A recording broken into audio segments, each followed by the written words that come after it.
Chapter 102. Superman and General Zod were engaged in a fierce battle in the sky, their fight destroying everything nearby. Heat vision seared through skyscrapers, slicing buildings apart.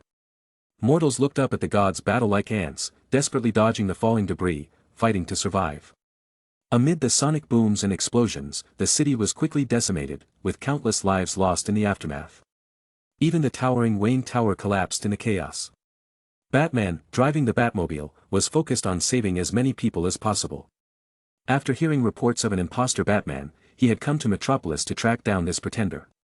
However, upon arrival, he was thrust into the middle of a war between gods. As a mere mortal, Batman was powerless against the Kryptonians. He couldn't even save the employees trapped in Wayne Tower. Perhaps it was fate, as Gotham's Dark Knight now found himself holding a young girl who had just lost her parents, quietly watching the sky. At that moment, he noticed someone standing before him. It was someone dressed in a black suit he knew all too well, someone with an almost identical chin. It felt like looking in a mirror. Batman immediately realized that this person was the imposter. Without hesitation, he confronted the fake Batman, demanding, "Who are you? Why are you impersonating me?" Alex repeated the same explanation he had given to Clark and the others, his gaze complex as he looked at Batman. "As I said, I am you. You are me. I come from a parallel universe." Batman, ever suspicious, didn't believe him. But Alex didn't expect him to. He was just here for fun. Alex extended his hand toward Batman and, in a voice filled with temptation, said, "My counterpart, I've gone through what you're experiencing right now. Look at those two aliens. They're fighting on Earth, killing countless innocent people. Don't you feel angry? I know you do. I know the fury burning inside you. But you can't stop them, can you? The Kryptonians are too strong, and even with all your combat skills, you're just a human. So, Batman, do you desire power?" Batman stared at the man in front of him. He looked exactly like him, down to the stubble on his chin, like a perfect copy. In their earlier conversation, Alex had shown a deep understanding of his past, which made Batman start to believe his story. This man could really be his counterpart. Under normal circumstances, Batman wouldn't accept unknown power, even if it came from a version of himself from another universe.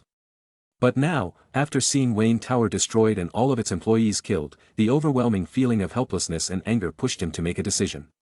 He reached out and shook Alex's hand. Seeing Batman take his hand, Alex grinned as multiple skills activated simultaneously. The black symbiote quickly slithered over Batman, replacing his armor and enveloping him, providing him with an endless supply of power. Red blood flowed from Alex's hand into Batman's body, with a reversal technique continuously destroying and healing his cells, engraving Alex's curse techniques into Batman's soul. A massive amount of energy surged into Batman, reshaping his cells, making him stronger. Minutes later, Batman stood up, incredulous at the changes in his body. The immense power coursing through him was unbelievable. Alex's voice echoed in his ears. "Go. Stop them. Make the Kryptonians understand that Earth is superior." As Batman drove the Batmobile toward the battle between Superman and General Zod, Alex couldn't help but look forward to what would happen next. What kind of clash would occur now that Batman had this new power? Alex had given Batman the symbiote that had lived with the Kryptonians for several hours, and had transformed his body to match the cursed energy system of JUJUTSU KAISEN. Batman could now use level 3 power of blue and cursed technique reversal, red. With Alex's temporary power boost, Batman should be able to give Superman a serious beating. Facing the combat-hardened General Zod, Superman, despite using his superbrain to keep up, was still no match for him. Boom! With a sonic blast, General Zod punched Superman in the face, distorting his nearly flawless features. If Superman hadn't clenched his teeth, he might have lost them. As Clark struggled to stand, he heard the roaring engine of a motorcycle nearby. A sleek bike rushed toward him and stopped in front of him. A man in a close-fitting suit dismounted, locking his gaze on Superman and General Zod. Batman? No, another Batman. Though the two looked almost identical, Superman instantly recognized the difference. The Batman he knew carried an air of indifference, the result of having seen too much and caring about too little. But the Batman before him now was like a shadow in the darkness, a respected protector even when shrouded in gloom. Despite his respect for Batman, this was not a battlefield he could join. After all, he was just a human. Clark warned Batman. Batman, leave. This is not a fight you can be part of. Batman glanced at him, understanding Superman's concern, but he was still filled with rage. It was the rage of losing hundreds of Wayne Enterprises employees. The fury of Metropolis being destroyed. The anger at the thousands of innocent lives lost because of the Kryptonians' battle. That fire had reached its breaking point. You think you can take lives so easily, that you're above the law and can do whatever you want? You think only another Kryptonian can stand as your equal? No. I'm telling you, you're wrong. You've slaughtered thousands of innocents, and now it's time for you to pay the price. Sensing something off with Batman, Clark tried to respond, but General Zod interrupted.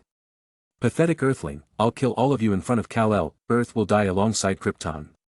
Provoked by Zod's taunts, Batman couldn't hold back any longer. In an instant, he appeared before Zod, and, under Superman's shocked gaze, he delivered a punch surrounded by black and red lightning. Thunder boomed, obliterating everything in the vicinity. General Zod was sent flying, crashing through building after building, heading out of Metropolis. Seizing the moment, Batman appeared in front of Zod again, unleashing blow after blow, channeling all of his former helplessness and anger into his fists. Thunder roared as Batman's relentless assault continued, driving Zod out of Metropolis and into the barren wastelands beyond. Superman stood frozen, unsure of what had just happened. He was certain that this Batman was not some multiverse wanderer but the Batman of this universe. So how was he this strong? Clark rushed forward, hoping to help, but a hand suddenly landed on his shoulder, stopping him in his tracks. No matter how he struggled, he couldn't break free from the grip. Alex, sounding lazy, said to Superman. This is Batman's fight. You stay here. Clark looked back, and his eyes widened in fear. Dozens of Kryptonians were floating in midair, their bodies restrained, absorbing sunlight and generating immense energy, only for Alex to siphon it away. Just as he said, the Kryptonians were nothing more than batteries to him. Superman dared not move again, fearing he might become one of those batteries himself. Suddenly, Clark noticed the surroundings change. Without moving, they had somehow been transported to the outskirts of Metropolis. The inexplicable shift left him uneasy. Alex's lazy voice rang out again. Just a little spatial manipulation. No big deal. Clark. Simple spatial manipulation. Then why can't I do it? Feeling smug after showing off, Alex pulled a soda from his pocket dimension, took a sip, and watched the fight unfold. After being hit repeatedly, General Zod finally reacted, holding his injured self with a pained expression. This Earthling wasn't fighting honorably, always targeting his weak spots. After taking several hits, Zod could swear he heard something crack. Despite the temporary disadvantage, General Zod remained confident. He was, after all, a warrior of Krypton, literally bred for battle. There was no way a mere Earthling could defeat him. Looking down at Batman, Zod said. I admit, you're strong, stronger than I expected. But I'm a conqueror of the universe, born to fight as a Kryptonian warrior. You can't possibly beat me. He tried to intimidate Batman, using his superior strength to exert pressure. But before he could finish speaking, a black and red blur struck his face, drawing blood from his nose. Batman had just mastered Alex's essence, landing a brutal, satisfying punch to Zod's face, and then sneered at him. So, you bleed too. Chapter 103. General Zod wiped his chin, his fingers stained with blood.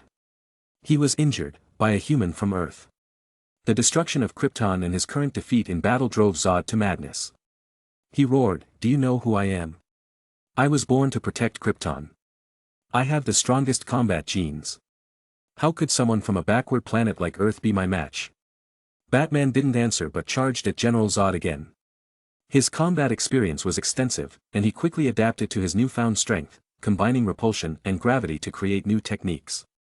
With the enhancement of repulsion and gravity, Batman, using a body as strong as Zod's, quickly gained the upper hand.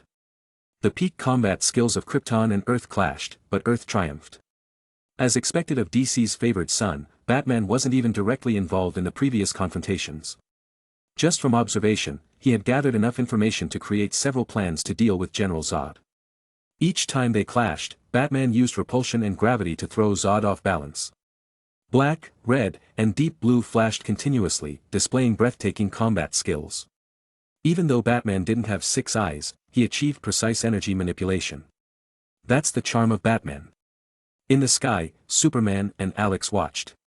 Seeing General Zod completely suppressed by Batman, Superman was shocked.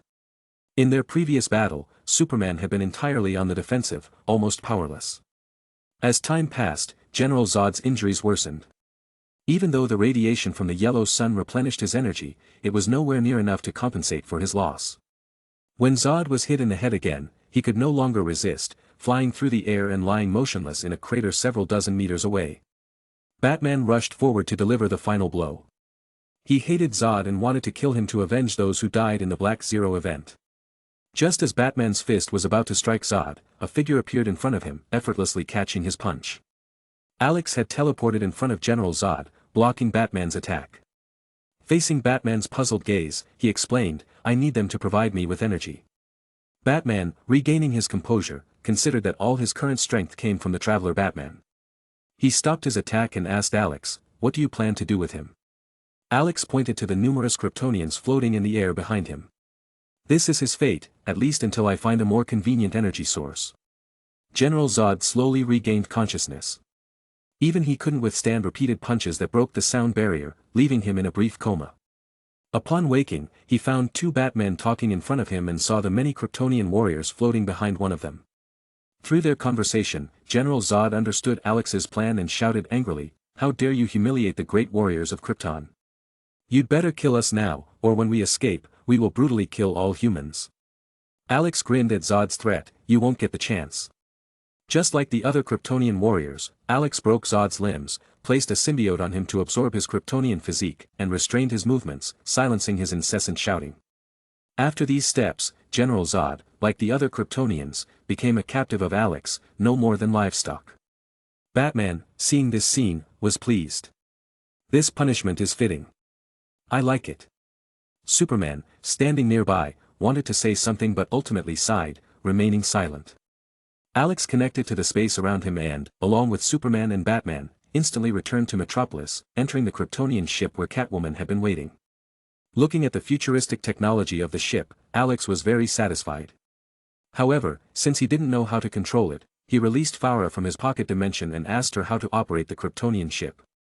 At first, Farah resisted vehemently. Even after Alex controlled the symbiote attached to her and punished her thoroughly, her face flushed, and she still gritted her teeth in defiance.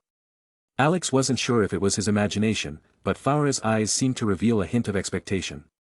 No matter how much Alex tormented Farah, she seemed to enjoy it rather than cooperate, which frustrated Alex. Suddenly, Alex had an idea and opened the system panel. Unlimited Void LV3, 978/1000 drag opponents into the limitless inner world, forcing their brains to repeatedly conduct perception and transmission in order to survive. This creates an overload of useless information, rendering their brains non-functional, leaving them standing helplessly until death. Only those touched by the host are immune.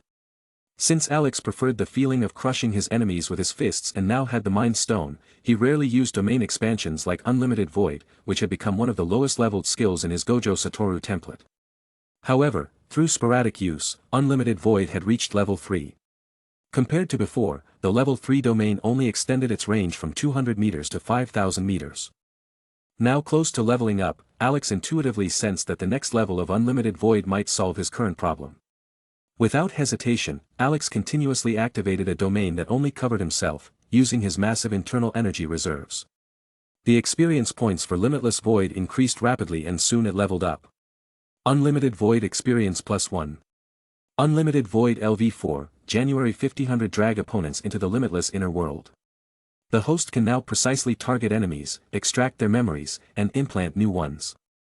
The level 4 Unlimited Void surpassed Gojo Satoru's version, reaching a new realm. Its range increased from 5,000 meters to 20 kilometers. This radius, not diameter, meant Alex could now potentially wipe out a small nation if standing within it. Moreover, the precision of Unlimited Void had improved. Initially, everyone in its range would be affected, even allies, unless they were in direct contact with Alex. Now, Alex could selectively target enemies, avoiding collateral damage. Most notably, Unlimited Void now allowed Alex to extract or implant memories in targets' minds. This ability covered Alex's previous shortcoming in the mental realm, perfectly solving his current dilemma.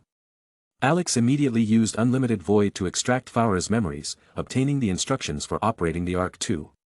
He also discovered that, despite her serious demeanor, Farah was secretly a masochist who longed to be disciplined by the symbiote, leaving Alex speechless. Nevertheless, Alex wasn't about to discard such a useful tool. He implanted memories of loyalty toward him in Farah's mind before releasing her control. Upon landing, Farah, her face flushed, respectfully said to Alex, "Commander, I will now activate the Arc 2. Nearby, Catwoman, Clark, and Batman watched in confusion.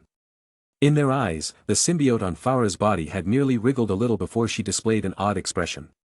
However, she still hadn't surrendered. Then Alex closed his eyes and concentrated.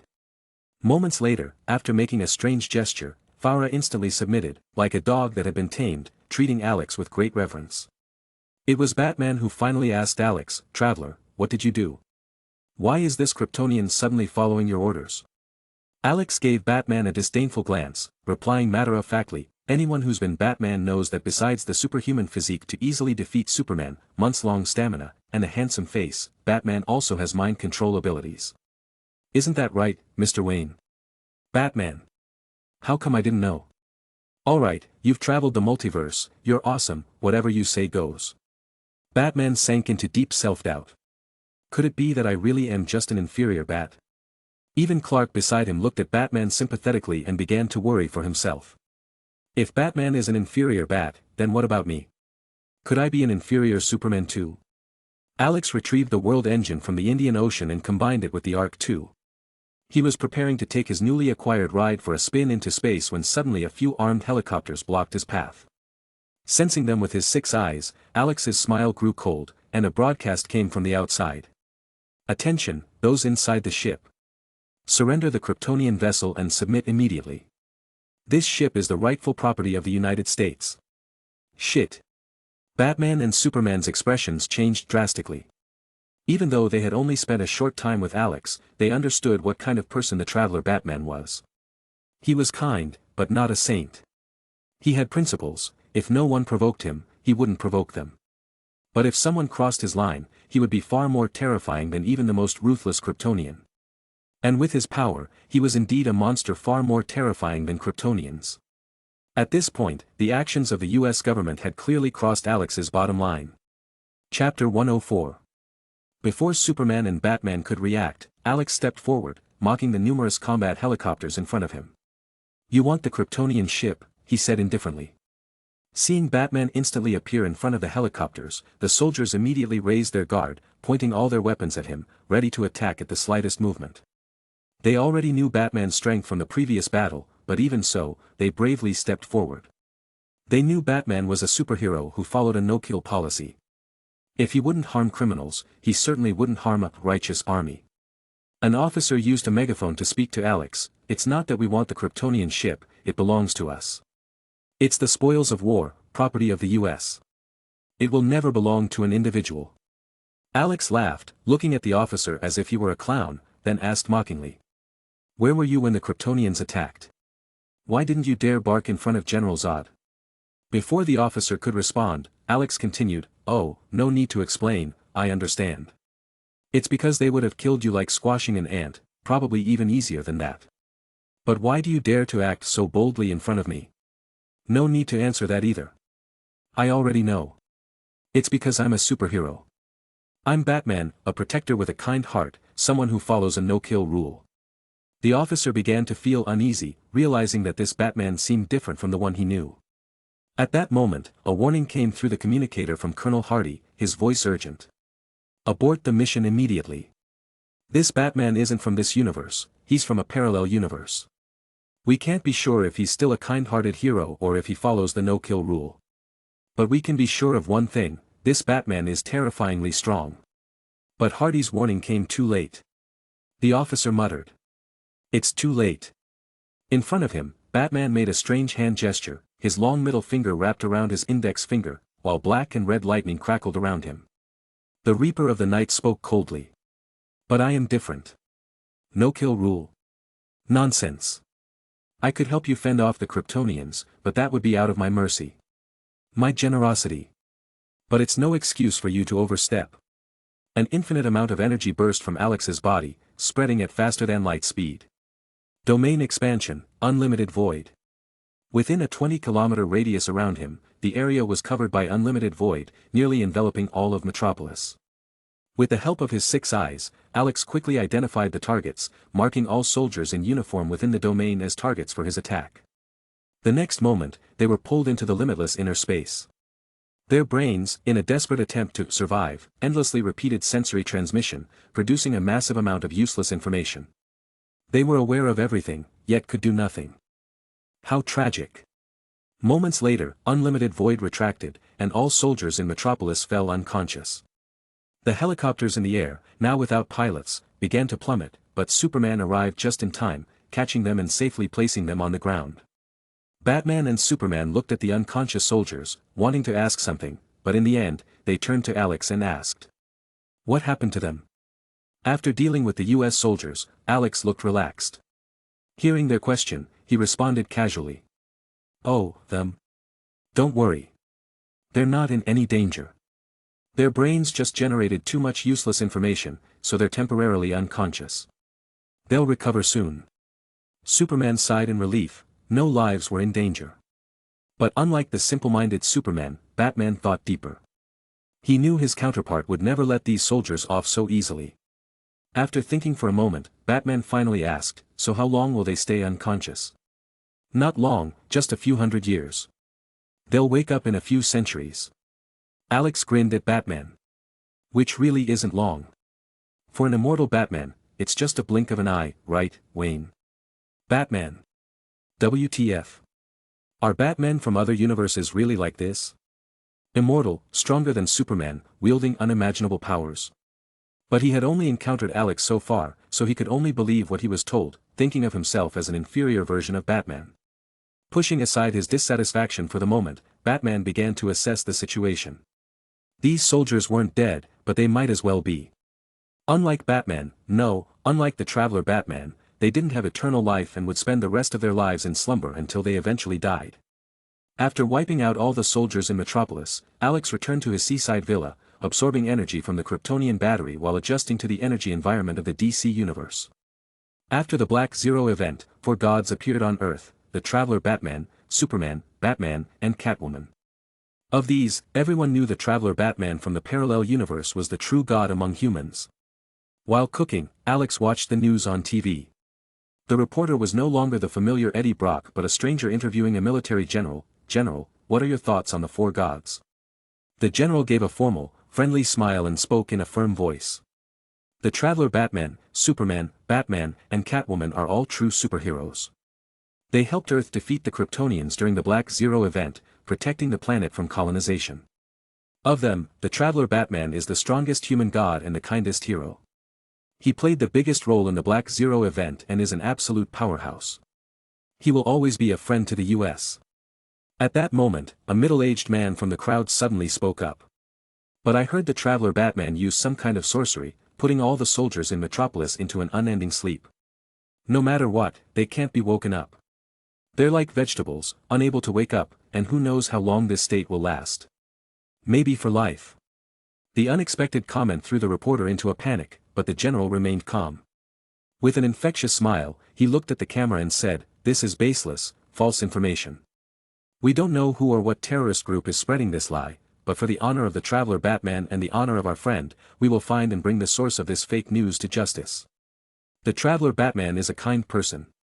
How could he do such a thing? The soldiers fell into this state because the despicable Kryptonians, in their defeat, used a consciousness bomb. The bomb targeted soldiers who posed a threat to them, putting them to sleep. But rest assured, these soldiers, injured in the defense of Earth, will not be neglected by the country. During their time in sleep, all their medical expenses will be covered by the state, and we are already researching their condition. We will solve the problem as soon as possible and bring these heroes back to consciousness." The general confidently made his promise, and applause immediately followed from the crowd. After watching the interview, Alex scoffed. After being beaten down, they become lapdogs, wagging their tails to please. How typical. Those soldiers would never wake up. Their brains were already destroyed by the overload of information, leaving them no better than vegetables.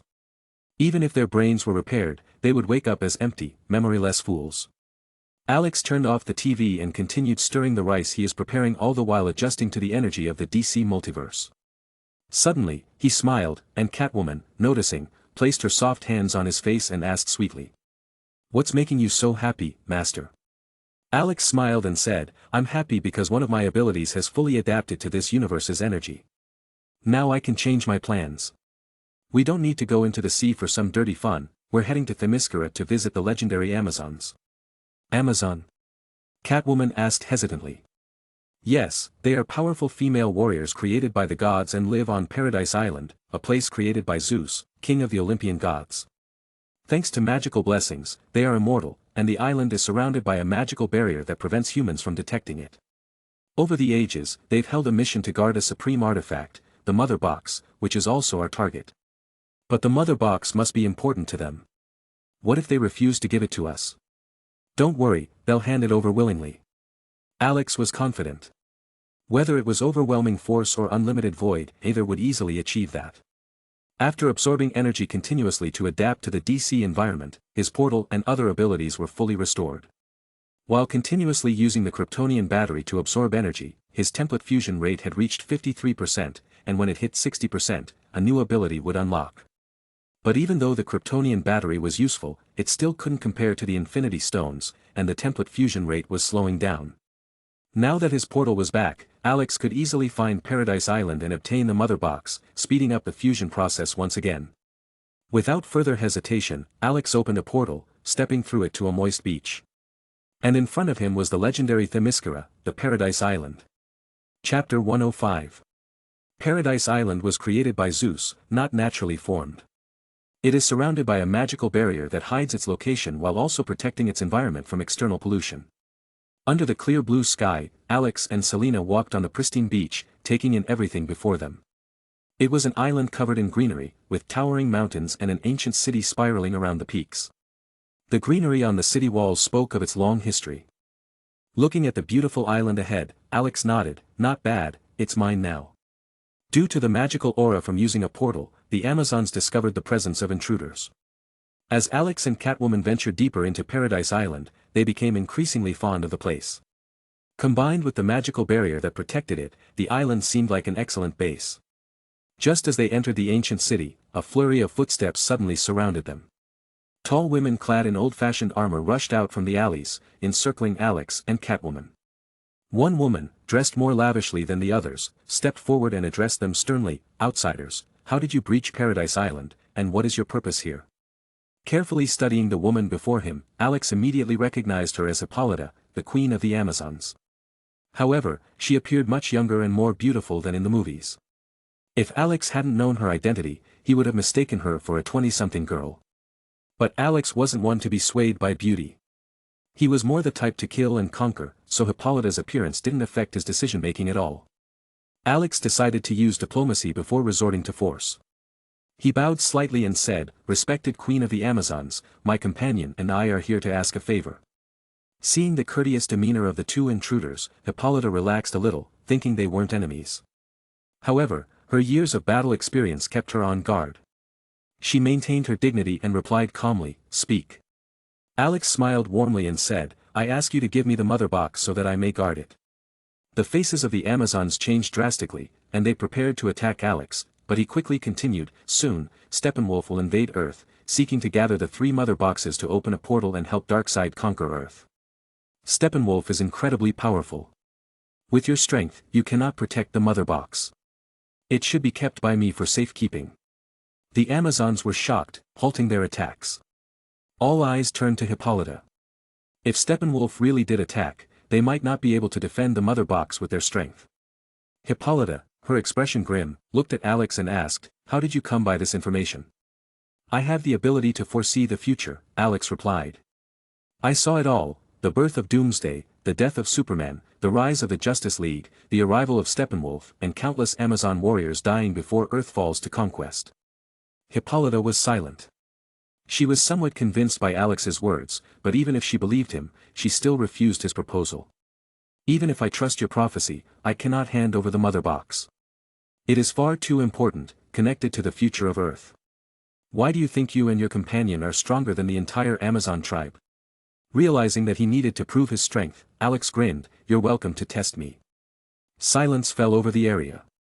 Although Alex still wore a friendly smile, the Amazon sensed something different. It was an instinctive fear of a powerful being, a pressure from the unknown that made their bodies tremble uncontrollably. Hippolyta, the most sensitive among them, felt it the strongest. The intruder before her wasn't as harmless as he seemed, nor were his intentions as pure. She said gravely, "Very well, as you wish." At her command, the Amazon warriors launched their attack. A rain of arrows descended upon Alex, but before they could reach him, they stopped 5 meters away, suspended in midair. Unperturbed, Alex walked toward Hippolyta. The Amazons unleashed even fiercer attacks, but the arrows, capable of tearing through stone, also halted 5 meters from Alex. Seeing this, Hippolyta personally drew her bow. In a thunderous roar, the arrow she released broke the sound barrier as it hurtled toward Alex. Yet, like the others, it stopped 5 meters away. As Alex approached, Hippolyta's face grew tense. "What did you do?" Alex smiled. "Just a small trick of manipulating space, nothing significant." "Now, can I have the mother box?" Hippolyta was silent.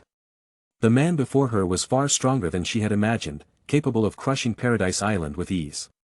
Giving him the mother box did seem safer. However, she still had her reservations. After some thought, she said, "I will give you the mother box, but since I cannot be sure you are not allied with Steppenwolf, I cannot allow you to leave. You may live on Paradise Island and guard the mother box under close supervision." Alex nodded slightly and then asked, "There's one more thing." Hippolyta looked at him, waiting for his question. Suddenly, her expression changed as lightning erupted around the man, shattering the ground beneath his feet. Endless energy expanded outward, enveloping him like an aura. Then the devil spoke, "Respected Queen of the Amazons, I like this island. Would you give it to me?" Hippolyta. The Amazon warriors. Sorry, did I hear that correctly? Hippolyta instinctively took a step back, asking Alex again, only to receive the same reply. "No, you heard right. I like this island, so it's mine now." The white devil dropped his pretense and issued the command to Hippolyta, his tone high and mighty. Hippolyta immediately retreated and ordered the Amazons, "Send a distress signal to Diana and attack this man. He is not our ally, he's likely working with Steppenwolf." Once again, arrows rained down on Alex, but as before, they couldn't even reach him, let alone harm him. Amused by the futility of their attacks, Alex smiled and formed a seal with his hands. In an instant, an invisible force expanded, enveloping the entire island. Domain expansion, unlimited void. All of the Amazon warriors, except Hippolyta, stopped their assault. False memories flooded their minds, and their gazes changed. Moments later, under Hippolyta's disbelieving and despairing gaze, all the Amazon warriors knelt on one knee before Alex. "Master." As the Amazon warriors knelt in submission, Alex smiled at Hippolyta and said, "Respected Queen, you wouldn't want to see these beautiful warriors get hurt, would you?" Alex left Hippolyta untouched, savoring her despair. Not even her past enslavement by Hercules felt as crushing as this moment. What had just happened? Had the world gone mad, or had she? Why had her sisters suddenly knelt before this man and called him "Master"? Hippolyta trembled as she asked, "What have you done?" But Alex didn't answer. Instead, he reached out, grabbed her by the jaw, and said coldly, "You know what I want to hear." Understanding his demand, Hippolyta, swallowing her pride for the sake of her warriors, trembled as she said, "Master." Satisfied, Alex nodded, his twisted sense of humor fulfilled. After subduing the Amazons, Alex, led by Hippolyta and the others, quickly arrived at the location of the mother box. They stopped in an ancient palace. In front of Alex floated a crimson cube, radiating immense energy. However, the mysterious runes carved on the walls prevented it from releasing any energy beyond its confines. This was the mother box, an extremely powerful artifact capable of energy manipulation, gravity control, telepathy, teleportation, and more, a DC counterpart to Marvel's Infinity Stones, but more versatile. Alex slowly approached the mother box and reached out to touch it. But the mother box rejected him, trembling violently and pushing him away with its repelling force. Hippolyta stood by, ready to witness Alex's failure. Despite his strength, she didn't believe he could forcefully control the mother box. However, to her surprise, Alex abruptly reached out, ignoring the tremendous repelling force. Amid black and red lightning, he pressed his hand onto the mother box. An overwhelming, visible energy burst forth from the mother box, but Alex absorbed it. Slowly, the mother box's tremors ceased, and it stabilized. He had tamed it. Chapter 106. Alex activated full power energy absorption. Large amounts of energy flowed from the mother box, which Alex absorbed and converted into energy points, then fed them into the system. The template fusion rate steadily increased. Though Alex forcibly suppressed the mother box, he could still sense its resistance.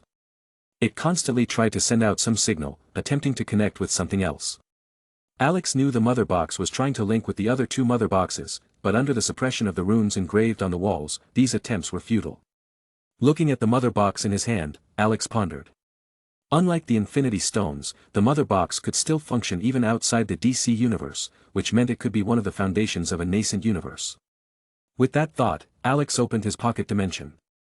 Inside, the eternal flame and the frost casket formed a sun and land, and the energies of both fused under the influence of barriers, creating higher-tier energy.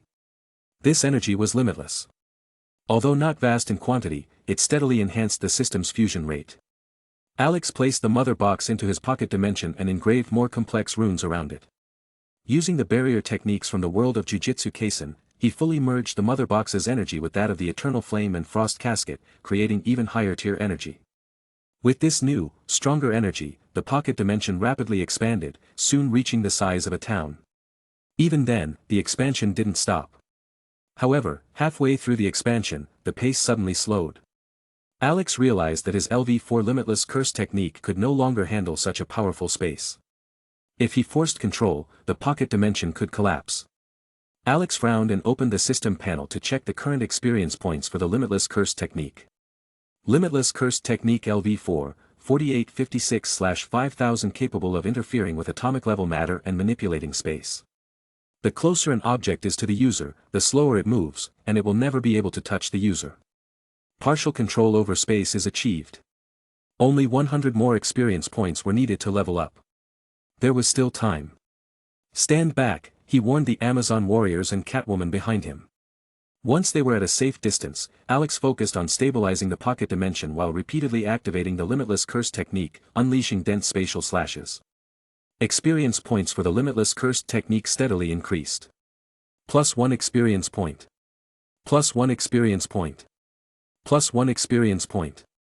After several minutes, as Alex struggled to control the continued expansion of the pocket dimension, the system sent a different notification. +1 experience point. Congratulations. Your limitless curse technique has leveled up. Limitless curse technique LV5, March 2000 capable of interfering with atomic level matter and fully manipulating space. Objects near the user slow down considerably and can never touch the user. Has immense spatial manipulation powers. A flood of information entered Alex's mind. At LV5, the limitless curse technique underwent a tremendous transformation. The range of its effect expanded from 5 meters to 50 meters in an instant. Within this 50-meter radius, Alex could now manipulate space with far greater precision and power. If the original spatial slashes were mere grass-cutting moves, they now had enough power to inflict serious harm on enemies as tough as the Hulk from the movies. Moreover, Alex could fold space within this 50-meter range or even expand it. The 50-meter radius no longer adhered to traditional concepts. Alex could now stretch it to 5 kilometers or even 50 kilometers. After the limitless curse technique leveled up, the space he had struggled to stabilize earlier finally settled down. Under the influence of immense energy, the pocket dimension continued to expand. In the blink of an eye, the dimension grew beyond the size of a town, reaching that of a city. Eventually, its growth slowed but continued until it spanned a diameter of 50 kilometers. Sensing the immense energy coming from the pocket dimension, Alex smiled in satisfaction. This energy was now enough to sustain his current needs and continue boosting the template fusion rate at the fastest speed possible. However, Alex still needed to collect the other 2 mother boxes, not just for their energy but also to perfect his pocket universe. Suddenly, Alex had a thought. Now that the pocket dimension could contain an entire island, could he move Themyscira into it, turning it into a floating island like Asgard? In an instant, Alex vanished from where he stood and appeared above Themyscira. With his 6 eyes, he saw that a protective energy shield surrounded the island, isolating it from external prying eyes. This was clearly a magical defense barrier. Alex unleashed his energy at full force. Black and red lightning crackled around him as he deployed his domain. In the next moment, his domain enveloped all of Themyscira, allowing him to extend his powers over every inch of the island. Alex tore open a portal in the sky. As soon as it formed, it expanded rapidly. The Amazon warriors saw Alex disappear and rushed out of the temple to look for him, only to see the portal growing at an alarming rate in the sky. In just a few moments, the portal was as large as Themyscira itself. The desolate landscape visible through the portal resembled an apocalypse, sending the Amazon warriors into a panic. Catwoman, who had grown familiar with Alex's abilities, calmed the crowd, "This is just the boss's power. No need to worry." Hearing her words, the Amazon warriors finally relaxed and looked up in awe at the immense portal looming over them like the sky itself. After opening the portal, Alex unleashed a powerful gravitational pull. A black hole formed inside the pocket dimension, drawing in everything around it. However, thanks to the barriers, the Eternal Flame, Frost Casket, and Mother Box were unaffected by the black hole's pull. The only thing being drawn in was Themyscira below. Boom! Under the immense gravitational force, Themyscira trembled violently. With a deafening boom, the island, along with a large amount of surrounding seawater, slowly rose into the sky. Alex controlled the forces acting on Themyscira with vector manipulation to prevent it from disintegrating, while using gravity to steadily pull the island toward the portal. The Amazon warriors were in disbelief as they watched. This godlike act reminded them of Zeus, but even Zeus could never perform such a feat. Alex had surpassed Zeus. The foundation of Themyscira broke off from the earth, and the island entered the portal, passing into the pocket dimension. Once Themyscira was completely inside, Alex closed the black hole, sealed the portal, and entered the pocket dimension himself. Moving Themyscira into the pocket dimension had been a tremendous drain on Alex's energy, leaving him panting heavily. But with the dimension's energy replenishing him, he quickly recovered. He didn't stop there. Beneath Themyscira, Alex created several enormous portals, stabilizing them so that they would be sustained by the pocket dimension's energy. These portals would remain open permanently. Water flowed out from one portal and fell into the sea through another, creating a continuous tidal cycle. Alex engraved more runes, forming barriers that reflected the external sky inside the pocket dimension, creating an illusion of reality. Standing above Themyscira, Alex nodded in satisfaction. The surrounding environment now looked exactly as it had originally, indistinguishable from the outside world. This was now his stronghold, and one he could carry with him. However, a few steps remained, like pulling in a network cable. Even Camartage needed one, so the pocket dimension was no exception. Returning to the ground, Catwoman ran up to Alex. Having just witnessed the entire process, she couldn't help but ask, "Boss, what did you just do?" Hippolyta followed closely behind her, also staring at Alex. Although the surroundings looked identical, she knew that Themyscira had undergone a major transformation. As Queen of the Amazons, she was eager to know the full extent of these changes. By moving Themyscira into his pocket dimension, Alex had taken a giant step forward in building his own world, reaching the level of Asgard. In a good mood, he smiled and explained to the women, "I've moved Themyscira into a space I created and set up various barriers to maintain the island's functionality. It's now a completely independent, self-sustaining small world." The women were shocked. Even Catwoman, who knew Alex better than anyone, was stunned. She had always known he was powerful, but she hadn't realized he could create entire spaces, a feat that only mythological gods were supposed to accomplish. Unlike Catwoman, Hippolyta had broader knowledge as the Amazon Queen. She understood the significance of creating a space. Not even the god king Zeus could achieve such a feat. When Zeus originally planned to establish Themyscira, he had hoped to create a space for the Amazons to live in, but since he couldn't, he had settled for a magical protective barrier instead. But now, Alex had accomplished something even Zeus couldn't. Coupled with the power to lift an island, it was clear Alex's strength surpassed that of the god king himself. This realization filled Hippolyta with despair. She immediately abandoned her plans to free the Amazons from Alex's control and prayed that Diana wouldn't come searching for Themyscira. If she did, she would surely fall into this demon's hands as well. In the following days, Alex created several portals connecting Themyscira to the outside world and continued to strengthen the island's barriers. While stabilizing the barriers and strengthening the world, he felt a sense of inadequacy. The barrier techniques from the JUJUTSU KAISEN universe were insufficient to maintain the operation of an entire world. He needed more knowledge. His LV4 limitless curse technique allowed him to access the knowledge in others' minds, so Alex ventured out and extracted the knowledge of several scientists, which helped him enhance the barrier. However, it still wasn't enough. Recognizing this problem, Alex planned to visit other worlds to acquire more knowledge about barrier techniques, such as the barrier arts from the Naruto universe or the formation techniques from cultivation worlds. In addition to this, through constantly absorbing energy, the template fusion rate reached 60%, unlocking a new ability. Chapter 107. Template Fusion, 60%. New skill acquired, Unknown Wings Platinum.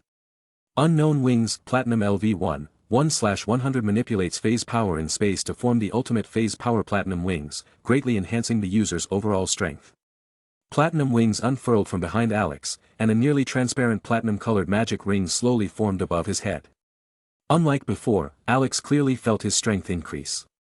Whether it was the vector manipulation ability of the accelerator template or the various powers of the Satoru Gojo template, everything was significantly enhanced, even the 3 skills of LV5 were no exception. The platinum wings were different from other wings. They were the ultimate power of phase and the most perfected strength. In the platinum wing state, Accelerator could achieve a physical strike that could shock the edge of the Milky Way. Of course, that was the power of LV3 platinum wings. At LV1, such feats were not yet possible, but even so, the boost for Alex was substantial. According to his calculations, Alex's strength at this moment had increased by at least 50% compared to his normal state. And for someone like him now, 50% was no small number. This only made Alex more excited about the power of the final one, Abyss. In the Abyss state, Accelerator could even withstand attacks from demon gods without faltering, reaching the limits of single universe power. If the Abyss reached LV3, Alex could consider returning to the Marvel world and confronting the Celestials to resolve old conflicts. Of course, the resolution would be physical. In the meantime, Alex had been continuously improving his pocket dimension, relocating his seaside villa to a floating island off the coast of Themyscira. This made the ocean view even more picturesque. Through studying the knowledge of various scientists, Alex also researched all the abilities of the mother box, integrating it with his barriers and utilizing its computational capabilities to ensure they didn't go to waste. Now, all the weather changes within his pocket dimension were controlled by the mother box, making it operate like a real world. With Alex's continuous enhancements, his pocket dimension had essentially become a pocket universe. After organizing everything, Alex's strength saw a substantial increase, and for now, he wasn't lacking in energy. However, the road to becoming stronger has no end, and until Alex can punch the author and break the fourth wall, he won't stop. He opened a portal directly and headed to Atlantis, curious about the beautiful Atlanteans. In the futuristic Blue Palace, a golden portal opened, disrupting the tranquility inside. King ORM, brother of Aquaman, looked at the portal and the 2 figures emerging from it with astonishment. But when he realized they were land dwellers, his face immediately darkened. At this time, ORM had already been planning an invasion of the surface world, angered by humanity's pollution of the oceans and killing of marine life. He hated all land dwellers, so Alex's arrival with Catwoman only fueled his rage. Holding his silver trident, King ORM pointed its tip directly at Alex. 2 damn humans daring to invade the core palace of Atlantis, you deserve to die. Guards, kill them. ORM did not attack personally, thinking the 2 humans, although skilled in some magic, were not worth his effort. He ordered his guards to attack, confident their advanced technology would easily kill them. Alex remained still as the soldiers attacked, knowing Catwoman could handle everything. Indeed, no attack, be it energy or physical, came close to Alex before being intercepted by pink tendrils, the result of Catwoman's symbiote. The nanotech symbiote, enhanced by Tony Stark and Alex, had been modified with stronger capabilities, even integrating AI to assist in combat. Catwoman broke the sound barrier, annihilating soldiers as she intercepted attacks meant for Alex. The technologically advanced soldiers stood no chance.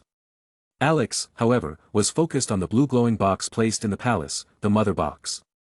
Atlantis seemed to have forgotten its responsibility to protect it, leaving it exposed without extra protection. Even so, the core palace was one of the safest places in the kingdom, and only someone with teleportation powers, like Alex, could have breached it. Reaching for the mother box, it trembled, resisting Alex's approach. But it was futile, Alex's power far exceeded its own, and despite its struggles, he forcefully claimed it. As his hand touched the mother box, energy poured into him. Its resistance weakened, knowing it could no longer fight back, and the next moment, the mother box disappeared, reappearing in Alex's pocket universe. There, Alex placed it into a groove designed for it, causing it to synchronize with another mother box already in place. Their combined processing power released even more powerful energy, which Alex absorbed, accelerating the fusion of his character templates. Additionally, with the acquisition of another mother box, the size of his pocket universe doubled. Now, even Themyscira couldn't fill the pocket universe.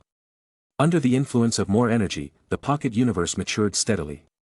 After communicating with Hippolyta to reassure the Amazon warriors inside, Alex withdrew his consciousness from the pocket universe, turning his attention to the battle between Catwoman and the Atlantean soldiers.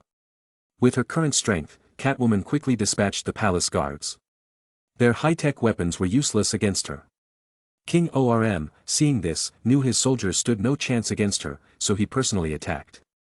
However, even with his advantage in underwater combat, Catwoman, though somewhat weakened by the water, still overpowered him with her enhanced abilities. While attacking, ORM sneered, "Damn humans, Atlantis' army will soon arrive, and you will die here." Finally, he noticed the disappearance of the blue mother box and, with a changed expression, glared at Alex. "So that's what you're after. You're servants of Darkseid, aren't you? Is he planning to invade Earth again? Then I can't let you leave." With his trident, he summoned a massive torrent of water towards Catwoman, forcing her back.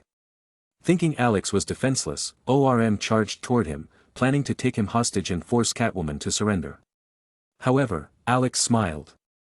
The LV-5 Infinity covered a 50-meter radius around Alex, and with ORM only 20 meters away, Alex could manipulate the space around him. He extended the space infinitely, trapping ORM in place. Despite his rapid movements, ORM couldn't advance an inch, his body trembling but remaining motionless.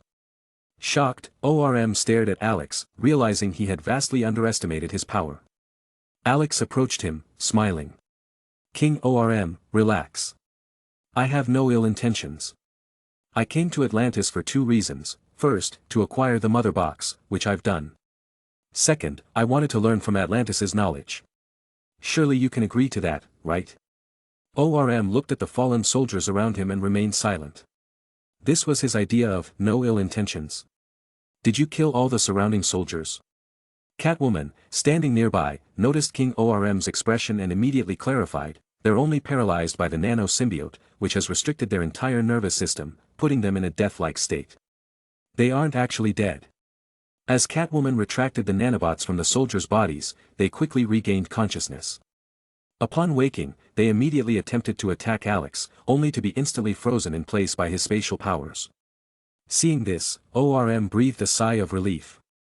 Though he might have been a tyrant to the surface dwellers, he was a wise ruler to the people of Atlantis and cared deeply for his soldiers' lives. This situation caused ORM to hesitate. It was clear that these two intruders were extremely powerful. Trying to capture them by force would come at a great cost, and there was a significant chance of failure.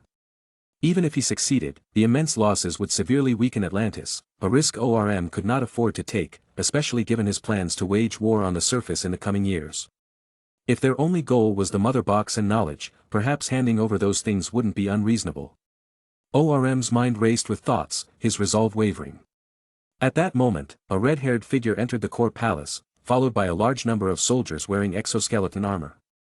Through his 6 eyes, Alex could even see that energy cannons were aimed at the core palace, ready to fire a massive energy beam that could destroy everything inside. Witnessing this, Alex said to ORM. "King ORM, it seems like you and that woman have some disagreements. She doesn't seem too eager to save you, does she? Look at those energy cannons, they're aimed at you as well." ORM reflexively retorted. "Mara is my fiancée. Why would she not want to save me? Don't try to sow discord." But as he spoke, he stopped abruptly. Although Mara was indeed his fiancée, their relationship wasn't particularly pleasant. In fact, Mara had always been distant with him, as if someone else occupied her heart. Alex's words planted a seed of doubt in ORM's mind, and his expression darkened. Mara entered the core palace and immediately rejected Alex's proposal to ORM. "That's impossible. The mother box can never be given to you. Atlantis has a sacred duty to guard the mother box, passed down for generations. It cannot be handed over to an outsider. ORM, the mother box is tied to Earth's fate. If we give it to this human, Darkseid may invade the Earth again, and even Atlantis won't be able to stay out of it. This is a disaster that could easily wipe out an entire race." Mara's words struck a chord with ORM, who immediately made up his mind. He didn't care about the surface dwellers, but it was his duty to protect the people of Atlantis. Fire! Defeat the intruders, he shouted, ordering the Atlantean soldiers to attack. Beams of energy capable of melting steel shot toward Alex, but stopped abruptly 50 meters away, unable to move any further. Even Superman's heat vision couldn't penetrate Alex's infinity, let alone these energy beams. Watching the scene unfold, Alex sighed. It seemed he had no talent for negotiation, as things always ended in violence. Though he might appear harmless, he certainly wasn't a fan of unnecessary violence. Still, it was time to silence these people. He formed a hand sign, his middle finger intertwined with his index finger, as energy surged within him, rushing outward. Platinum wings extended from Alex's back, amplifying his power. The domain expanded once again, easily enveloping the entire city. Domain expansion, unlimited void. Every Atlantean was drawn into the inner realm of the domain. Their minds became overloaded with chaotic information, leaving them frozen in place, unable to move. Alex didn't use his mind control ability to turn the Atlanteans into his servants. After all, controlling that many people would drain his energy constantly to maintain control. While ruling the Amazons didn't burden him, managing an even larger number of people, like the Atlanteans, would. Of course, he could abandon the Amazons and control the Atlanteans instead, but who would give up the lovely, sweet Amazons to rule over a bunch of salty men? The Amazon warriors in this universe were far different from their movie counterparts. They were as beautiful as elves, with even the oldest among them looking no older than 30, each with a unique charm. All the Atlanteans were now immobilized, except for 4 people. 2 were, of course, Alex and Catwoman, while the other 2 were ORM and Mara. Seeing all the soldiers around her suddenly freeze, their bodies completely still, Mara looked at Alex in horror and demanded. "Human, what did you do?" "Nothing much. I just didn't want them to get hurt, so I quieted them down for a bit." Noticing the suspicion on Mara's face, Alex picked up a strange fruit from the table, took a bite, and continued, "If you hadn't barged in, I would have made a deal with King ORM, and these poor soldiers wouldn't have to remain unconscious for hundreds of years." "What? Hundreds of years?" ORM shrieked. Even though Atlanteans lived longer than humans, they would still turn to dust in hundreds of years. Even the longest living Atlantean commoners had a lifespan of no more than 300 years. This meant that even if these soldiers survived, it wouldn't be much different from being dead. Alex nodded seriously, while being fed strange fruits by Catwoman, and mumbled. "Yeah, but things have changed again. My domain lasted for several more seconds, which in this case means thousands of years. The entire population of Atlantis will be asleep for thousands of years. It won't be long before Atlantis, as the ancient and rightful ruler, ceases to exist." He continued, with a sarcastic tone, "Truly impressive, Princess Mara of Zebel, destroying Atlantis without lifting a finger." "What? The entire Atlantis?" King ORM stared at Alex in disbelief. Alex shook his head, then teased, "Come on, King ORM, don't underestimate me. My domain covers all of Atlantis and even extends beyond that. Now, you'd better start thinking about what to do after Atlantis falls. If I were you, I'd definitely seek revenge. But my power is far beyond yours, so the smartest move would be to take your revenge on Mara, the one who instigated you to attack me." After Alex's continuous provocation, King ORM suddenly turned, glaring at Mara with clenched teeth and seething with rage. "You wretched woman. You tried to kill me with those energy cannons as soon as you appeared, and now you've destroyed the entire kingdom of Atlantis." Everything that had suddenly transpired left Mara in a state of panic. She shook her head frantically in response to King ORM's accusation. No, that's not it.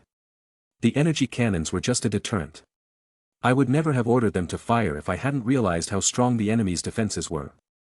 And with your body, even if you were caught in the blast, you'd only be seriously injured, not killed. I just wanted to protect Earth." "Aha, Earth, not Atlantis. She's not an Atlantean, so why should she care if Atlantis is destroyed?" Alex interrupted, stoking the fire. "No. Shut up." Mara shouted at Alex, but King ORM cut her off, screaming furiously at Mara. "You wretched woman. I'll kill you."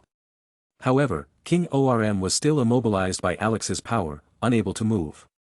Sensing that the time was right, Alex flashed a warm, infectious smile at ORM and said, "King ORM, our deal still stands. If you bring Atlantis's finest scientists to me, I will release my power and awaken all the Atlanteans." As for this woman, I'll take care of her for you. The situation suddenly flipped, and with the glimmer of hope that Atlantis could be saved, ORM quickly seized Alex's offer and respectfully said. Great one, as long as you spare Atlantis, we will serve you in the future. As for that woman. ORM glared hatefully at Mera. She will be your slave, to do with as you please. Mera looked at ORM in disbelief. ORM, I'm your fiancé. Fiancé? The fiancé who caused the destruction of Atlantis. I hereby declare our engagement officially annulled. We have no further ties. Without paying attention to Mera's devastated expression, Alex released his hold on ORM and patted him on the shoulder, saying in an encouraging tone. Very good. From now on, Atlantis is under my protection. King ORM rejoiced, exclaiming, Thank you, boss. After Alex used Unlimited Void to untangle the chaotic information in the minds of the Atlanteans, he gathered all of Atlantis's scientists before him with ORM's help, without needing to search for them individually. Alex then used his domain to extract and copy the information from their minds into his own. Absorbing so much knowledge at once left Alex dizzy, but thanks to his reversal curse technique, he quickly recovered from the negative effects. Finally, Alex and King ORM agreed on several principles of peaceful coexistence, effectively preventing ORM's planned war against the surface world in a few years. This could be seen as an immense act of merit. Before Alex left, King ORM gifted him an entire set of infinite energy armor, which could absorb sunlight to generate endless energy, essentially functioning like the powers of Kryptonians, defying the laws of science. Even in all of Atlantis, there were only 2 sets of this armor, one in use, and the other was the spare set that King ORM gave to Alex. In addition to that, King ORM also presented Alex with dozens of mermaids, saying, Boss, as a powerful warrior and a great leader, how can you not have maids? These women are elites of Atlantis, possessing both formidable combat skills and the ability to handle household chores and take care of your daily needs. Please, do not refuse. However, Alex wasn't one to indulge in luxury, so he immediately declined ORM's offer. But ORM, with his audacity, dared to forcefully give the mermaids to Alex, threatening that if these mermaids weren't accepted, they would be executed. Being kind-hearted, Alex couldn't bear to see such bloodshed, so he reluctantly accepted. Still, he planned to properly punish King ORM later to prevent such corrupt behavior, maybe condemning him to eternal life so he would suffer endlessly. Afterward, Alex returned to his pocket universe, accompanied by a beautiful red-haired woman, the captured Princess Mera. Faced with Mera's continued defiance, Alex chose not to use domain to control her directly.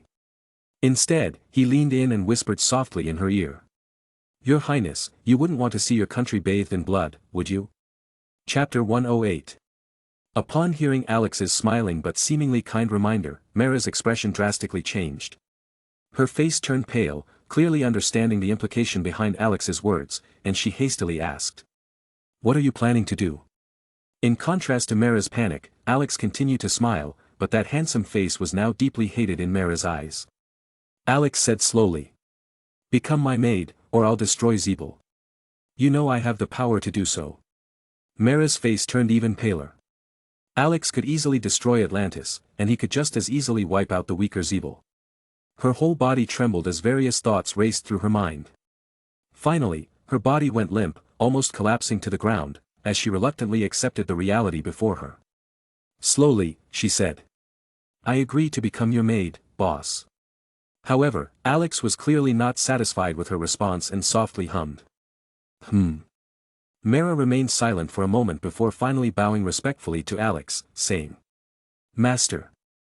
That's more like it. Good girl. After subduing Mera, Alex reinforced the barrier within his pocket universe and placed the infinite energy suit in the center of Paradise Island. By using the barrier to channel sunlight from the outside world into the pocket universe, endless energy was generated by the device. However, since this energy was not stable or long-lasting, Alex did not incorporate it into the energy circulation of the pocket universe, instead reserving it for daily use on the island. A full set of infinite energy devices was more than enough to power an entire nation, making it more than sufficient to supply energy for Paradise Island. A few days later, Alex continued to absorb energy and train his skills, during which the level of his mirror dimension skill improved. Mirror dimension LV2, 1/300 creates a temporary space dimension isolated from reality, where anything that happens will not affect the real world. Compared to LV1, the range of the mirror dimension at LV2 increased several times, now able to form a space around 5 kilometers wide. Alex had high expectations for the mirror dimension. He wondered whether, when the skill surpassed LV3 and reached LV4, he might be able to create independent spaces, or even merge the skill with his pocket universe at higher levels to complete it and turn it into a true world. As time passed, the template fusion progress continued steadily, reaching 67%. Once it hit 80%, Alex would unlock the final skill of Accelerator Template, Abyss, which would surely bring a significant boost to his power. Floating above Paradise Island on a small floating island, Alex finished his workout, drenched in sweat. Catwoman and Mera, who had joined him in the workout, were equally exhausted. After a quick shower, Alex walked outside and opened a portal, instantly locking onto Cyborg's location. In the past, Alex had been too busy perfecting his pocket universe to spare any time, and he hadn't immediately sought out Cyborg to obtain the third mother box, considering the potential danger of the 3 boxes merging. However, now that the barriers had been strengthened, Alex felt confident enough to control the mother boxes and prevent any fusion, making it the perfect time to retrieve the third one. As he sliced through space, a portal instantly appeared, and a futuristic, high-tech room came into view in front of Alex. Without hesitation, he stepped into the room. The moment he entered, a blazing energy beam shot toward him at high speed. But facing this level of attack, Alex didn't even bother to activate his infinity. The energy beam was instantly manipulated as it reached him, forming a small glowing point at his fingertips.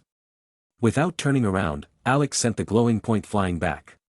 The compressed energy exploded with even greater force, directly sending the charging cyborg flying.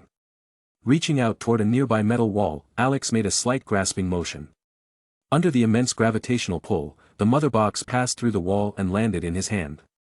Looking back, Alex saw Cyborg coming at him again, aiming an energy cannon at him while issuing a warning.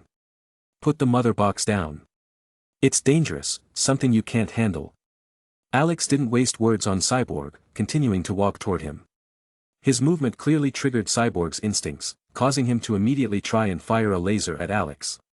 However, just as he prepared to fire, he suddenly felt the gravity beneath him increase by tens of times. Overwhelmed by the crushing force, Cyborg collapsed to the ground. Alex approached Cyborg and placed a hand on him, using his 6 eyes to analyze Cyborg's structure. After gathering all the necessary information, Alex felt slightly disappointed. Cyborg had been created by the mother box, but the complexity of his body was only about 1/3 of that of the mother box. While still very powerful, it wasn't enough for Alex's purposes. This realization led Alex to abandon the idea of using Cyborg as a humanoid energy source. Crouching down, Alex smiled at Cyborg and said, "Though the mother box isn't yours, I'll offer you something in return for keeping it safe. I can restore your original human body. Would you like that?" "What?" Cyborg, originally known as Victor Stone, had been gravely injured in an accident and was on the verge of death before the mother box saved him, turning him into a half-human, half-machine cyborg. For a long time, he had struggled with his identity, torn between being a machine and a human. The drastic change in his appearance had alienated him from society, leaving him isolated and confused, sinking into despair. In the original story, Cyborg had no choice. But now, Alex was offering him a chance to become fully human again. Cyborg stared blankly at the man before him. Just a few moments ago, a portal suddenly opened in front of him, triggering his systems to automatically launch an attack at the newcomer. Just as he was worrying about the intruder, he suddenly noticed the incoming person easily defusing the attack and using the energy he released to knock him away. Seeing the intruder take the mother box, he panicked because his father had warned him that the mother box was a crucial treasure tied to the survival of Earth and must not fall into anyone else's hands. So, he merged his consciousness with the system's will, greatly enhancing his strength, and attacked the intruder. However, the intruder easily suppressed him without making any moves, which left him incredulous. Especially now that the intruder said he could help him become human again, which shocked him even more. Was this real? He instinctively asked, "Who are you?" Alex didn't answer. For some reason, a lot of people seemed to ask him that same first question, "Who are you?" Could they have coordinated this? He said directly, "Hurry up, I don't have time." "State your request. Do you want to become human?" Prompted by Alex again, Cyborg finally reacted. After hesitating for a moment, he made a decision. "I want to become human." Even though he had gained great strength now, he was disconnected from society. He could never forget the strange looks his friends had given him. If he had a choice, he would much rather be human. Alex nodded. There, wasn't that simple? Come on, let this great one treat you. He touched Cyborg's head, and the power of his reversal technique began to work on him. The level 4 cursed technique reversal can work on non-living things, restoring them to their original state. Under the effect of the RCT, Cyborg's mechanical parts gradually transformed into flesh. During the process, the mechanical systems on Cyborg's body kept issuing warnings, but faced with the overwhelming gravity, they had no power to resist and could only let Alex do as he pleased. Moments later, all the mechanical structures on Cyborg's body had been transformed into flesh, and he had become human once again. Alex nodded and then, suddenly recalling something, casually took out a symbiote from his pocket dimension that hadn't yet been wiped of its consciousness and threw it onto Cyborg's face. The symbiote quickly fused with Cyborg, but in the end, neither the symbiote nor the human took full control. Instead, they merged into a hybrid form that resembled Cyborg's original appearance. Looking at this form, Alex nodded approvingly. As expected from a superhero. Even after merging with a symbiote, you still retain your own form. In light of my good mood, consider this a gift. After saying that, he opened the portal again and returned to Themyscira. Cyborg stood there, confused, watching Alex leave. He could feel the powerful energy surging within him and another consciousness constantly talking to him, leaving him with mixed emotions. It seemed he had not only become human again but also retained his superhero status. Not bad. Returning to Themyscira, Alex placed the final mother box into the energy hub he had prepared earlier. The mother box connected with the hub, releasing immense energy that merged with the energy of the other two mother boxes, blending with the energy from the eternal flame and the casket of ancient winters to create an even higher tier energy. During this process, the three mother boxes interacted, generating immense gravity, attempting to fuse into one.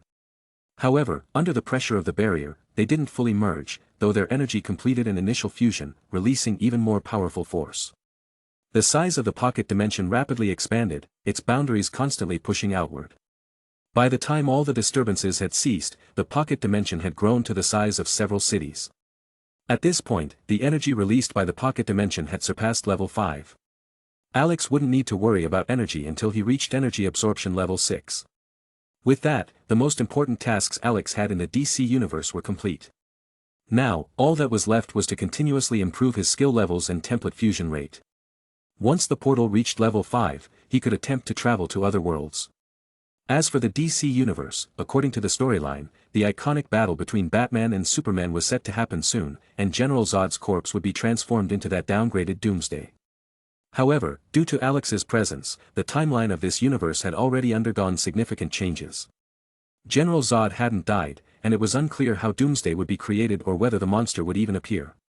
Moreover, since Alex had collected all three mother boxes, it was uncertain whether Steppenwolf would still invade Earth. The entire DC universe's plot had been drastically altered because of his interference, but Alex didn't really care. The timeline of the DC universe was always chaotic and disorganized. The movie universe was like that, and the universe he was currently in was just a parallel one that resembled the movie universe. As expected, even with the significant changes in the timeline caused by his presence, the villain's ability to stir up trouble remained undiminished, perhaps even stronger. Some time later, just as Alex was frequently using the portal to level it up, a figure suddenly appeared before him. A figure staggered through the portal connected to Gotham and collapsed to the ground. This figure was covered in wounds, big and small, and even one of his eyes was missing, leaving only a ghastly, blood-soaked socket. Although the symbiote on him was trying to heal the wounds, for some reason, possibly due to energy depletion, the healing process was unusually slow. And this person was Batman. Alex was curious about why Batman was in such a pitiful state. With a symbiote, Batman was incredibly strong. Even though the energy enhancements Alex had given him had worn off, Batman should still be capable of taking on Arkham Asylum and the Court of Owls with ease. Without needing to ask, Batman, spitting blood, explained. "Traveler. Batman, help us. The Joker has obtained the power of the 7 deadly sins from the Rock of Eternity, and his twisted mind has completely overridden the will of the 7 sins, making him the true embodiment of the 7 deadly sins. And Lex Luthor ambushed me, stealing part of the symbiote from me, and now he has a new symbiote. For some reason, he's much stronger than I am. Even though my combat skills are superior to his, I still couldn't defeat him. What's worse is that Lex Luthor and the Joker have teamed up and are using the genetic material from General Zod that they obtained from the Black Zero event to create a clone of Zod, intending to give rise to a creature called Doomsday. Wait, slow down. There was so much information that Alex was momentarily stunned. Even he needed a moment to process it all. You're saying that the Joker has become the embodiment of the 7 deadly sins, Lex Luthor has gained a symbiote, and now the two of them are trying to create doomsday. Alex was shocked. Wow, these supervillains really had a knack for causing chaos. Especially the Joker, he was a true madman, his mind so twisted it could override the 7 deadly sins themselves. That's honestly mad impressive if he would say. So you were injured by them? Where's Superman? Where is he now? Alex continued to ask. Batman kept coughing, trying to answer Alex's question, but the coughing fit prevented him from speaking until Alex boosted the symbiote with energy and used the RCT to heal his wounds, finally stopping the coughing. Batman exhaled deeply and continued. Yes, they were the ones who injured me. As for Superman, he was fighting alongside me but got weakened by kryptonite and was easily defeated by Lex Luthor. Now he's in grave danger. TSK, TSK, TSK, here comes some new fun. Alex placed his hand on Batman's shoulder and seriously said to him. Don't worry, we're like 2 peas in a pod. As your counterpart, I'll definitely help you. Alex was eagerly anticipating the birth of Doomsday. Such a good punching bag doesn't come around often. He directly tore open the space and pulled Batman through, while his outfit shifted and morphed into a batsuit. At that moment, Batman suddenly realized something and asked Alex. Wait, aren't you supposed to be my counterpart? Why do we look different? Alex kept a straight face and explained, even though we're counterparts, there are still some differences. After all, not even the multiverse has 2 completely identical people.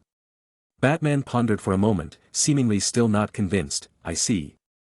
Alex turned, looking at Batman with disdain, and said matter-of-factly. Wayne, your thinking is too shallow. The multiverse is full of endless possibilities, representing infinite potential. There are even Batmen of different races. For example, there's Vampire Batman, or Batwoman, and even Doomsday Batman. Don't be surprised, you're ruining Batman's mystique. You should know that the army of Batmen from across the multiverse is a force that strikes fear into every universe. Batman fell silent. Is Batman really that incredible? Why do I get beaten up every day and only manage to fight back at the last minute? Batman suddenly felt like a failure as a Batman. If he ever encountered any Batman besides this traveler Batman in the future, he wouldn't even have the nerve to talk about his past exploits. Then, Batman suddenly thought of something and asked Alex. Traveler Batman, who is the strongest Batman in the multiverse that you know of? Alex paused and then slowly replied. There are many Batmen in the multiverse, but the strongest ones include White Lantern Batman, who obtained the White Lantern Ring. The White Lantern Ring embodies life itself, making him practically a god. Then there's the Batman, God of Knowledge. He sits on the Mobius chair, becoming the God of Knowledge with limitless power. He travels through time, repeatedly tormenting and killing Joe Chill, the man who murdered his parents. And there's also the evil god Batman, who became the Atman, the Night Judge. Alongside Superman and Wonder Woman, who also became evil gods, they conquered everything. Hearing Alex's words, Batman's eyes sparkled. He felt a sudden impulse. He wanted to become a stronger Batman, not just the inferior version who knew nothing. Finally, he asked the Traveler Batman. What about you? What level are you? Alex was momentarily stunned by Batman's question. Since he was just pretending to be Batman, he had never really thought about it. After a brief moment of reflection, he replied slowly. As for me, I'd probably rank in the top 10. But unlike other Batmen, I exist in a quantum superposition and can freely travel across parallel universes and other worlds. So my potential is higher. Their limits are already set, but I can reach even greater heights, perhaps even surpassing the Supreme God. Batman was half understanding, not knowing what quantum superposition meant, nor what the Supreme God represented. But he knew that the Batman beside him was definitely a special one, perhaps the most unique Batman of them all. Using his powers of insight, Alex held back a smile as he sensed what Batman was thinking. Of course he's the most unique one, because not only does he come from another universe, he's not even a real Batman. Messing with this one was too funny to stop. As they walked through the portal, Alex and Batman found themselves in a secluded warehouse, facing a maniacally laughing Joker and a Lex Luthor covered in symbiote. The portal had brought Alex to the area closest to them. When the Joker saw Alex and Batman step out of the portal, he burst into laughter. Ha ha ha ha ha. 2 Batmen. Even more fun. But when he got a good look at Alex's face, the smile froze on his face, then twisted into something even more sinister. "No, you're not Batman. Who are you?" He was enveloped by a sudden black mist, and one of his eyes glowed ominously blue as he snarled at Alex. "Batman, standing to the side, said. The Traveler Batman comes from another parallel universe." Before he could finish, Joker cut him off. "No. He's not Batman. He's a fraud. A pretender. Damn it, you filthy little bug. You've ruined my fun. I was expecting double the amusement." Alex understood what the Joker meant and couldn't help but admire the bond between Joker and Batman. With just one look, Joker could tell that he was faking being Batman. Could Joker really have a Batman detector on him? Before Alex could respond to the Joker's accusation, Batman gave Joker a disdainful look that Alex was all too familiar with, and said words Alex also knew all too well. "Joker, your vision is too narrow. The multiverse is filled with endless possibilities. There are many Batmen beyond me. Some of them are even stronger than gods." Batman spoke with disdain toward Joker, but with a serious tone. Despite the seriousness in his voice, Alex could still sense a hint of pride in his words. Alex tried really hard to stifle the laughter that almost came out. It was obvious that Batman had been repeatedly outwitted by Joker, even almost killed by him recently. Now that he had a chance to mock Joker, he wasn't going to let it slip. He was really getting into it. The Joker clearly didn't believe Batman's words, and let out a crazed laugh. "My little bat, you've been deceived. No matter which universe we're in, I'll always be your sweetheart. We know each other's hearts. Even if it's a parallel universe version of you, I could easily tell." The Joker's heartfelt confession failed to move Batman. Instead, it filled him with revulsion. He charged straight at the Joker, shouting. "We've never been friends. Not now, and not ever." The two clashed. Empowered by Alex's energy, Batman regained the strength he had when he defeated General Zod. Even against the Joker, who had gained the power of the 7 deadly sins, Batman held his own without faltering. Alex watched the pair brawl like lovers in a heated argument, then turned to Lex Luthor and smiled at the wary man. "Hurry up and create Doomsday already. I can't wait any longer." Lex Luthor. Superman, who was lying at Lex's feet. This wasn't what they expected at all. They thought the Traveler Batman had come to stop Lex from creating Doomsday. But why was he urging Lex to create Doomsday? And judging by his expression, he seemed even more excited about it than Lex. Chapter 109. Even though Superman was being suppressed by kryptonite, leaving him with only a fraction of his strength and in an extremely weakened state, he still struggled and said to Alex. "Traveler Batman, what are you doing? Why aren't you stopping the creation of Doomsday?" Alex smiled and calmly responded. "I think Doomsday is a very durable punching bag. It might be useful to test the limits of my strength." Hearing Alex's answer, even Lex Luthor looked shocked. The symbiote on him also spoke. "I told you, this guy is absolutely insane. Even though I only inherited fragmented memories from Batman's symbiote, I still instinctively feel terrified of him. Run away now, don't push your luck any further. No, I have to create Doomsday. His arrogance will be the key to my victory." Lex Luthor rejected the symbiote's suggestion and immediately controlled it, generating numerous tentacles to begin experimenting on Zod's cloned body.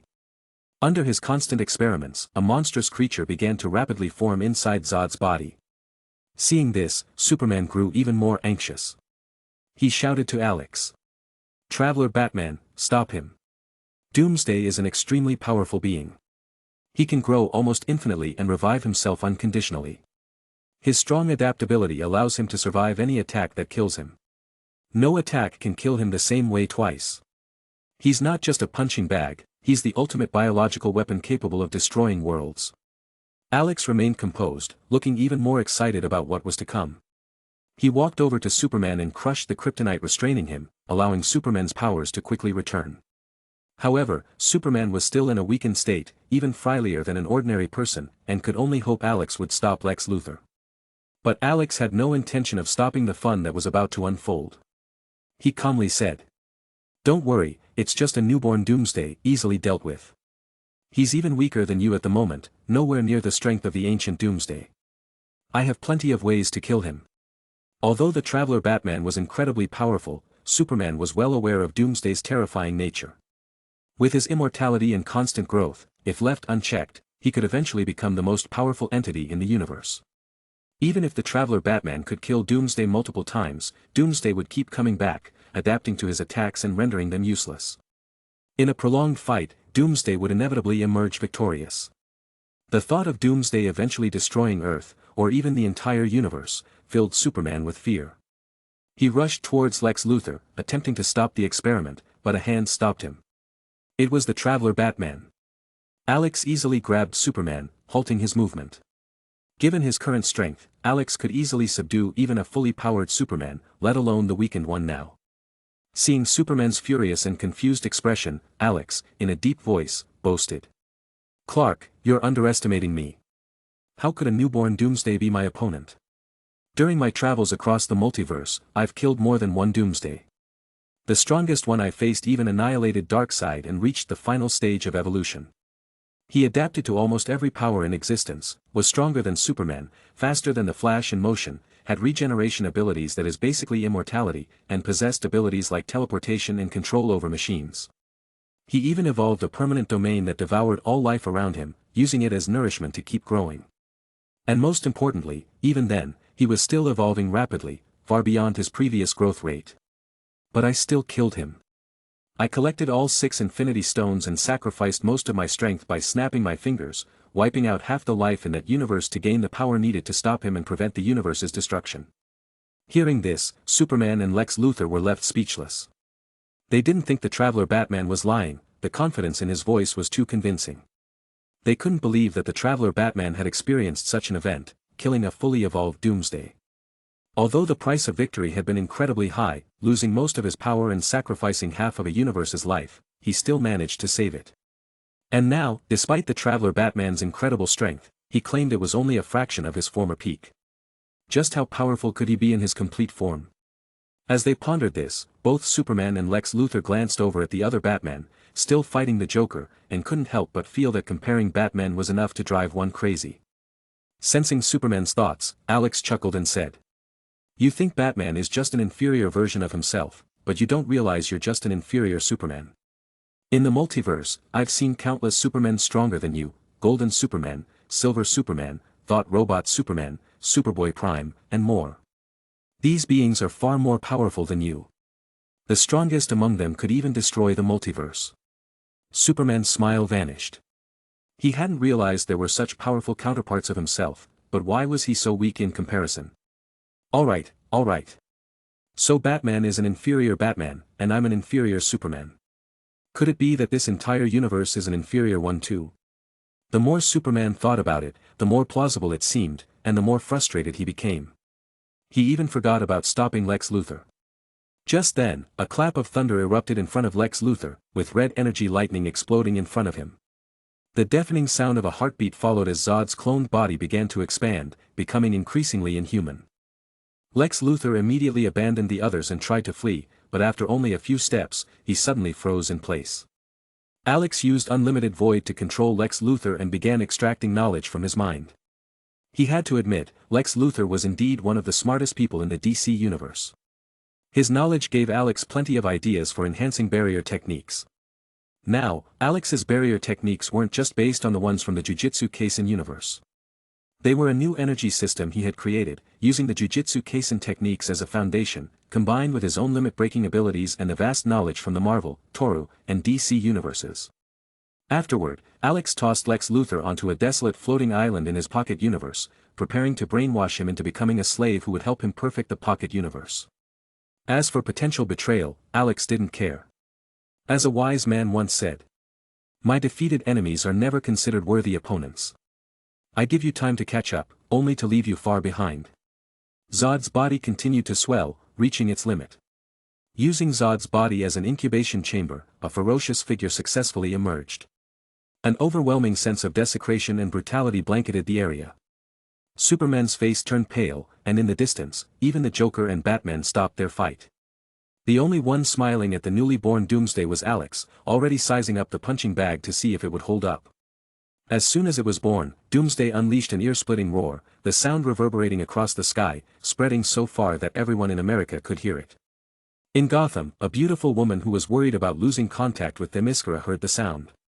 A brilliant light enveloped her, and she transformed into a powerful warrior dressed in medieval armor. She rushed swiftly toward the location where Alex and the others were.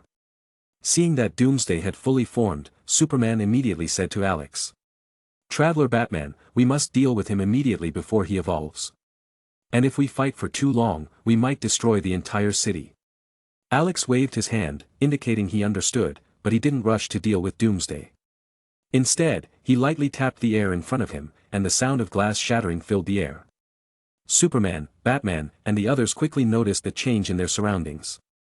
The space around them had transformed into a dreamlike realm, with buildings folding in on themselves, creating bizarre structures. They quickly realized they were no longer in Gotham but in some strange alternate space.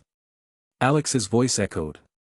"When dealing with brute fighters like Doomsday, as a refined mage, I have too many ways to limit him." Superman and Batman, who both relied on brute strength to fight, fell silent. It seemed like Alex's words included them in his disdain. Alex nonchalantly walked toward Doomsday, telling the others, "Don't interfere. I want to handle this big oaf myself. I haven't gone all out since fighting the Celestials. I'm really looking forward to it."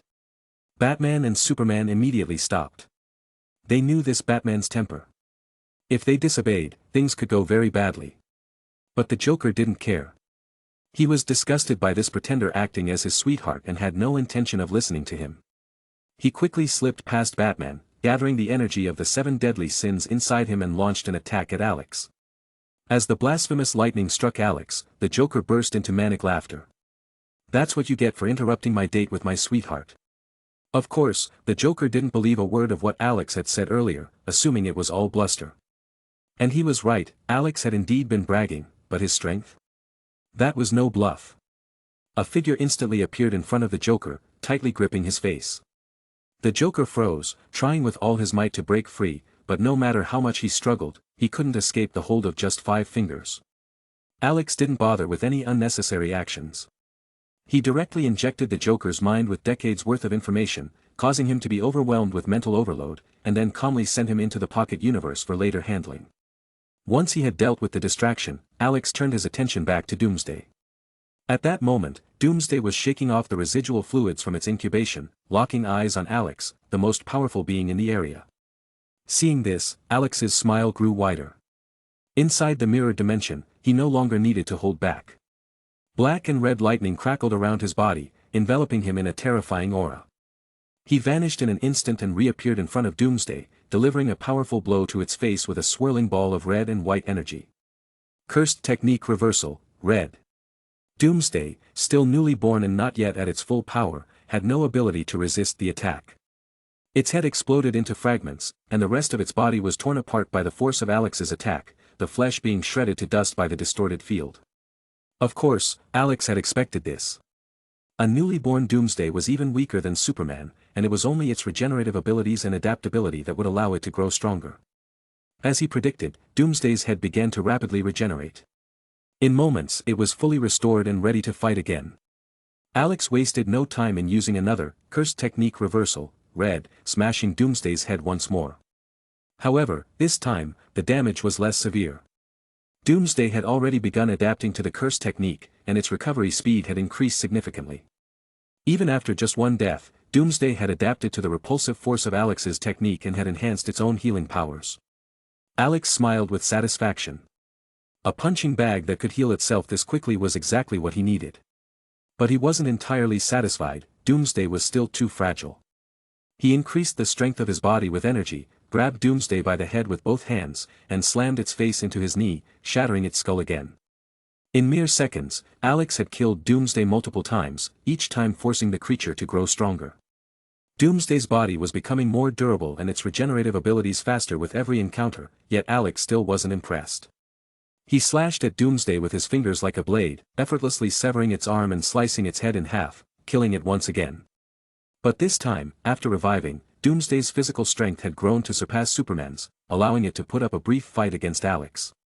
Even so, Alex easily overpowered it, using twisted gravitational fields and his black and red lightning attacks to kill Doomsday again and again. Each time, Doomsday's growth accelerated, but its attacks remained futile. As their battle continued, Batman and Superman, who had been watching from a distance, began to struggle to even perceive the movements of the two fighters. Their speed had increased beyond what their eyes could follow, and the shockwaves from their clashes were becoming unbearable. If they didn't leave soon, the aftershocks alone could end up killing them. After narrowly dodging one of Doomsday's heat vision attacks, which nearly sliced him in half, Batman shouted, "Traveler Batman, let us out of here." Both Batman and Superman used all their strength to call out, finally catching Alex's attention. Seeing their bloodied and battered states, Alex felt a bit guilty. After knocking Doomsday back with a powerful punch, he opened a portal and let the two escape. Outside the mirror dimension, Batman and Superman both sighed in relief, their immediate danger finally over. But soon after, their concerns returned. Doomsday was growing too fast. What if Alex couldn't handle him and things got out of control? If Doomsday defeated Alex and escaped the mirror dimension, there would be no one left who could stop him. The entire universe might be destroyed by his rampage.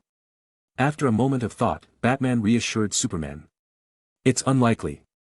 If everything Traveler Batman said is true, even the strongest Doomsday wouldn't be able to defeat him, let alone this newborn one." Hearing Batman's words, Superman started to relax.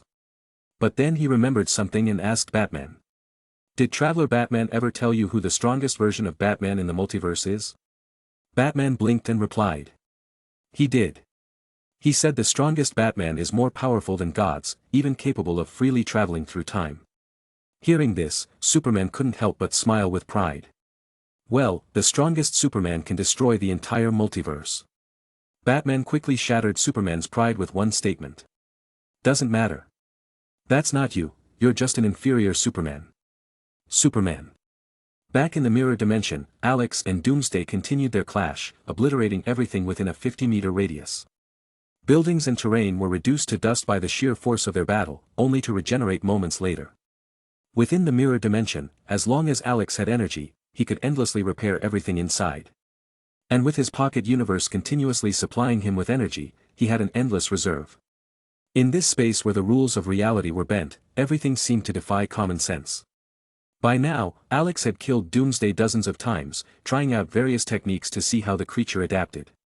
He discovered that Doomsday's adaptability had its limits. For instance, Doomsday took 5 deaths to fully adapt to Alex's space-slashing attacks, but it still couldn't withstand his vector manipulation or purple, even after dying several times. Doomsday's growth in strength and speed was impressive, but it was still no threat to Alex. The creature's combat style was too straightforward and reliant on brute force. Alex had too many ways to counter it. With a casual gesture, Alex manipulated the mirror dimension to hurl an entire skyscraper at Doomsday, but the creature easily tore it apart without sustaining any damage. After several more minutes of fighting, Alex finally heard the sound he was waiting for. Mirror Dimension Experience +1. Congratulations! Your skill Mirror Dimension has leveled up. Mirror Dimension LV3, 1/1000 create a temporary dimensional space isolated from reality. Any events within will not affect the real world. A flood of information surged into Alex's mind, which he quickly absorbed. With the level up, the size of the mirror dimension expanded rapidly, growing from 5 kilometers to 50 kilometers in just moments. Along with the increase in size, Alex also gained greater control over the space. With a wave of his hand, he compressed a skyscraper down to the size of a spear and hurled it at Doomsday at supersonic speeds. Doomsday barely managed to block the attack, but not without sustaining some injury. Seeing that his new attack had drawn blood, Alex nodded in satisfaction. The power level was beyond his expectations.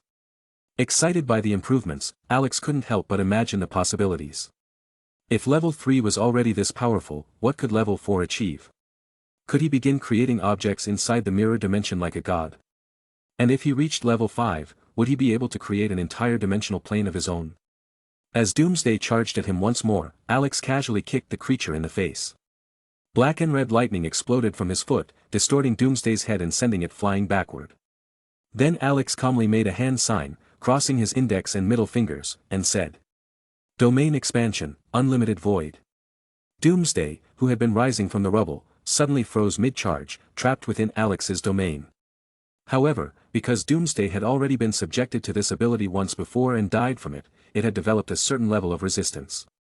After a few seconds of struggling, it began to shake off the effects of the unlimited void and resumed its charge toward Alex. But Alex wasn't fazed.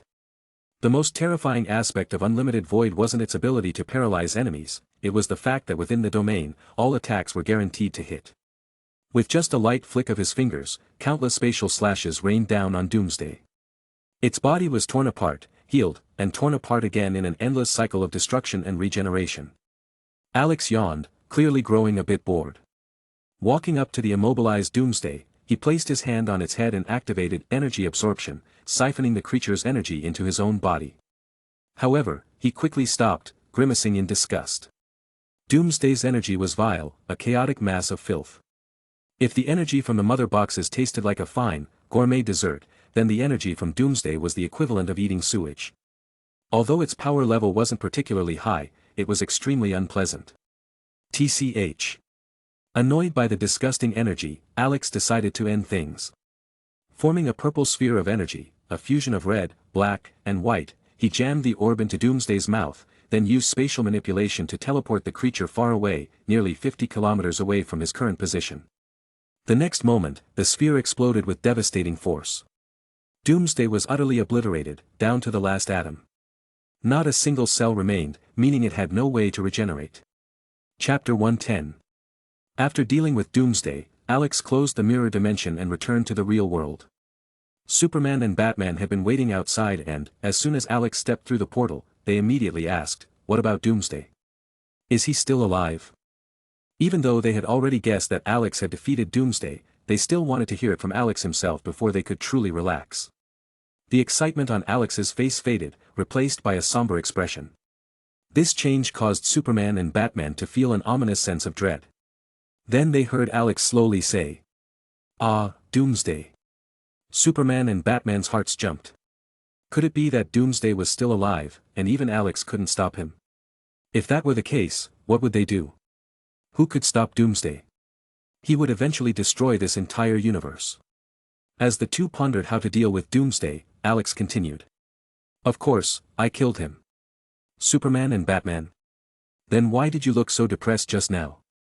"Because I was hurt by your lack of faith." "Do you really think I'm that weak, that I couldn't kill a newly born Doomsday?" "I told you already, I've traveled the multiverse and killed countless Doomsdays, including those that evolved to their ultimate forms." Batman and Superman finally realized they had been tricked, and gave Alex a speechless look. But they weren't angry. Being fooled was much better than learning Doomsday was still alive. After using Doomsday as a punching bag to test his current strength and leveling up his mirror dimension to LV3, Alex felt great. He couldn't help but think about heading back to his floating island and engaging in a 300-round battle with his numerous mermaid maids. However, just as he was about to tear open a portal, his 6 eyes detected 2 figures rapidly approaching his location. When he saw who they were, he paused and his expression grew strange. Here it was, the final piece of the Themyscira puzzle. Seconds later, Superman and Batman also sensed the approaching figures. Within moments, a curvy and beautiful woman, accompanied by a muscular man, arrived at the ruins left behind by the aftermath of the battle. The beautiful woman with the incredible figure was none other than Diana, the daughter of Zeus and Hippolyta, Wonder Woman. And to Alex's surprise, the muscular man was Shazam. Shazam's real identity was Billy Batson, a 14-year-old boy who had been granted the wisdom of Solomon, the strength of Hercules, the stamina of Atlas, the power of Zeus, the courage of Achilles, and the speed of Hermes, turning him into a mighty superhero. By the original timeline, Billy shouldn't have become Shazam yet. But it seemed Alex's interference had caused a butterfly effect, and Billy had been transformed into Shazam earlier than expected, likely due to the Joker obtaining the powers of the 7 deadly sins. Wonder Woman arrived at the ruins, and after scanning the area, she turned to Alex and the others, asking, "I sensed an extremely evil presence. Did you see anything?"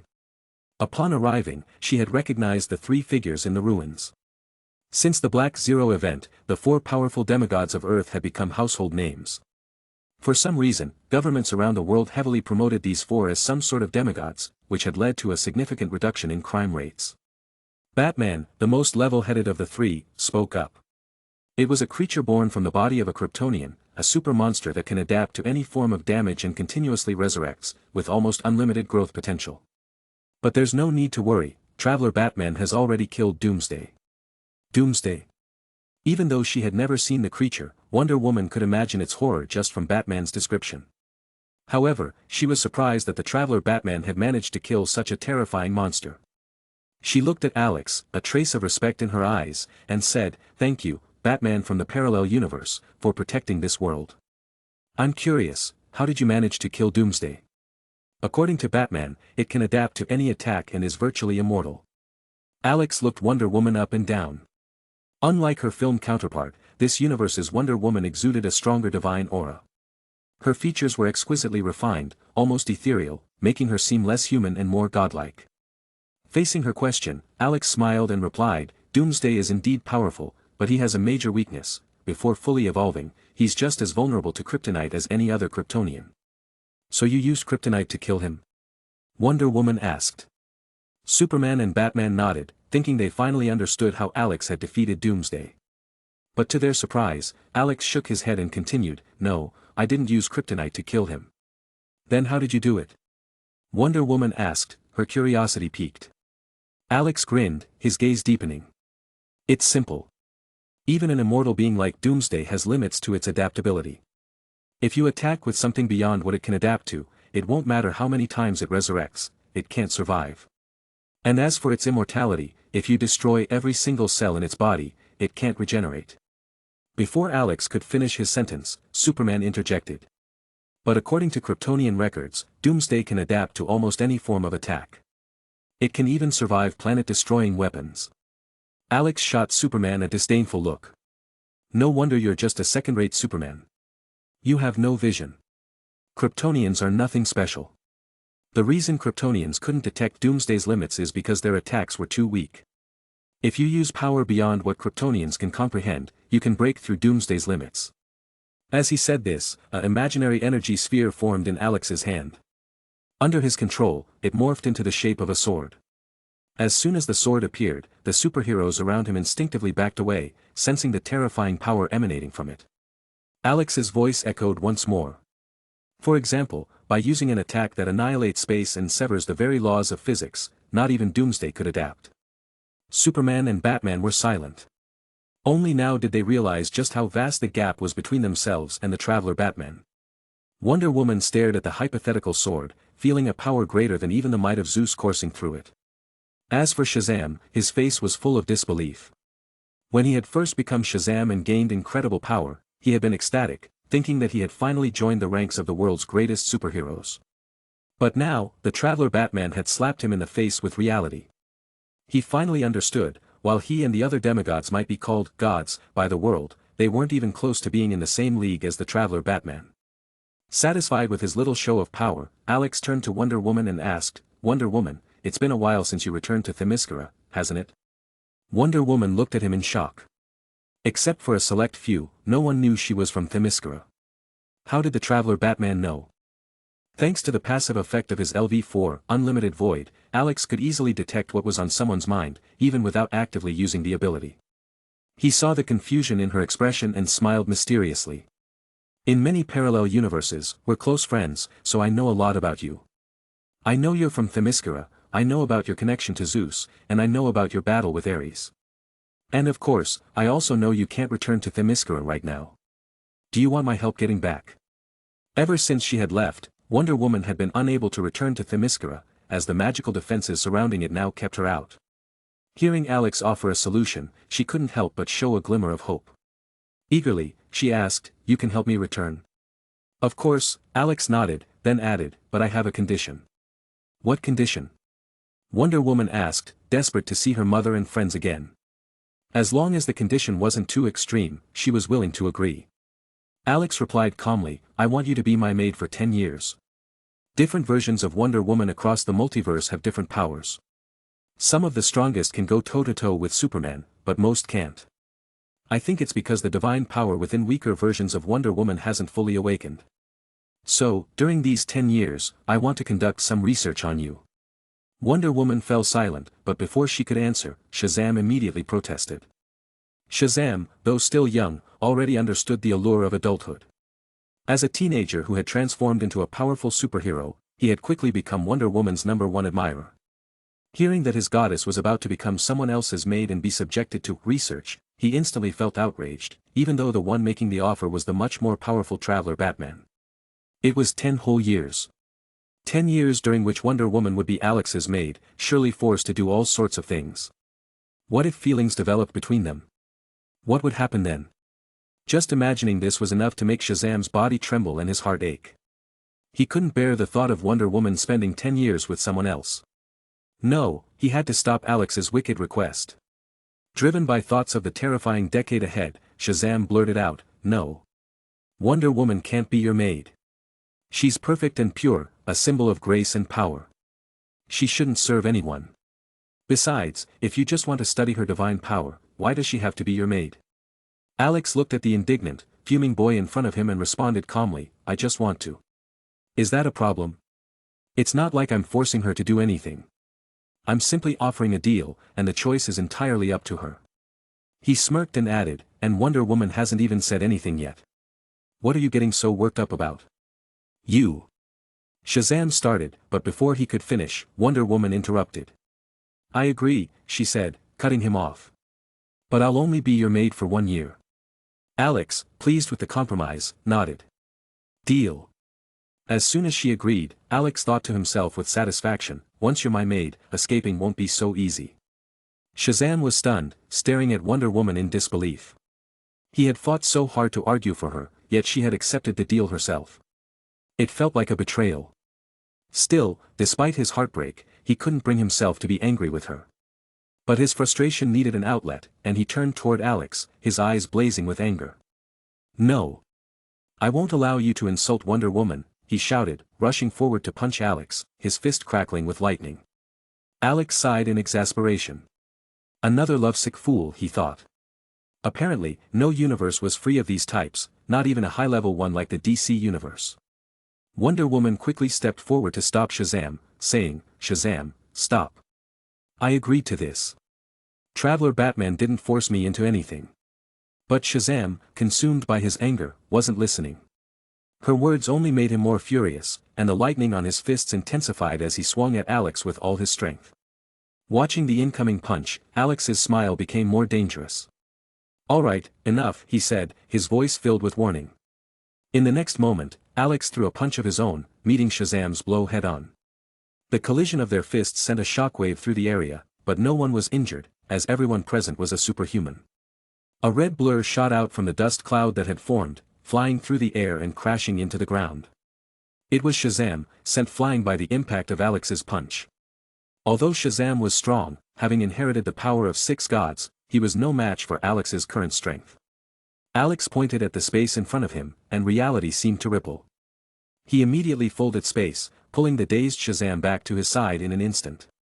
Using his unlimited void technique, Alex trapped Shazam in place, immobilizing him. He sneered, "You're just a child, too immature to understand the responsibilities of a superhero. So, I'm going to take away your powers." Fear filled Shazam's eyes at the thought of losing his abilities. Becoming Shazam had transformed his life. No longer a powerless, ignored kid, he had become a superhero, someone admired and respected. He didn't want to go back to his old life. Panicking, he began to beg. "Traveler Batman, please. I was wrong. Don't take my powers. I'm just a kid." "Alex."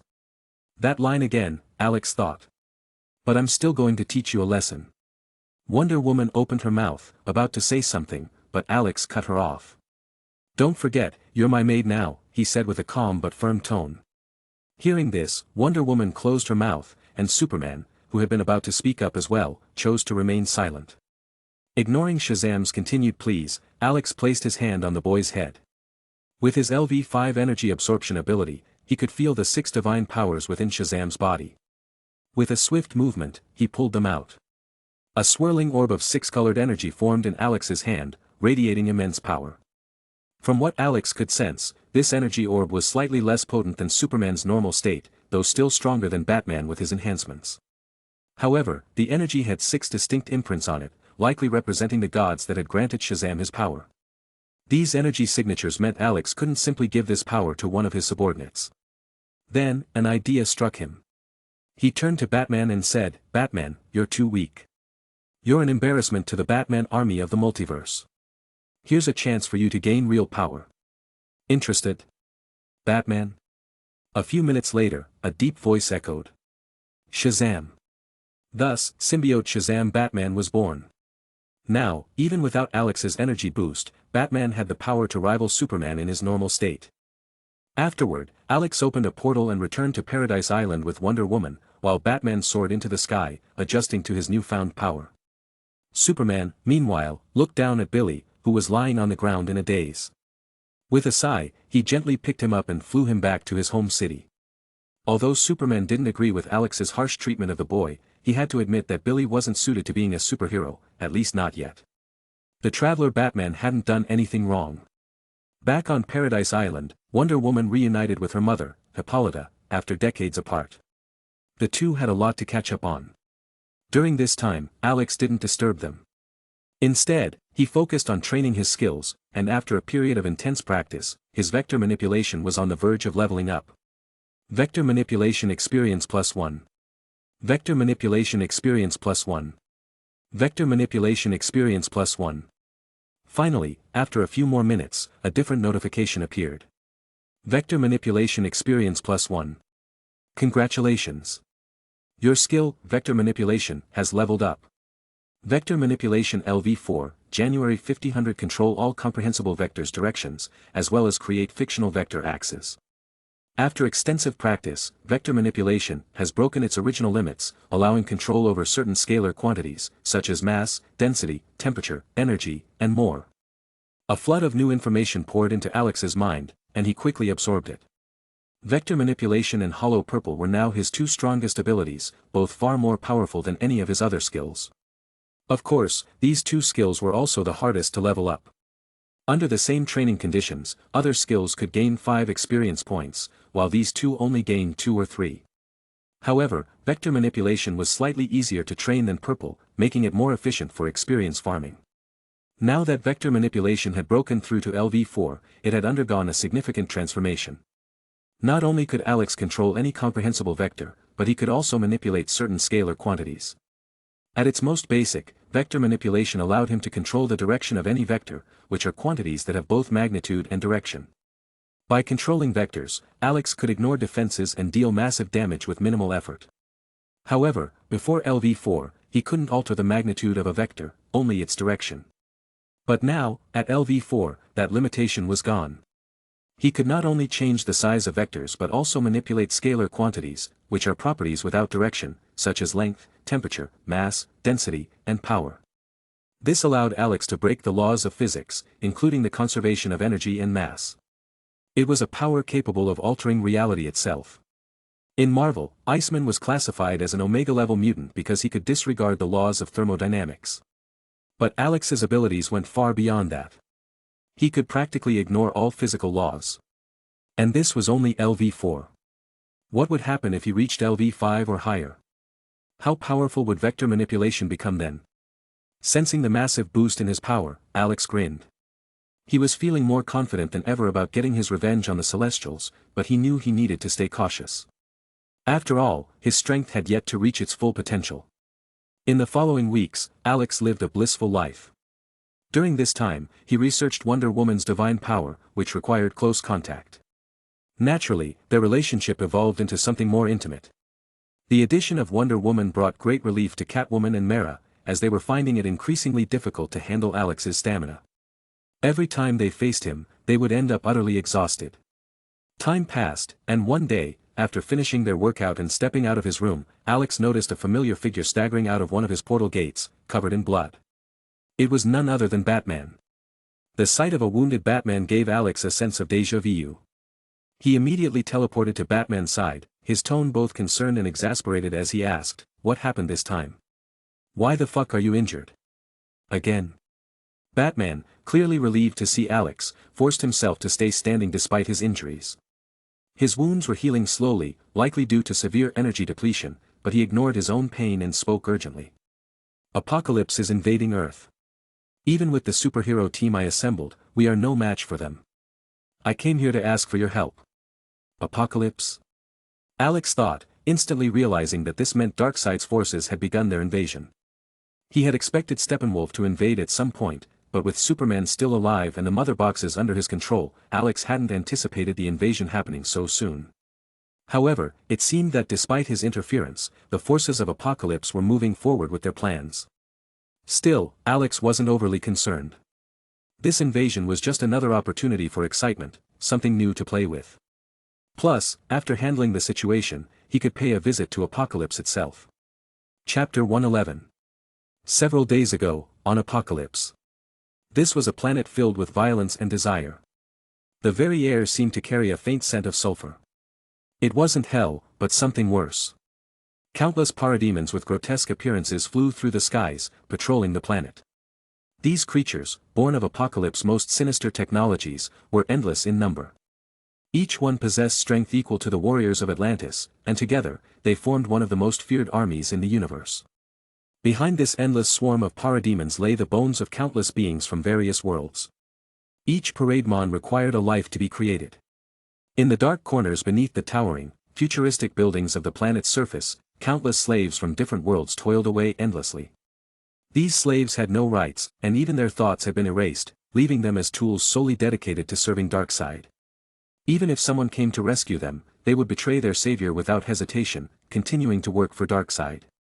Though they were alive, in essence, they were already dead. At the very center of Apocalypse stood a colossal structure that rivaled mountains in size. At its summit, Darkseid surveyed his planet and his dominion. He relished this.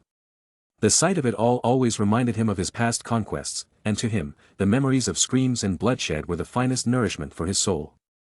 3 figures knelt before Darkseid, trembling in fear. They had been kneeling for a long time, but they didn't dare move. Their respect and fear of their leader, the strongest new god, the god of evil, and ruler of Apocalypse, were deeply ingrained. After what seemed like an eternity, Darkseid finally turned to them, his gaze cold and commanding.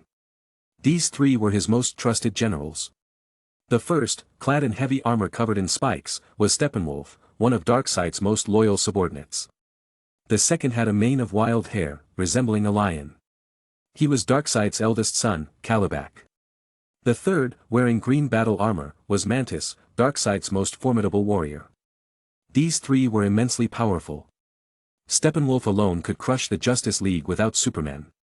Kalibak, even stronger, was a warrior capable of matching Superman. But the strongest of the 3 was Mantis, who could nullify all physical attacks, making even Superman powerless against him. After another moment of silence, Darkseid spoke in his deep, menacing voice. "I can sense it. The 3 mother boxes have gathered in one place. I need you to go to Earth, find them, and bring them back." As soon as Darkseid finished speaking, the 3 generals answered in unison, "Yes, Lord Darkseid." Darkseid's voice grew even darker and more ruthless as he continued. "We have discovered a being on Earth who calls himself Batman, claiming to be from a parallel universe. He possesses multiple abilities and is stronger than Superman. I have given you an Omega Beam to find him, kill him, and retrieve the mother boxes." "Yes, for Darkseid." As the 3 generals departed, Darkseid watched them with a sinister smile. While the so-called Traveler Batman was indeed powerful, Darkseid's Omega Beam could erase anything from existence. Aside from Superman, who was protected by the Source Wall, even a multiversal entity could be harmed by the Omega Beam. Darkseid didn't believe the Traveler Batman was on par with a multiversal being, which meant his death was inevitable. And even if Batman was stronger than the generals, the Omega Beam was a failsafe. The mother boxes, in the end, would belong to Darkseid. Several hours later, the endless army of parademons and the 3 generals made their way to Earth through boom tubes. The invasion had begun. When the attack came without warning, Batman was quick to react. He summoned all of Earth's superheroes. Batman, Superman, Cyborg, Flash, Aquaman, Green Lantern, and many others gathered to face the invasion from Apocalypse. But this invasion was different from the one in the movies. This time, in addition to the overwhelming Parademon army and Steppenwolf, 2 other terrifyingly strong warriors had come. In the battles that followed, Mantis, with his immunity to physical attacks, fought Superman. With most of his attacks nullified, Superman was at a disadvantage. If not for his superior speed, he might have been killed early in the battle. Meanwhile, Batman fought Kalibak. With the enhancements Alex had given him, Batman was far stronger than in the movies, but even then, he could only manage a stalemate with Kalibak.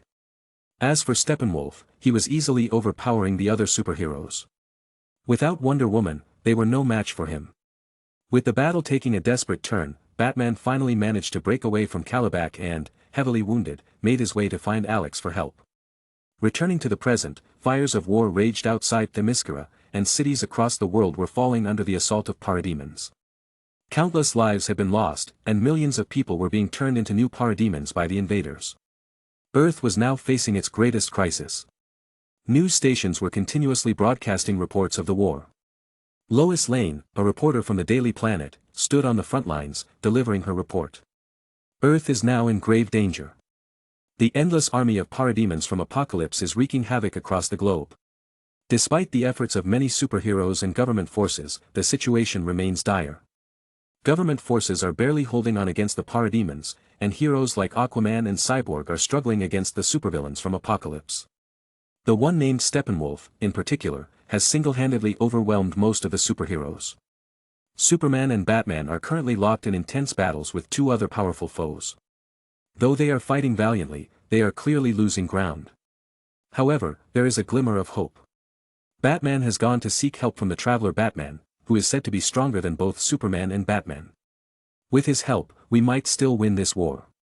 Despite her hopeful tone, the online community was far less optimistic. Many people posted negative comments, predicting Earth's doom. We're all going to die. Apocalypse is just too strong. What we're facing now is just the vanguard. When the full force arrives, how can we possibly win? Even if Traveler Batman joins the fight, what difference does it make? He might be stronger than Batman and Superman, but against that Mantis? He's got no chance. Don't forget, Traveler Batman is from a parallel universe. He has no reason to risk everything to protect ours. He's probably already fled. Why else hasn't he appeared yet? I don't want to die. High above, Superman was locked in battle with Calabac and Mantis. After being knocked into space earlier, Superman had absorbed more solar radiation, temporarily increasing his power. But this burst of strength wouldn't last. Once it faded, he would be weaker than normal, leaving him vulnerable to his enemies. Superman's opponents were unlike any he had faced before. Calabac, with strength to rival his own, could match him blow for blow. But Mantis was even worse, his ability to nullify all physical attacks rendered most of Superman's strength useless. Even Superman's heat vision was absorbed by Mantis, leaving him with no effective way to fight back. The situation seemed hopeless. Superman couldn't help but wonder, what kind of power would it take to defeat Mantis? As he dodged another attack from Calabac and was struck by Mantis, Superman's body was covered in wounds. Even the sunlight couldn't heal him fast enough. He was nearing his limit. Mantis's last strike had pushed him over the edge. Exhaustion overwhelmed him, and he could no longer defend himself. With a final blow, he was knocked from the sky, crashing to the ground like a falling meteor. Mantis landed next to Superman, placing his foot on the Man of Steel's chest and sneering down at him. Superman, you're nothing. I don't know why Lord Darkseid values you so much, but it doesn't matter now. Your life is mine. All the remaining superheroes, still able to move, watched in horror. Cameras broadcasted the scene to the entire world, showing everyone the dire situation. The world fell into silence. Everyone understood that if Superman died, it would mean Earth's total defeat. If even one of the gods of men could fall, what hope did ordinary people have? Mantis's face twisted in a cruel grin as he raised his clawed hand, preparing to drive it through Superman's chest and crush his heart. But just as his claws were about to pierce Superman's chest, Mantis was suddenly sent flying at supersonic speed, crashing through the ground and creating a deep, seemingly endless trench. Calabac, sensing something, turned sharply to see a portal opening next to Superman. A single finger emerged from the portal. It seemed as if that finger alone had been enough to send Mantis flying. How could that be possible? A mere finger had knocked Mantis away. Not even his father, Darkseid, could do something like that. Then, a figure stepped through the portal, a man standing 6 feet tall, wearing the same batsuit as Batman. But the feeling he gave Calabac was entirely different, something far more dangerous. It was a primal, instinctive fear born from countless battles, a fear even stronger than what he felt when facing his father. Impossible. Calabac couldn't believe it. How could this Batman be stronger than Darkseid? The appearance of Traveler Batman shattered Calabac's worldview. Everyone else, too, stared in disbelief as Traveler Batman emerged from the portal, casually having just sent Mantis, who had been dominating Superman, flying with a single finger. What was going on? Could this truly be Traveler Batman's real strength? Behind Alex, Batman, Catwoman, Wonder Woman, and Mera stepped out of the portal, one by one. At this moment, both Batman and Catwoman had been strengthened again by Alex, granting them power rivaling that of Superman. Meanwhile, Wonder Woman's divine power had fully awakened under Alex's research, unlocking the different abilities gifted to her by the Olympian gods. Combined with her numerous artifacts and the symbiote Alex had given her, she had grown even stronger than a regular Superman.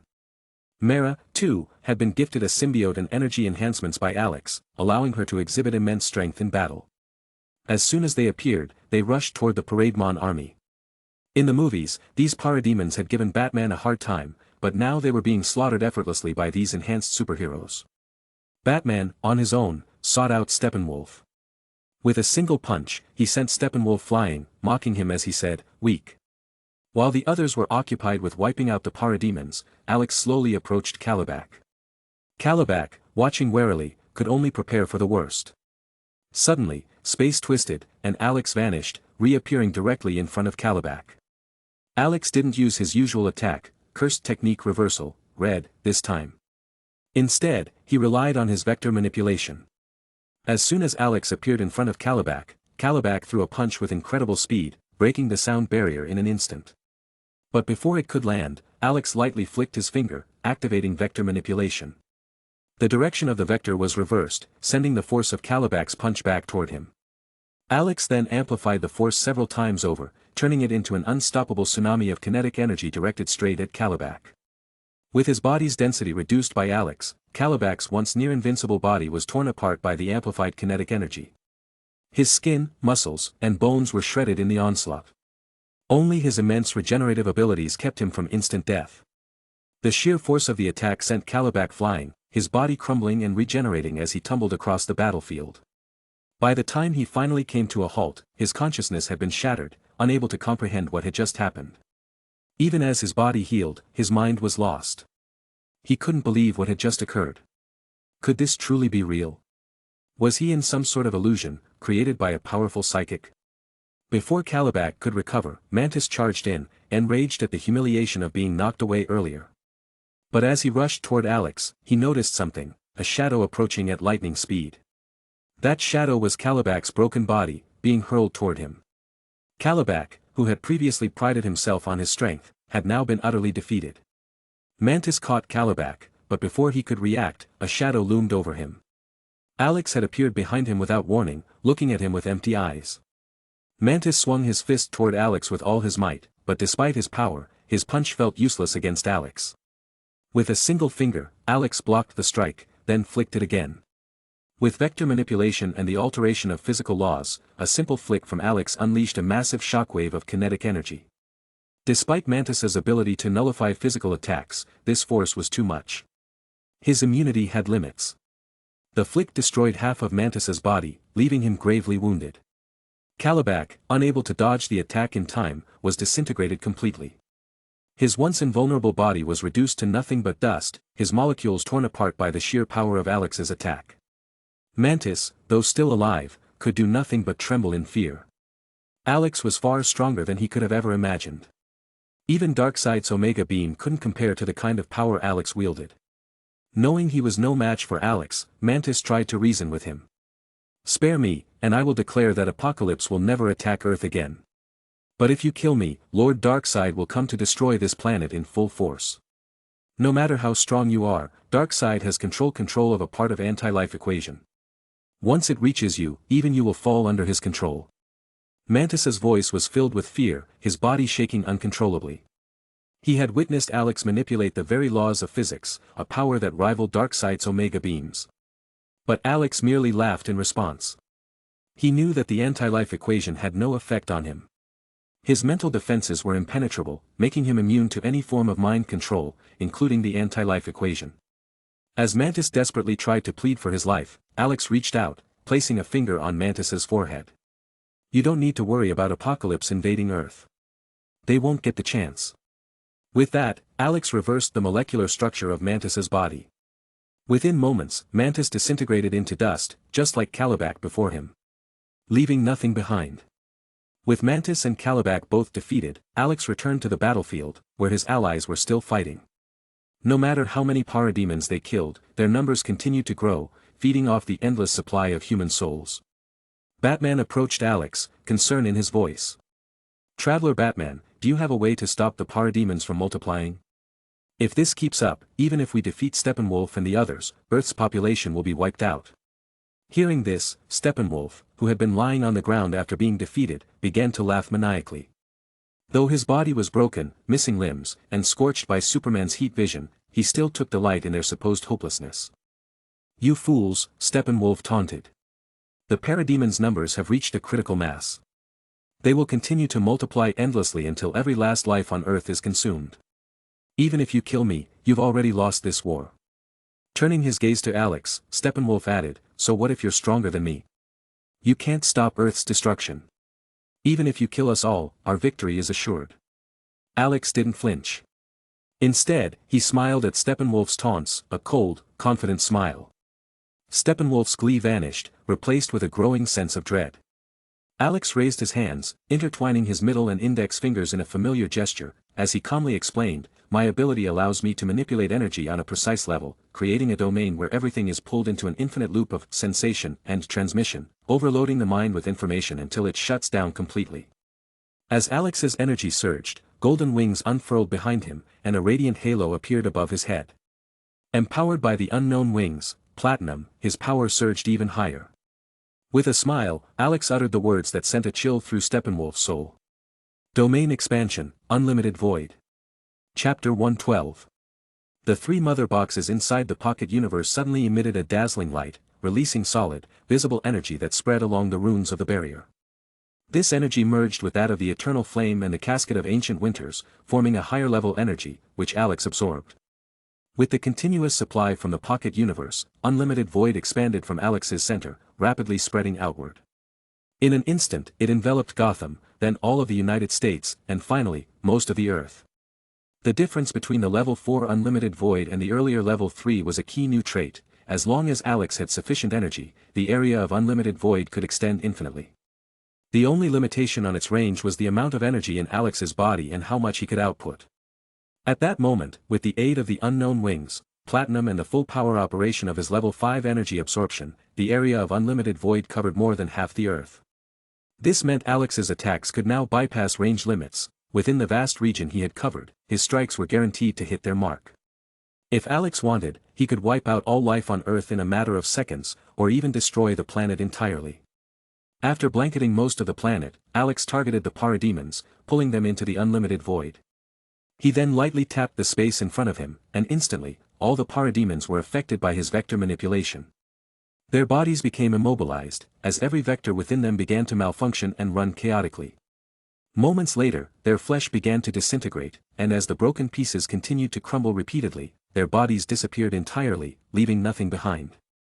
The entire world fell silent, stunned by what had just occurred. No one understood what had caused the parademons to disintegrate into dust before vanishing. Only those near Alex, and those watching the battlefield through live broadcasts, realized what had just happened. In a single moment, Traveler Batman had killed billions of parademons. Catwoman's mouth opened in awe, her face filled with astonishment. While she already knew how powerful Alex was, she hadn't expected this level of strength. Unlike Catwoman, who could only see the immediate area, Superman's supervision allowed him to observe much more. He relayed to everyone what he had just witnessed. In an instant, parademons across half the planet disintegrated into dust and blew away with the wind. Traveler Batman just wiped out billions of parademons, effectively halting their army's assault and pulling Earth back from the brink of destruction. Batman recalled what Traveler Batman had said earlier. Could those seemingly unbelievable stories be true? Had Alex truly killed numerous doomsday creatures, and used a powerful item known as the Infinity Stones to sacrifice half the universe and weaken himself just to defeat the ultimate doomsday? Previously skeptical, Batman now found himself believing the story more and more. Alex had the power to destroy Earth if he wanted to. If he had once possessed even greater power and items like the Infinity Stones, it was entirely possible he had done what he claimed. Because the parademons had descended upon Gotham and spread out from there, Alex's attack had eliminated the vast majority of them. Only a few stragglers remained, and they were quickly destroyed by local government forces using various conventional weapons. With the parademons turning to dust, the internet exploded with new messages, and processors at major forums were working in overdrive. The parademons around us just suddenly died for no reason. Same thing happened here. +1. You obviously didn't watch the live stream. Traveler Batman just wiped out almost all of the parademons with some technique. What? Is Traveler Batman really that strong? Not only that, but those 3 Apocalypse warriors who were crushing Superman, Batman, and the other superheroes? Traveler Batman killed them effortlessly when he arrived. That's right. Compared to the other superheroes, Traveler Batman is on a whole different level. I wouldn't be surprised if he could single-handedly defeat every superhero on Earth. No need to wonder, it's a fact. I apologize for ever doubting Traveler Batman. As a hero who can travel the multiverse, his strength is beyond anything I could have imagined. Same here. From now on, I'm Traveler Batman's #1 fan. He's my hero. The online doubts about Traveler Batman vanished, replaced by legions of new fans, all of whom were saved by him. Meanwhile, governments around the world began analyzing Traveler Batman's strength, only to come to the same conclusion: not even the other 3 demigods could stand against him, let alone anyone else. At that moment, everyone understood. While Batman, Catwoman, and Superman were considered gods among humans, Traveler Batman had already transcended beyond that. He was a true god. On the battlefield, after hearing Superman's words, Steppenwolf scowled, glaring at Alex with venomous eyes. He was now certain that without using the Omega Beams or the anti-life equation, even Darkseid couldn't stand a chance against Traveler Batman. But then Steppenwolf smiled, regaining his confidence. No matter how strong Traveler Batman was, he wasn't invincible. Darkseid still had more powerful weapons, like the Omega Beams, at his disposal. And with his regenerative powers, Steppenwolf had already healed most of his injuries. His smallest arm, which had suffered the least damage, had fully recovered. From his armor, he retrieved a small device, clenched it tightly, and hurled it at Alex. The device activated, releasing a terrifying crimson energy, the Omega Beams, capable of erasing a being's existence at its very source. Seeing that the Omega Beams had been unleashed and couldn't be stopped, Steppenwolf burst into wild laughter. Damn you! No matter how powerful you are, you'll die before the might of Lord Darkseid's Omega Beams. Once you're dead, Apocalypse will send an even more powerful army to conquer Earth. In the end, Earth will belong to the great Lord Darkseid. The other superheroes, drained from their earlier battles, hadn't noticed Steppenwolf's actions. Even Superman, having relaxed, failed to detect the Omega Beams until it was too late. By the time they realized what had happened, the Omega Beams were already hurtling toward Alex. No. Despite their faith in Alex's strength, Steppenwolf's confident taunts left Catwoman and the others anxious. Could it be true? Could Alex be killed by the Omega Beams? Everyone threw their weapons in an attempt to intercept the Omega Beams, but they were too fast. Before anyone could react, the beams had already reached Alex. All eyes were on him. Unlike the others, Alex had already noticed Steppenwolf's sneaky actions through his 6 eyes, and had detected the powerful energy contained in the box within Steppenwolf's armor. The energy was extremely high level, only slightly weaker than the fully combined energy of the 3 mother boxes, comparable to that of the Infinity Stones. Alex quickly recognized the power of the Omega Beams, an attack even stronger than Superman's heat vision.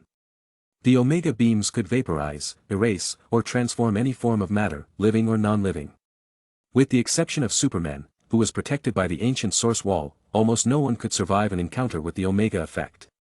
But Alex wasn't like everyone else. He had far too many abilities on par with the Omega Beams. He raised his hand, catching the Omega Beams in its path. His hand began to disintegrate, and the gathered heroes gasped in shock. But Alex remained calm.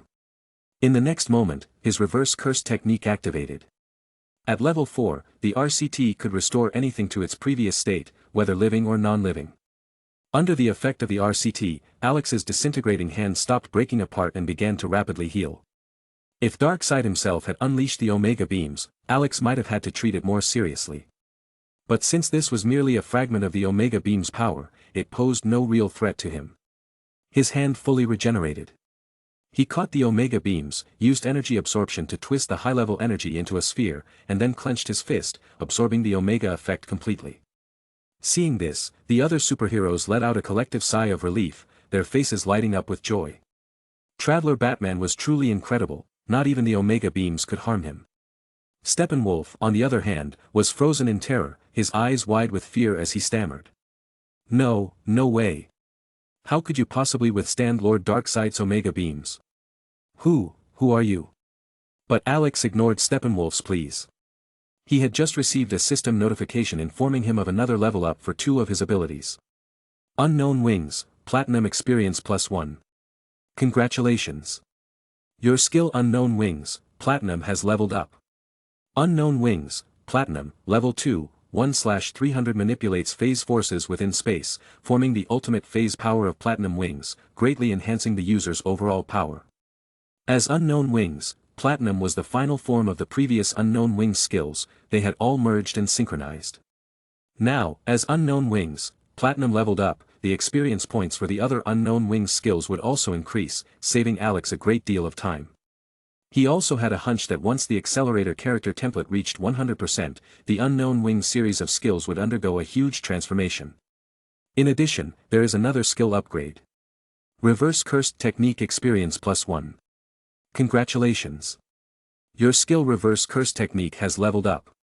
Reverse Curse Technique, Level 5, January 2000 converts cursed energy's negative energy into positive energy, resulting in powerful healing effects, capable of reversing anything to its optimal state. Can be used on others, and also works on non-living entities. A massive influx of information flooded into Alex's mind as his 6 eyes absorbed and processed the new data. Moments later, Alex returned to normal, a smile spreading across his face. First, the upgrade to Unknown Wings, Platinum had significantly enhanced his overall strength. The previous Level 1 version had granted him a 50% boost in all attributes, but with its new Level 2 form, this enhancement had doubled to 100%. This dramatic increase in power meant that if Alex were to unleash Unlimited Void now, it would easily cover the entire Earth. In addition to that, the RCT had also undergone a major transformation. Whereas it had previously reverted things to their original state, the upgraded version now optimized them, pushing anything to its ideal form. This included its powerful healing capabilities. For instance, if Alex were to use the RCT on a regular person, it wouldn't just heal their injuries, it would elevate all their abilities, bringing them to the very peak of human potential. In essence, Alex could now mass-produce the equivalent of super soldiers like Captain America. Even more important was the hint of something greater in the future. Based on the new information in his mind, when the RCT reached level 6, it would be able to go beyond the limits of any species, drastically enhancing their abilities. Alex could even raise an ordinary human to the level of a being like the Hulk if he desired. Additionally, he could freely withdraw these enhancements whenever he wished, effectively reclaiming their very soul if necessary. This ability bore a striking resemblance to the kind of bargains made by higher-dimensional gods and demons. It all felt strangely familiar to Alex. Wasn't this just like the transactional power deals used by cosmic deities in other universes? With the power of Unlimited Void creating worlds, 6 eyes providing limitless energy, the RCT offering transactional boons, and energy absorption allowing precision control of all energy, Alex realized that once all his abilities reached level 6, he would essentially become a deity-like being, a cosmic entity unrestricted by the boundaries of his dimension. But the key difference was that Alex's strength came from his own efforts. It wasn't bestowed by some external force. He was the creator of his own pocket universe, not the other way around. After adjusting to the new changes brought about by his upgraded abilities, Alex once again unfurled his Unknown Wings, Platinum. The 100-meter-long Platinum wings radiated a divine glow, giving him the appearance of an angel. With that, Unlimited Void expanded, covering the entire planet. RCT kicked into gear, restoring everything that had been destroyed during the battle to its original state. Suddenly, all those who had been injured in the fighting found their bodies rapidly healing. Arms regrew in moments, legs regenerated, and even blind eyes were restored.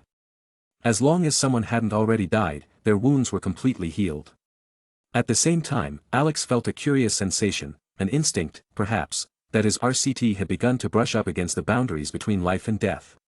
He could sense that reviving the dead was not beyond his reach, but he chose not to explore it further for now.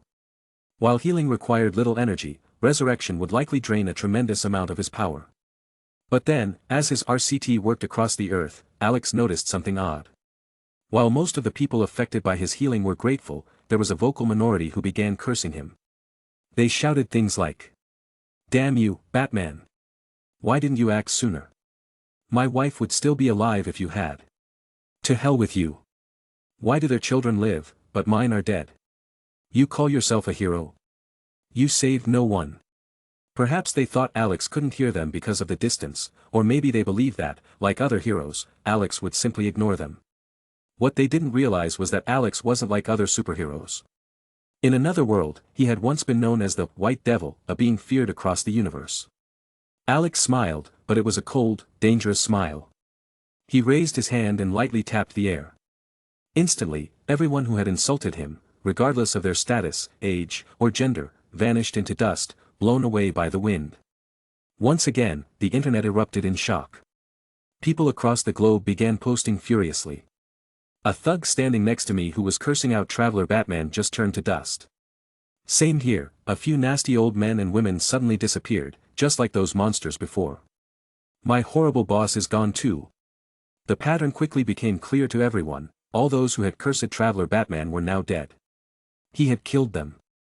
Some who had been thinking of voicing similar complaints quickly clammed up. It was now obvious that Traveler Batman was not like other superheroes. He wasn't bound by any rules. His healing and restoration were gifts, not entitlements, and he wouldn't tolerate being insulted or disrespected. Understanding this, the entire world fell silent. Superman, aware of what had just happened, hesitated before saying to Alex. Traveler Batman, they insulted me. But, death is too extreme a punishment. They insulted me. We could have handled it differently. They insulted me. Superman opened his mouth to protest further, but Alex had already grown tired of the conversation. I helped them, and they spat in my face. That's betrayal, and unlike you, I'm no saint. Betrayal means death. If you disagree with my methods, treat me as a villain and come after me. If you think you can. Superman fell silent, as did the rest of the heroes. Alex was simply too powerful for them to oppose.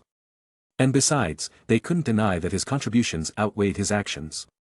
He had saved the Earth, and those he killed were no more than a few ungrateful scoundrels. Alex paid Superman no further attention. He respected him, but that didn't mean he wanted to live like him. If anything, Alex was more like Homelander.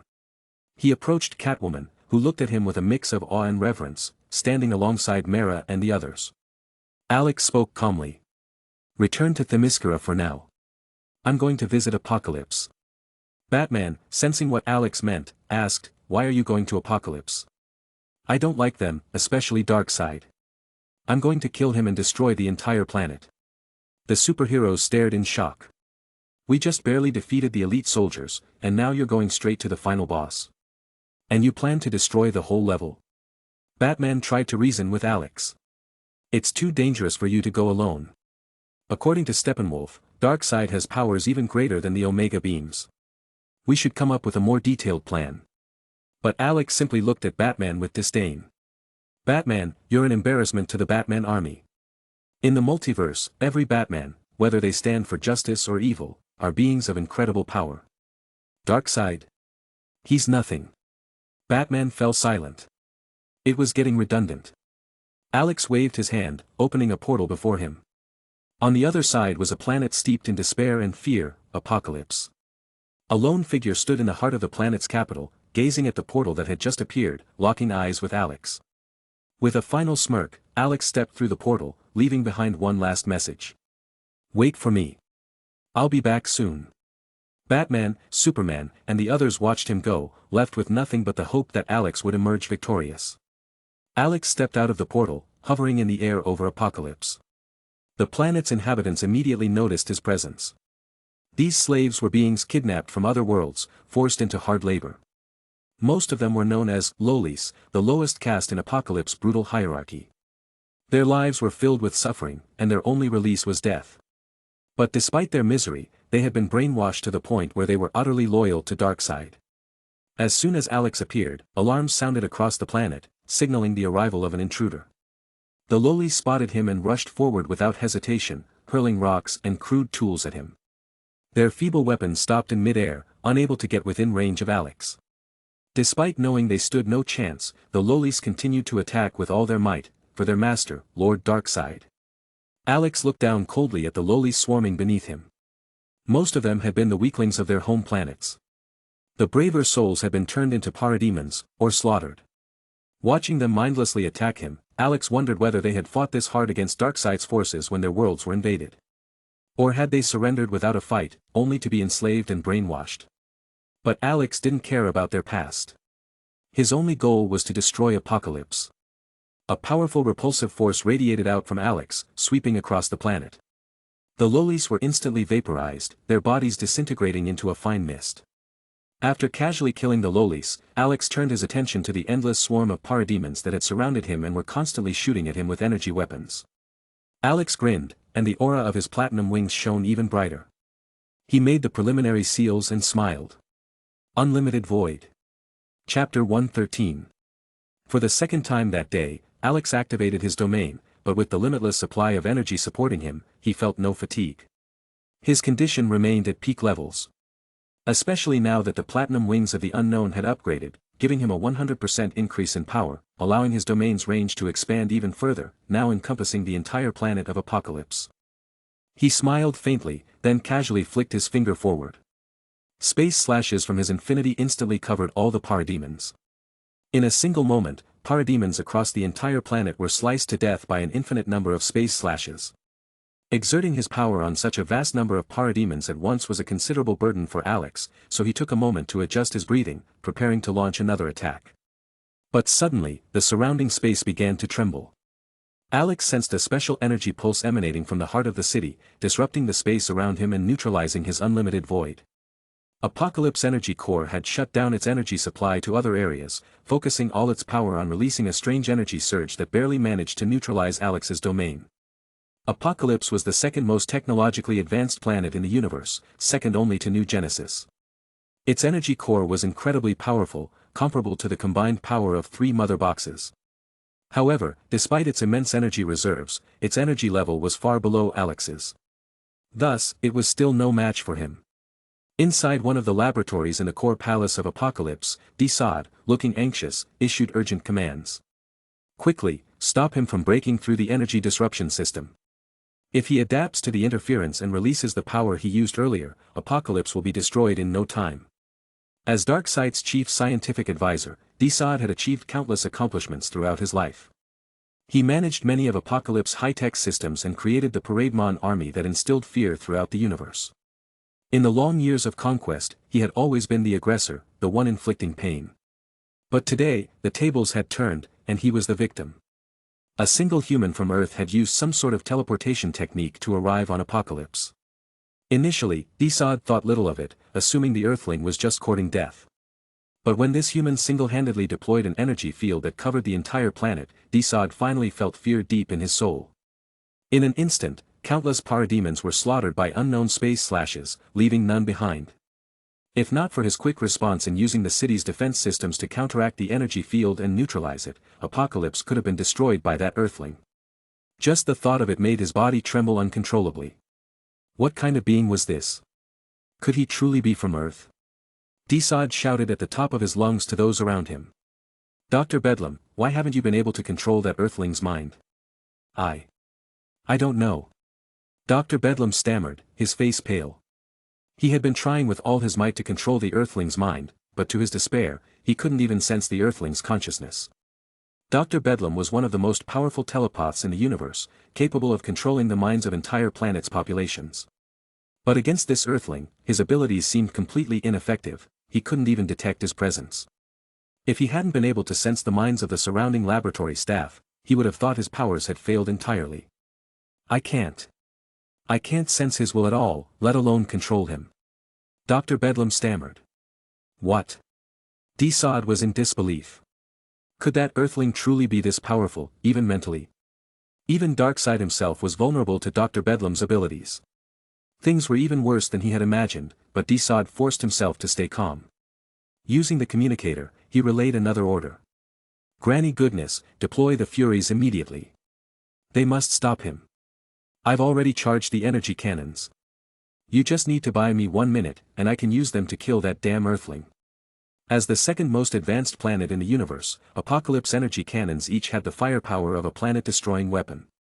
If multiple cannons' energies were combined and directed at the Earthling, he would surely be incinerated by the blast. Granny Goodness received the message and immediately replied.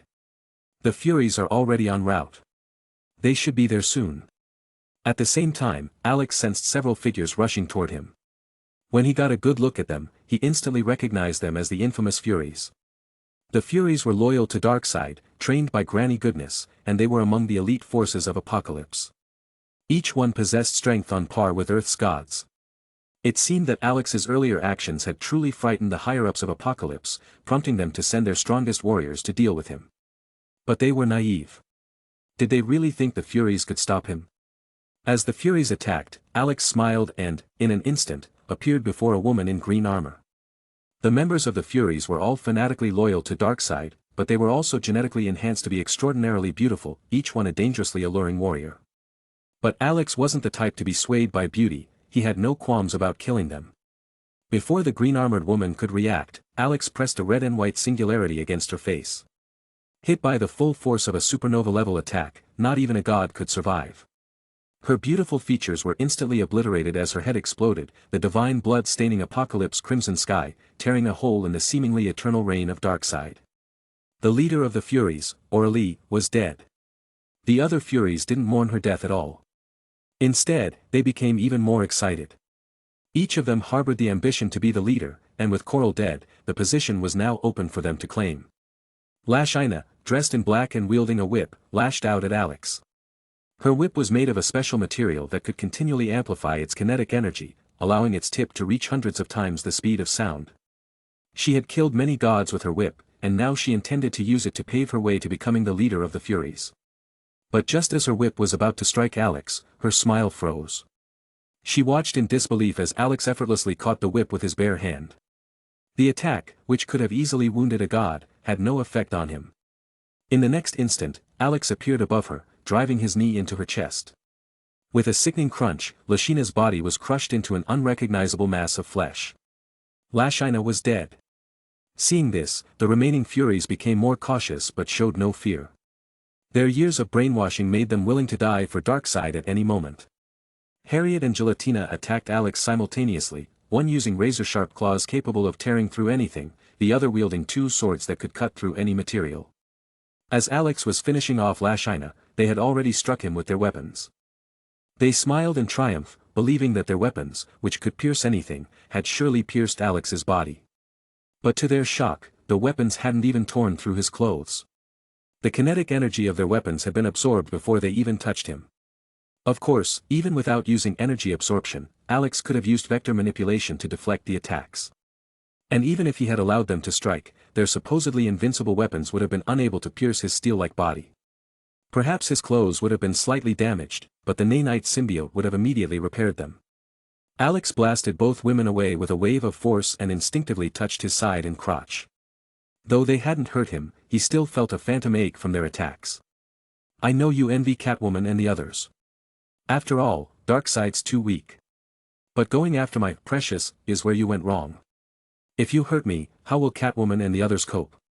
Seeing that the remaining Furies were still glaring at him with stern expressions, showing no remorse and not even bothering to apologize, Alex was annoyed. Fine, it was time to finish them off. In an instant, a purple imaginary sphere formed in his hand, transforming into a long, delicate sword. With a swift motion, he extended the blade, slicing through all the remaining Furies in a single stroke. Ah! Unlike mortals, the Furies reacted to Alex's attack, but his strike was too fast for them to avoid.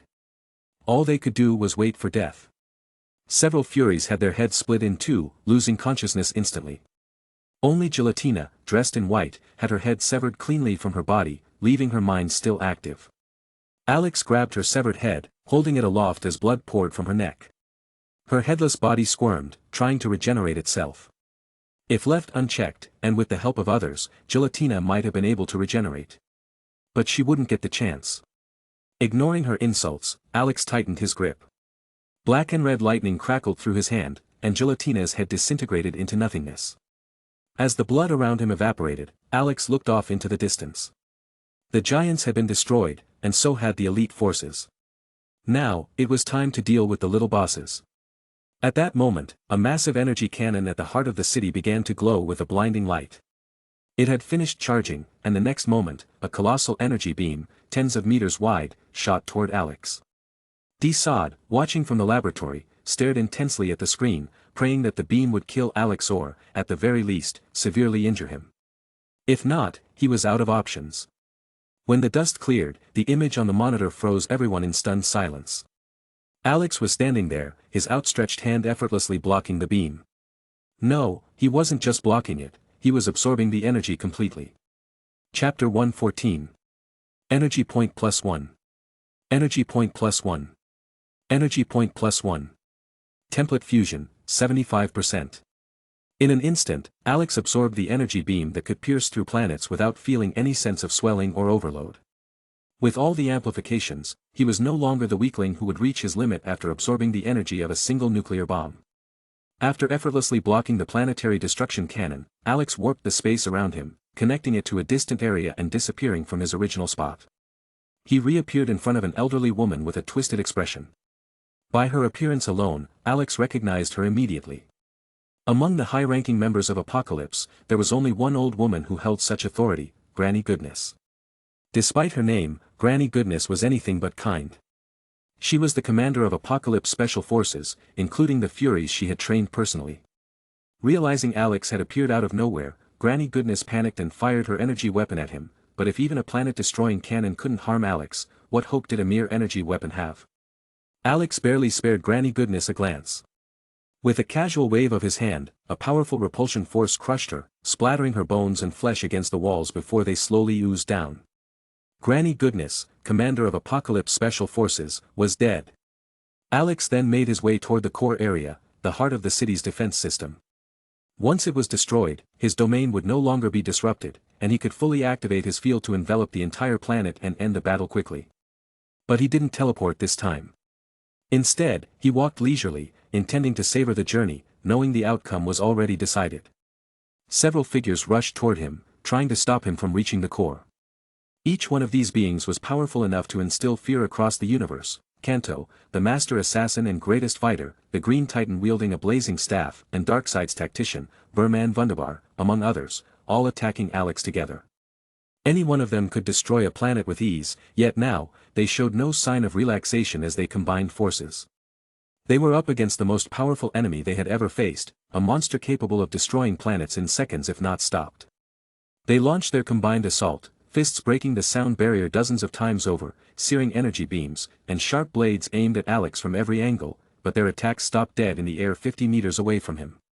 What kind of power is this? Kanto could feel the invisible barrier blocking their combined attack. His hands trembled violently from the force he exerted. He had killed countless powerful beings with his dagger, even some capable of fighting him for extended periods, but never had he encountered a situation where he couldn't even approach his enemy.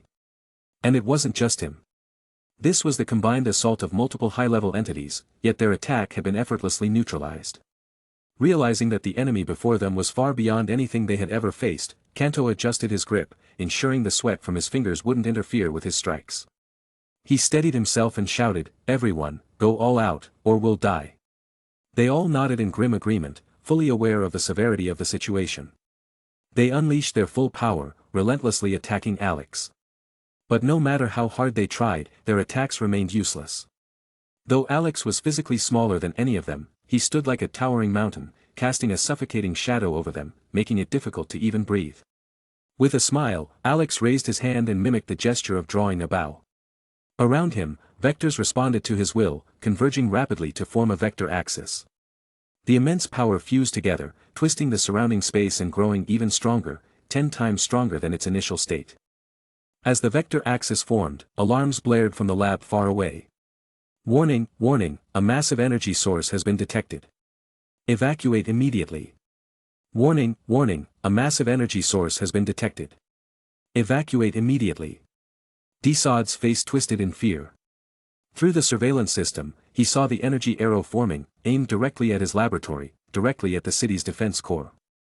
He knew what that Earthling intended. He wanted to destroy the city's defenses and reactivate that powerful ability that could cover all of Apocalypse. Desaad knew he had to stop this attack, but he had no confidence he could. According to the energy detection systems, the 1-meter-long energy arrow contained energy tens of times greater than the planetary destruction cannon. Despite knowing he couldn't possibly block the attack, Desaad didn't flee. Instead, he frantically typed codes into the system, trying to compress the city's defense shields to block the incoming attack. If he ran now, even if he survived the energy arrow, Darkseid would kill him, and his methods would be far crueler than anything the Earthling could do. Desad shuddered at the thought and kept adjusting the parameters of the city's defenses. Meanwhile, Alex paid no mind to the leaders of Apocalypse who attacked him from 50 meters away. He focused on manipulating the fully formed vector axis. He noticed the shrinking defense barrier in the distance but wasn't concerned. The vector axis attack didn't operate like traditional energy or physical strikes. While the vector axis appeared to be only a meter long, its influence stretched infinitely far. Anything in the path of the vector axis would have its vectors manipulated and absorbed into the axis, amplifying its power. Even anything attempting to block it would suffer the same fate. And because Alex could control scalar quantities as well, the power of all the vectors absorbed by the axis would increase tenfold. That was the maximum amplification of his level for vector manipulation. When the vector axis was fully ready, Alex released it. The infinite vectors twisted together, forming an arrow that shot forward. No, calling it an arrow was inaccurate. As it traveled, it grew into a colossal spear, hundreds of meters long. Distance was irrelevant to the vector axis. Even Alex's 6 eyes couldn't track its path. Everything in its way was obliterated as the vector spear reached the laboratory in an instant. Desad and Dr. Bedlam had no time to react. The spear pierced through the barrier and their bodies, absorbing the energy of their resistance and amplifying its own power tenfold. When it was over, the city's defense core was gone, and Alex could once again activate his unlimited void. The leaders of Apocalypse stood in stunned silence, staring at the kilometers-long chasm that now split the city in two. They had no idea what had just happened. To them, Alex had merely opened his hand, a bright light flashed, and now everything had changed. The city's defense system had vanished, and the entire city, including the area where Darkseid resided, had been reduced to ruins. No, Darkseid. They realized the terrifying possibility: had Darkseid himself been killed in the attack? Rage overtook them, and they charged at Alex, consumed by madness.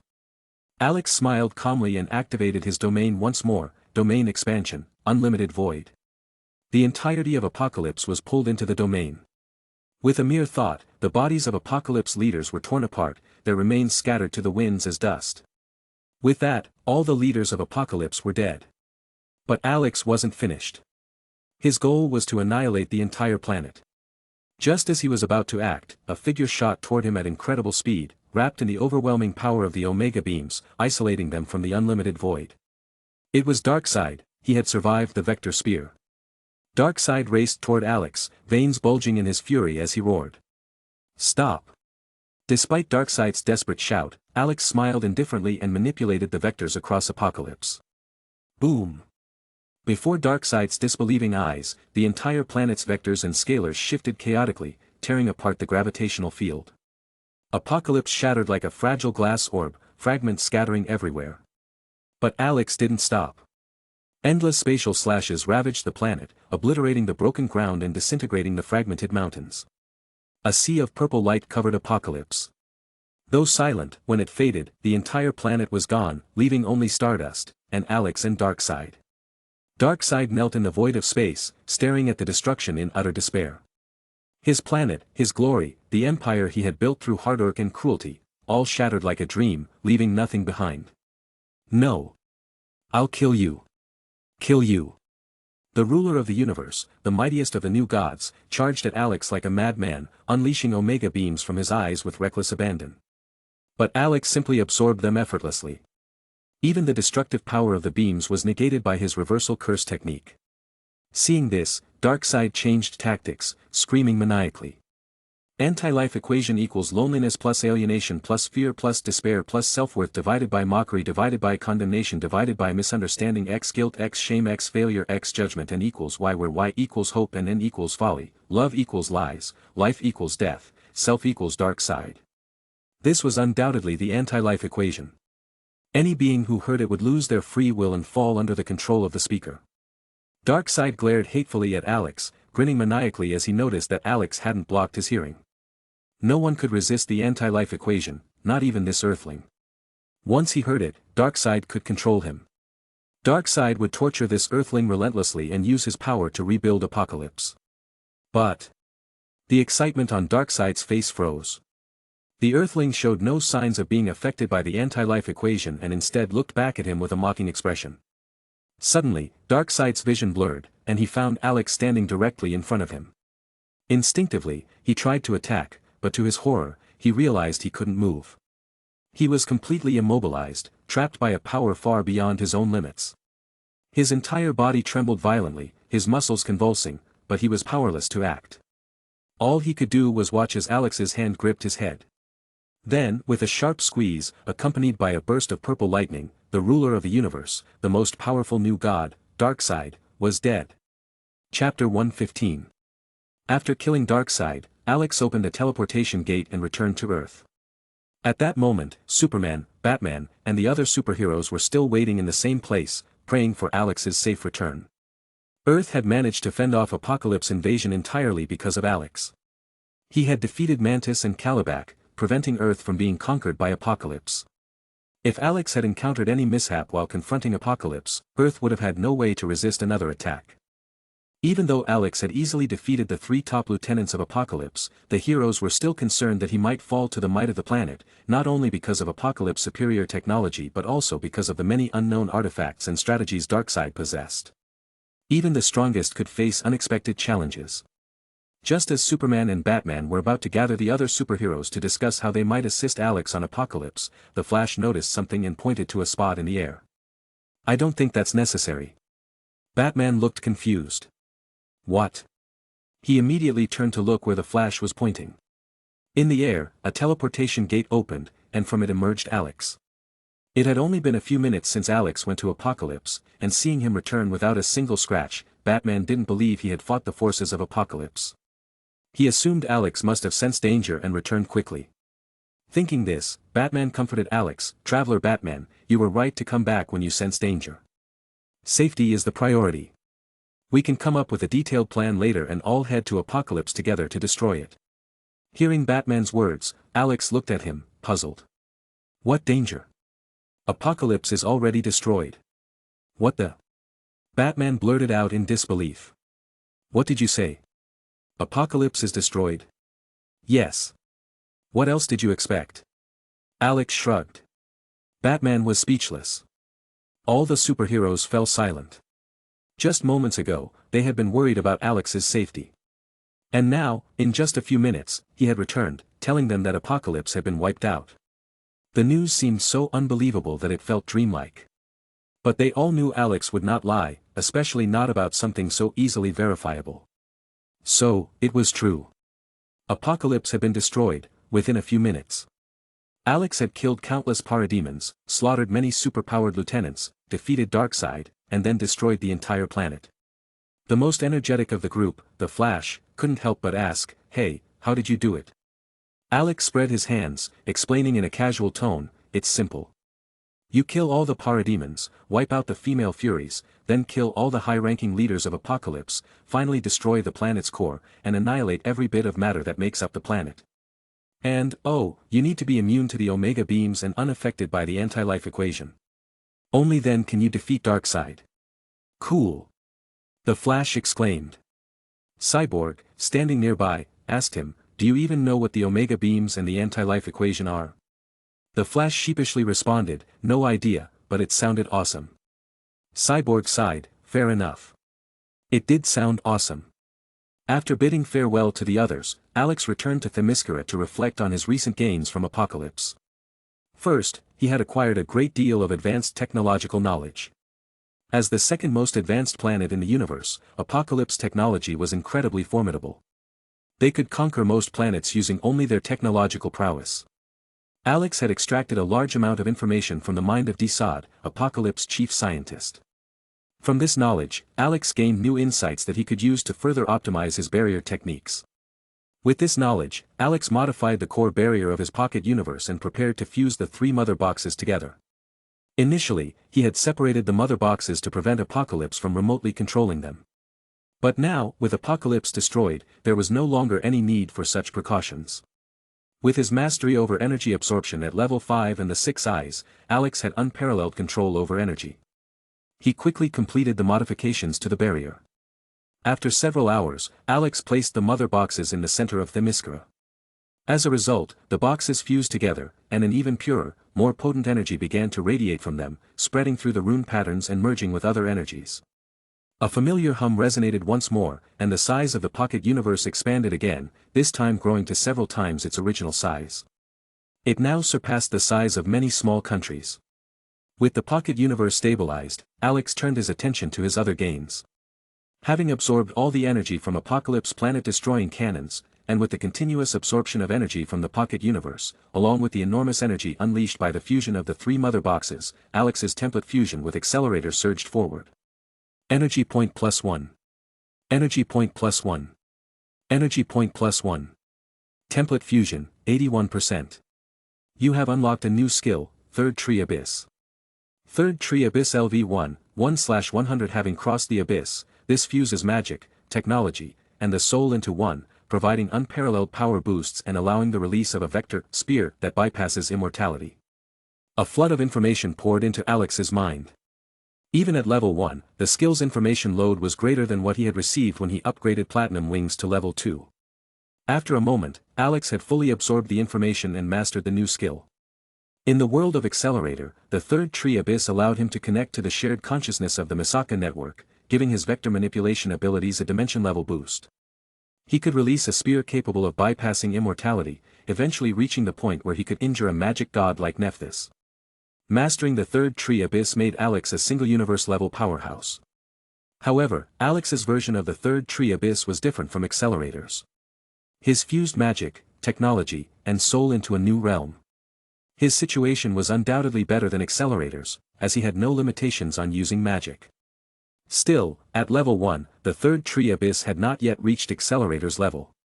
It would likely reach that stage at level 3, at which point Alex would be a universe-level powerhouse. But even at level 1, the boost from this skill was far greater than the 100% increase from Platinum Wings at level 2. Third Tree Abyss granted Alex a 200% boost in all aspects.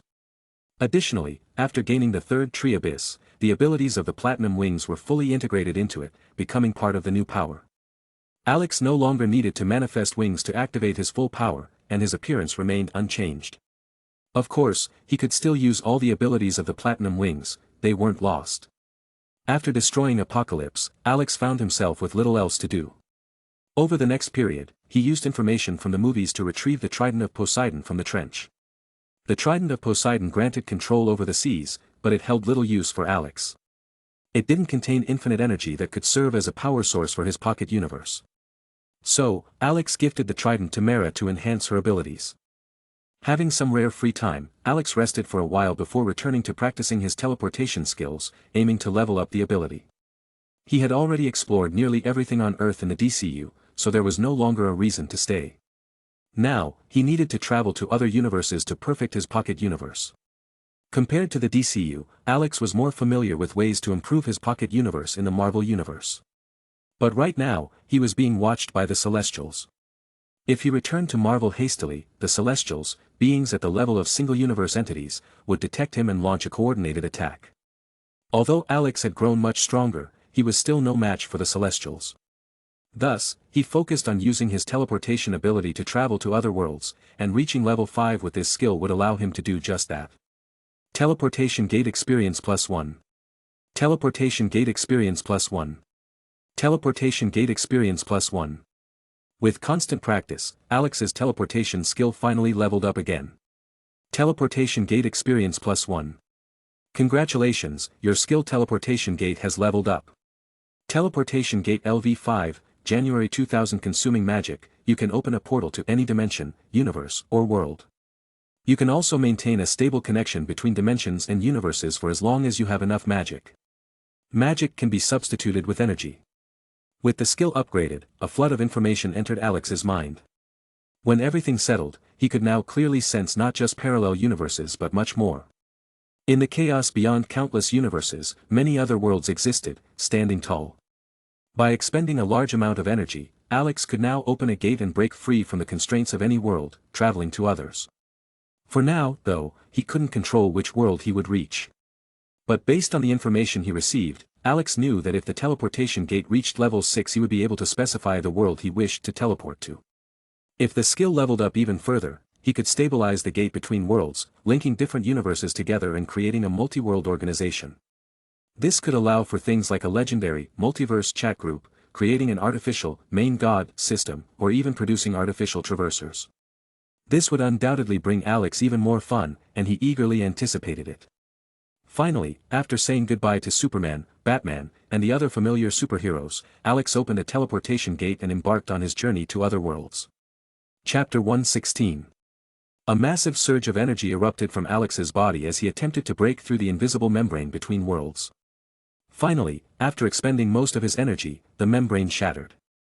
Alex felt a refreshing sensation wash over him as a portal, not spewing the usual golden sparks but instead emitting colorful ones, slowly formed in front of him.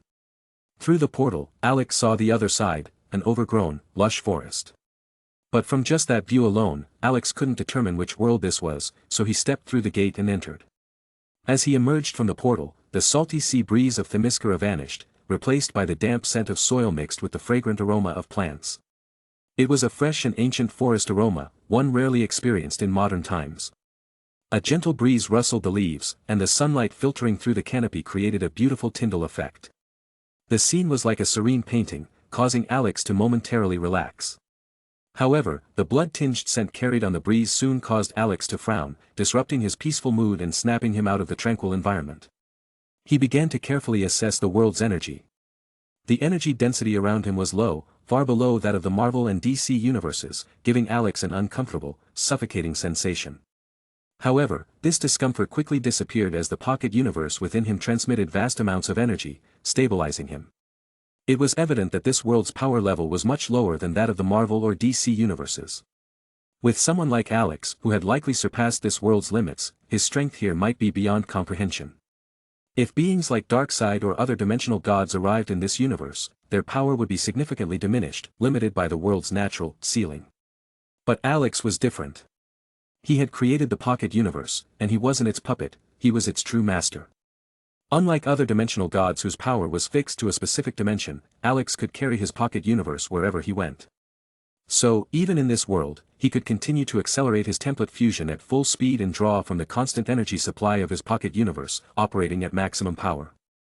His plan to build an artificial universe had already begun to bear fruit. Since his abilities drew energy from the pocket universe, Alex didn't need to adjust to the energy in this world, none of his powers were hindered. Opening his 6 eyes, Alex's vibrant blue irises gleamed with ethereal light. Everything within a 10-kilometer radius was laid bare before him. And with more energy input, this distance could increase indefinitely. He observed the dense forest, charred remains of trees, the wildlife within, and ninja warriors wearing strange forehead protectors locked in battle. The smell of blood came from the corpses of these fallen shinobi. It didn't take long for Alex to recognize the world he had landed in, the world of shinobi, or more commonly known as the world of Naruto. Undoubtedly, with his strength, he could dominate this world. Even the feared Otsutsuki clan from the later arcs wouldn't stand a chance against him. Since there was no imminent danger, Alex started thinking about what he could gain from this world and what could enhance his pocket universe. After some thought, Alex realized that one thing, in particular, could be of significant value, the Ten-Tails. Though its energy level was relatively low, the Ten-Tails possessed several unique characteristics that would be useful to him. The Ten-Tails was the seed of the god tree and the origin of chakra. Over time, it would grow, its roots spreading across an entire planet, gradually absorbing all its energy until it produced a chakra fruit. If Alex could acquire a Ten-Tails seedling, he could plant it in different worlds, return after some time, and harvest an immense amount of energy. And that was just the beginning. With his extensive knowledge of advanced technology and his various abilities, Alex could even modify the Ten-Tails, turning it into a creature that could absorb the power of an entire universe. Of course, planting the Ten-Tails inside his pocket universe was also an excellent option. Not only would it beautify the environment, but it would also introduce a new type of energy to the pocket universe. After pondering for a while, Alex grinned contentedly, deciding on his goal in the Naruto world. But aside from obtaining the Ten-Tails, there were other things he wanted to do. Having arrived in a world where he faced no real threats, he thought it was the perfect opportunity to have some fun. And right in his line of sight, he saw the perfect way to start. Obito Uchiha lay crushed beneath a massive boulder, unable to move. The excruciating pain radiating from the right side of his body was beginning to fade as he neared death. He could see Kakashi struggling to push the heavy rock off him, but it was futile. Obito, his voice weak, said, "Kakashi, stop. I'm done for." Rin Noera, seeing the scene, covered her mouth, unable to watch, while Kakashi knelt on the ground, pounding the dirt with his fist. Damn it! Damn it! Kakashi shouted, knowing that Obito's current condition was all his fault. If Obito hadn't saved him, the boulder would have never crushed him. Grief consumed Kakashi, bringing him to tears for the first time since the death of his father, White Fang. Obito, still kind-hearted despite his suffering, tried to comfort his comrades. Kakashi, it's not your fault. And, well, it looks like I'm the only one who didn't give you a present when you became a Jonin. I've decided. I'll give you my Sharingan. Then he turned to Rin, saying, Rin, use your medical ninjutsu to transplant my Sharingan into Kakashi's eye socket. Rin agreed immediately, and both she and Obito persuaded Kakashi, explaining it was the best choice. Eventually, Kakashi relented. After the eye transplant, he and Rin looked at Obito one last time before leaving the collapsing cave. As the two disappeared from sight, Alex emerged from the shadows, gazing at the ground. Beneath him, Madara Uchiha and his minions were already preparing to save Obito. But Alex wasn't here to interfere. He intended to replace Obito, becoming a new version of him. He chuckled to himself, stroking his chin. Hopefully, when Obito saw another version of himself staying with his friends, inheriting everything and winning Rin's heart, he would be happy. Alex smiled as he walked forward. With every step, his height decreased until he took on the appearance of a 12-year-old boy. His face morphed until he looked exactly like Obito, his Sharingan spinning slowly in his eyes. Using his RCT, which could act on and modify anything, Alex had no trouble accomplishing this transformation. With one final step, he arrived behind Kakashi and Rin, both unaware of his approach. Running weakly toward them, Alex called out, Rin. Kakashi. Having already used his unlimited void to read Obito's memories, Alex perfectly mimicked his voice and mannerisms, making him indistinguishable from the real Obito. Ninja had sharp senses, and even the slightest noise could alert them. Kakashi and Rin immediately turned around, eyes wide with disbelief. That's Obito's voice, they thought. They rushed back to find a fully healed Obito leaning against a tree, the Sharingan in both his eyes spinning slowly. Rin moved to help him, but Kakashi stopped her. Despite his grief, he retained his sharp instincts as a Jonin. He stared coldly at the person before him, asking, Who are you? Alex, having anticipated this, smirked and replied, Damn it, Kakashi, how could you stop Rin from helping me? Upon hearing those words, both Kakashi and Rin breathed a sigh of relief. That tone was unmistakably Obito's. But they didn't completely let their guard down. Still gripping their kunai, they cautiously approached him. Obito, how are your injuries healed? And what's with your eyes? Kakashi asked, his voice tense.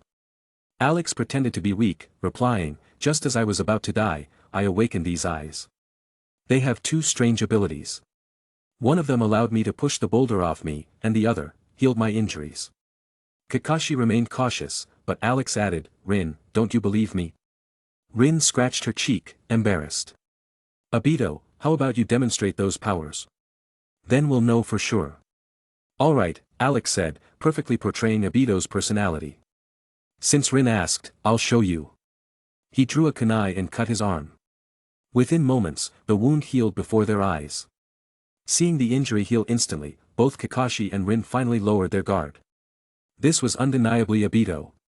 As a medical ninja, Rin was particularly excited, realizing the potential of this ability. Obito, can your power work on other people too? She asked eagerly. Alex feigned exhaustion, saying, Rin. I'm still injured. Rin immediately calmed down, her face flushing with embarrassment. Sorry, Obito. I didn't mean to. Before she could finish, Alex gently patted her head, savoring the soft sensation. Before she could pull away, he smiled and said, Rin, no matter what you do, I could never be mad at you. And yes, I think I can use this power on others. Rin no era. Kakashi. Even if this ability couldn't be used frequently and had a huge energy cost, it was still incredibly powerful. Both of them realized that a medical ninja on par with, or perhaps even surpassing, Lady Tsunade had been born. Chapter 117. In the trees nearby, a completely pale figure stood, dumbfounded by what it had just witnessed. White Zetsu stared blankly at the figure that looked exactly like Obito, with the Mangekyo Sharingan in his eyes. Wasn't Obito already saved? So, who was this Obito standing before him? And what was going on with those Mangekyo Sharingan? Could there be another Uchiha in this world? Or was this person truly Uchiha Obito? White Zetsu couldn't make sense of it no matter how much he thought about it. Giving up on understanding, he merged back into the trees, preparing to relay this information to Uchiha Madara and let him make the decision. When White Zetsu returned to Madara's base and explained what he had seen, both Uchiha Madara and the real Uchiha Obito were left completely bewildered. Madara? Obito? Who is he? I'm the real Uchiha Obito. Obito exclaimed in shock, his voice rising with emotion. No, I have to go back. If even Rin and Kakashi have been deceived by that imposter pretending to be me, no one will be able to tell the difference. That imposter must have some hidden agenda, and I'm going to expose his true identity. Uchiha Madara's face darkened as well. The sudden appearance of this unknown variable had completely thrown off his plans. Especially now, Obito clearly had thoughts of returning to Konoha. But in Madara's plans, Obito needed to stay and learn, eventually witnessing Rin's death to awaken his Mangekyo Sharingan. Sigh. Madara sighed heavily. The unexpected development had even caught him off guard. Now, he would have to take other measures to minimize the impact. He turned to the agitated Obito, speaking in a commanding tone, "Obito, look at me." Obito instinctively met Madara's gaze, and before he realized it, all he could see was a pair of massive crimson Sharingan, spinning in a way that seemed to seize control of his very soul. As Obito slumped unconscious, Madara took a deep breath. His body had grown old and feeble, and even suppressing Obito's memories had become a significant challenge for him. But at least he had successfully erased the memories of the fake Obito from Obito's mind. With that done, even if Obito encountered the imposter later, by the time he realized anything, Rin would already be dead. By then, it wouldn't matter if there was an imposter or not. After catching his breath, Madara ordered White Zetsu, keep an eye on that fake Obito. Find out what he's planning. If possible, eliminate him. White Zetsu, understood, Lord Madara. Alex pretended to be weak as he allowed Rin to carry him for protection. At first, Kakashi had wanted to carry him, but Alex had refused, reasoning that their strongest fighter should not be burdened. As a result, it fell to Rin to carry him. While being carried by Rin, Alex noticed Kakashi glancing back at them multiple times, a hint of jealousy flashing in his eyes. It seemed that Kakashi had feelings for Rin as well. For some reason, Alex found the softness of the girl beneath him even more delightful. As he was being carried, Alex quietly reflected on the current timeline. They were most likely in the middle of the Kanabi Bridge battle. Just moments ago, Iwagakure Shinobi Jonin had injured Kakashi's left eye, but he was soon defeated by Obito, who had awakened his Tutomo Sharingan. Then, another Iwagakure Jonin used Earth Release, rock lodging destruction to collapse a cave, crushing half of Obito's body under the debris.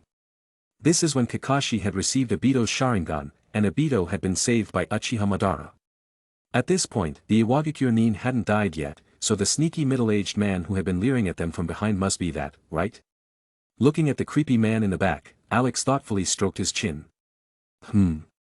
Alex noticed that the Nin suddenly made a move from behind. It was obvious that he was about to strike, and his targets were clearly Alex and Rin. One was injured and weak, while the other was a medical ninja with limited combat ability. Compared to Kakashi, an elite Jonin, the two of them were clearly easier to deal with. Seeing the incoming ambush, Rin was clearly unaware. Alex had no choice but to loudly warn her. Rin, watch out. Someone's attacking. Thanks to Alex's warning, Rin immediately leaped to the side, narrowly dodging the Nin's attack. Seeing his attack fail, the Iwagakure Nin turned to Alex with a twisted grin. His voice, raspy like metal scraping together, asked. Uchiha brat, how did you sense my attack? Still being carried on Rin's back, Alex sneered at the ninja. Really? You've never heard of the Uchiha and the power of the Sharingan? Mocked by Alex, the ninja's expression grew even more grotesque. He sneered back. Unfair, isn't it? The moment you open those eyes, your power surges. You were just a low-level Chunin, but thanks to your Sharingan, you managed to beat my comrade. And now, you've gained this unimaginable power. The ninja's grin widened. But that's fine. I'll kill you, and then those precious eyes of yours will be mine. Seeing the Nin charge toward him and Rin, Alex, despite being able to kill the man with a flick of his finger, feigned panic and shouted. Kakashi, you idiot. What are you standing there for? Kill him already. In reality, Kakashi had already moved before Alex even finished his sentence. As soon as Alex yelled, Kakashi appeared before the Nin, blocking his attack with his short blade. The two began to fight. Though Kakashi seemed to be at a disadvantage, likely due to the exhaustion from previous battles, Alex wasn't worried. In the original story, Kakashi, after gaining the Sharingan, perfected his Chidori and used it to kill the man. As for any butterfly effects caused by Alex's interference, leading to Kakashi losing, that was a joke. Wasn't Alex still there? If Kakashi failed, it would just be the grand debut of the Mangekyo Sharingan. To enjoy the show, no, to fully account for all variables, Alex even stopped Rin from stepping in to help, convincing her with words about believing in Kakashi, trusting in comrades, and the strength of their bonds. Together, they watched the fight unfold in front of them. Kakashi gathered all his remaining strength, creating some distance from the man. He quickly formed 3 hand signs, and the sound of chirping birds filled the air as brilliant white lightning danced around his hand. Stimulated by the lightning chakra, Kakashi's speed increased several times over, catching the man off guard. Just as Kakashi's Chidori was about to pierce the man, a figure suddenly appeared, kicking Kakashi away. It was none other than the IWA Jonin Sumashi, who had arrived with a squad of IWA forces. Kakashi, knocked to the ground, struggled to stand. Meanwhile, Rin, with limited combat abilities, and the 3 leaf Nins were now cornered and seemingly facing a desperate situation. In the original timeline, this was when the Yellow Flash, Minato Namikaze, would have arrived to save the day. But even with Alex's 6 eyes activated and scanning the area within a range of several kilometers, Minato was nowhere to be found. The butterfly effect had kicked in. Thanks to Alex's interference, Sumashi and his men arrived sooner, and Minato wouldn't make it in time. By the time he arrived, Kakashi and Rin would already be dead if Alex didn't step in. Narrowly avoiding death, the other IWA Nin's expression twisted even further. He raised his kunai and slowly walked toward Kakashi, clearly intending to torture him before delivering a cruel death. Sumashi, on the other hand, paid no attention to this, only needing one of them to interrogate for information. He approached Rin and Alex and coldly asked Rin, who was protectively shielding Alex. "Where is Minato Namikaze? Where is Konoha's main base?" Rin didn't answer. Instead, she gripped her Senbon tightly and looked back at Alex with a gentle smile, her voice soft. "Obito, I didn't expect that after barely escaping death, we would soon face it again. I'm sorry. In the end, I was just too weak. I've always been a burden to you." From a distance, Kakashi struggled to rise, hearing her words. He tried to channel his lightning once more, but his body was too drained of chakra and strength to perform any more jutsu. "No!" Kakashi yelled, unwilling to lose another comrade. Sumashi, indifferent to the situation, simply gave a cold command. "Kill the girl. Then interrogate the Uchiha brat. Oh, and don't forget to take his eyes. The Sharingan is quite rare, after all." "Yes." As the IWA Nin began to advance toward them, Rin's body tensed. Just as she prepared to charge forward, a hand suddenly stopped her, its strength undeniable. Then, she heard Alex's voice, different from his usual goofy tone, calm and faintly laced with contempt, as he said. "Rin, Kakashi, it's time you witnessed the power of a god." Hearing Alex's words, the advancing IWA Nin paused for a moment, then burst into wild laughter, mocking him. "Sumashi, I think this Uchiha brat's fear has finally driven him mad. God's power? Ha! Ha ha ha, this is too funny. Show us your so-called godly power, Uchiha brat." The mocking continued, with even Sumashi showing a hint of a sarcastic smile. But he quickly composed himself, commanding his subordinates. "Enough. Let's not waste time. Kill them and extract Konoha's information." One of the Jonin stepped forward, grinning cruelly at Alex and Rin as he said. Got it, got it. Sumashi's just too cautious." As the Jonin approached, getting closer and closer, Rin stepped forward again, standing in front of Alex. With her trembling voice and resolute expression, she said. "Obito, don't be reckless. I'll try to hold them off. You need to escape with Kakashi." Seeing her determination, the approaching Jonin became more excited. He licked his kunai, grinning maliciously as he said. "What a touching scene. Too bad, none of you are getting out alive." As the distance closed, the Jonin suddenly sped up, launching a sneak attack on Rin. Despite his superficial frivolity, no ninja who survived the war's meat grinder could truly be careless. Originally, Rin wasn't a match for a jonin, and now, caught off guard, she couldn't even put up a defense. She could only watch as the kunai neared, ready to slice her neck in the next instant. Many memories flashed through her mind. Facing death, she felt no fear, only regret that she couldn't continue fighting alongside her companions. But just then. Whoosh! A faint sound of something slicing through the air reached her ears. Rin didn't feel the pain she expected. Confused, she looked up at the jonin. The jonin, who had been charging at her, suddenly froze, his movements halting as if in suspension. The kunai in his hand could no longer move. A few moments passed, and a red line appeared across the jonin's neck. Slowly, his head slipped to one side and fell to the ground, blood gushing from the severed neck. It sprayed toward her, but before it could reach, it was blocked by an invisible barrier. A soft sound came from behind her, and she turned to see a familiar yet strange figure, hands in pockets, slowly walking forward. The blood floating in the air seemed to move with him. Rin stared blankly at Obito, he looked completely unfamiliar. Suddenly, Alex turned his head, flashed her a radiant smile, and said, "I told you, leave it to me." The battlefield fell into silence. After a moment, the IWA ninjas finally snapped back to reality. They quickly retreated, glancing around warily. Once they confirmed there was no backup from Konoha, their gazes returned to Alex. Sumashi glanced at the corpse on the ground. Even he had no idea how his comrade had died. This meant that the invisible attack just now was something even he couldn't defend against.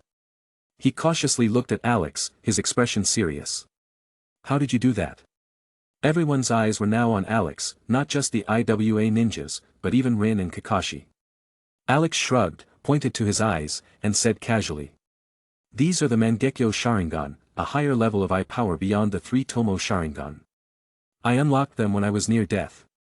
After awakening the Mangekyo, each eye gains a special ability. Mine are the power of reversal, which heals injuries, and limitless control over space." Seeing the IWA ninjas' confused faces, Alex continued to explain, casually slicing the air with his finger before smiling. Like this. An invisible slash spread outward, tearing through the ground, instantly slicing through the body of a ninja trying to capture Kakashi.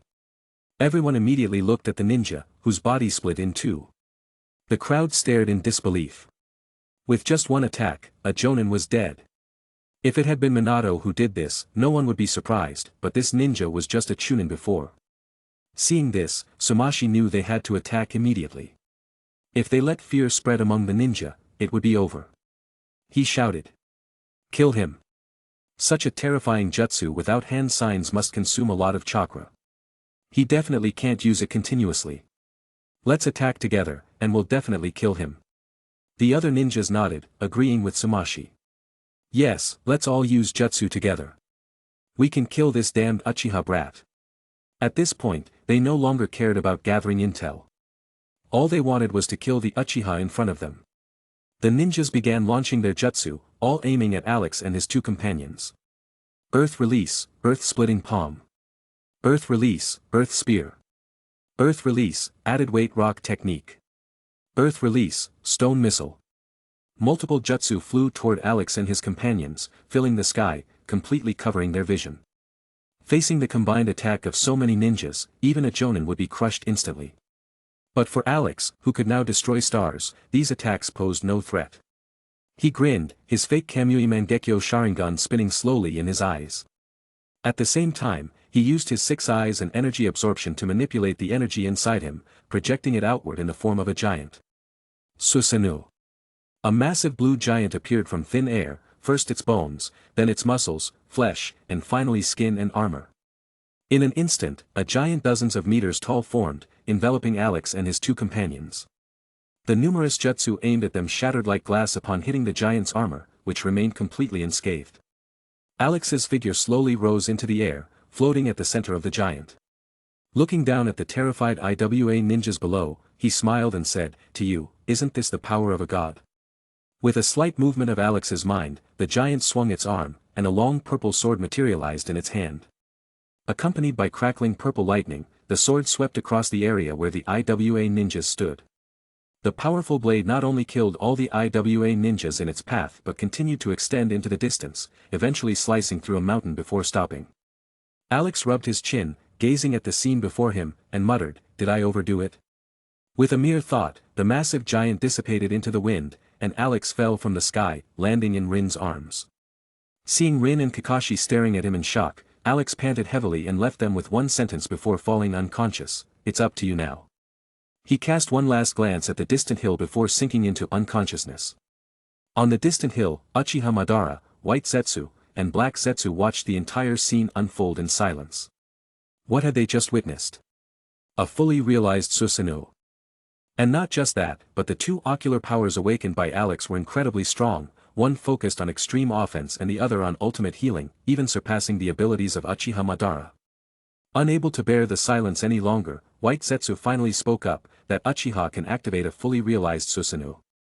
It's highly likely that his eyes aren't just Mangekyo Sharingan, but eternal Mangekyo Sharingan. After a moment of silence, Uchiha Madara spoke slowly, "Yes, it must be eternal Mangekyo. To use a fully realized Susanoo against mere ants without fear of depleting his ocular power, he can't be an ordinary Mangekyo user. However, something still feels off. I don't sense the same source of Mangekyo power." Hearing this, Black Zetsu's eyes trembled violently as a thought crossed his mind. In the current ninja world, aside from Uchiha Madara, there shouldn't be anyone else who possesses the eternal Mangekyo Sharingan. There could only be one explanation. That person pretending to be Obito isn't from the ninja world, he's from another planet. The Otsutsuki clan, the ones who can traverse the universe. Damn it! Black Zetsu's mother, Kagaya Otsutsuki, defected from the Otsutsuki clan, making them their enemy. If that person is indeed from the Otsutsuki clan, it would throw all of Black Zetsu's plans into chaos. Another silence followed, broken only by White Zetsu once again. "Lord Madara, should we go kill the one pretending to be Obito?" "No." Both Uchiha Madara and Black Zetsu spoke at the same time. Madara believed that if that Uchiha really had awakened the eternal Mangekyo Sharingan, killing him would require a tremendous cost, potentially even leading to Madara's death and preventing him from teaching Obito. Black Zetsu, on the other hand, was concerned that if that person was indeed an Otsutsuki, even Uchiha Madara wouldn't be able to defeat him. Attacking recklessly would only alert the enemy. So, they watched as Alex and his companions left, taking no further action. Being carried by the cute girl on her back, Alex pondered the current timeline. At this point, the Battle of Kanabi Bridge had just ended, and soon, the Mist Village, manipulated by Uchiha Madara, would send their ANBU to abduct Rin and seal the Three Tails inside her. Afterward, Obito would witness Kakashi killing Rin, which would cause him to completely fall into darkness. Alex was determined to stop the ANBU from abducting Rin, but he also intended to ensure both Obito and Kakashi awakened their Mangekyo Sharingan. He was intrigued by the Kamui dimension and wondered if it could be merged with his pocket universe. Even in his unconscious state, Alex was still using his six eyes to observe the surroundings, enjoying a rare moment of relaxation. In both the Marvel and DC universes, there had been too many powerful enemies, keeping him constantly on edge. In such an environment, his mental state had become slightly warped, making him feel unlike himself. But here, in the Naruto world, he was already invincible, with no pressure at all. His mental state was gradually recovering. He wanted to become stronger, to achieve eternal existence, but only if he remained himself. If he became an immortal and powerful being but no longer recognized himself, how would that be any different from death? This was why Alex hadn't immediately steamrolled through the Naruto timeline. Curiosity and the unknown are essential elements of life. Suddenly, Alex sensed a spatial fluctuation, and a young man with sunny blonde hair appeared beside them with a smile. Alex immediately recognized him as Minato Namikaze, the father of the Child of Prophecy and the future fourth Hokage. Seeing Minato's sudden appearance, neither Kakashi nor Rin was startled. They were already used to it. When Minato noticed the Sharingan in Kakashi's left eye, he couldn't help but be slightly surprised and asked, "Kakashi, what's this?" Kakashi explained the events that had just occurred, and Minato was shocked. What? Obito awakened the Mangekyo Sharingan? As Jiraiya's student, he knew very well what the Mangekyo Sharingan represented. It was the most powerful ocular jutsu of the Uchiha clan, and the most notable user was none other than Uchiha Madara, the devil of the ninja world. The ghost of Uchiha. Could Obito now possess the same power as Uchiha Madara? Looking at the unconscious Obito, Minato's expression became complicated. He had much to consider. He was aware of the tensions between the Uchiha and the higher-ups. What would the third Hokage and the others do when they discovered that Obito had awakened the Mangekyo Sharingan? Chapter 118. With Minato Namikaze present, the group quickly arrived at the Leaf Village. Upon reaching Konoha, they didn't take any rest and headed straight for the Hokage's office. It wasn't just because they had successfully completed the crucial mission of destroying the Kanabi Bridge and needed to report to the Hokage, but more importantly, because Obito had awakened the Mangekyo Sharingan. In fact, the awakening of the Mangekyo Sharingan was even more significant than the mission itself. To the uninformed villagers, the third Hokage was the strongest Hokage in history. However, to the higher-ups, the strongest Hokage was always the first Hokage, whose mastery of wood release gave him the power to destroy the world. The only person to wield a power on the same level as his was Uchiha Madara, whose primary strength came from the Mangekyo Sharingan. The power of these two was so great that they could flatten the entire ninja world in just a few days. Now, with the Mangekyo Sharingan appearing once again, it meant that a new Kage-level warrior had emerged from the Uchiha clan. However, given the current delicate relationship between the village and the Uchiha clan, the appearance of a Mangekyo Sharingan could disrupt the balance and give the Uchiha clan bold ideas. Especially in times of war, even the slightest shift could decide the outcome of the conflict, let alone something of this magnitude. The group soon arrived at the Hokage's office. Upon seeing them return safely, Hiruzen Sarutobi's eyes lit up, though he remained composed and said, "Welcome back. It seems your mission was successful." The group's expressions turned odd. The mission had been far from smooth, but they didn't elaborate, proceeding directly to report on the mission.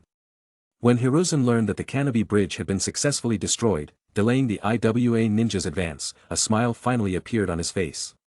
The pressure from IWA would be greatly reduced, significantly increasing Konoha's chances of victory. He glanced at Minato, noticing that he seemed hesitant to speak, and jokingly said, "Now that the mission is over, you all deserve a few days off. Spend some time with Kushina, she nearly tore apart my office while you were gone." Normally, Minato would have been delighted to hear about a few days of rest, but today he wasn't in the mood. After a brief pause, he addressed the smiling Hiruzen, saying, "Lord Hokage, Obito, he has awakened the Mangekyo Sharingan." "Yes, he's awakened the Mangekyo Sharingan, that's good news." Clatter. The sound of Hiruzen's pipe dropping to the floor echoed through the room, followed by his shocked exclamation, "What?" Compared to the still young Minato, Hiruzen understood much better what it meant for a Uchiha to awaken the Mangekyo at this point in time. He quickly turned to Obito, who met his gaze with a bright smile, his eyes slightly narrowed. Within his crimson eyes, a shuriken-like pattern spun, emitting an eerie and ominous aura. Hiruzen immediately recognized it as the Mangekyo Sharingan. He had once seen Uchiha Madara's Mangekyo, and while the patterns in their eyes were different, the strange, powerful energy emanating from Obito's eyes was unmistakably that of the Mangekyo. Taking a deep breath, Hiruzen quickly formulated a plan and, after a moment, smiled at Alex. "Obito, your Sharingan is a Mangekyo Sharingan. When it awakens, each eye should possess a unique ability." "What are your abilities?" Alex's smile widened. "The ability of my left eye is a slash attack, and my right eye has the power of healing." Before he could finish speaking, Rin excitedly interjected, "Obito's abilities are amazing. His healing power can instantly heal life-threatening injuries, something even Lady Tsunade can't do." Kakashi also nodded deeply, unaware of the political implications, as both he and Rin were trying to secure the best treatment for their comrade. Hiruzen's pupils contracted. Moments ago, he had even considered the idea of keeping Obito in the village and taking control of him to seize his Mangekyo. After all, the Mangekyo Sharingan was too powerful to let the Uchiha clan possess it. Hearing this news only made the idea more tempting, but after weighing various factors, he decided to abandon the thought. First, Minato was Obito's teacher, and given Minato's personality, if he discovered any attempt to take Obito's eyes, he would certainly oppose it, even to the point of Kushina stepping in. Secondly, Obito's personality was different from the typical Uchiha, more akin to Uchiha Kagumi's line, meaning he likely wouldn't side with the rest of the Uchiha clan. Lastly, Hiruzen was unsure of Alex's current strength. Even he might not be able to defeat Obito easily. If any traces of such a fight were discovered, it would surely anger the Uchiha clan and lead to a full-blown schism with the village. Hiruzen rubbed his forehead and asked Minato, "Minato, who else knows about Obito's Mangekyo Sharingan awakening besides your group?"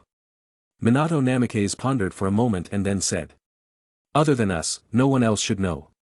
Only then did Hiruzen Sarutobi make his decision and told the four of them, the matter of Obito awakening the Mangekyo Sharingan is classified as top secret. No one else is allowed to know about this. Understood, they all replied. Minato let out a sigh of relief. Things hadn't reached the worst possible outcome. If the third Hokage had tried to control Alex, as his teacher, Minato would have definitely intervened. This was his ninja way. As soon as the group stepped out of the Hokage's office, they saw a figure standing outside the door. The person cast a cold glance at Obito before pushing open the office door and walking inside. Danzo entered the office, his expression cold as he looked at his old friend, and said in a harsh tone, "I overheard. Uchiha Obito has awakened the Mangekyo Sharingan. That power must not fall into the hands of the evil Uchiha clan. Hand over that Uchiha brat to me, and I will take care of everything." Hiruzen Sarutobi, of course, disagreed. He warned Danzo, "That's not going to happen. You are not to interfere with anything related to Obito. I have my own plans." Danzo looked at Hiruzen with disappointment. He couldn't tell when his old friend had become so soft. "Hiruzen, you're too weak. If you let Obito return to the Uchiha clan, it will only lead to endless trouble." Hiruzen didn't bother to argue further. He coldly stared at Danzo and said, "Danzo, I am the Hokage." Danzo had no response. He spun around and walked out of the office, coldly saying as he left, "Hiruzen, you'll regret this." Bromance moments. Outside the Hokage tower, Alex observed the entire scene. He hadn't expected that, upon arriving in Konoha, he would witness the classic scene of, "You'll regret it."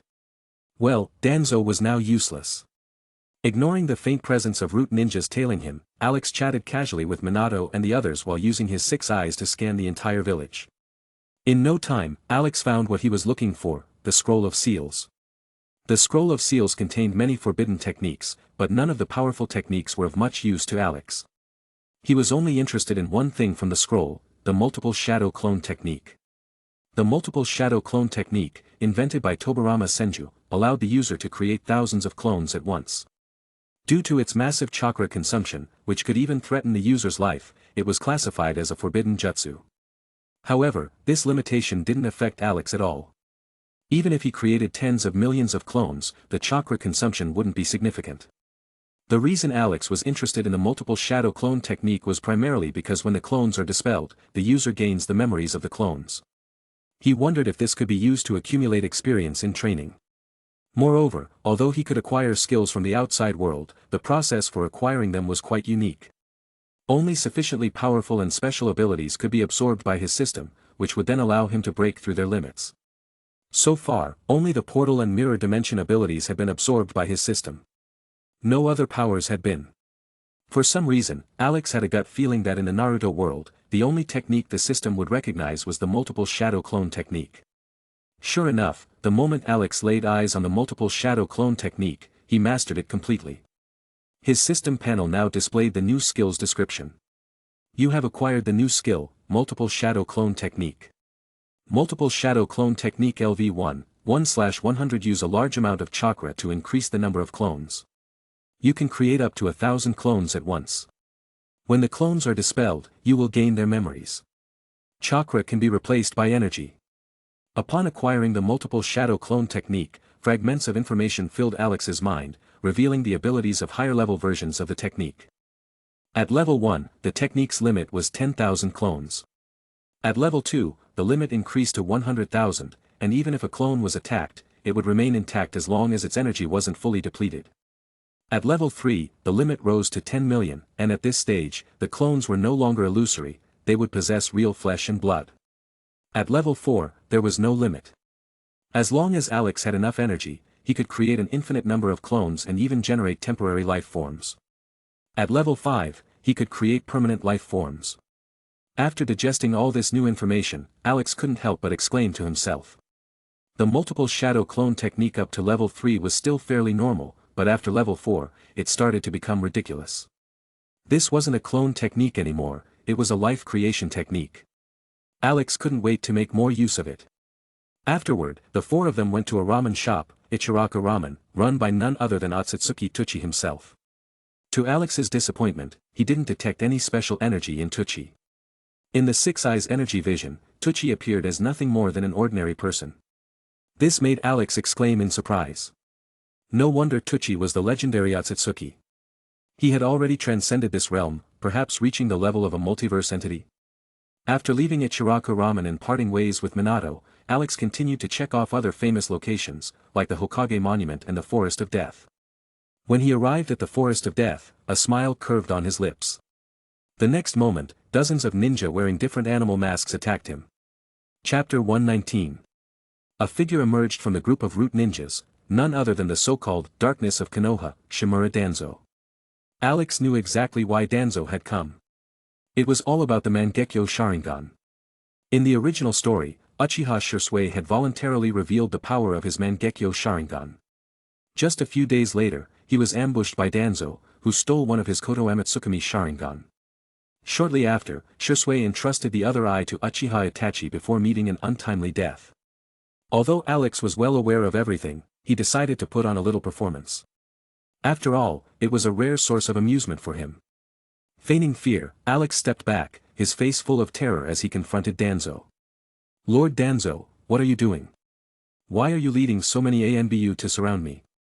Alex asked with an expression of fear. Danzo coldly looked at his target and replied in a harsh tone, "Evil Uchiha brat, your eyes are too dangerous. I must confiscate them to maintain peace in Konoha." Alex inwardly rolled his eyes. Danzo's words about doing everything for Konoha were just excuses, everything he did was for his own gain. In the beginning, Danzo might have genuinely wanted to protect Konoha, but over time, he had changed. Now, he was nothing more than a selfish, power-hungry man obsessed with becoming Hokage, a rotten root hidden beneath the soil. Alex maintained his terrified expression and continued to back away, saying, "Does the Hokage know what you're doing? Lord Hokage would never agree to this." "Do you mean Hiruzen?" Danzo's expression shifted for a moment, but then he quickly regained his composure. "Hiruzen has lost his edge, but I am the true protector of Konoha." Aren't you afraid the Hokage will find out what you're doing?" Alex asked, still acting frightened. "Don't worry. Everything that happens here today will be buried. No one will ever know." Danzo responded coldly. Looking at the trembling young man before him, Danzo felt a bit disappointed. He hadn't expected that someone who had awakened the Mangekyo Sharingan would turn out to be such a coward. Obito's behavior was making him lose interest. However, just as Danzo was about to order his root ninjas to kill Obito, he noticed something strange. Alex's body had stopped trembling, and when he raised his head, his Mangekyo Sharingan was spinning steadily, his eyes showing not the slightest hint of fear. "No one will know." "How ironic," Alex said with a smirk. Staring into Alex's blood-red eyes, Danzo's battle-honed instinct screamed danger. He immediately gave the order, "Attack. Kill him." In preparation for this mission, Danzo had brought out all of his forces. Two members of the Aburane clan, Ryoma and Torian, instantly released their parasitic insects, sending them swarming toward Alex.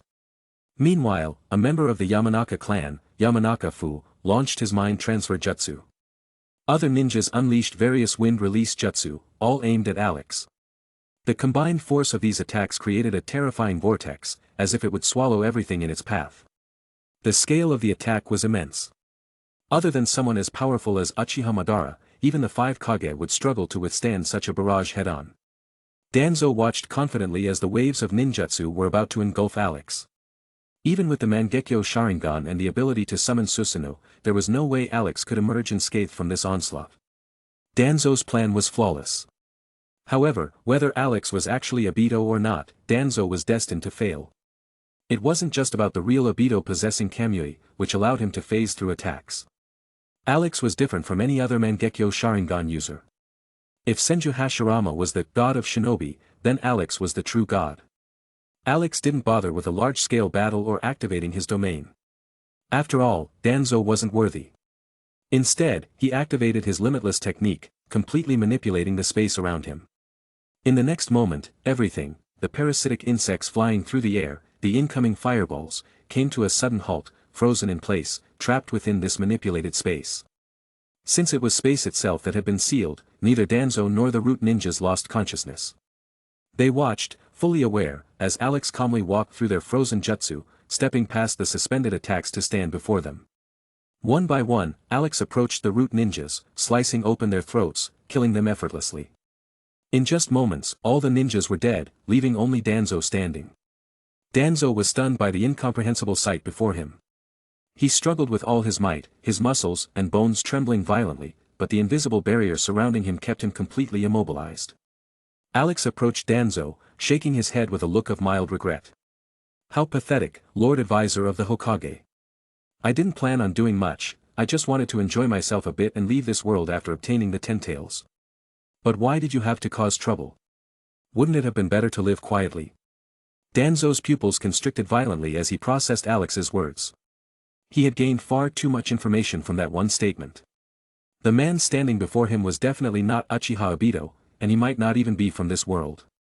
Who was he really, and what were his intentions in coming to Konoha? At that moment, Danzo finally regretted provoking this monster. But it was already too late. Alex snapped his fingers, and in an instant, his domain expanded and then retracted.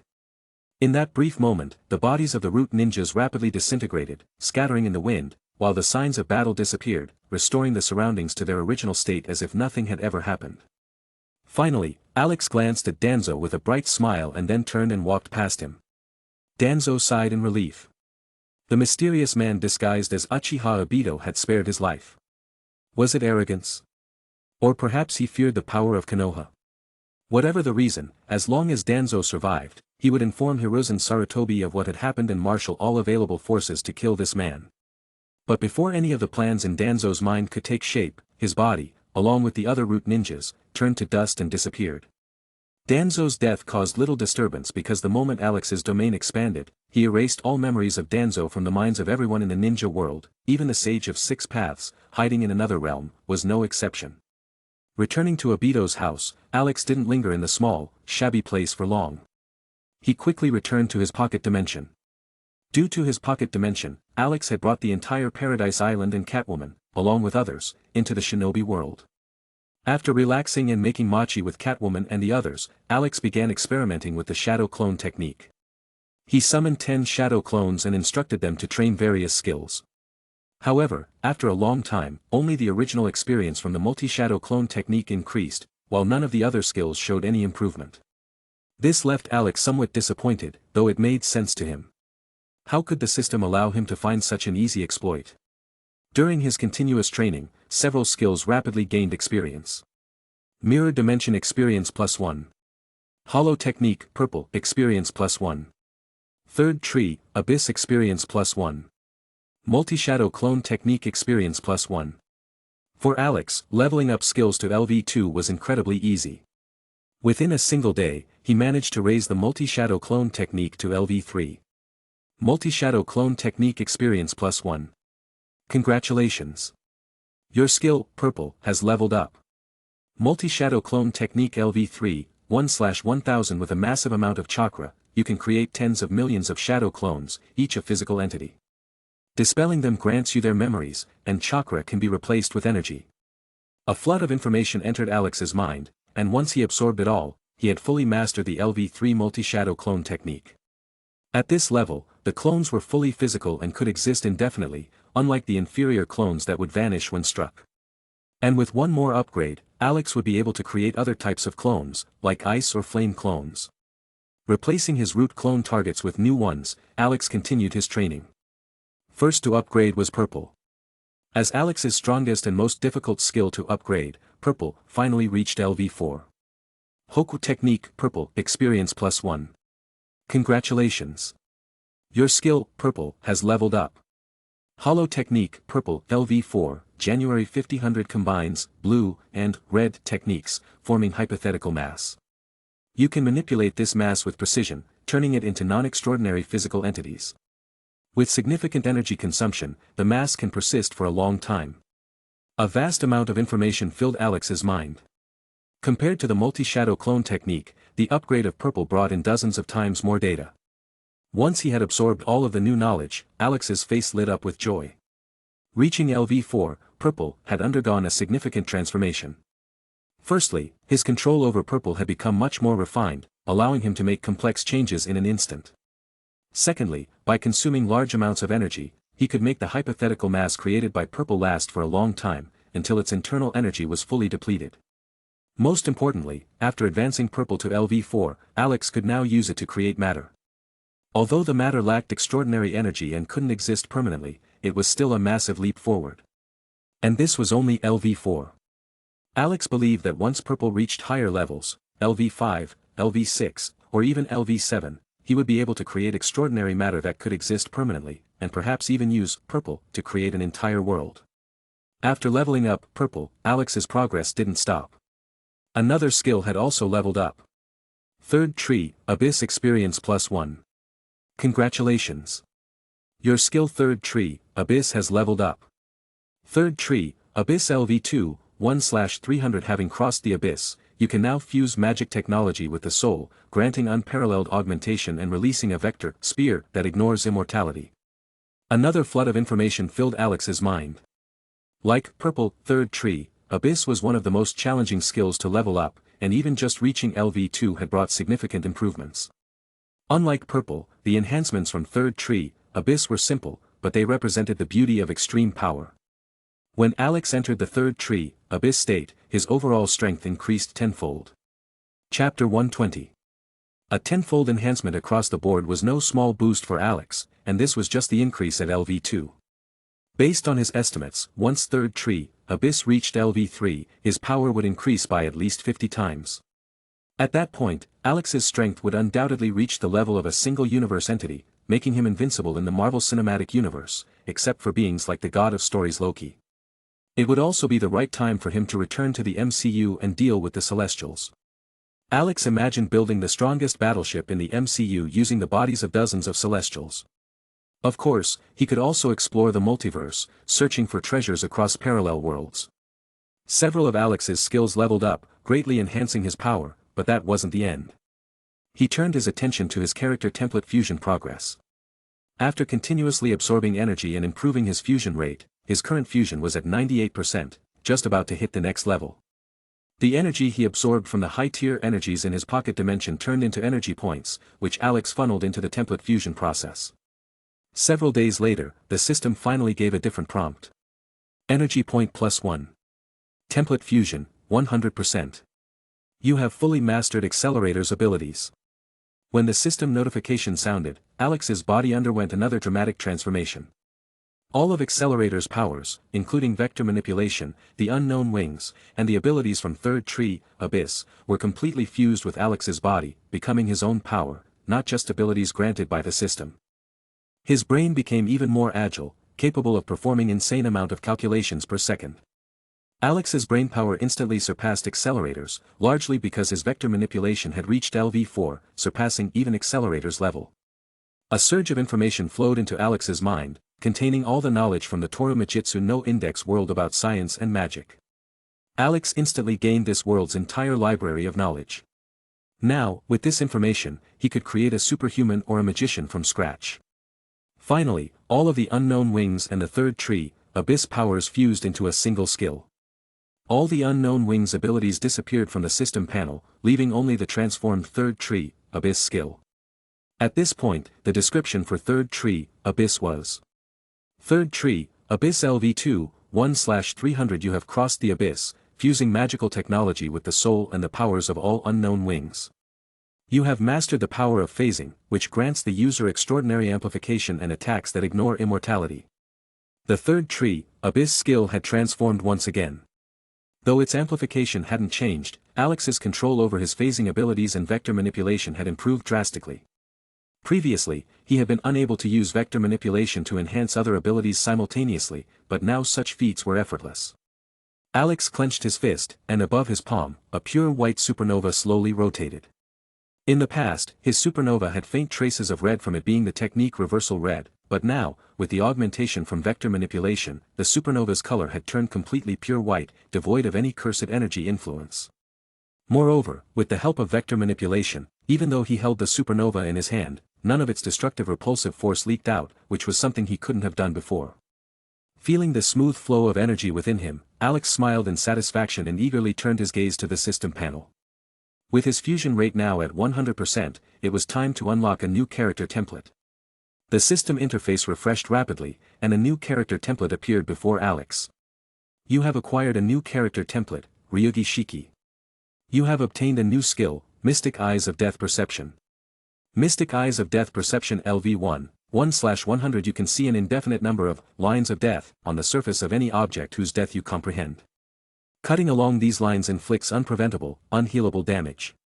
Upon gaining the Mystic Eyes of Death Perception, a stream of information flowed into Alex's mind, which his enhanced brain immediately processed. His originally bright blue eyes now gleamed with an even more brilliant blue light, emitting a beautiful spiritual glow.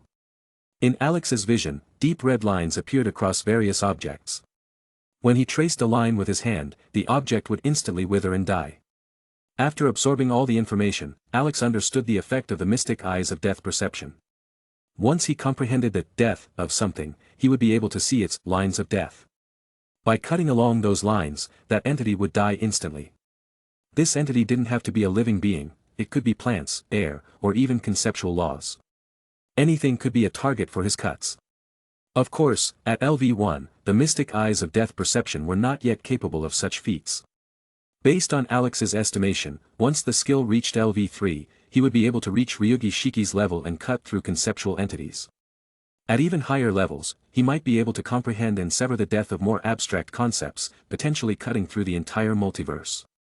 Ryugi Shiki's template had the fewest skills of any template Alex had encountered. Besides the Mystic Eyes of Death Perception, which he obtained at 1% fusion, the only other skill would be the root skill obtained at 80% fusion.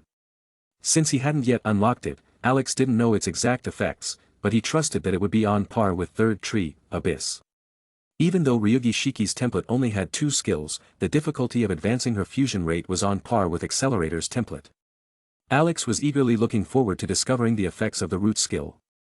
Now that his enhancements were complete, Alex looked at his fully refreshed character template and checked his current stats.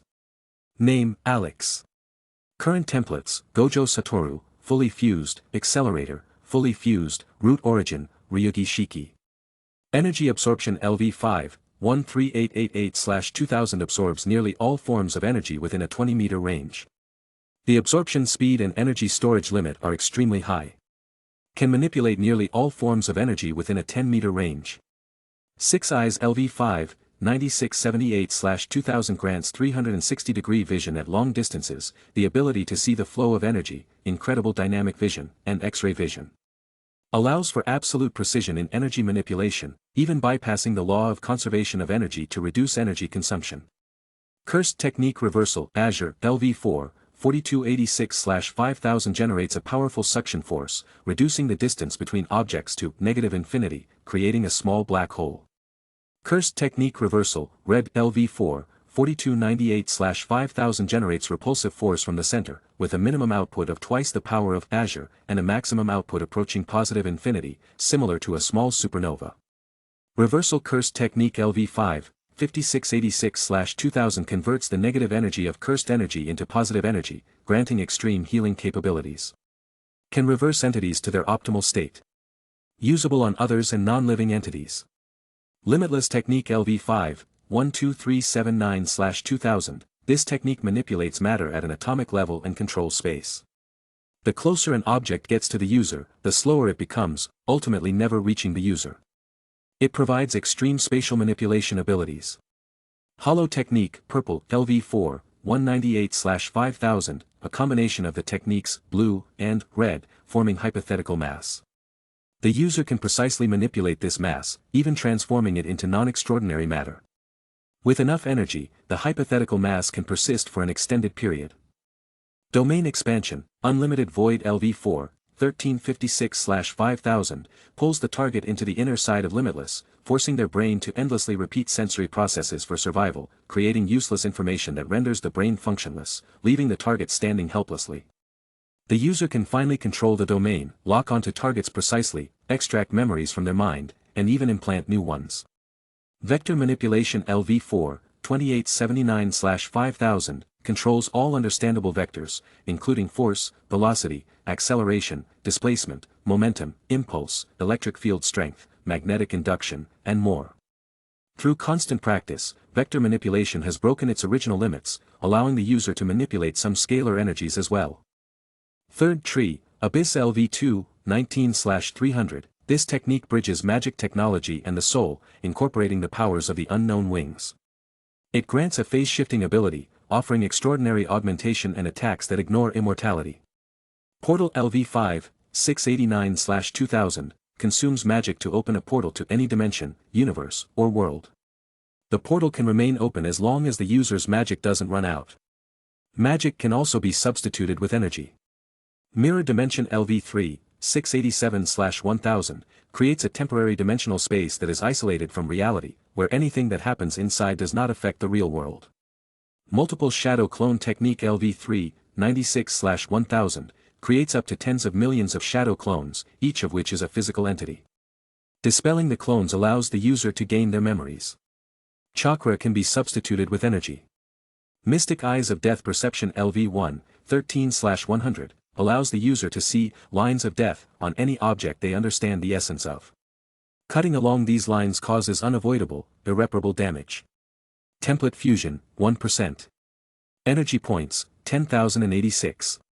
After acquiring the root origin, Ryugi Shiki template, Alex received a message from the ANBU, summoning him to report to the Hokage Tower. After resting for over 10 days, a rare luxury during a time of war, their break had come to an end, and it was clear they would be heading back to the battlefield soon. At the same time, Uchiha Madara's plan was about to begin. If Alex didn't intervene, Rin Noara would be captured, and Obito would fully descend into darkness. However, Alex had no intention of letting the original plot unfold as it had. He had already planned out how things would go. Obito, Rin is mine. Madara, I admit you are the strongest in the ninja world, but you're still a bit lacking. Almighty push. As this thought crossed his mind, Alex couldn't help but smile, sending a shiver down Kakashi's spine as they crossed paths on the way to the Hokage Tower. Kakashi didn't know why, but he felt an intense sense of danger when looking at the current Obito. Rin, on the other hand, had no such feeling. She only looked at Alex with a shy and flustered expression. Although Alex's appearance had initially been identical to Uchiha Obito's, over the past 10 days, he had subtly adjusted his features, making his facial structure more refined and balanced, raising his attractiveness by several levels. And, of course, the aura he exuded was completely different from Obito's, making the small changes even more distinct, resulting in two entirely different people. When they arrived at the Hokage Tower, Minato Namikaze was already waiting for them. When he saw Alex, he was visibly surprised. Obito, what's with your appearance? Alex, using Obito's voice, laughed and replied, it might be because I awakened the Mangekyo Sharingan. My eye technique heals my body, and with its continuous effects, my features have gradually become more harmonious. It seems like it's had a cosmetic effect. Rin's eyes immediately lit up. She eagerly approached Alex and asked, Obito, can you help me get a cosmetic treatment too? Alex patted his chest and grinned. Leave it to me. After the mission, come to my house, and I'll give you a thorough checkup. Just then, another figure came running over, having overheard the conversation. Her eyes also lit up, and she placed her hands on Alex's shoulders, saying, me too, me too. If you're doing this for Rin, you can't forget your teacher's wife. It was none other than Kushina Uzumaki, the Ninetales Jinchuriki and mother of the Child of Prophecy. Despite her brash personality, even she couldn't resist the temptation of beauty treatments. Glancing at Kushina's impressive figure, Alex reflexively commented, you're already beautiful, but sure, we can optimize things a bit. When we have free time, you and Rin can come to my house, and I'll give you both a thorough checkup. Kushina smiled gleefully. I knew there was a reason I doted on you. No, you probably shouldn't have, considering that Obito ripped the Ninetales out of you and got you and Minato killed. Obito, truly the greatest love-struck fool of all time. Alex didn't say these thoughts out loud and instead accompanied the group to the Hokage's office. As expected, the next phase of events unfolded as Alex had anticipated. Minato's team was assigned to the front lines, where they would fight against the Mist Ninjas. Kushina also attempted to join the mission alongside Minato's team but was rejected by Hiruzen Sarutobi. Though they didn't explain it directly, Alex knew that this was because Kushina was the Jinchuriki of the Ninetales. As a Jinchuriki, her freedom was severely restricted. She wasn't allowed to leave the village and was constantly monitored by the ANBU. This would be her life until Minato became the fourth Hokage, granting her more autonomy. But that only lasted for a year before Minato and Kushina both died in battle. Alex's arrival would undoubtedly change their fates. In return, asking for the Ninetales as payment wouldn't be too much, would it? After receiving their mission, Alex and his two teammates departed the same day. Thanks to Minato Namikaze's Flying Thunder God technique, they quickly reached the front lines.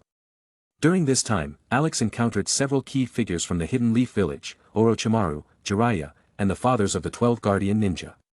Their appearances were slightly different from how they were depicted in the anime, but their key features remained unchanged, making it easy for Alex to recognize them. For Alex, the ongoing ninja war felt more like child's play. He treated it lightly, having fun while going through the motions. Yet, even so, he managed to kill a significant number of hidden mist ninjas, drawing the attention of both Konoha and the Mist Village's upper echelons. Due to his exceptional performance, Alex earned a new title, the Black Reaper. This name reflected the fact that those who saw him were destined to die, thus comparing him to a god who brought death. The title reminded Alex of his nickname in the Marvel Universe, but he found Black Reaper to be a much cooler title. As the days passed, Alex's notoriety as the Black Reaper grew rapidly, even surpassing the fame of Minato's moniker, the Yellow Flash. Then, after several days of amusement, Alex sensed a squad of mist ninjas approaching. He immediately realized that Uchiha Madara's plan had begun. Facing these low-level ninjas, Alex simply used his domain expansion, Unlimited Void, to immobilize them. He then disguised one of his shadow clones as Rin Noera, sending it with the mist ninjas as they returned to report. Since Alex's shadow clones were fully fleshed-out entities, not even Uchiha Madara could detect that the Rin accompanying the mist was a fake. Thus, Alex wasn't worried about his plan being discovered. Upon returning to the Mist Village, the ninjas proceeded to seal the three tails inside Alex's shadow clone, intending to transport Rin to the Leaf Village as part of their plan to destroy it. However, by that time, Alex had already transferred the three tails to his pocket dimension. In the pocket dimension, Alex gazed at the massive turtle-like creature with three tails. Extending his hand, he clenched his fist slightly, and the will of the three tails was immediately extinguished. Under immense pressure, its body shattered, turning into pure energy. Holding the small red energy orb in his hand, Alex contemplated. The three tails chakra could continuously absorb ambient energy from the air to replenish itself, giving the illusion that the tailed beasts had limitless energy. Alex assumed that the other tailed beasts had the same ability, and when it came to the 10 tails, its energy absorption capabilities would be terrifying. This was likely why it could easily drain the energy from an entire planet. After sealing away the three tails, Alex returned to the Leaf Village's base. It was then that the higher-ups issued orders for his team to stop a squad of mist ninjas heading toward the village. As they traveled, Rin continuously tried to make conversation with Alex. After spending some time together, Rin had completely fallen for Alex, so it was safe to say that she was in love. "Obito, don't you think the mission we were given is a bit strange?" "It feels a little off," Rin commented. Alex gave a mysterious smile. "I think so too. Maybe we're in for a surprise." Kakashi, watching the interaction between Alex and Rin, couldn't help but feel a bit jealous. He interjected, "I just hope it's not a bad surprise." Alex's smile deepened as he knew what was coming. Before long, the three intercepted the squad of mist ninjas. Upon seeing them, Kakashi and Rin both wore puzzled expressions. Why did they transform to look like Rin? Kakashi whispered. Rin shook her head slightly, also confused.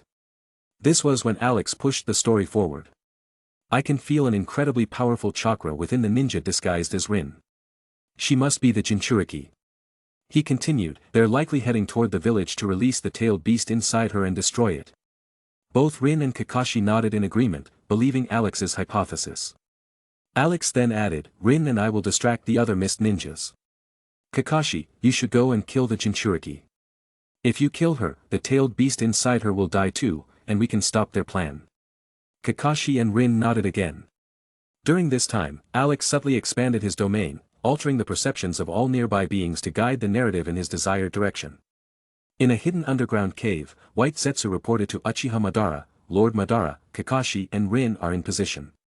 Everything is proceeding as planned, except..." "Except what?" "Except that Uchiha disguised as Obito is with them, along with another unknown female leaf ninja." Influenced by Alex's actions. After a brief pause, Madara responded, "Proceed with the original plan. All we need is for Rin to die in front of Obito to awaken his Mangekyo Sharingan." "Understood."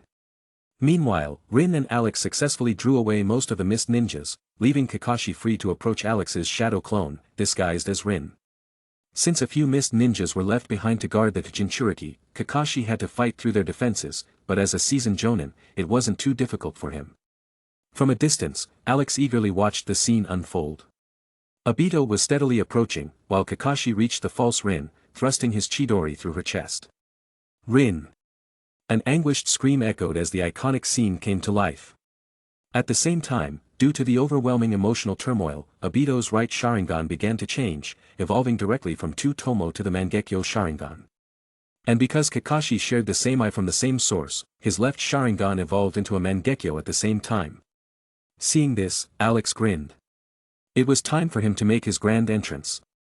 One of the mist ninjas fighting Alex could no longer contain his rage after seeing Alex's distracted demeanor. He shouted, "You arrogant bastard! You dare daydream on the battlefield? I'll kill you!" His outburst drew Alex's attention. With a slight flick of his finger, all the mist ninjas around him were instantly sliced to pieces by invisible slashes. Rin, seeing her enemies suddenly perish, ran to Alex's side, her eyes filled with admiration. "Obito, your power keeps growing." Alex responded with a phrase she couldn't yet understand. "Rin, admiration is the furthest emotion from understanding." Before she could ask what he meant, Alex began walking swiftly toward Kakashi's location. Rin, puzzled but curious, followed closely behind him. The real show was about to begin. Chapter 121. Seeing his goddess, Rin, killed by his former friend, a flood of emotions surged from Uchiha Obito's heart, completely overwhelming him. Rage, confusion, hatred, regret, disappointment, sadness. These emotions became fuel for his Sharingan, nurturing the growth of the Mangekyo, causing it to bloom and bear fruit. Ah! Obito roared in anguish, collapsing to his knees, his entire body trembling uncontrollably. The hope and excitement he had felt turned into pure hatred, but the one who killed Rin was his last remaining friend, Kakashi. This contradiction left Obito lost in a sea of despair. A few seconds later, he fell silent, making not a single sound. His face was gradually covered by the swirling wooden structure of White Zetsu's body. Rising to his feet, he rushed toward Kakashi. Even if he couldn't prevent Rin's death, he would at least take her body and give her a proper burial. After the intense training he received from Uchiha Madara, Obito's strength had increased dramatically. With the power of Kamui and the White Zetsu enhanced body that allowed him to use would release, his power now exceeded that of an elite Jonin, bordering on Kage level. As he charged through the battlefield, Obito slaughtered the mist ninjas with ease, cutting them down like they were nothing. Moments later, covered in blood, Obito stood before Kakashi, glaring at him with bloodshot eyes, and staring at Rin's lifeless body at his feet. With a trembling voice, Obito growled through gritted teeth, "Why? Why did you kill Rin?" Obito had held on to the hope that there had been some misunderstanding, but seeing Kakashi's indifferent expression toward Rin's body shattered that last bit of hope. Kakashi clutched his now transformed left eye, staring in confusion at the figure before him. For some reason, this person seemed familiar. It was as though this stranger knew him and Rin very well. Who was he?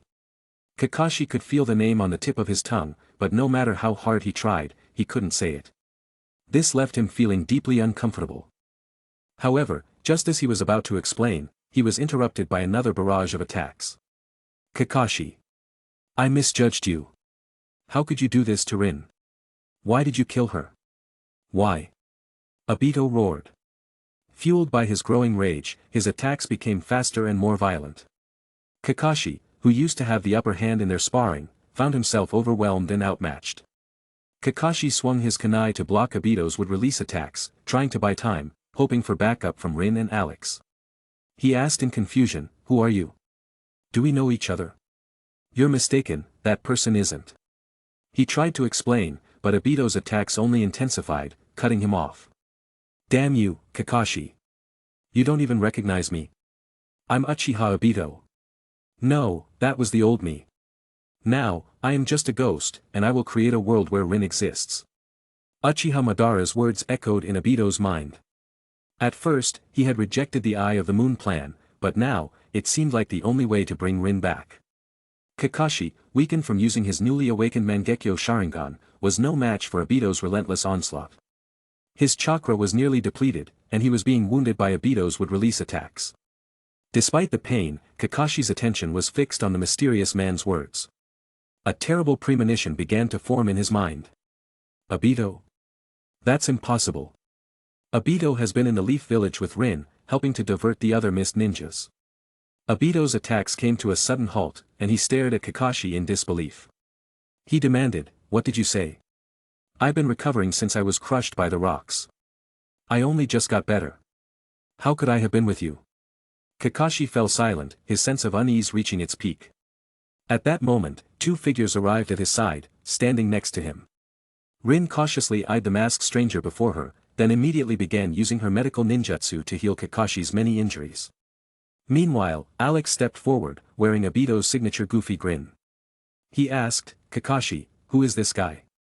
Is he an enemy?" Seeing Rin, who was supposed to be dead, along with a second version of himself, Obito dropped the kunai in his hand. His mind went blank. What was happening? Wasn't Rin dead? Her body was right there on the ground. And who was this person?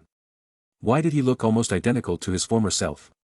The moment Alex appeared, Obito recognized that face, the same one he had seen countless times in the mirror. It was the face that was supposed to belong to him. Why? Who is this person? "I am Uchiha Obito." Obito's eye, visible through the swirling mask, grew more twisted. His Mangekyo Sharingan spun rapidly, and blood began to seep from his eye. He no longer cared about hiding his identity or the Eye of the Moon plan. He only wanted to understand what was happening right before him. Obito ripped off the swirling mask, revealing his true face. He shouted at Kakashi and Rin, "Who is that?" "I am Uchiha Obito." Seeing the face of the masked man, both Kakashi and Rin froze in shock. Their gazes instantly shifted to Alex. Seizing the moment, Alex put on his best acting performance. His expression turned serious as he said, I thought the mist ninjas were only using the transformation jutsu to disguise themselves as Rin, but I didn't expect them to copy me too." "Who are you, really?" Alex's explanation was so logical that Kakashi and Rin immediately turned their distrustful eyes back to Uchiha Obito. Suspicion and doubt filled their expressions. That's right, this had to be a Mist Village plot. Obito stood frozen, his face stiff as he stared blankly at his former comrades. He never expected them to doubt him so much, especially Rin, who stood hiding behind that imposter. It felt as if his heart was bleeding. Desperate, Obito spoke up quickly, "We spent every day together. We had our own little secrets, things only the three of us knew. That proves I'm the real Obito." Obito then revealed one of those secrets that only he, Kakashi, and Rin knew. Kakashi and Rin's gazes shifted again, and they began to wonder if this really was the true Obito. But Alex quickly responded, "You mist ninjas really went all out. You even found out about our little secrets. But that doesn't prove anything. I know even more." Alex then began revealing numerous secrets that only Obito, Kakashi, and Rin knew. Each time Obito tried to interject, Alex would preemptively share the secret he was about to reveal. Seeing the mysterious figure spew their shared secrets effortlessly, while Obito tried in vain to speak, both Rin and Kakashi reaffirmed their belief that the person beside them was the real Obito. Kakashi gathered lightning into his hand, preparing to attack the mysterious figure before them. Whoever this was, they clearly had ill intentions. It would be best to join Obito and Rin in defeating him. Just as Kakashi was about to attack, Obito, growing desperate, noticed Kakashi's left Sharingan. A thought suddenly occurred to him, and with renewed excitement, he shouted, "Kakashi, your left eye is mine. When I saw you kill the mist ninja disguised as Rin, in my rage and despair, I awakened the Mangekyo Sharingan. Your eye changed at the same time. That's our bond, something that imposter could never replicate." Hearing this, Kakashi hesitated. After a moment of thought, he withdrew his Chidori, jumping back from Alex and calling out to Rin, "Rin, get away from him. That might not be the real Obito." As those doubts flooded Kakashi's mind, the past few days started to click into place. Obito's personality had drastically changed in just a few days, his aura and demeanor were completely different from before, and his strength had grown by an unimaginable amount. How could that fool Obito have transformed so much in such a short time? Unless, this wasn't the real Obito. Kakashi's thoughts raced back to the moment when Obito was buried under the rocks. Then, suddenly, he reappeared, wielding the legendary Susanoo, with his right side fully intact and both of his Sharingan eyes undamaged. The more Kakashi thought, the more uneasy he became. Goosebumps spread across his skin as the realization hit him, the Obito standing next to them was an imposter. The injured Obito, who shared a resonance with his left Sharingan, must be the real Obito. Seeing that Kakashi finally believed him, Obito felt tears welling up. But when he saw that Rin hadn't moved away from Alex, his heart shattered, and he cried out, "Rin! What are you doing? Get away from that imposter." Unlike Kakashi, Rin couldn't sense the connection between the two Sharingan. And in her heart, she admired Alex deeply. She had become mesmerized by him, molding herself into the image of the Obito she believed him to be. Rin looked between Kakashi, the second Obito, and the one standing beside her, feeling confused. But she eventually said, "Kakashi, isn't this just a misunderstanding? Obito is Obito. How could he be anyone else? The real imposter is standing right in front of us." Rin had her suspicions, but she instinctively dismissed them. She had fallen for someone else, and now, she was a loyal admirer. But as they say, those who fawn over others tend to be irrational in love. Rin tugged on Alex's sleeve, looking up at him with hopeful eyes, and asked, "Obito, you are the real Obito, aren't you?" Suddenly, Rin froze in place. She noticed that the once warm and gentle eyes of Obito had become cold and indifferent. It was an expression she wasn't familiar with. Moments later, a hand brushed her hair, just like it had before, but now it filled her with dread. A cold voice, very different from what she was used to, echoed from Alex's throat.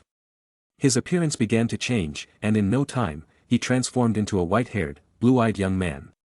"Rin, I told you, admiration is the furthest thing from understanding." The hopeful expression on Rin's face froze. She let go of Alex's sleeve and staggered back, almost falling. She barely managed to steady herself, her voice trembling as she asked, "What did you mean by that? You're not Obito." She started with a question, still clinging to a sliver of hope, but as she spoke, the truth became undeniable. She couldn't lie to herself any longer. The man standing before her wasn't Obito. This was someone who had told her jokes, shared interesting stories, and captivated her heart.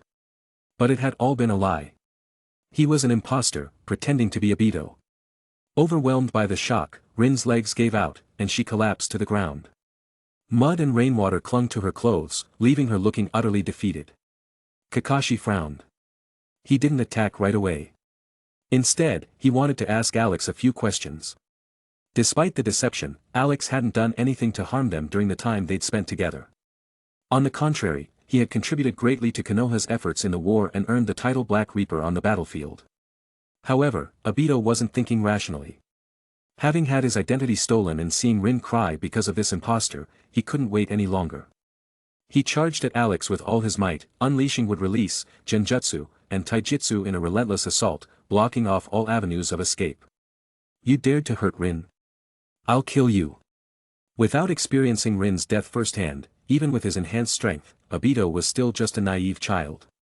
He was full of anger but lacked the cunning and ruthlessness he would later develop. Alex casually sidestepped Obito's attacks, effortlessly dodging the jutsu. To him, this wasn't even a real fight, it was child's play. When he saw an opening, Alex threw a punch at Obito, but it phased right through him. Obito grew more frustrated with each missed attack. Finally, seeing that Alex's attacks were also passing through him, his mood improved, and he began taunting Alex. "Ha ha ha. You can't hit me. I can phase through your attacks, but you can't do the same with mine. I can miss as many times as I want, but you only need to slip up once for me to beat you. Die, you worthless imposter." Hearing Obito's cocky taunts, Alex decided it was time to give him a harsh lesson. Kamui was undoubtedly a powerful ability in the Naruto world, one of the strongest space-time ninjutsu. It even played a critical role in the fight against Kagaya Otsutsuki. But to Alex, Kamui was insignificant. With a simple flick of his finger, a spatial slash hit Obito's body. A massive wound appeared on his leg, nearly severing it. "Ah!" Uchiha Obito instinctively cried out in pain as he stared at Alex in disbelief. Ever since he had learned to use his Mangekyo Sharingan, Obito had thought of himself as invincible, with 10 minutes of untouchable time that allowed him to dominate the ninja world. But to his shock, his first use of Kamui in a real battle ended in defeat. "What did you do?" Obito asked, his voice trembling as white Zetsu, inside his body, worked to stop the bleeding and heal his wounds. Alex turned slightly, casually blocking Kakashi's Chidori with his hand. The crackling lightning dissipated, effortlessly absorbed by Alex. Clutching his chest dramatically, he feigned hurt and said, "Kakashi, how could you be so heartless? We've been comrades for so many days." Kakashi's face showed brief hesitation, but he quickly regained his cold expression. What's your goal?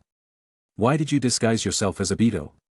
Without missing a beat, Alex effortlessly parried Kakashi's continued attacks and kicked him away, laughing. Because it's fun. Hearing this, Rin's world seemed to crumble. Her spirit broke, as if she had been toyed with like a mere puppet, her life force drained away. Furious, Obito lunged at Alex again, shouting, "Damn you, imposter. Stop ignoring me." Thanks to White Zetsu's healing, Obito's injuries were stabilized, allowing him to continue fighting. But Alex simply waved his finger, and this time, the power of his spatial slash was far greater. Obito's body was instantly bisected by an invisible blade, his torso severed at the waist. Blood and even his internal organs spilled out, splattering the ground. Alex walked over to Obito's upper body, grabbing his hair and lifting his head to meet his fading eyes. With a smile, he calmly explained, "Your phasing ability only shifts your body into the Kamui dimension, leaving part of you in the real world. My spatial slash targeted your Kamui dimension body directly, which is why you're injured." Then, with a cold smirk, he added, "You still have a lot to learn, you foolish Uchiha brat." Obito, unable to speak, could only let out a low growl of fury as blood poured from his mouth, symbolizing the end of his tragic journey as a pawn. Sensing movement, Alex casually waved his hand again, and Kakashi, who had been charging at him with Chidori, suddenly found his legs severed at the knees. His body, propelled by the remaining momentum, slid to a stop several meters behind Alex. Damn it! Kakashi cursed through gritted teeth, refusing to scream in pain despite his now useless legs. He pounded the ground in frustration, knowing that they had no hope of survival. Death was approaching fast. At that moment, Alex turned toward Rin. He gently stroked her hair again, smiling warmly as he said, "Rin, I told you before, admiration is the furthest thing from understanding." Just then, a weak sound of footsteps echoed toward them. Alex had already sensed the presence, knowing full well who it was. Uchiha Madara, connected to numerous tubes linked to the ghetto statue, walked slowly toward them. His face was solemn as he stared at Alex, his previous assumptions completely shattered. He had initially believed this mysterious figure to be a member of the Uchiha clan. But now, as Alex revealed his true form, there was no resemblance whatsoever. Madara's gaze lingered on Alex's striking blue eyes, which filled him with an unsettling sense of unease. He even suspected, briefly, that these eyes might be stronger than the Rinnegan. However, Madara quickly dismissed the absurd thought. In the entire ninja world, the Sage of the Six Paths was the pinnacle of power. What dojutsu could possibly surpass the Rinnegan? Just as Madara was about to speak, Alex cut him off with a smirk. "Uchiha Madara, do you wish to dance as well?" Hearing his name revealed so casually, Madara's expression darkened. He wasn't sure why, but Alex's words gave him a strange feeling, as though something that rightfully belonged to him had been stolen. "Who are you? Why are you interfering with my plans?" When Alex revealed his identity, Madara realized this mysterious man wasn't ignorant, he knew much more than expected. It was clear now that Alex's actions had been deliberately aimed at sabotaging his plans. Before Alex could respond, Madara chuckled bitterly to himself. "Since when have I become so sentimental? No matter, it doesn't matter who you are. The moment I appear, your death is inevitable. My plan will proceed, regardless." Madara no longer had the Rinnegan, having given it to Nagato long ago. However, his Sharingan was still powerful, and even a basic one-tomo Sharingan could quickly evolve to the level of the Mangekyo Sharingan under the right circumstances. With a swift hand sign, Madara's three-tomo Sharingan spun rapidly, transforming into the Mangekyo Sharingan. He then unleashed a powerful fire technique, Fire Release, Majestic Destroyer Flame. A massive fireball erupted from Madara's mouth, rapidly expanding into a terrifying inferno, growing to several dozen meters in size. Its sheer scale rivaled the combined efforts of dozens of ninja. Kakashi struggled to move, but his severed legs left him powerless. He could only watch as the giant fireball descended upon them. Even at his peak, dodging such a powerful fire release would have been nearly impossible, let alone in his current state. He glanced at Obito, whose body lay broken and barely alive.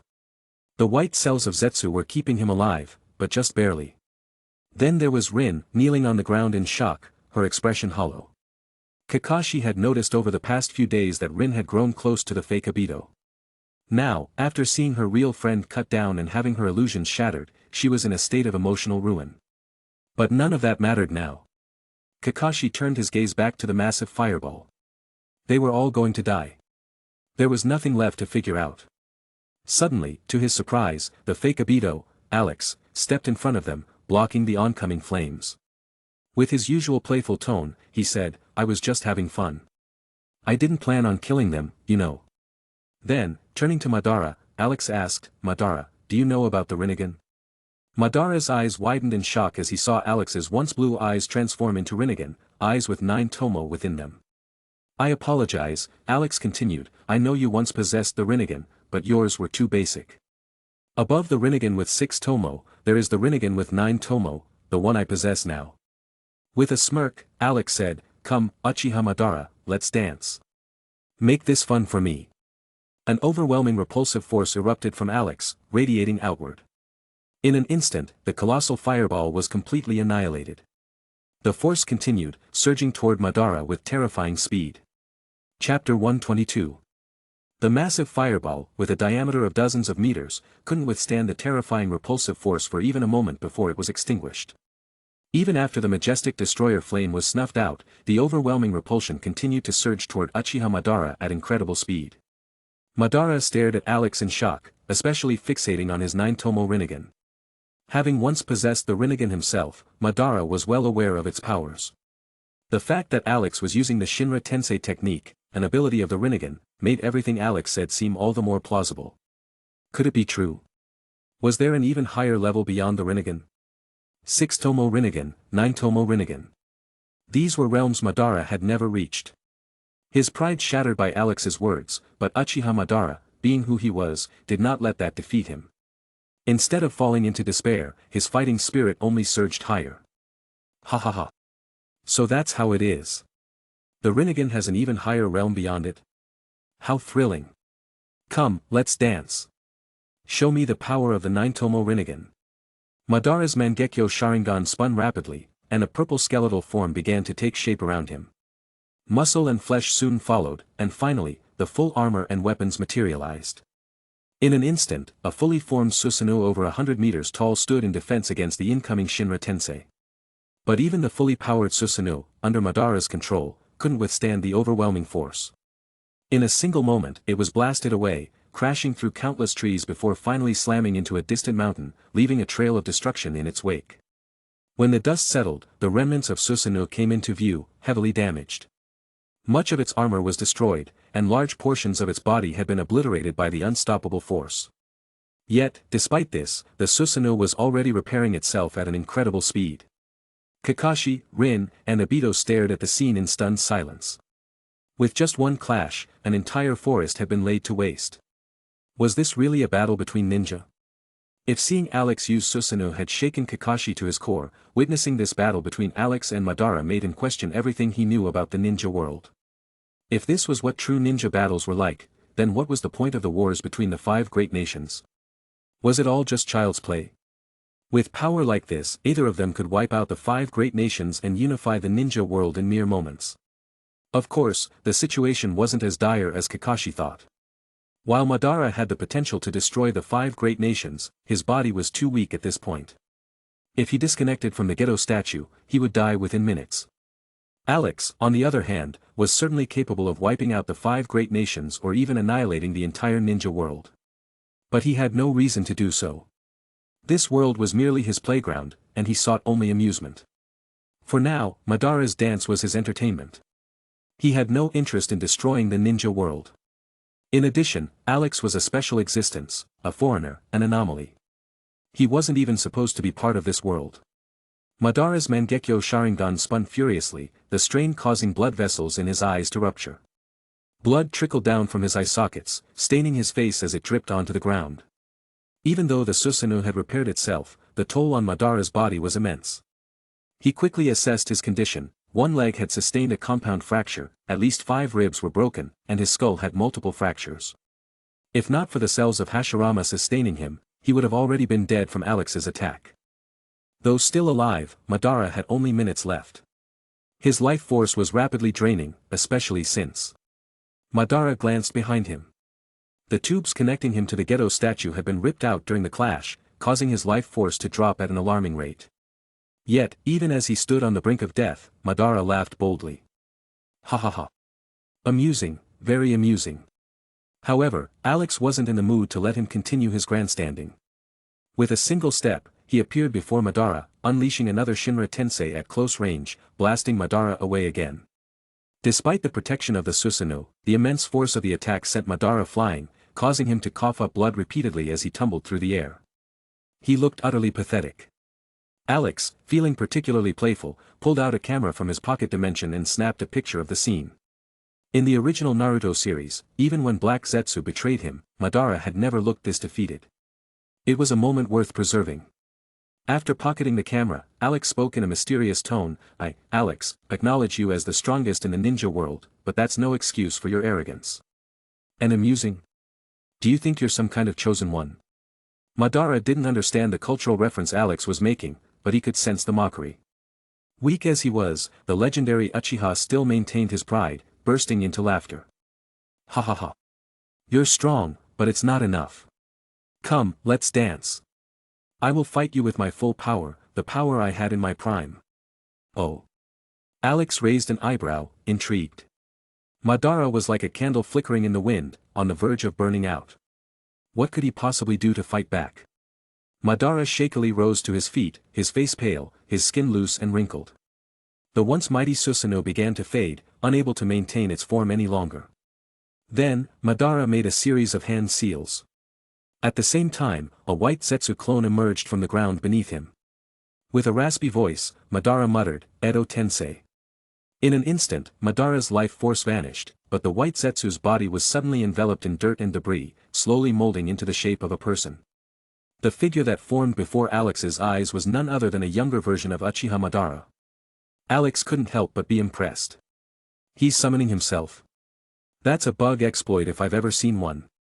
Moments later, White Zetsu had completely transformed into Madara's younger form. His Mangekyo Sharingan spun rapidly, and soon, it evolved into the iconic Violet Rinnegan, mirroring the eyes of the Sage of Six Paths. Madara, now in his prime, assessed his new body and the nearly limitless chakra flowing through him. It only took him a few moments to fully adapt. Though this body could only unleash 80% of his full power, the infinite chakra made it nearly indistinguishable from his peak form. Madara hadn't wanted to resort to this, but facing such a formidable opponent, he couldn't resist. At his level, finding someone to challenge him in battle had become a rarity. Since Hashirama's death, there had been no one. "Now, let's begin the second round," Madara declared. Meanwhile, far from the battlefield, back at the Leaf Village's camp, 10 figures suddenly appeared. Strangely, none of the surrounding ninjas noticed them, they were completely ignored. The 10 newcomers were a diverse group, 6 men and 4 women, each dressed in radically different styles. One was a large man with an Eastern face, sporting a mechanical arm in a steampunk style. Another was a youth covered in cyberpunk prosthetics. There was a beautiful woman in traditional attire, carrying a sword on her back, and 2 others, a man and a woman, clad in skin-tight black robes wielding long katanas. The remaining 5 were dressed in modern clothing, looking entirely out of place in the world of Naruto. It was as though people from different worlds had converged here, their presence jarringly out of sync with the surroundings. An invisible barrier surrounded them, making it impossible for anyone outside to detect their presence. If Alex had seen the clothing styles of the man and woman in the black robes, he would have recognized them immediately. Their attire was unmistakably from the world of Bleach, the iconic Shinigami uniforms. But as for the others, what were they? The mix of a cultivation world, steampunk, cyberpunk, and modern aesthetics created an absurd and surreal scene. The group of 10, who had just appeared, initially lay unconscious. The first to wake was a woman dressed in traditional attire with a sword strapped to her back. At first, she looked around in confusion, but her expression quickly sharpened. She began waking the others, each dressed in different, bizarre styles. Once the others awoke, they remained calm, clearly already familiar with their current situation. The woman in traditional clothes, referred to as Jien Ran, turned to the cyberpunk-styled youth and said, "Edie, wake up the newcomers. We lost too many in the last world. We need to recruit replacements. Check these people." The young man, codenamed Edie, nodded. "Understood, Captain Jien Ran." He approached the 5 unconscious newcomers. As the first one stirred and opened their eyes, Edie gave a mysterious smile. "You're the best of this batch. While Edie explained the basics of the Lord God space to the new recruits, the other 4 veterans continued conversing. The large man in steampunk attire was the first to open his Lord God interface to check the mission. After reading the details, he laughed and said, "Captain Jian Ran, this mission doesn't seem too difficult. We just need to kill 3 Mist Village Jonin, 10 Chunin, and 100 Genin. Based on the information we bought from other teams, this should be a piece of cake." The 2 others, both wearing the signature black Shinigami uniforms of the Bleach world, frowned at his overconfidence. The man of the pair cautioned, "Iron Arm, don't be careless. The Lord God never makes things that easy." The young girl who looked to be around 15 or 16, with a striking resemblance to the man, added, "Yeah, my brother is right. We've been through 4 different worlds, and none of them were easy." Chastened, Iron Arm thought back to their previous missions. Each one had been a life-and-death struggle, terrifying enough to haunt them. His arrogance faded, and his expression grew serious. "You're right, Hai, Hua. I'll be more cautious this time." Suddenly, Jian Ran sensed something and called out, "Everyone, get ready. The barrier is about to lift, and our mission is about to begin." Both the veterans and the newcomers stared intently at the invisible screen. They could feel the barrier gradually fading. Once it was gone, they would fully enter this world. The moment the barrier completely vanished. Boom! A massive explosion echoed from the distance, drawing the attention of both the Leaf Village camp and the 10 reincarnators. 2 colossal giants, each several hundred meters tall, rose from the distant forest, clashing like gods in battle. Their strikes sent shockwaves across the landscape, obliterating vast swaths of the surrounding area. The 5 newcomers, paralyzed with fear, trembled uncontrollably. The most cowardly among them, a middle-aged man, even wet himself. But even the 5 veterans weren't faring much better. They stared at the sight in disbelief, their souls shaken to the core. What the hell is this? Isn't this supposed to be a world called Naruto, rated as a 2-star world? How is this even possible? One of them exclaimed. Iron Arm clenched his mechanical arm tightly and cursed, "Damn the Lord God. There's no way this is a 3-star world. It's more like a 4-star or even 5-star level. The Lord God is trying to kill us." The others shared his anger and frustration. However, before they could dwell on their rage, their leader, Jian Ran, noticed something on her Lord God interface. "Wait. Something's not right. The mission has been updated." "What?" The others were stunned. They had never heard of a mission being updated before. All of them quickly opened their Lord God interface, only to find new mission details. Mission 1, Survival. Description: survive for 1 day in the Naruto world and complete the world anchor binding to return to the Lord God space. Reward: 3,000 reward points and 1 B-rank side story. Failure penalty: death. Mission 2, eliminate the invaders. Description: unknown enemies have invaded the world the Lord God is about to anchor. Eliminate the unknown invaders. Reward: 100,000 reward points and 3 S-rank side stories. Failure penalty: none. 100,000 reward points, 3 S-rank side stories, that's enough to boost our power by several times. Iron Arm's eyes gleamed as he stared intently at Mission 2. It'd only take 50,000 reward points to escape the Lord God space, and with 100,000, he could escape twice. Edie adjusted his glasses thoughtfully as he reviewed the 2 missions. Jian Ran, noticing his expression, asked, "Edie, what's on your mind?" Without hesitation, Edie replied, "Run. Run as far as we can. Mission 2 is a death trap." Even Iron Arm, who was typically hot-headed, withdrew his enthusiasm at Edie's words, recalling the young man's track record of accurate judgments in past missions. Seeing the confused looks of his companions, Edie elaborated, "The reward for Mission 1 is already far higher than what we usually receive. That alone suggests surviving in this world is much more difficult than any mission we've faced before. Mission 2, though, is pure suicide. Pay attention to the term invaders. This implies that even the all-powerful Lord God space has enemies, and if the Lord God's enemies are involved, they're definitely not something we can handle." "What? Even the Lord God space has enemies?" The others, recalling the omnipotent entity that could send them to different worlds, struggled to comprehend the idea that something could challenge it. Meanwhile, Alex was multitasking, controlling his energy, forming his Susanoo, battling Madara Uchiha, and studying Madara's body condition. After using Edo Tensei to reincarnate himself, Madara's power surged dramatically. Not only did he have unlimited chakra and stamina, but he also wielded a new, Rinnegan with no Magatama. His Susanoo had grown several times larger, from its original 100 meters to a size as tall as a mountain. Yet, despite Madara's exponential increase in strength, he posed no threat to Alex. The fight between them was akin to an adult toying with a child. Even if Alex stood still and let Madara attack him for decades, Madara wouldn't be able to land a single significant blow. For Alex, this battle was just a way to amuse himself, but he also discovered that Madara's current state was similar to that of the tailed beasts. In his Edo Tensei form, Madara was constantly interacting with his surroundings, absorbing chakra, which explained why Edo Tensei bodies are seemingly immortal. Using his 6 eyes, Alex closely observed Madara's chakra flow, running thousands of experiments until he finally succeeded. He created a special rune that, when placed inside any living being, allowed them to continuously interact with the surrounding energy, granting them an endless supply of power and regenerative capabilities.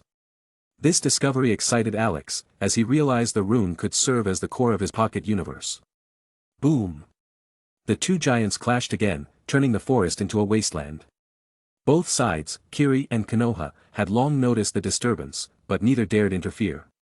Either side could easily wipe them out with little effort, and only Kage-level fighters could hope to influence the battle. Minato Namikaze and Jiraiya watched from a distance, observing the conflict. Minato, in shock, turned to his sensei and asked, "Teacher, was the first Hokage this powerful too?" Jiraiya fell silent, deep in thought.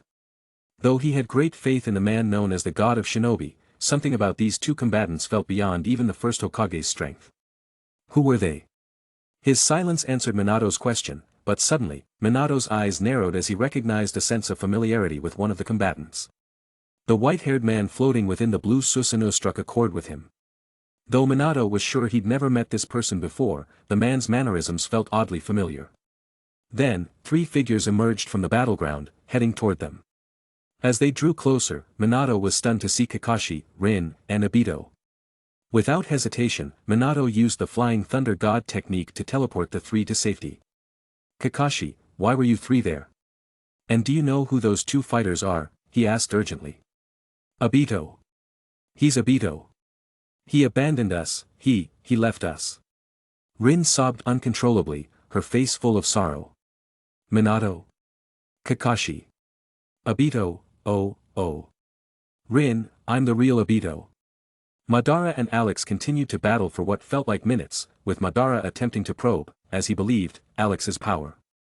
For Madara, it had been a long time since he'd experienced such a thrilling fight since Hashirama's death. After another clash, Madara spread his arms wide and laughed heartily, "Ha ha ha. Mysterious Uchiha, I admit you're strong. Now, let's have a real fight." Shinra Tensei. As the powerful repulsion force surged toward Alex, he responded in kind, Shinra Tensei.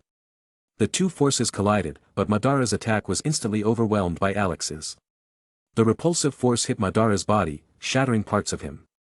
However, due to his Edo Tensei state, his body quickly regenerated.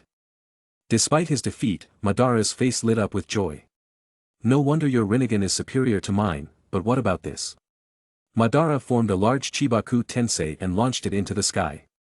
At the same time, he rushed toward Alex, aiming to use Shinra Tensei at close range to send him flying into the gravitational pull of the technique, hoping to seal him. Madara's combat experience was extensive, and his skill exceeded even what the anime depicted. He seamlessly combined the powers of his Rinnegan, unleashing even greater strength than expected, truly living up to his title as the devil of all shinobi.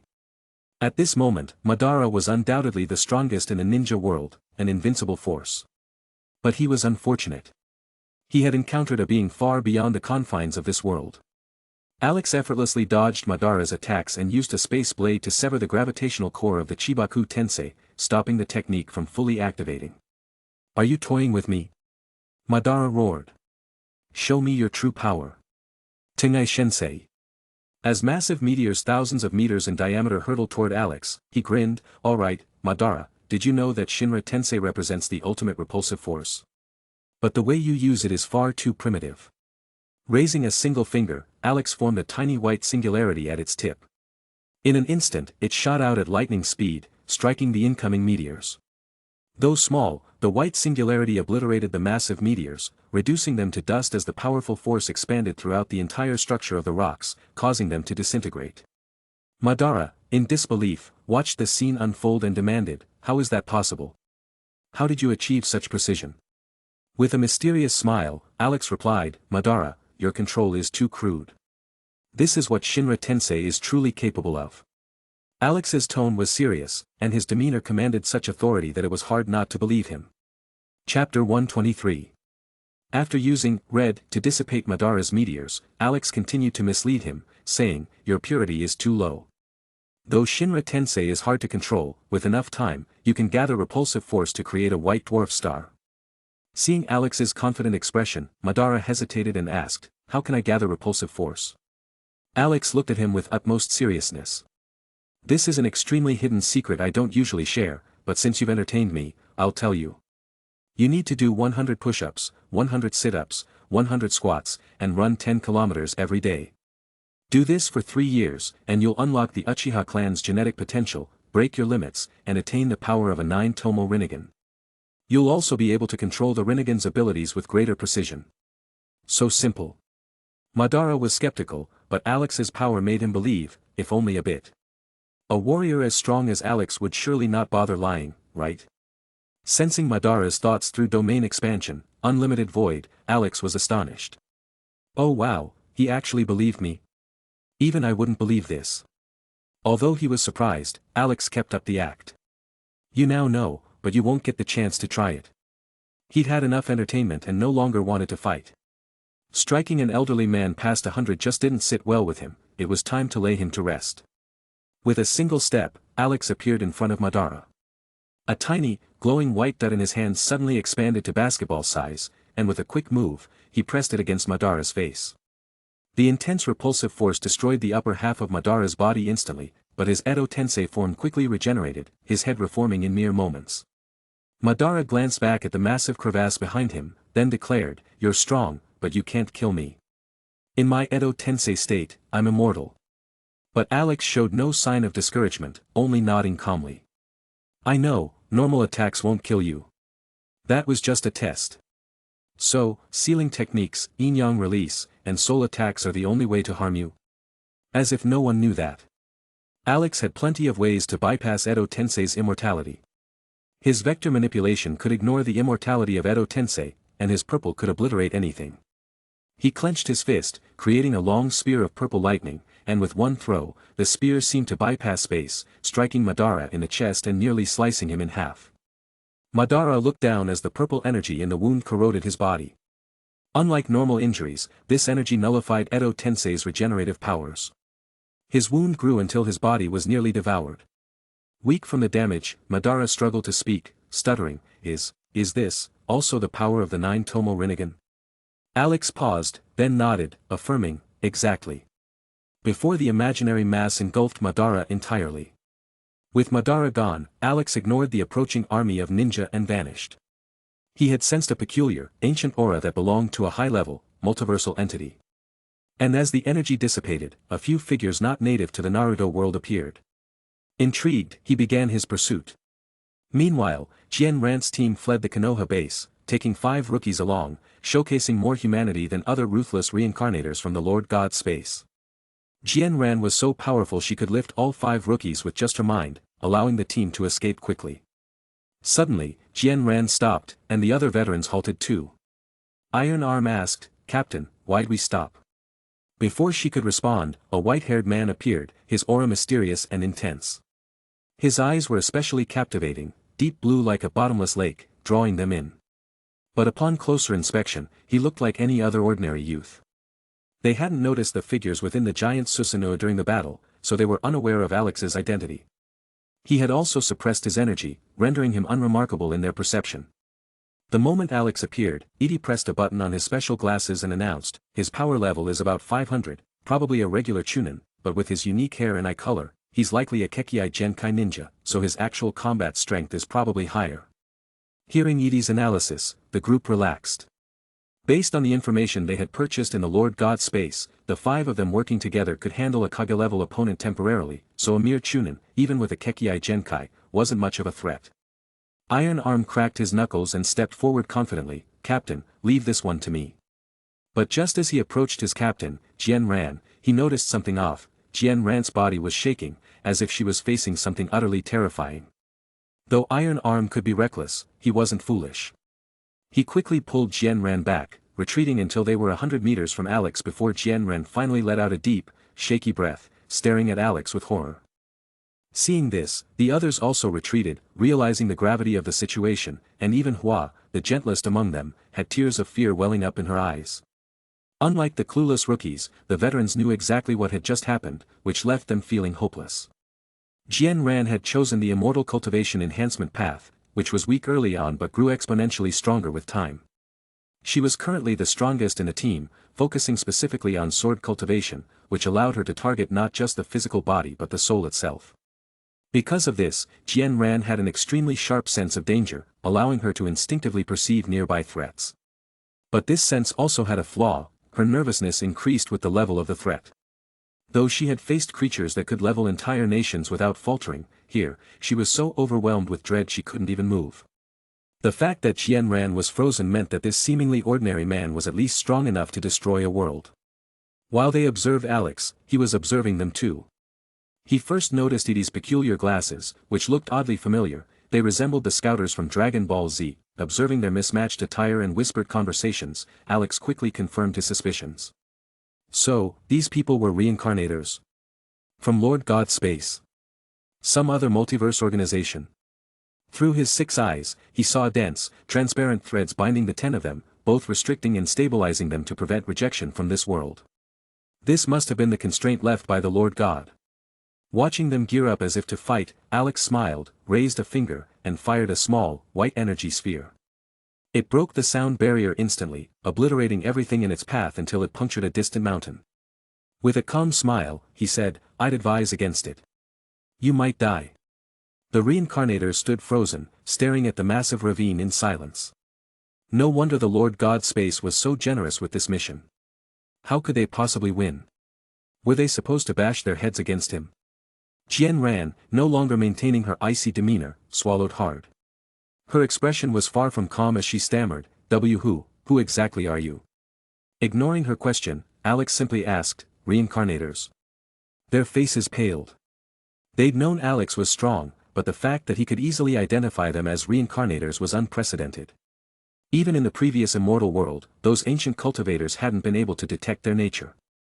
Alex had an idea and began drawing symbols with energy, forming a barrier with an undying rune he had recently developed from observing Madara's Edo Tensei form. It incorporated elements from the certain magical index world and the core runes of his teleportation ability, allowing cross-world communication. Within moments, Alex threw 10 runes toward the reincarnators, each one merging into their bodies. Feeling the mark's connection to him even within his mirrored dimension, Alex grinned and addressed them, "I propose a trade. Take my mark back to the Lord God Space, and I'll reward you. Trust me, these rewards will be invaluable to you." Jian Ran hesitated and nervously asked, "Can we refuse?" She couldn't know what the mark was, but carrying it back to the Lord God Space, the enemy of the figure before her, might well be a death sentence. Alex answered with a smile, "I'm afraid not." Seeing their faces go pale, he added, "No need to look so grim. This isn't as bad as you think. The mark won't harm you. On the contrary, thanks to the undying rune, your energy will replenish faster, and you'll gain accelerated healing." The reincarnators checked their status and immediately noticed their energy recovering at an almost unlimited rate. However, instead of being pleased, they grew more apprehensive. After countless life-or-death experiences, they knew one thing: if anyone offered aid without strings attached, what they expected in return was bound to be far greater. Through domain expansion, unlimited void, Alex could sense their worries and chuckled, "Relax, I don't want anything from you. My goal is the Lord God Space. If I can sense the mark crossworld, I'll know when you're back. From there, I can enter Lord God Space myself." Seeing the reincarnators' anxious faces, he continued, "My target is the Lord God Space, not you. Consider the benefits my little gift, just a trivial thing to me." They fell silent, stunned. This guy was trying to infiltrate the Lord God Space. With abilities like mind reading and immense power, it was clear he knew the strength of the Lord God yet still intended to invade it. That meant he might even be on the same level. Without sparing them another glance, Alex teleported back to Konoha. Although he had his eye on the Lord God Space, he'd wait for now. The Lord God Space, by his estimation of its energy signature, was a multiverse-level entity, something beyond his current abilities. But with his growth rate, it wouldn't be long before he could test its defenses. The reincarnators sat in stunned silence even after he left. Task 1 was complete, yet they couldn't find it in themselves to celebrate. They'd just faced the ultimate boss, who spared them and asked them to return with his mark. The implications were daunting. Since they were now caught in an even greater dilemma, forced into the clash between this mysterious powerhouse and the Lord God Space, they were likely about to become the agent of this formidable stranger within the Lord God Space itself. Hua's face scrunched up, her voice trembling. What do we do? If we go back to the Lord God Space with this mark, it might just wipe us out. She wasn't wrong, it was the same worry that kept everyone silent. Although the stranger hadn't mentioned it, they all knew that there was a high chance the Lord God Space would react this way. Since the Lord God Space had marked the stranger as an intruder, it surely wouldn't allow any trace of his power to slip through its defenses. Jian Ran gripped her sword tightly, the usually steady blade now trembling with her nerves. After taking a deep breath, she said with a hint of resignation, "There's nothing we can do. The gap between us and him is just as vast as the gap between us and the Lord God. We can only return to the Lord God Space and hope it doesn't kill us outright." Noticing the increasingly somber mood, Hai, one of the brothers, broke the silence. "Exactly. We might as well not overthink it. If the Lord God doesn't destroy us outright, then with the gifts we've received from this powerful stranger, our strength could leap, maybe even make us one of the top teams in the Lord God Space." Iron Arm, scratching the back of his head, added, "That's right. Just like the man said, his so-called small gifts are huge boons to us." Just as Alex returned to the village, he encountered the Leaf Ninja squad who had just returned from their mission. Both sides stared at each other, and an awkward silence fell over them. Suddenly, from the group of Leaf Ninjas, a familiar figure scrambled forward, his face twisted in anger as he pointed a trembling finger at Alex. You imposter! How dare you show up here?" Alex squatted down to look at the legless Obito, picking up a stick and poking at his mess of hair. "Why wouldn't I? Not like any of you can do anything about it." Kakashi and Rin emerged from the Leaf Squad, their expressions complicated as they faced the man who had fought beside them for months only to reveal himself as an imposter. No, it wasn't even a betrayal, they were never truly allies. "Obito." Rin's voice was filled with mixed emotions as she reflexively said Obito's name.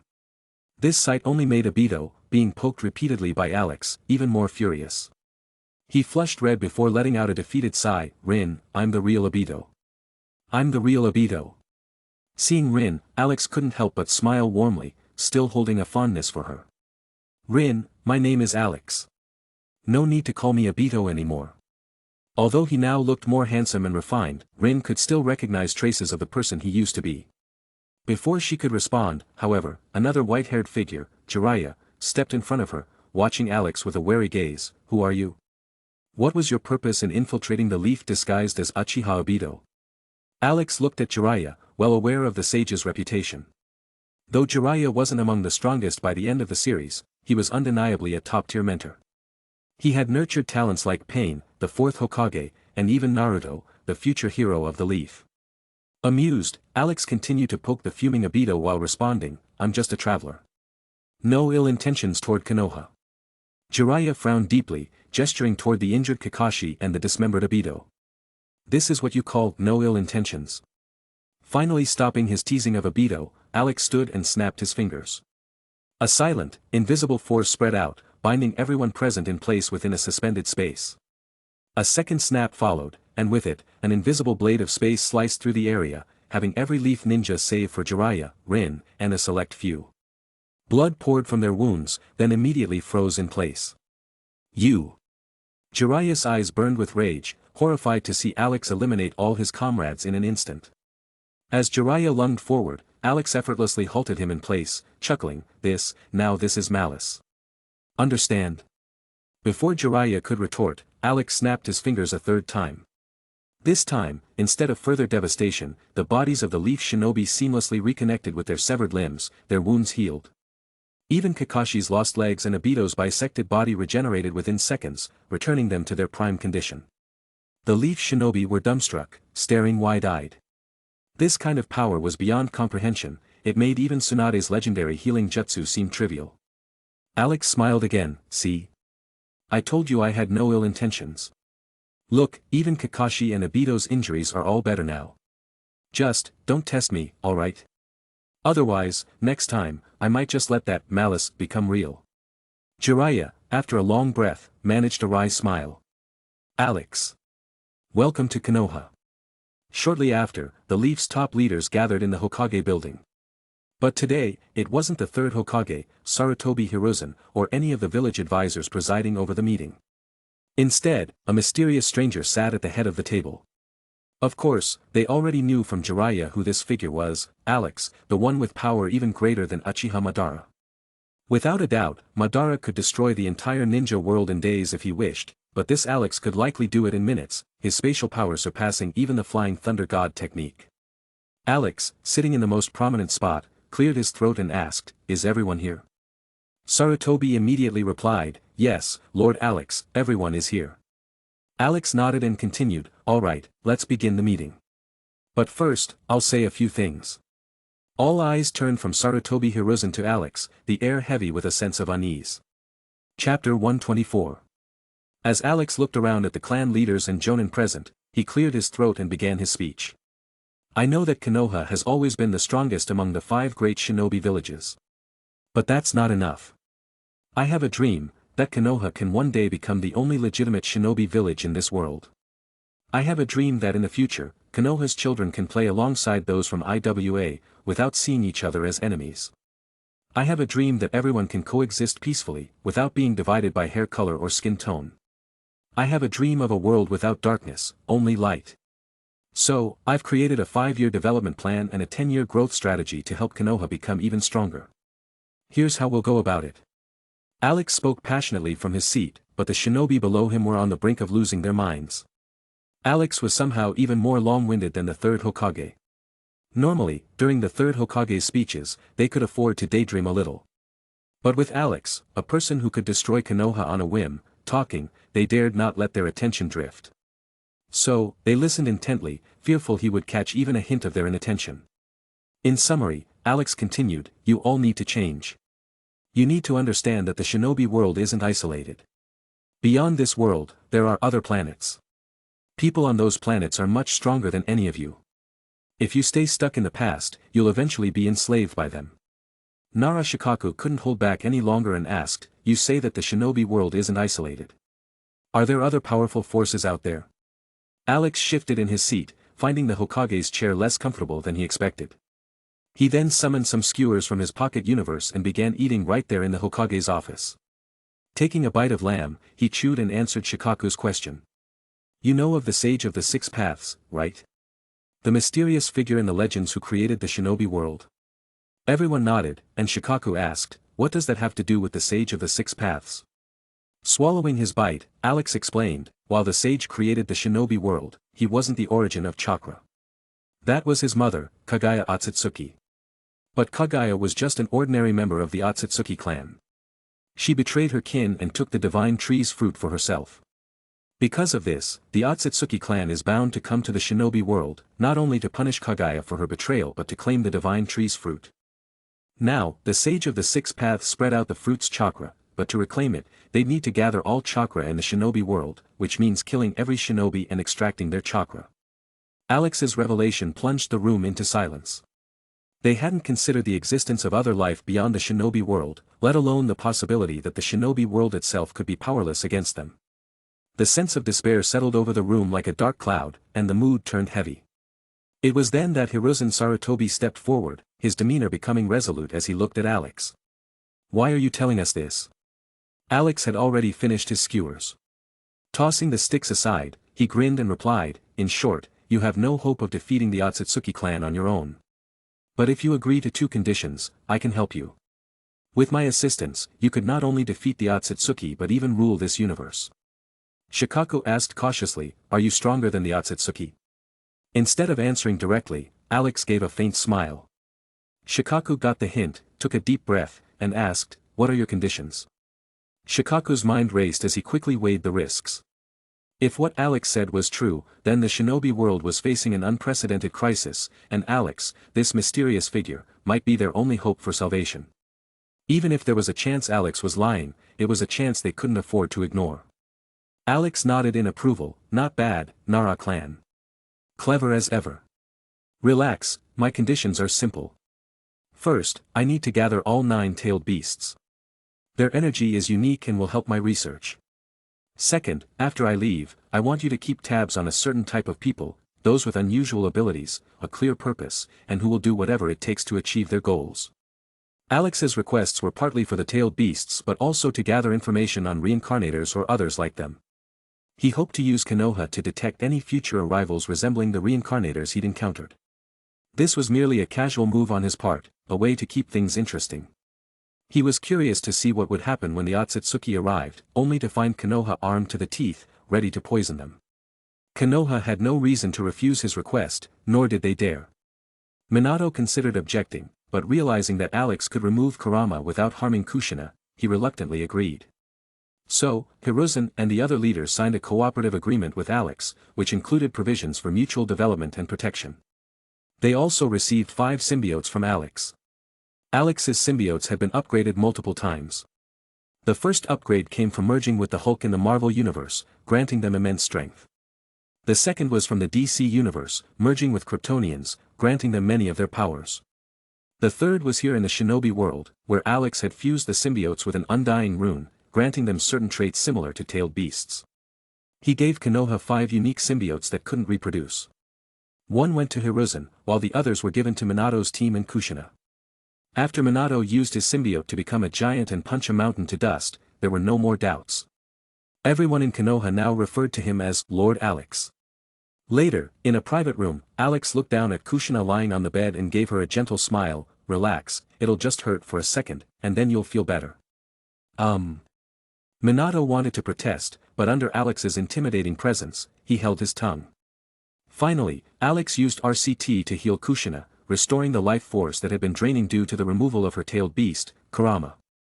With Kurama's will now erased and fused with Shikaku, Alex felt a significant increase in the energy within his energy core, along with a substantial boost in its ability to absorb energy from the surrounding environment. After instructing Konoha to gather the remaining tailed beasts, Alex returned to his pocket universe to relax with Catwoman and others. What? You're saying I could easily collect all the tailed beasts myself? Please, have you ever seen a boss do the grunt work? Now, scram. After flipping the defiant Mera with a gun, Alex resumed his skill training to increase his experience points. With the assistance of 5 symbiotes, Konoha was quickly unifying the shinobi world, and Alex's deliveries were soon set to arrive.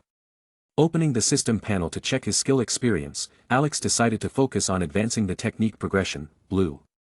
Thanks to frequent use of teleportation, which derived from the Blue technique, his experience with it was close to leveling up. 3 mini black holes spun in his hands, potent enough to destroy nations yet harmlessly contained by Alex's precise vector manipulation. The system notifications came in one after another. Technique lapse, Blue, experience +1. Technique lapse, Blue, experience +1. Technique lapse, Blue, experience +1. After several days, a different notification finally appeared, Technique lapse, Blue, experience +1. Congratulations, your skill Technique lapse, Blue, has leveled up. Technique lapse, Blue, LV5, January 2000 creates powerful gravitational pull, reducing the distance between multiple objects to -infinity, generating black holes with size proportional to energy consumed. With significant energy expenditure, gravitational force can slow down the flow of time around it. A rush of information flooded Alex's mind, and with his enhanced mental capabilities surpassing those of Accelerator, he quickly absorbed it all. Upon leveling up, the Blue technique's power saw a massive increase.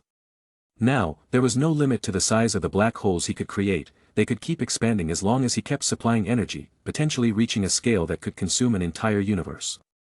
Additionally, the Blue technique gained a new feature that delighted Alex, it now involved time manipulation. Given that black holes naturally distort time around them, it was only natural that leveling up the technique would unlock temporal abilities. However, this time-slowing effect had a major downside, it relied on immense gravity to warp time, which would instantly crush anyone unable to withstand the gravitational pull. But Alex could counter this side effect with RCT. Under its influence, even if someone were shredded to atoms by the gravitational forces, he could revive them.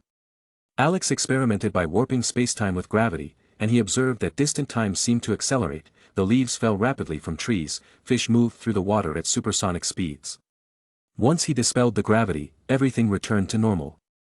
The ability to slow time had numerous applications, and now Alex held mastery over both time and space.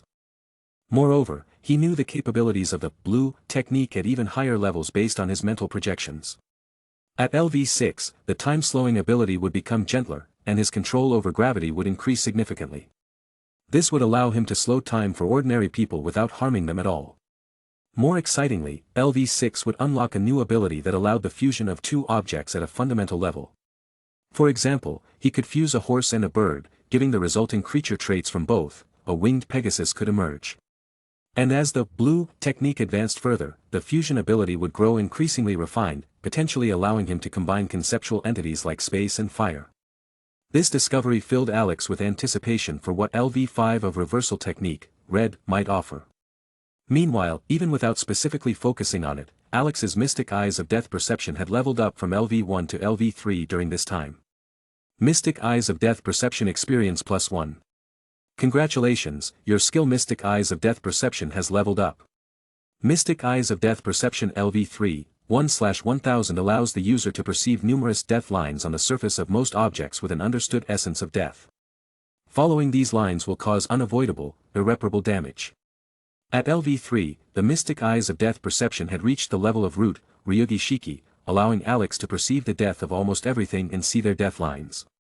The scope expanded from tangible objects to some abstract entities. For example, Alex could kill air within a certain area, or flowing water, or even the sensation of pain itself.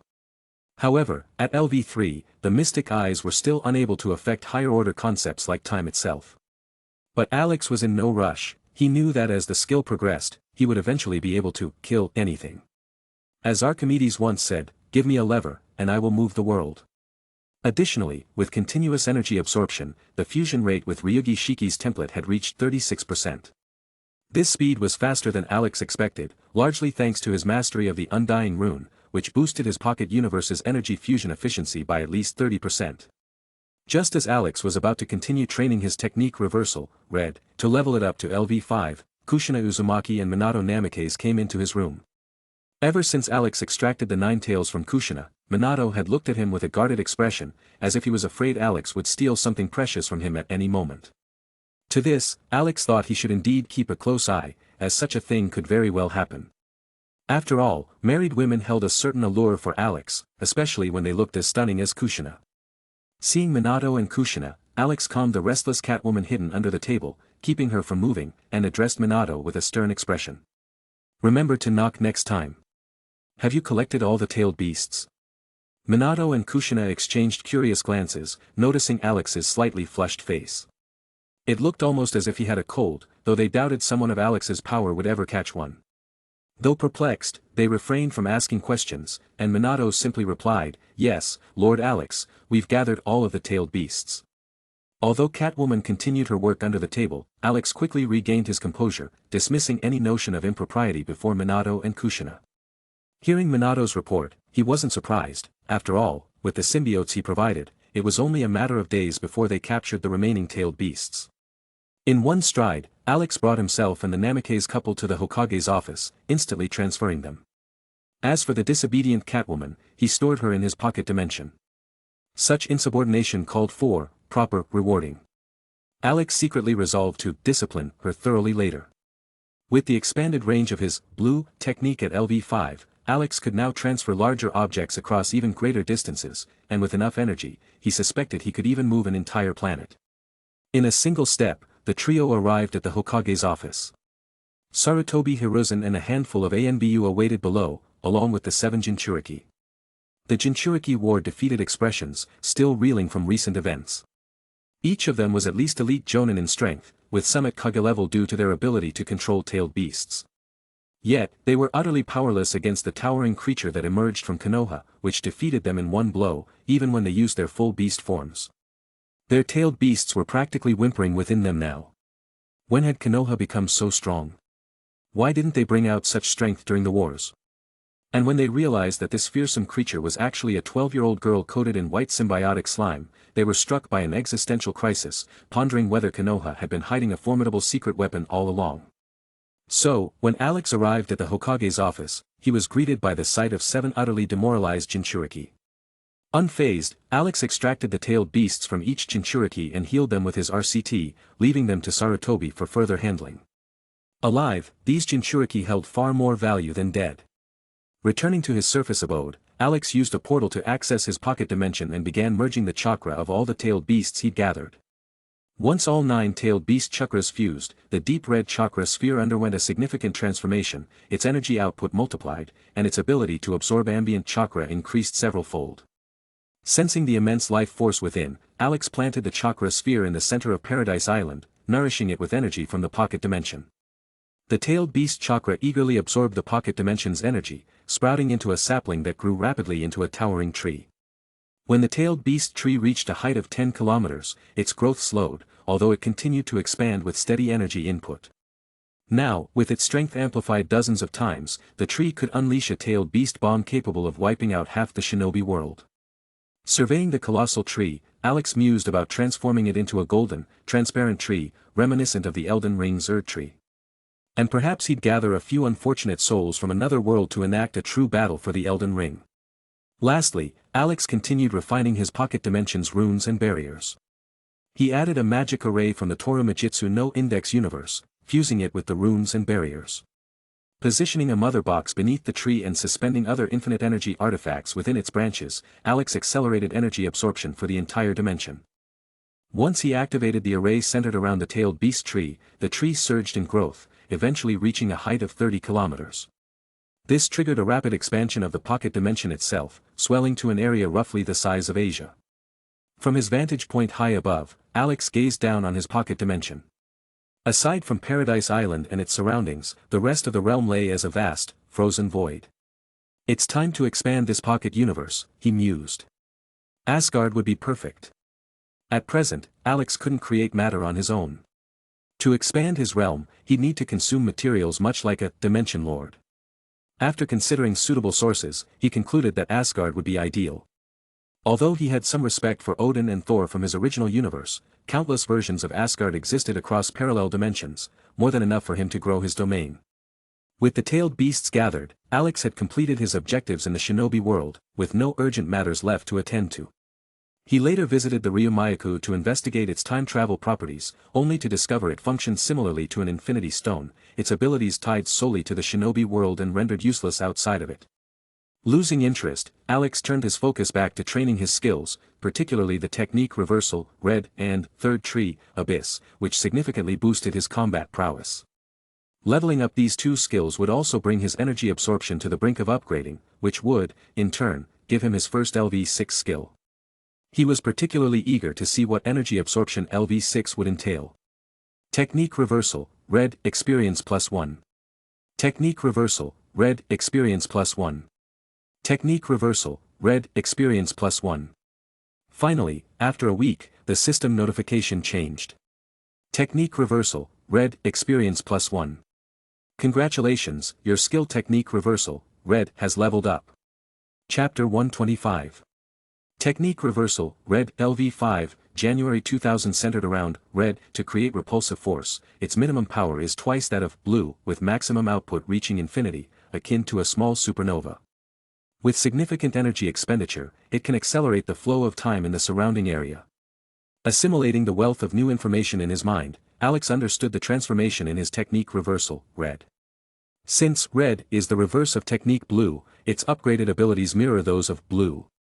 In addition to greatly enhanced repulsive force, it could now accelerate the flow of time in its vicinity or separate 2 characteristics of an object. According to the information in his mind, when technique reversal, red, reaches a higher level, Alex will even be able to separate abstract concepts, such as good and evil, similar to a talisman's power. Currently, however, he could only separate simpler things, like extracting water from wood.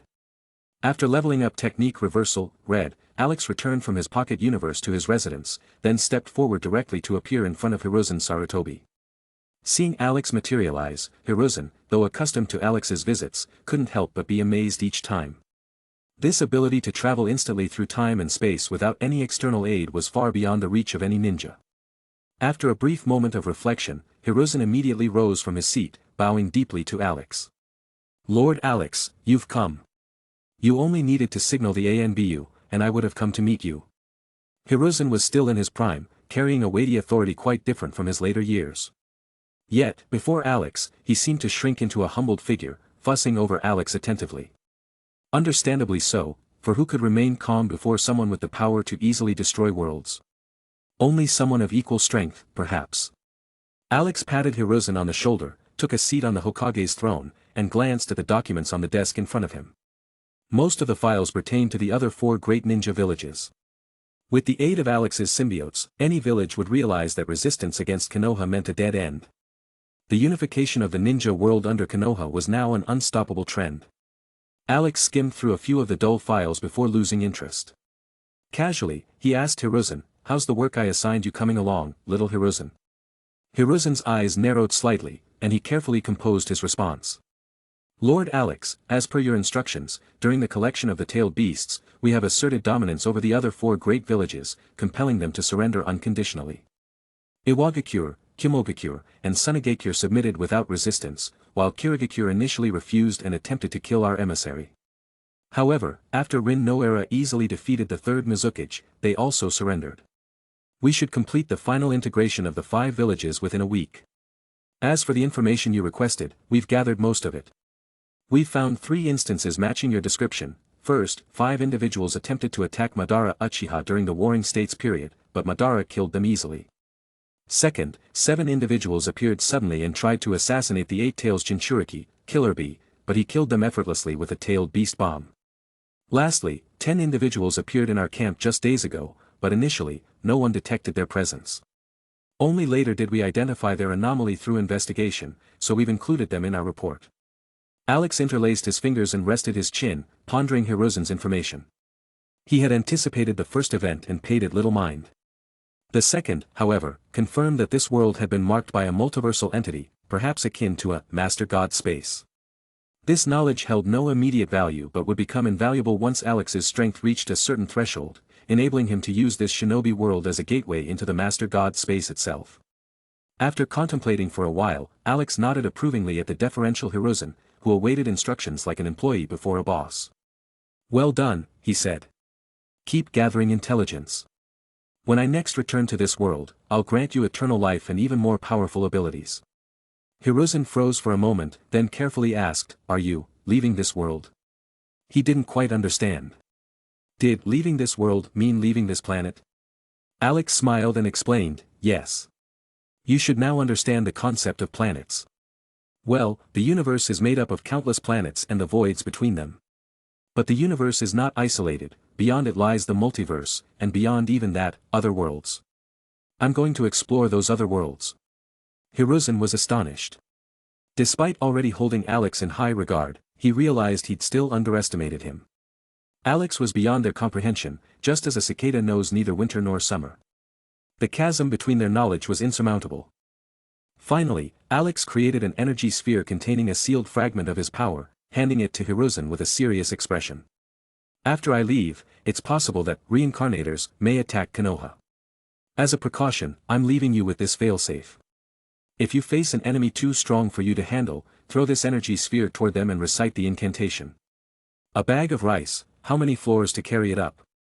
"A bag of rice to the 2nd floor, a bag of rice was too much, a bag of rice I washed, a bag of rice with all that mud, and a pile of dark tiles, every grain's muddy, who gave you this bag of rice, now add water. Got it?" After hearing the incantation, Hiruzen hesitated, but eventually swallowed his words and nodded to show his understanding. "I've got it, Lord Alex." Leaving the Hokage's office, Alex prepared to depart from the Naruto world and head to another. Under Minato's wary gaze, Alex said his goodbyes to Kushina and the others. Before leaving, he playfully teased Obito, who scratched his head and stamped his foot, then nodded with a smile to Rin and Kakashi. Opening a portal, Alex left the Naruto world behind. Since his LV5 teleportation couldn't precisely target specific worlds, Alex had 2 options: he could either return to the Marvel or DC universe or venture into a completely new one. With a brain capable of billions of calculations per second, Alex quickly analyzed the situation and concluded that exploring a new world was the best choice.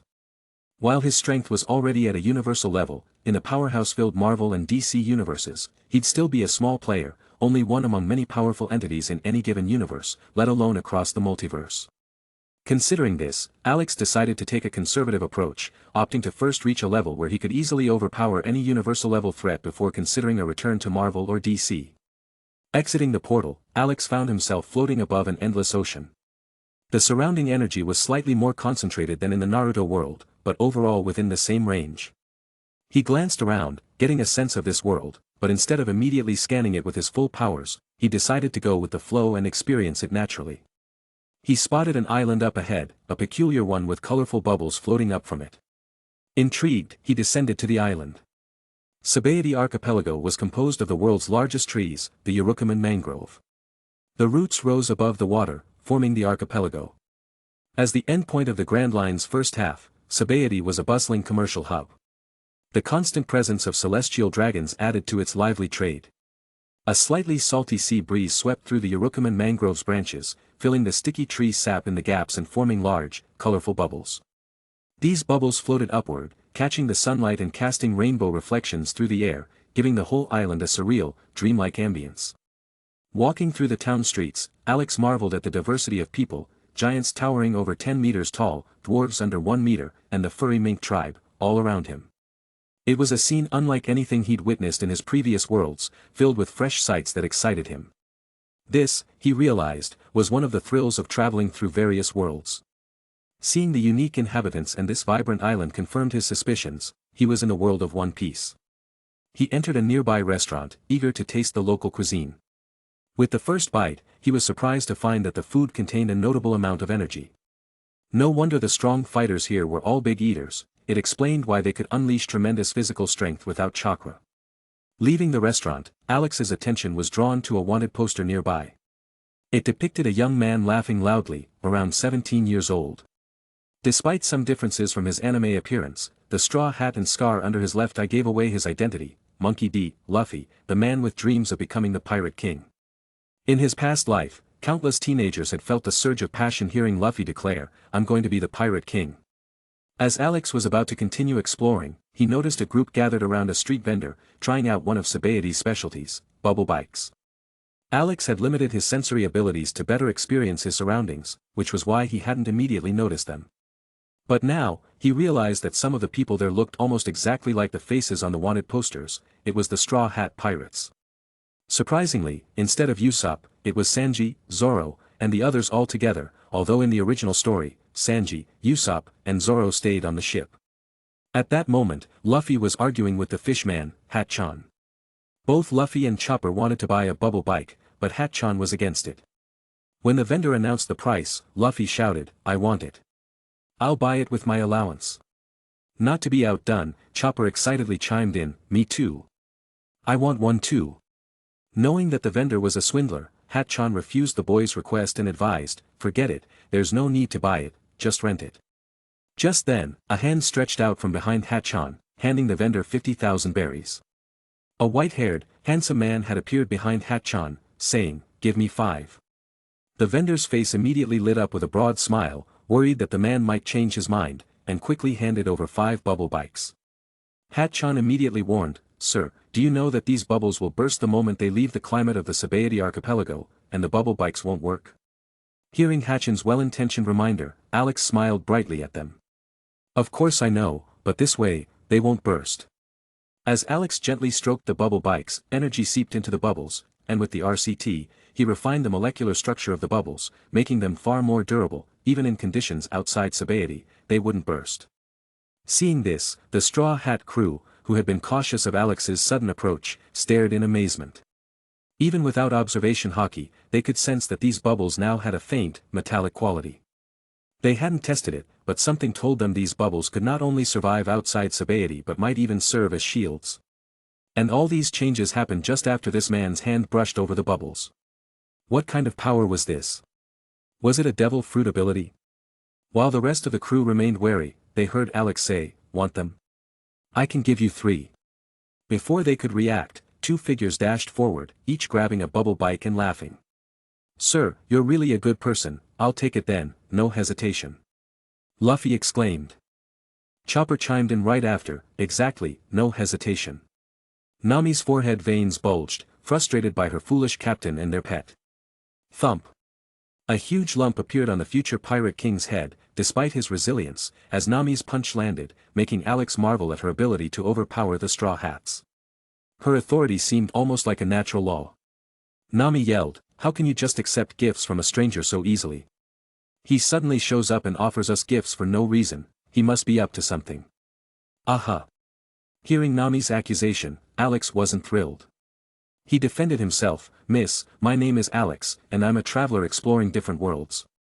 Giving you 3 bubble bikes isn't out of ill intentions." Luffy and Chopper both nodded vigorously. "You hear that? He says he doesn't mean any harm." At that moment, Alex continued, looking at Robin with a bright smile, "I'm just really curious about this beautiful lady's devil fruit ability and hope she'll cooperate with me for a bit of research." Luffy and Chopper, huh? The Straw Hats grew even more alert, realizing that cooperating for research was never a good sign. Sanji, meanwhile, eyed Alex with a strange expression. Somehow, he sensed a kinship from him. Sanji's intuition wasn't wrong. Alex was indeed fascinated by Robin's abilities, her powers seemed perfect for, well, certain, indescribable purposes. Chapter 126. Seeing the Straw Hat crew's extreme reaction, Alex figured they must have misunderstood something and explained. "Don't worry, it's just research, with no danger to your life. I can even pay you for it, these are some of the products I've developed." As he spoke to Robin, Alex started pulling items from his pocket dimension. "Look at this bracelet. I compressed a piece of space inside it, creating 100 cubic meters of storage." He placed a platinum bracelet in front of them, embedded with jewels, and demonstrated by storing some stones from the ground inside.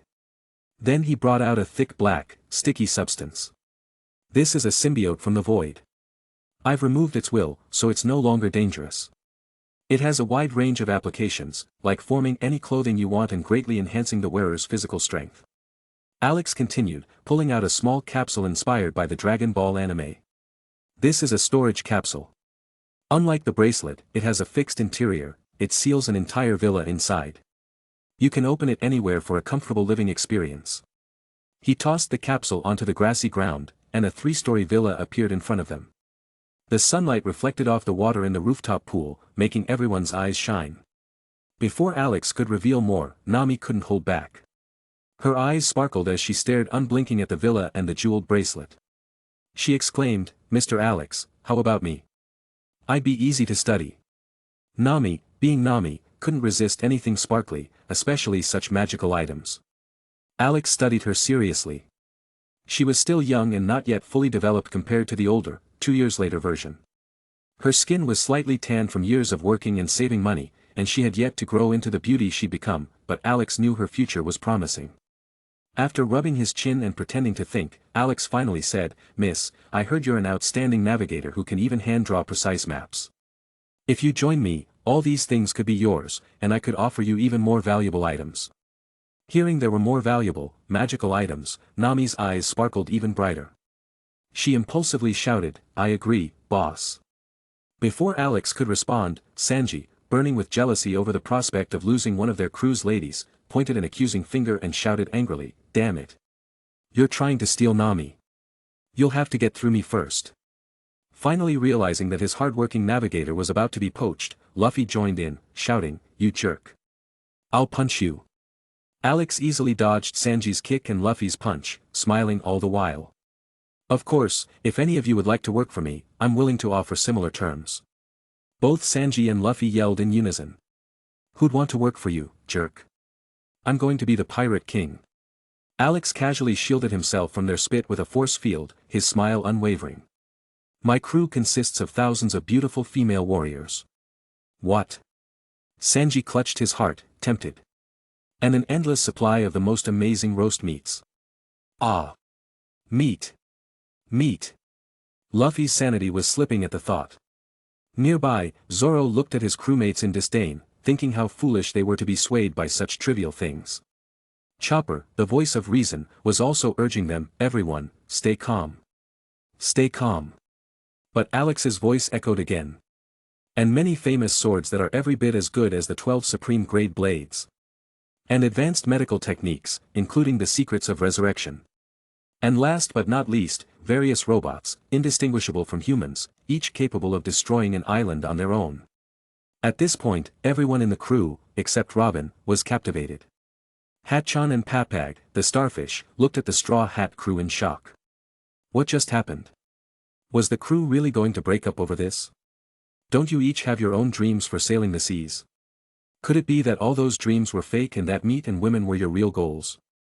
They turned anxiously to Robin, hoping she would be able to resist. But then they saw Robin looking at Alex with a complicated expression and asking, "Do you truly have the ability to bring someone back to life?" Alex understood why she'd ask.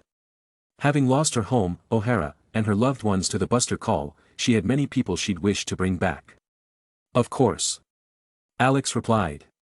But currently, the best resurrection technology has one requirement: the body of the deceased must still exist, relatively intact.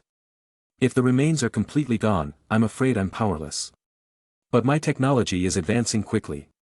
Just because it's impossible now doesn't mean it'll always be. Come, join me, and I'll give you everything you're looking for. At the moment, Alex had only one method of resurrection: by consuming vast amounts of energy, he could use the RCT to resurrect the dead. However, this technique required at least a trace of the person's remains. Without them, it was impossible. If he could upgrade the reverse technique further, though, he might be able to locate someone's soul in the fabric of reality and pull them back from the river of time, resurrecting them. Robin fell silent. This was incredibly tempting. What should she do? Compared to the others, Robin was calmer and voiced her doubts. All of this is just your word. There's no proof that what you're saying is true.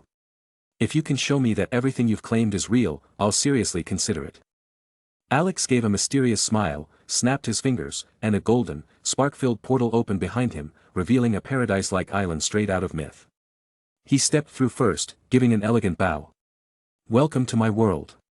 A moment later, the portal reopened, and Nami was the first to step out, her legs trembling as she murmured, "So huge, such gigantic pearls actually exist."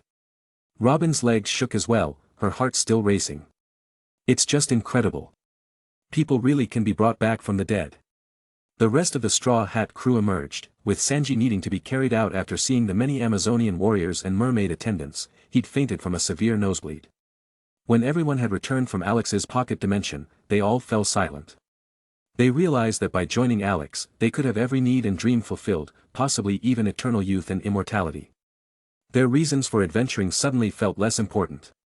Stuffed full of food, Luffy patted his swollen stomach, contentedly saying, "That was amazing. I'll really miss food that good." Alex smiled and tempted, "So, what do you say? Join me, and you'll get everything you want." To Alex's slight surprise, Luffy shook his head firmly. "No, I'm going to keep sailing. I need to reach the end of the Grand Line, find the One Piece on Laugh Tale, and become the Pirate King. That was my first dream, and I won't give it up." Luffy's words snapped the others out of their thoughts. Zoro was the first to pull himself from the lure of legendary swords. "Right. I'm aiming to be the world's greatest swordsman." Sanji lit a cigarette and said seriously, "I like the ladies, but I still have to see that legendary ocean for the old man." The others also declined. Alex wasn't surprised. If they'd easily given up their dreams, they wouldn't be the Straw Hat crew he admired. Seeing their expressions, struggling with letting go of his tempting offers, Alex chuckled. "No worries, my invitation has no expiration. Even after you achieve your dreams, you can still join me." Hearing this, Luffy's eyes sparkled. He stepped forward, shook Alex's hand enthusiastically, and said, "Really? Alex, you're the best." "Hooray, hooray." Chopper chimed in. Just then, dozens of figures approached from a distance, surrounding them with wicked laughter. "Today's our lucky day. Not only is Straw Hat Luffy here, but we've also got some merchant in cahoots with pirates. Time to serve justice. Yeah. I can't wait to behead Straw Hat. Are you guys idiots? Sure, Straw Hat's worth 300 million berries, but that merchant has to be even richer. Didn't you see that magical island? If we grab him, we get his fortune and the ladies. Kids make choices, adults take it all. Attack, kill them all." Seeing the bounty hunters surround them, the merchant nearby dove under his table, shaking, while the Straw Hats took positions in front of Alex, protecting him. "Stay back, Alex. We'll handle these bounty hunters." Luffy shouted. The Straw Hats charged in, quickly cutting down the hunters. Even Nami, the weakest in combat, could easily take one out. However, a few hunters slipped past them and reached Alex, Cammy, and Papag. Unlike in the original story, one of the towering hunters ignored Cammy and Papag, raising his sword at Alex with a cruel smile. "Ha! Your fortune is mine now." Noticing this, the Straw Hats cried out. "Alex! Mr. Alex!" Nami, Robin, and Zoro's voices were the loudest, each had a special reason to want him safe. Robin, the closest, was still too far away to reach him. All she could do was watch as the bounty hunter's sword swung down toward Alex. Alex heard their worried cries and looked at the sneering bounty hunter. He laughed, relishing the rare moment of being underestimated. In the next moment, vector manipulation. With a single finger, he blocked the hunter's blade mid-swing. The sharp edge didn't leave a mark on him. Alex smiled at the stunned Straw Hats. A merchant isn't defenseless. Sometimes, you've got to prove your strength to get people to negotiate. As he pulled his finger away, the sword disintegrated, breaking into dust that floated away, followed by the rest of the hunter's body. Nami gulped, staring at Alex with a mix of awe and shock. "I think, we might have a different idea of what a merchant is." Yeah. Chopper nodded quickly. After dispatching the rest of the hunters, the Straw Hats regrouped around Alex, and Luffy exclaimed, "Alex, you're so strong. Was that your devil fruit ability?" Alex smiled back, replying, "It is a devil fruit ability, but I removed its weakness to seawater, so I can still swim." Having seen him with devil fruit powers, Alex had instantly known he could use his reverse curse technique to eliminate its seawater weakness. Unlike the clueless Luffy, the others quickly understood the value of what Alex had just revealed. Robin spoke seriously. "A technology like that would completely overturn the world. Why haven't we heard about it before?" "Because it's not widespread. Only my employees can access it, it's one of the perks." "So, Robin," he continued, "now that you know it's real, how about reconsidering? If you don't want to join, you could at least help with my research, and I'll grant you one wish." Knowing Alex truly had the ability to resurrect people, Robin quickly agreed. "I accept, but not just yet. I'll help after we leave the Sabaody archipelago." Alex didn't mind waiting, he had plenty of time. "Deal." After defeating all the bounty hunters, the Straw Hat crew split up to go about their own tasks. Sanji headed back to the Sunny to prepare lunch, Zoro insisted on taking a walk despite his crewmates' warnings, and Nami and Robin stayed with Luffy and Alex, given they needed his help and wanted to stick with him. After parting ways, Alex joined Luffy and Hachi in a bubble car race and claimed first place. Eventually, they all arrived at the numbered Area 31 of the Urukuman Mangrove. Despite losing the race, Luffy showed no signs of disappointment, laughing heartily as he said, "Alex, you're really amazing. How about joining my crew? Let's go find the final island together." "Really?" Now it was Luffy trying to recruit him. Wasn't it supposed to be Alex inviting them to join him as subordinates? Alex simply gave a slight smile in response, choosing not to answer. A little while later, they arrived at a small town beneath the 31st Urukuman Mangrove. Similar to other parts of the archipelago, the main structures here were made from large, durable bubbles that floated around the island's unique atmosphere, sturdy enough to support buildings. Alex curiously observed everything around him. Every island on the Grand Line had its own unique scenery, and each new location felt like entering a different world, a huge part of the appeal of the pirate world. Just as they were taking in the sights of the small town, a commotion broke out in the crowd ahead. A large man with a slave collar around his neck rushed out from across the street, grabbing a young woman by the throat, desperately pleading, "Please, someone help me. Break this collar, hammer, saw, anything, please. I just want to go home. I left when my child was just born, he doesn't even know what his father looks like. Please, help me." But apart from the terrified young woman he held captive, no one in the crowd moved to assist him. They all knew he belonged to the Celestial Dragons, and no one dared interfere. Hachi, seeing the scene, nervously whispered to the others, "Let's not get involved with him. He's probably a pirate who was kidnapped by slavers and brought here by his buyer. He's just trying to escape." He turned specifically to Alex, cautioning him, "Mr. Alex, we can't help him. The Celestial Dragons are not to be messed with." Alex raised an eyebrow at Hachi's anxious expression. Did he really look like someone with a bleeding heart? He didn't have much sympathy for strangers, and in this case, the man was just another pirate, a criminal with his own share of bloodshed and crimes. If Alex was in a good mood, he might consider finishing him off quickly, but he certainly wouldn't save him. This world wasn't like the fantasy pirate world of the anime. The pirates here weren't some innocent adventurers like the Straw Hat crew, they were killers. With a deafening boom, the collar around the pirate's neck started beeping faster and faster until it exploded. Despite the explosion, he managed to survive, but he lay bleeding and unable to move. Brooke covered his face, slightly panicked. Should we do something? Papag quickly rebuked him, idiot. No matter what happens, stay out of it. Then Hachi spoke up, everyone, get off the bubble cars. As he finished speaking, a dog wandered over and lifted its leg to urinate on the collapsed pirate's body. Quickly, everyone, get down on your knees. Hachi urged in alarm. He forced Luffy down, glancing around to see that everyone was kneeling, everyone except the mysterious Mr. Alex. Seeing the faint smile on Alex's face, Hachi was overcome with a deep, soul-chilling fear. He knew Alex would never kneel to the celestial dragons, so he quickly turned his body, trying to shield Alex with his 2-meter-tall frame, even while kneeling. In a low voice, he whispered urgently, Mr. Alex, please, kneel down quickly. The celestial dragons are coming. If they see you standing, they'll have you killed. Alex glanced at him, still smiling faintly but with eyes as deep and emotionless as a bottomless lake. Celestial dragons? Just a bunch of pigs blessed by their ancestors. Hachi dared not say another word, realizing that this seemingly friendly Mr. Alex was even more troublesome than Luffy. Everyone around was now on their knees. A young woman's voice sounded from up the street, cold and filled with disdain, as if addressing the death of a mere insect, pathetic monkey.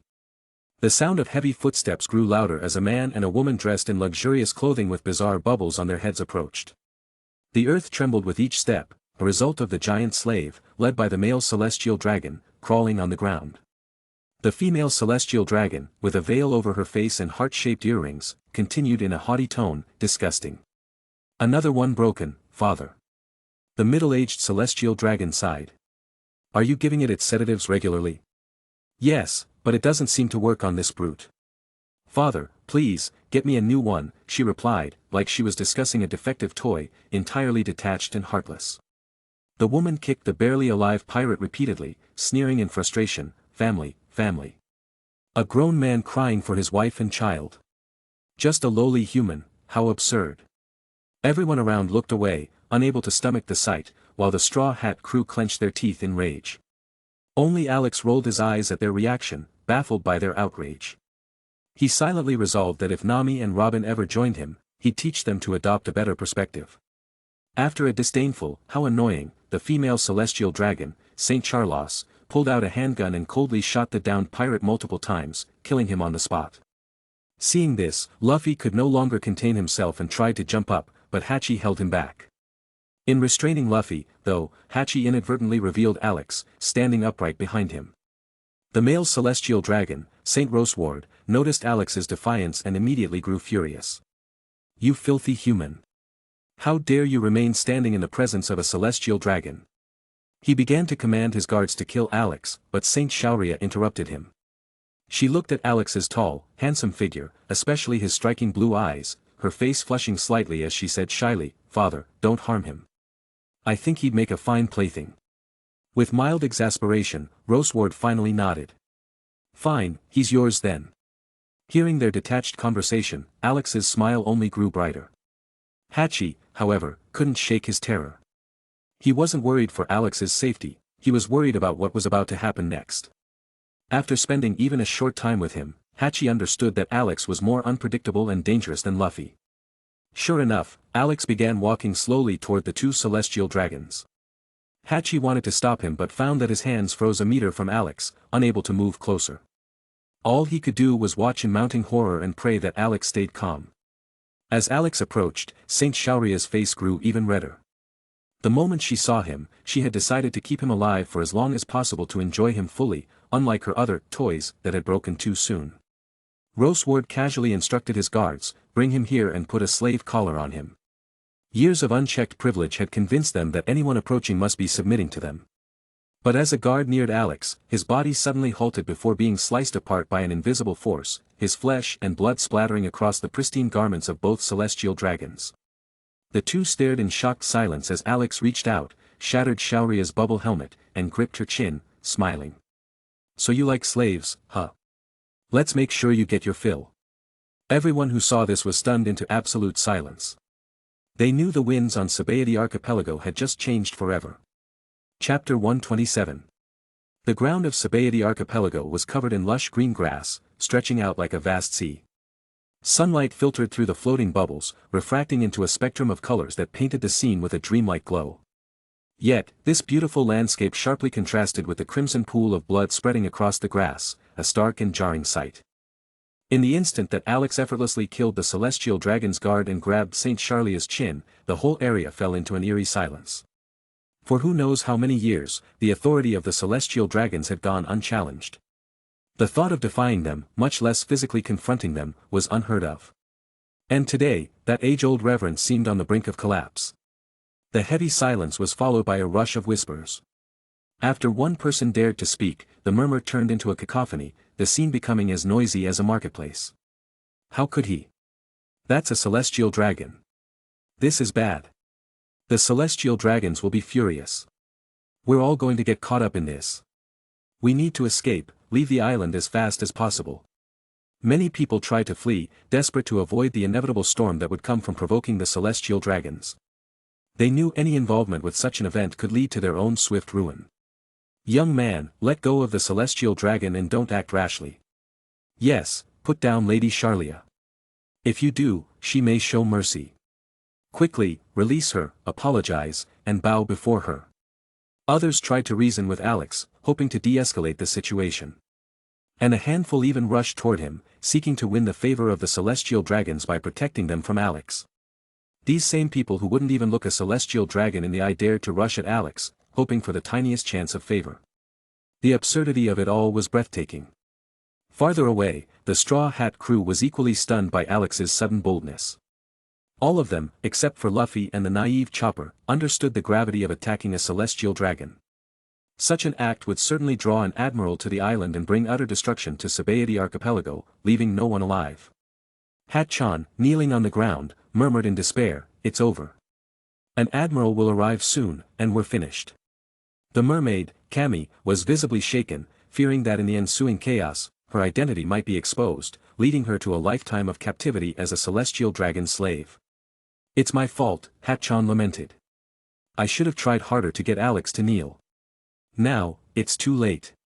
Alex is certain to be killed by the Navy to appease the celestial dragons, and will be dragged down with him. We should leave Sabaody before the Admiral arrives, it's our only chance to survive." Luffy, already thrilled by Alex's strength, yelled out, "So cool." But noticing the anxious looks of his friends, he asked, "What's wrong?" "Alex is really strong." Hat-chan, with no choice, painstakingly explained the situation. When he finished, and the others suggested abandoning Alex to escape, Luffy flatly refused. "No way. I'm not leaving a friend behind." To Luffy, the man who had treated him to a meal was already a friend. And, turning to Nami and Robin, he added, "Besides, Nami and Robin don't want Alex to die." Meanwhile, Saint Roseward finally recovered from his shock. Realizing that his guards had been killed by a commoner, his own authority disrespected, and even his daughter humiliated, he shouted, his face flushed with rage. "Lowly human! Let go of Charlia and kneel to beg forgiveness." He raised his cane, which was actually a modified gun powerful enough to pierce even a fishman's body. He fired frantically at Alex, but the bullet stopped mid-air, hovering a meter from Alex, as if frozen in place. Yet, Roseward felt no fear. Despite Alex's defiance, he didn't believe Alex would dare harm them. Saint Charlia, gripped by Alex, felt the same. She struggled, unable to break free, and yelled. "Vile creature! Get your filthy hands off me! If you let go now, I might spare your pathetic life. Otherwise, you'll die a slow, painful death and be fed to stray dogs." Alex took in everything around him, noting the fearful faces of the onlookers. Previously, he might have unleashed his full power without a second thought, leaving none alive to endanger him. But things were different now. Here, he felt no pressure, as nothing could threaten him. So he could afford to be civilized, an ease only the truly strong could afford. However, he wouldn't let the nearby meddling civilians go unpunished. Using his unlimited void, he released an overwhelming flood of information directly into the minds of those who had tried to stop or attack him, leaving their brains irreparably damaged. They would spend the rest of their lives in a permanent coma, never to awaken. Even if healed, they'd fall back into a coma the moment they regained consciousness, as their fractured memories triggered mental collapse. Turning back to Charlia, Alex studied her for a moment. Without the arrogance on her face, Charlia was, in fact, quite beautiful, more so than Nami or Robin at this point. A protagonist with a typical, harem system, might have forgiven her arrogance and added her to their entourage. But Alex was not one to spare those who dared to insult him. He released his grip on her chin, and before he could say anything, she sneered, "Filthy human, thinking you can get away with your looks. While I may not kill you, you will not go unpunished. You will suffer." Smack. A loud slap echoed, and everyone saw a red handprint on Charlia's pale cheek. The one who had slapped her was, of course, Alex. Charlia was stunned into silence, about to explode with rage, but Alex spoke first. "Are you so clueless about what's happening? I may not intend to kill you, but you'll still pay the price. You're going to spend the rest of your days on Paradise Island as my personal slave." The celestial dragons see everyone outside their kind as slaves, not even the same species. However, they still care about family. Watching his daughter humiliated, Saint Roseward furiously fired at Alex, demanding the surrounding townspeople help him kill Alex. But as the bullets neared Alex, they froze mid-air, unable to reach him. The townspeople, witnessing Alex effortlessly defeat dozens of people, dared not approach him, leaving the once mighty celestial dragons in an embarrassing, isolated position. Growing tired of Roseward's repeated attacks, Alex extended a finger, creating a black singularity at its tip. Sensing its immense power, Roseward froze. He could tell it rivaled that of an admiral's strength. Trembling, he pleaded, "Young man, don't be reckless. If you kill me, the world government will hunt you down relentlessly, and not even your strength will save you." He continued, "How about this? Release me and Charlia, and we will forgive your actions and persuade the government to drop your bounty." Nearby, Hatchan overheard and saw a chance to de-escalate. "Mr. Alex, this esteemed celestial dragon has offered leniency. This is your best option. Let them go." Townspeople also begged Alex to stop, fearing the world government would launch a buster call on Sabaody Archipelago if a celestial dragon were killed. Others may have yielded to spare their lives, but Alex was a traveler from beyond this world, a universal level being with no reason to worry about the world government. Smiling at Roseward, he let the man relax for just a moment before releasing the singularity, which instantly obliterated Roseward's body and continued to pierce straight through Tree 31, cutting it down. The boom was deafening, and with the collapse of Tree 31, everyone turned to the place Roseward once stood. He actually killed a celestial dragon. This is it. The whole island will be surrounded, and they'll likely wipe us all out. Run. Get out of here. Luffy and his crew rushed toward Alex, even Nami, usually the most cautious, was running alongside them. Luffy laughed loudly, "Alex, you're amazing. So, wanna reconsider being my crew member?" Smack. Nami, covering her hand in armament hockey, smacked Luffy on the head, forming a huge bump. "Do you ever think before you talk?" Turning to Alex, she urged, "Mr. Alex, we have to get out of here. An admiral will arrive any moment, and they'll surround the whole island. We need to escape before they close in." Hatchan nodded emphatically, "Yes, please, Mr. Alex, let's go. You were reckless. Now the government will hunt you for the rest of your life." Though Alex had nothing to fear from the world government, he joined Luffy and the crew as they raced toward the Thousand Sunny, knowing that being part of their journey made things more entertaining. As they ran, Alex opened a portal with a thought, transporting Charlia into his pocket universe, assigning her to the care of Catwoman for proper training. When Alex said he'd make her a slave, he meant it. Meanwhile, the Navy headquarters received word of the events at Sabaody Archipelago. Fleet Admiral Sengoku, hearing the report from a Den Mushi, clenched his fist and smashed his desk, startling Garp, who was eating rice crackers nearby. The blow splintered the table, causing Garp to yell, "Damn it, Sengoku, what's your problem? You ruined my crackers." On a normal day, Sengoku would argue with his friend, but now he had no patience. The world was on the verge of chaos.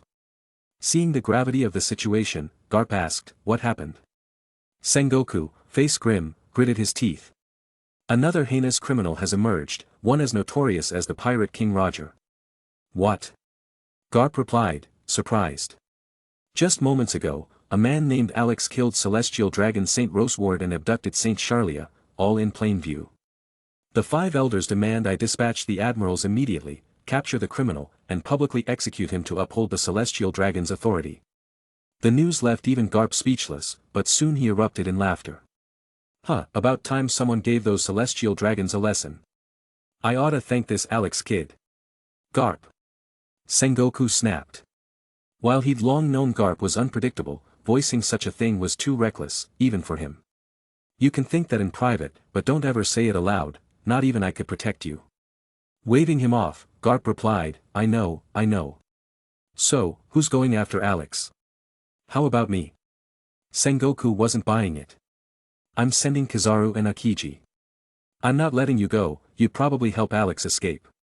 Offended, Garp retorted, I wouldn't go easy on him. Sure, I think this Alex kid is impressive, but I'm still a Marine. I'd give it my all to catch him. I just want to see the face of a man bold enough to kill a celestial dragon. Sengoku didn't doubt Garp's commitment, despite his friend's eccentricity. Garp had always been the true spirit of the Marines, the hero of the Navy. Before long, Kizaru and Akiji arrived at Sengoku's office and were briefed. Kizaru, with a dramatic grimace, commented, oh my, how terrifying. Are all young people this reckless now? Studying the image sent through the Den Mushi, Akiji noted that Alex was young, likely in his 20s, yet his power clearly rivaled an admiral's. Ruffling his already messy hair, he remarked, looks like another troublesome one. Meanwhile, word of a celestial dragon's death and another's abduction spread quickly. Key figures across the world, Yonkos, Doflamingo, the 5 elders, and even the leader of the celestial dragons, him, awaited the outcome of the man who had dared to defy them. On Sabaody Archipelago, the Navy quickly mobilized, capturing any pirate they could find. The worst generation heard about the incident, and many were stunned. Kid laughed maniacally, his grin filled with malice. Didn't expect another powerhouse besides us, worst generation, and he even killed a celestial dragon. Insane. Meanwhile, Bonnie, who stopped Zoro from attacking Charlia, clutched Zoro's collar and snarled, who the hell is this Alex guy? Are all of you straw hats this insane?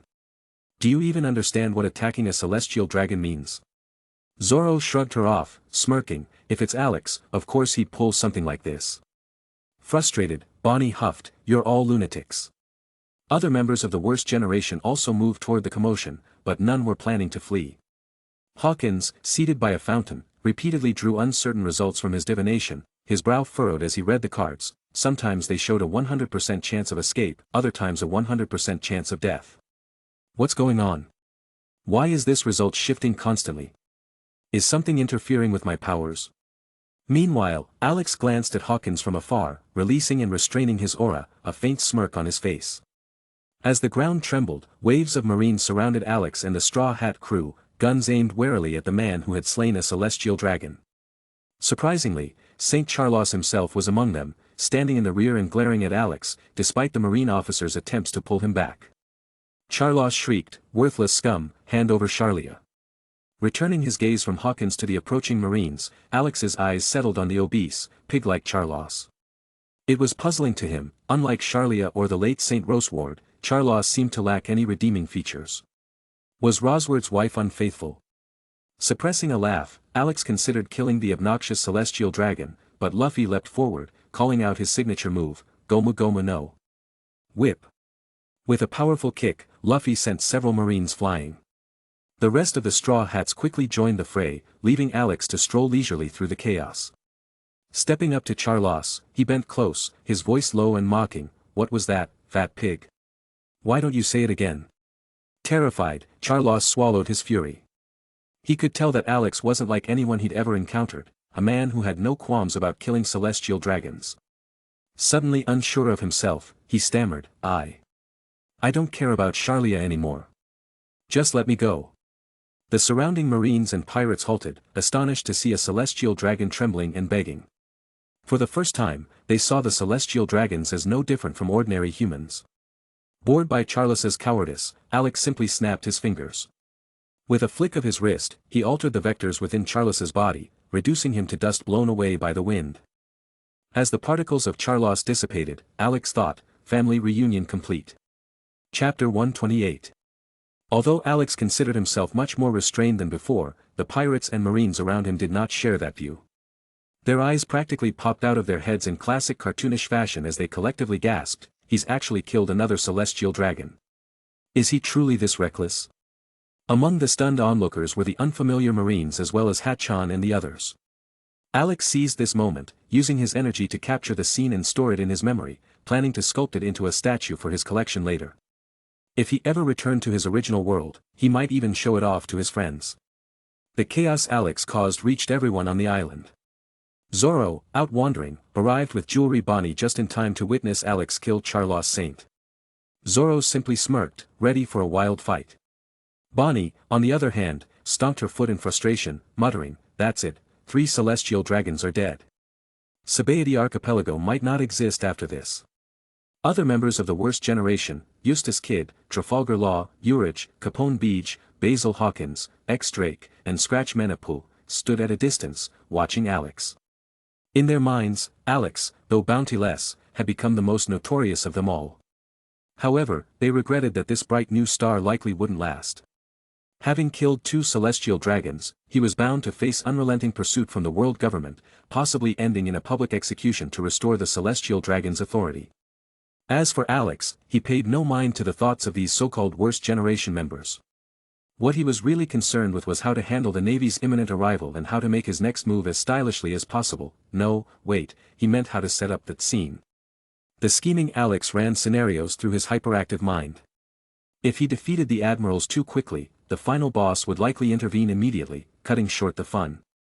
He needed a plan to draw things out. An idea sparked, and he decided on his next move, further suppressing his sensory abilities. With such heightened awareness, he accidentally learned too many secrets about the One Piece world, and having the story spoiled was far from enjoyable. As footsteps approached, a well-built, white-haired figure joined them. Though elderly, the man's physique was impressively robust, and his aura exuded a unique charisma. Smiling, he greeted Hatchan, "Hatchan, long time no see." Rayleigh. Hatchan's battered spirit finally found relief at the sight of Silver's Rayleigh. With his help, they might just escape the Navy's clutches. Rayleigh, after greeting Hatchan, turned his attention to Alex. Learning about the chaos, he had left the slave auction house to see for himself what kind of young man would dare to kill a celestial dragon. Even he had never gone so far. He quickly identified Alex by his striking hair and eye color, but most tellingly, in his hockey perception, everything else was crystal clear except for one blank area, the space around Alex. As the Pirate King's former right hand, Rayleigh knew what this meant. Alex's hockey was so powerful it created an absolute barrier, far beyond his own. Yet he couldn't believe it. No current power, not even the 4 emperors, admirals, or Garp or Sengoku, could completely eclipse his perception. Could this be some mysterious devil fruit ability? Hatchan rushed over, asking anxiously, "Rayleigh, is there any secret way to escape the Navy's blockade around Sabaody Archipelago? Alex has killed 2 celestial dragons, and they'll surely unleash a Buster Call on us." Rayleigh shook his head. "Don't worry, Hatchan. Even with a celestial dragon killed here, the world government won't destroy the Sabaody Archipelago." Unlike Hatchan, Rayleigh understood the politics. The archipelago's strategic location, with its coding services that allow passage to the New World, is essential. Destroying it would anger pirates and disrupt the balance, creating the kind of chaos the world government seeks to avoid. After calming Hatchan, Rayleigh turned to Luffy and the others, smiling, "I hear you're looking for someone to coat your ship. How about me?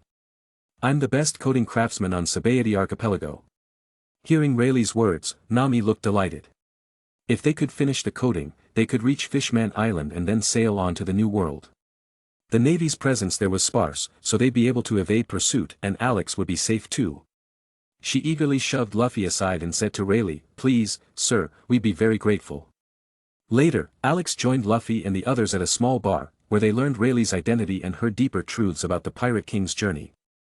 They chose not to uncover the secrets of One Piece or the missing century of history, preferring to discover them on their own, a sentiment Alex shared, given he was suppressing his own perception. After all, the unknown and the adventure are what made it all so exciting. With their decision made, the Straw Hat crew left the bar, planning to hide on Sabaody for 3 days before setting off on their next adventure. Alex prepared to join them when Rayleigh stopped him. "Alex," Rayleigh said, taking a deep drag from his cigarette as he looked intently at the mysterious young man. "I don't think I've seen someone like you before. A person with your strength shouldn't be unknown out on the seas." Alex understood Rayleigh was growing curious about his origins. But he wasn't concerned. Even if Rayleigh was among the top figures in this world, he would never grasp the truth. This world's limitations held back his understanding. As sunlight filtered through the leaves of the Urukuman mangrove, casting golden specks on Alex, he replied with a smile, "I'm just a traveler, here to witness, change a few things, and maybe gain something along the way. That's all." Rayleigh let the cigarette burn down to his fingertips before exhaling a puff of smoke and laughing heartily. "Interesting young man. Well, this world no longer belongs to us relics of the past. Let the young make their mark without us meddling." With that, he headed off to relocate the Thousand Sunny to a safer area for the coding process.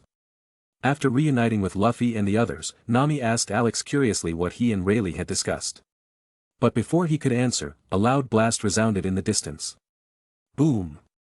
A golden flash tore through the sky, and the Urukuman mangrove number 27 split in two, joining the fate of number 31. Seeing yet another mangrove split, Alex knew it was Kizaru. Kizaru was probably making a show of power before the rookies, muttering lines like, "So scary," and taking down stuff with a single kick. For those who hadn't reached the New World or mastered Haki, Kizaru was an almost unbeatable force. Alex activated his senses, locating Kizaru and noting his confrontation with Basil Hawkins, Urge, X-Drake, and other supernovas nearby, just 2 kilometers away, close enough for the real threat to be felt. Satisfied, Alex saved the scene of Kizaru's standoff with the supernovas to his memory but refocused his attention on the path ahead. A towering figure nearly 7 meters tall stood blocking their way. Though the figure looked identical to Bartholomew Kuma, Alex knew it wasn't the real Kuma but rather a pacifista, a cyborg created in his likeness.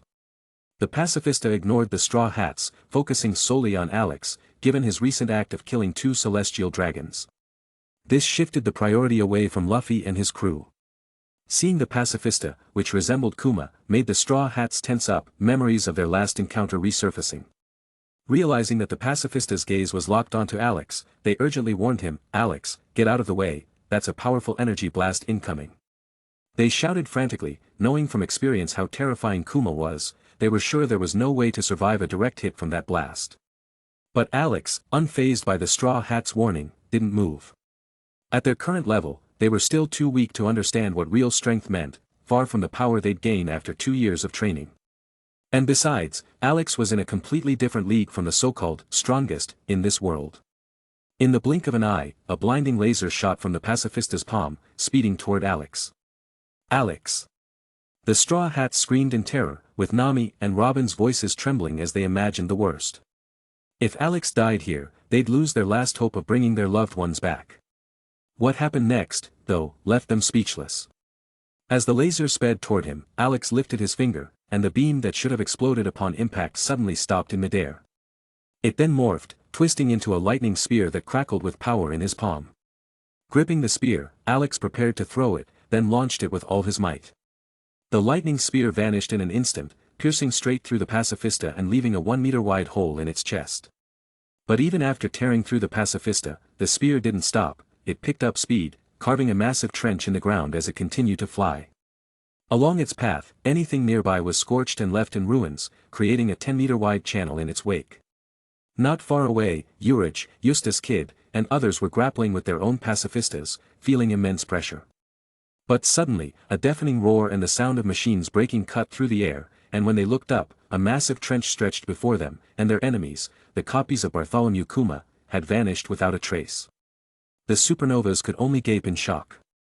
What just happened?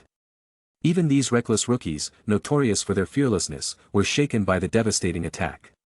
However, their pride took over almost immediately, and they rushed angrily toward the direction of the lightning spear, shouting, "Who's the bastard that dared steal our prey?" Meanwhile, Luffy and the others, who didn't yet possess observation haki, remained clueless about the furious supernovas nearby. They simply stared blankly at Alex and the massive trench before him. What had just happened?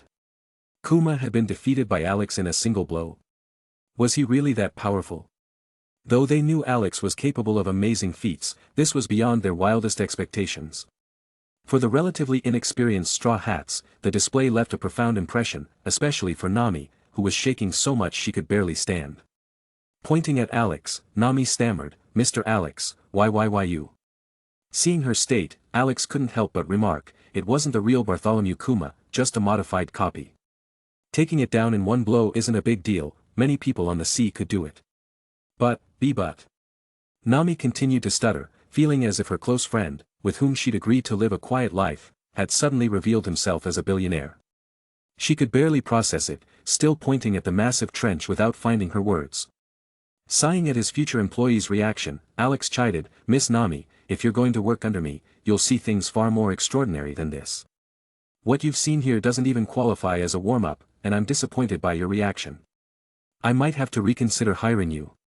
Noticing Alex's displeasure, Nami immediately composed herself and spoke smoothly, "Don't worry, Mr. Alex, I promise I won't overreact again." Robin quietly took note of this as well. Alex didn't like people who were easily startled, even when what they had just seen was incredibly shocking. But it was understandable, they wanted to improve, and that was definitely a good thing. Since Alex had swiftly taken down 3 pacifistas and caused such a massive disturbance, he naturally drew the attention of everyone on the Sabaody archipelago. Numerous Marines rushed to his location, as did the other supernovas of the worst generation. Alongside them were Admiral Kizaru, Sentomaru, other pacifistas, and even the Dark King Rayleigh, who came to support the Straw Hats after noticing Kizaru heading their way. The fastest, Admiral Kizaru, arrived first. He'd been facing off with the supernovas, trying his best to slack off and coast on the world government's payroll, when he noticed the destroyed pacifistas. Using his observation hockey, he quickly realized the attack that had decimated 3 pacifistas had come from Alex, and he was instantly annoyed. Pacifistas were as expensive as a battleship to produce, and losing 3 of them while he was around would certainly hurt his performance review. He worked hard to slack off and earn his salary bit by bit, didn't he deserve a break? Frustrated, Kizaru abandoned his usual casual attitude, appearing before Alex, his foot glowing with a blinding golden light as he aimed a kick at Alex's face. But before he could make contact, Rayleigh intervened, blocking Kizaru and saying, "Don't nip the buds, they're just beginning to bloom." Alex let out a sigh of relief as he retracted the purple sphere in his hand. He had almost forgotten to hold back. If his purple had hit Kizaru's face, even Kizaru's elementalization would have failed to save him. The sphere, which could erase anything it touched, had no regard for regeneration abilities or elemental transformations.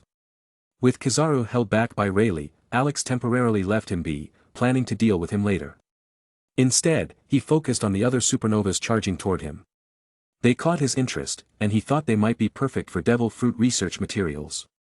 Alex thought they would eagerly cooperate with his research, just as the tailed beasts had done. The supernovas rushed toward Alex and quickly spotted him standing on the edge of the trench he'd created. There was no doubt in their minds that the attack had come from this white-haired man. Though Alex's earlier display of power was terrifying, the supernovas, unaccustomed to true adversity, were unafraid. They figured that even if they couldn't beat him, they could escape as they had with Kizaru. Eustace Kid stepped forward, using his devil fruit ability to magnetically draw nearby weapons and tools to his arm, forming a massive mechanical hand. Pointing it at Alex, he sneered, "So you're the one who took my prey?" With a long sword on his shoulder, Trafalgar Law looked at Alex with a similarly displeased expression. "Hey, you took our nearly defeated prey, that's not making things easy for us." Meanwhile, the cautious Capone Beej watched from the sidelines, observing the situation. Jewelry Bonnie, X-Drake, and Scratchman Apu also stayed back, ready to jump in if needed. Among them, Basil Hawkins stood out. The moment he laid eyes on Alex, he was gripped with fear. As Alex mentally designated them as research subjects, Hawkins' predictions shifted drastically. Chance of defeat, 100%.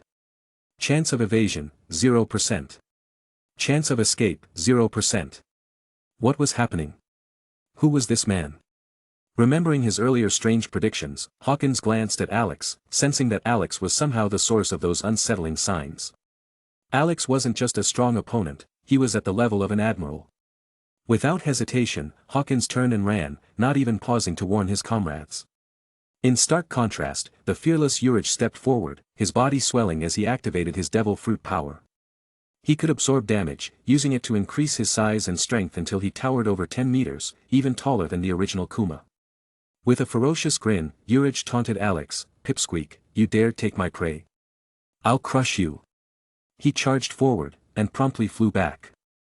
Alex's punch, crackling with black lightning, sent Urich hurtling through multiple buildings until he finally lay motionless in the debris. The other supernovas watched in stunned silence. Scratchman-Apo broke the quiet, muttering, "What kind of strength is that? Who is he, and why haven't we heard of him before?" Kid then charged forward, swinging his enormous metal arm. "Now, that's a challenge. I'll take you down before the 4 emperors." Gathering strength, Kid transformed the metal into a high-density block and hurled it at Alex with incredible speed. Gasping for breath, Kid grinned confidently. "Heh, no one's ever stood up after that move." He turned away, aiming to strike a cool pose by not looking back at the blast, but Trafalgar Law quickly warned him, "Behind you." Kid spun around, only to see that his projectile hadn't even reached Alex. It had stopped just a meter away, floating in mid-air, unable to advance. What kind of power was this? Then Kid watched in disbelief as Alex lightly flicked his finger, compressing Kid's metal cluster into a coin-sized object. Kid's expression shifted to shock as he felt a magnetic force emanating from Alex, far more powerful than his own. Alex smirked and said, "That's not how you use magnetism. Let me show you." Railgun. In the next moment, the tiny coin, glowing with blinding energy and unstoppable momentum, hurtled toward Kid at speeds many times the speed of sound. Chapter 129. Through a combination of vector manipulation, energy absorption, and electromagnetic force control, with the added precision of the 6 eyes, Alex wielded complete mastery over the electromagnetic force. This allowed him to effortlessly replicate the signature move of Misaka Mikoto from the Toru series, with power levels far beyond hers. Black and red electrical energy sparked before Alex, forming a structured electromagnetic field that continually accelerated a coin. By the time it passed through the field, the coin had achieved an astonishing velocity, one that these so-called supernovas couldn't even perceive. Just like the lightning spear earlier, the grass and soil before him were torn apart, creating a trench. The railgun shot hit Eustace Kid with devastating speed. Seeing the electromagnetic field forming in front of Alex, Kid quickly recognized it as magnetism, though he was baffled. Wasn't there only supposed to be one devil fruit of each type? How, then, was this white-haired man able to control magnetism? Moreover, it was immediately apparent that Alex's mastery of magnetism far exceeded Kid's, reaching terrifying levels. Kid's eyes widened in shock as Alex released the railgun shot with a flick of his fingers, realizing that he'd been underutilizing his own powers this whole time. His expression then changed to one of panic. This shot was far more powerful than he'd expected. If he didn't brace himself, he might not survive. Desperately, Kid used his abilities to form a metal shield, arranging weapons and armor into a thick, tightly bound wall of magnetized metal. Killer joined him, adding his strength to brace the shield, determined to help withstand the impending attack. In an instant, the coin, crackling with intense electrical power, struck Kid's shield. But the high-speed railgun tore through it in less than a second, punching through the left side of Kid's body, obliterating his left arm before flying another few hundred meters. The coin, still cloaked in electromagnetic energy, melted away in the atmosphere, vanishing into thin air. Only then did the force of the impact throw Kid and Killer backward, sending them tumbling dozens of meters before they fell, motionless. Alex, with a mischievous grin, taunted, "I just saved you a couple of years. You were bound to lose that arm to Shanks anyway. A thank you would be nice." Members of the Kid Pirates rushed to their captain and vice-captain, shouting as they examined their injuries. "It's bad. Captain Kid's left arm is gone. Stop the bleeding, both captains are unconscious, with multiple broken bones. We need medical help immediately." Seeing Kid taken down in an instant, his left arm destroyed, the other supernovas looked at Alex with newfound fear, realizing the vast gulf between themselves and the true strength of the seas. With Kid defeated, Alex extended his hand toward the direction where Basil Hawkins had fled, applying a focused gravitational pull that targeted Hawkins alone. Hawkins, unable to resist the overwhelming force, was dragged back against his will. Once Hawkins was within reach, Alex struck him with a single punch. The dolls representing Hawkins' substitute lives tumbled from his body, and he fell unconscious. Opening a portal, Alex tossed Hawkins into his pocket universe, mumbling to himself. "This guy's got a weak causal ability. If I can study it, I might be able to unlock some divination or life substitution powers. Coming to this world was the right call. The power levels are lower, but the diversity of abilities can really enhance my arsenal and refine my pocket universe." Seeing 3 of their ranks fall so quickly, the remaining supernovas finally grasped the gravity of the situation. Scratchman Apo was the first to call out, "We need to take him down together. If we don't, he'll just pick us off one by one with that crazy pulling power." The other supernovas, realizing the gravity of the threat, agreed with Apo's plan. Apo started the attack, using his body as an instrument, generating a strange energy aimed at Alex. Alex felt the unfamiliar energy encroaching but easily neutralized it by shaking his own energy. Capone Beach stepped up, opening miniature doors across his body through which his men fired cannons at Alex. X-Drake, in his dinosaur form, lunged forward, attempting to bite Alex. Against this formidable opponent, the supernovas held nothing back, unleashing their full powers. Their combined attacks landed simultaneously, compressing the air and whipping up a fierce wind that stirred dust, obscuring Alex from view. The supernovas retreated a safe distance, watching the dust cloud intently. Capone Beach took a long drag from his cigar and remarked cautiously, "With all of us attacking, even an admiral would take some damage. I think we may have taken care of that white-haired guy." "Nope," a lazy voice drifted from the smoke, causing the 3 supernovas' faces to fall. A figure slowly emerged, looking exactly as he had initially, untouched, not a single trace of dirt on his clothes. As he stepped out, they realized what had happened. An invisible barrier had surrounded the man, isolating him from any external damage. How is this possible? What kind of power is this? Why didn't my soundwave attacks work? Could it be a barrier fruit, able to withstand hundreds of cannon blasts? The 3 supernovas were bewildered by the sight. Naturally, Alex had no intention of explaining anything to these small-time troublemakers. He snapped his fingers lightly, unleashing an invisible slash that hit each supernova. They instantly felt a piercing pain in their chests, and blood gushed from the wounds, the force nearly ripping their torsos open. They were left with no ability to resist. Ack! What just happened? Impossible. You couldn't have broken through my defenses. The bewildered supernovas looked up at the man approaching them, unable to comprehend what had happened. Capone Beach was especially stunned. His castle fruit granted him fortress-like defenses, and no one had ever breached it before. Alex gave Capone a curious glance, then smirked. "Every new generation thinks they're tough enough to challenge the emperors, but you're all just frogs at the bottom of a well. The fortress fruit does give you formidable defenses, but there are far too many people on the seas who could break through it with ease."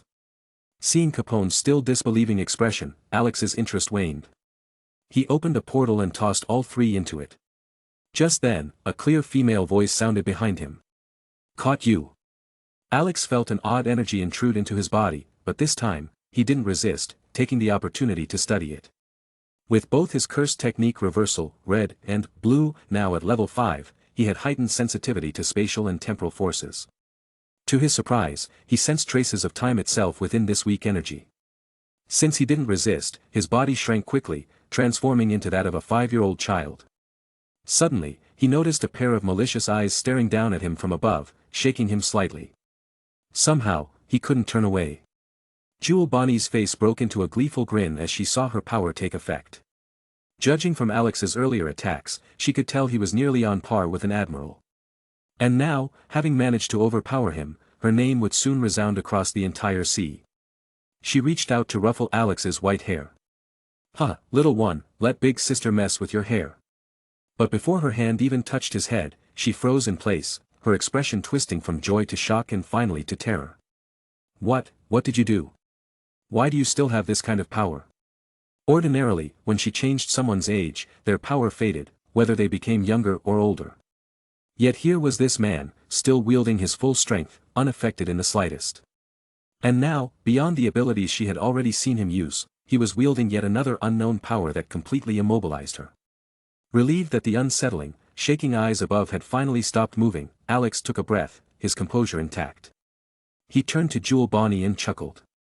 "Your ability has incredible potential. Even with just this power, you could live forever. If anyone else had been aged by you, they'd be defenseless. But too bad you ran into me." In an instant, Alex used his reversal technique to revert himself back to his original age. Seeing him return to normal, Jewel Bonnie was stunned. "You can change your age? You don't just have kids' power, you have mine, too. What's your devil fruit power?" Not just Bonnie, but everyone was beginning to notice Alex's extraordinary abilities.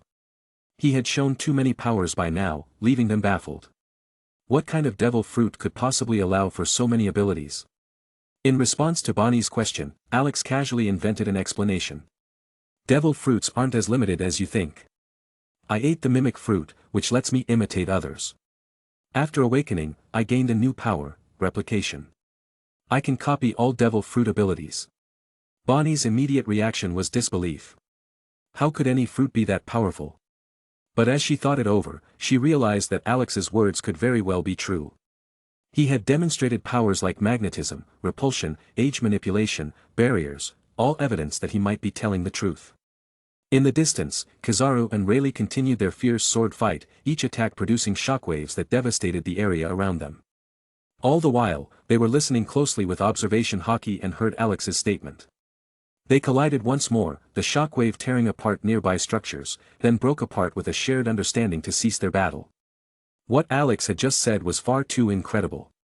In comparison, their fight seemed insignificant. In the next moment, Kizaru turned into light, speeding toward Alex's location. However, he was once again intercepted by Rayleigh's flying slash. Kizaru, uncharacteristically serious now, looked at Rayleigh, his usual laid-back demeanor gone. Rayleigh, he's too dangerous. Whether it's his advanced technology or these fruit powers he's showing now, combined with his disregard for consequences, he's going to upheave the entire sea. If he does, the whole world will fall into chaos. So, let me go. I have to bring him into Marineford. Rayleigh removed his nearly shattered glasses, gripped his sword tightly, and laughed heartily. This world has been stagnant for too long. Perhaps it's time to let the younger generation stir it up again, so all the filth and darkness can settle to the bottom. The two resumed their fight with renewed intensity, their clash far fiercer than before. The Straw Hat crew also overheard Alex's words. Luffy's eyes went wide, exclaiming, "Alex is amazing. He can use multiple devil fruit powers with his mimic fruit ability." "Yeah, that's incredible." Chopper echoed, his eyes gleaming with excitement. Nami also looked at Alex with shining eyes, her hope for reviving her mother growing stronger the more powerful he seemed. Robin, however, was more perceptive. She understood that if Alex's claims were true, he would shake the entire sea. Combining various devil fruit powers wouldn't just double his strength, it would multiply it exponentially.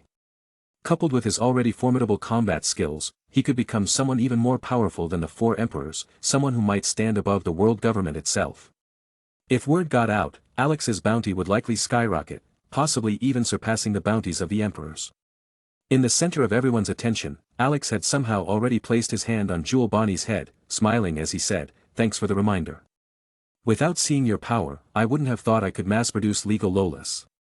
With a quick reversal technique, he used Bonnie's devil fruit ability to forcibly reduce her to around 10 years old. However, due to the nature of the pirate world, even at 10, she was slightly developed. With a slight frown, Alex adjusted her age further to 5, rendering her completely helpless. Despite her transformation, Bonnie, accustomed to changing her own age, wasn't too affected by the childlike instincts. In a childish voice, she demanded, "What did you do to me? Why can't I change my age back? Turn me back right now." Alex used energy absorption to bind the devil fruit energy within Bonnie, then tossed her into his pocket universe, ignoring her further protests. Finally, Alex turned to Trafalgar Law, who, with a resigned expression, held his cursed sword Kikoku, sighed deeply, and said, "No need to act. I'll go in myself."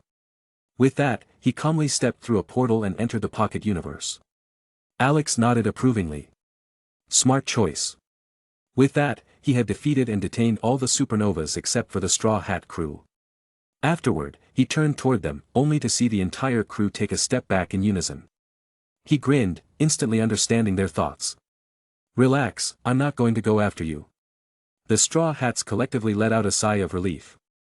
Judging from Alex's strength, they knew they'd stand no chance if he did attack. Their only sensible option would be to surrender as Law had done. Nami clutched her chest, her heart still racing from the close call. She took a few deep breaths before saying, "We should leave now. Rayleigh won't be able to hold Kizaru off for long. If we stay, we'll be facing the admirals and countless marines." Just then, Alex interjected, "Why not hide out in my world?" Seeing the crew tense up again, he smiled and added, "Looks like another admiral is on the way. We don't have much time to leave." As Alex spoke, a lazy voice echoed from the distance, Ice Age. An immense wave of ice surged toward them, expanding rapidly. The mountainous ice collided with Alex's infinity, producing a loud boom.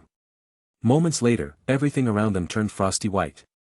The entire Sabaody archipelago had become an icy wasteland, with the colorful bubbles frozen into icy orbs, falling to the ground and shattering with crisp, echoing cracks. Nami, shivering, looked around and sneezed.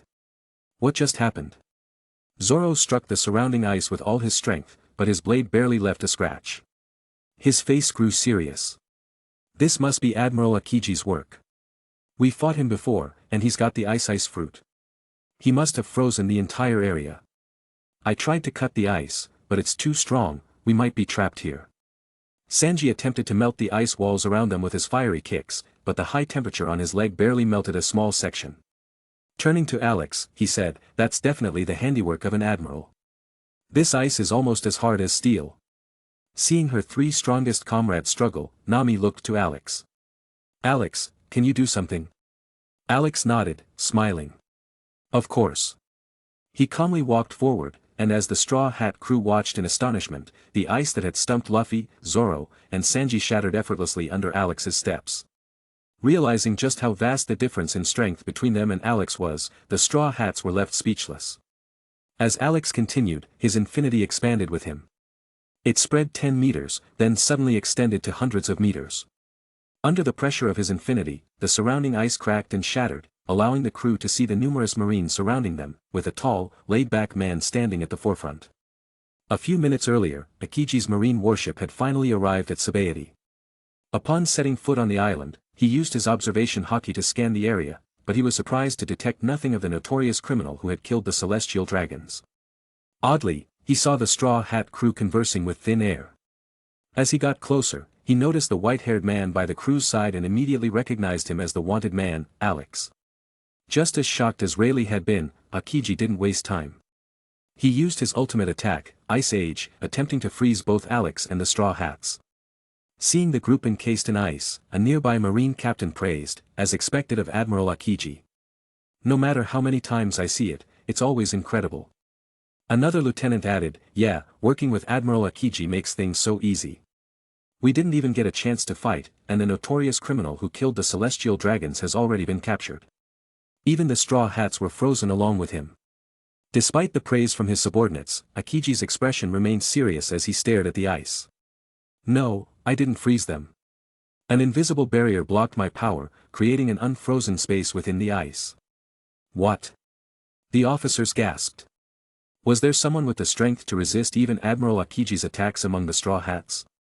Just then, Kizaru, having fended off Rayleigh, finally freed himself and shouted a warning to Akiji. Akiji, be careful. Use all your strength.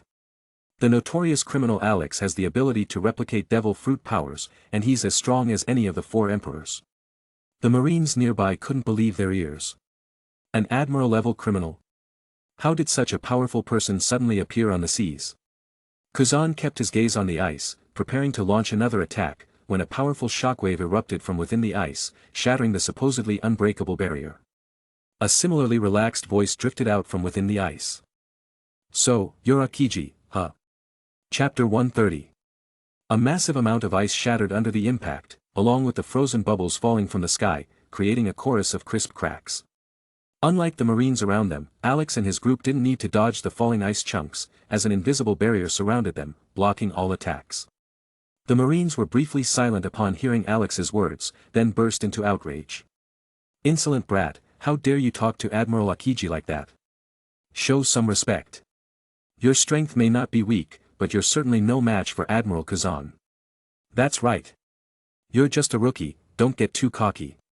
Before Alex could respond, Usopp had already lost his patience. Just Admiral Akiji? Against Alex, he'd be nothing more than a plaything. Look at your precious Admiral. He still has to defend himself against falling ice, but Alex is just standing here, effortlessly blocking everything. Isn't it obvious who's stronger? Usopp puffed up his chest and continued, and let me tell you, the power Alex has shown so far. That's just the tip of the iceberg, not even 1% of his true strength. Usopp's one-man speech seemed to completely overwhelm the marines, showing that, while he might not be the strongest in combat, his rhetorical skills were maxed out, and he was undeniably lucky. Seeing this, Alex had an idea. Bringing Usopp along as his personal spokesperson could actually be quite handy. Yes, Usopp could handle all future pre-battle trash talk. Meanwhile, Usopp suddenly shivered, feeling a chill down his spine as he continued his one-man showdown with the Marines. Across the battlefield, Akiji's face was growing darker by the second. Initially, his attention had been focused on Alex and Robin, but Usopp's relentless chatter had grated on his last nerve. Now, all he wanted was for that long-nosed kid to shut up. Ice Saber. Akiji conjured a blade of ice from his hand and threw it forcefully in Usopp's direction. Usopp barely had time to react. By the time he noticed, the ice blade was already within the range of Alex's limitless technique, trembling and suspended in midair. With a gasp, Usopp stumbled backward, scrambling to take cover behind Alex, and stammered, "Alex. I'll leave them to you." Alex simply smiled at Usopp's fearful reaction, finding it amusing rather than frustrating. "Of course, you avoid tougher fights if you can. Why risk your neck taking on enemies above your level?" Reading novels in his past life, Alex had enjoyed tales of characters triumphing against stronger foes, but experiencing it firsthand? No, he preferred to rely on pure strength to overwhelm his opponents. And now, Alex himself was that overwhelming force for the world of pirates, a power on par with the might of a universe. Turning back to Usopp, Alex held out his right hand, forming a purple sphere that quickly reshaped into an elegant longsword adorned with intricate runes. These were the indestructible runes he had gained from the Naruto world, allowing the imagined weapon to remain stable for longer. Handing the longsword to Usopp, Alex placed a hand on his shoulder, smiling as he said, "Go on, you've been strengthened. Go defeat Akiji." The rest of the Straw Hats were shocked by Alex's suggestion. Sanji quickly protested, "Hey, Alex, you know Usopp's skills, sending him against Akiji is just a death sentence." Luffy, though often carefree, was fiercely protective of his friends. He immediately joined Sanji in protesting, "No way. Usopp's way too weak, he can't take on Akiji. Let me go, I'll beat him." Nami delivered a hard punch to Luffy's head, causing him to yelp in pain, as she scolded him, "Do you really think you can beat Akiji? Last time, we would have been wiped out if he hadn't held back. Even together, we can't take him down, let alone just you." Nami looked at Alex, confused, and asked, "Mr. Alex, why do you want to send Usopp to face Akiji alone? His combat power is lower than mine." Alex didn't answer her question. Instead, he turned to Usopp. "Usopp, do you want to remain weak? Do you want to be just support forever? Or do you want to stand tall and earn the respect of your crew? You've been strengthened. Go, Usopp." As Alex's hand gripped Usopp's shoulder, a warm energy surged through him, spreading from his core to every fiber of his being, optimizing every cell. Outwardly, he looked unchanged, but within, he was transformed. His physical strength skyrocketed, surpassing even Luffy's, reaching an admiral's level. Usopp clenched his fists, feeling the immense power within him. For the first time, he understood what it felt like to possess monstrous strength. For all his past bravado, Usopp had always wanted to be more than just the crew's weakling. Thanks to Alex's enhancement, he finally had that chance. Lowering his head, a shadow cast over his face, he muttered, "No, Nami, I'm going to defeat Akiji. I'm done being a fragile sniper, I want to be a warrior." The crew stared in shock at Usopp, who had seemed to undergo a profound transformation in mere seconds. Even Luffy, Zoro, and Sanji could sense the newfound pressure radiating from him, one that was on par with an admiral's strength. Nami, too weak to sense his change, continued to worry, saying, "Usopp, come back. You're no match for Akiji, you'll get killed." Usopp looked back, flashing her a bright smile. "No. I'll win." With that, he turned and began walking toward Akiji. Akiji frowned, sensing the exponential surge in Usopp's strength since Alex's touch. Somehow, Usopp had risen to an admiral's level, and the weapon Alex had given him felt sharper than any supreme-grade sword. Akiji wondered just what Alex had done to Usopp, but he quickly shrugged it off. "Doesn't matter. I'll figure it out by defeating them." After all, as one of the Marine's strongest forces, he feared no one but the four emperors. Another ice saber formed in Akiji's hand. This time, he threw it with even greater force, aiming it straight for Usopp's chest. The icy blade sliced through the air, generating a sonic boom. It was coated with haki to amplify its power. From Akiji's perspective, Usopp had left the protective range of Alex's shield, this attack would be on him alone to defend against. In the next moment, the ice saber hurtled at Usopp with lightning speed, leaving the Straw Hats in stunned silence. Even Luffy couldn't track it with his eyes. But to everyone's amazement, Usopp effortlessly caught the ice saber midair. Aokiji had aimed for a non-lethal spot, but even a glancing hit would have left Usopp severely injured, likely unconscious.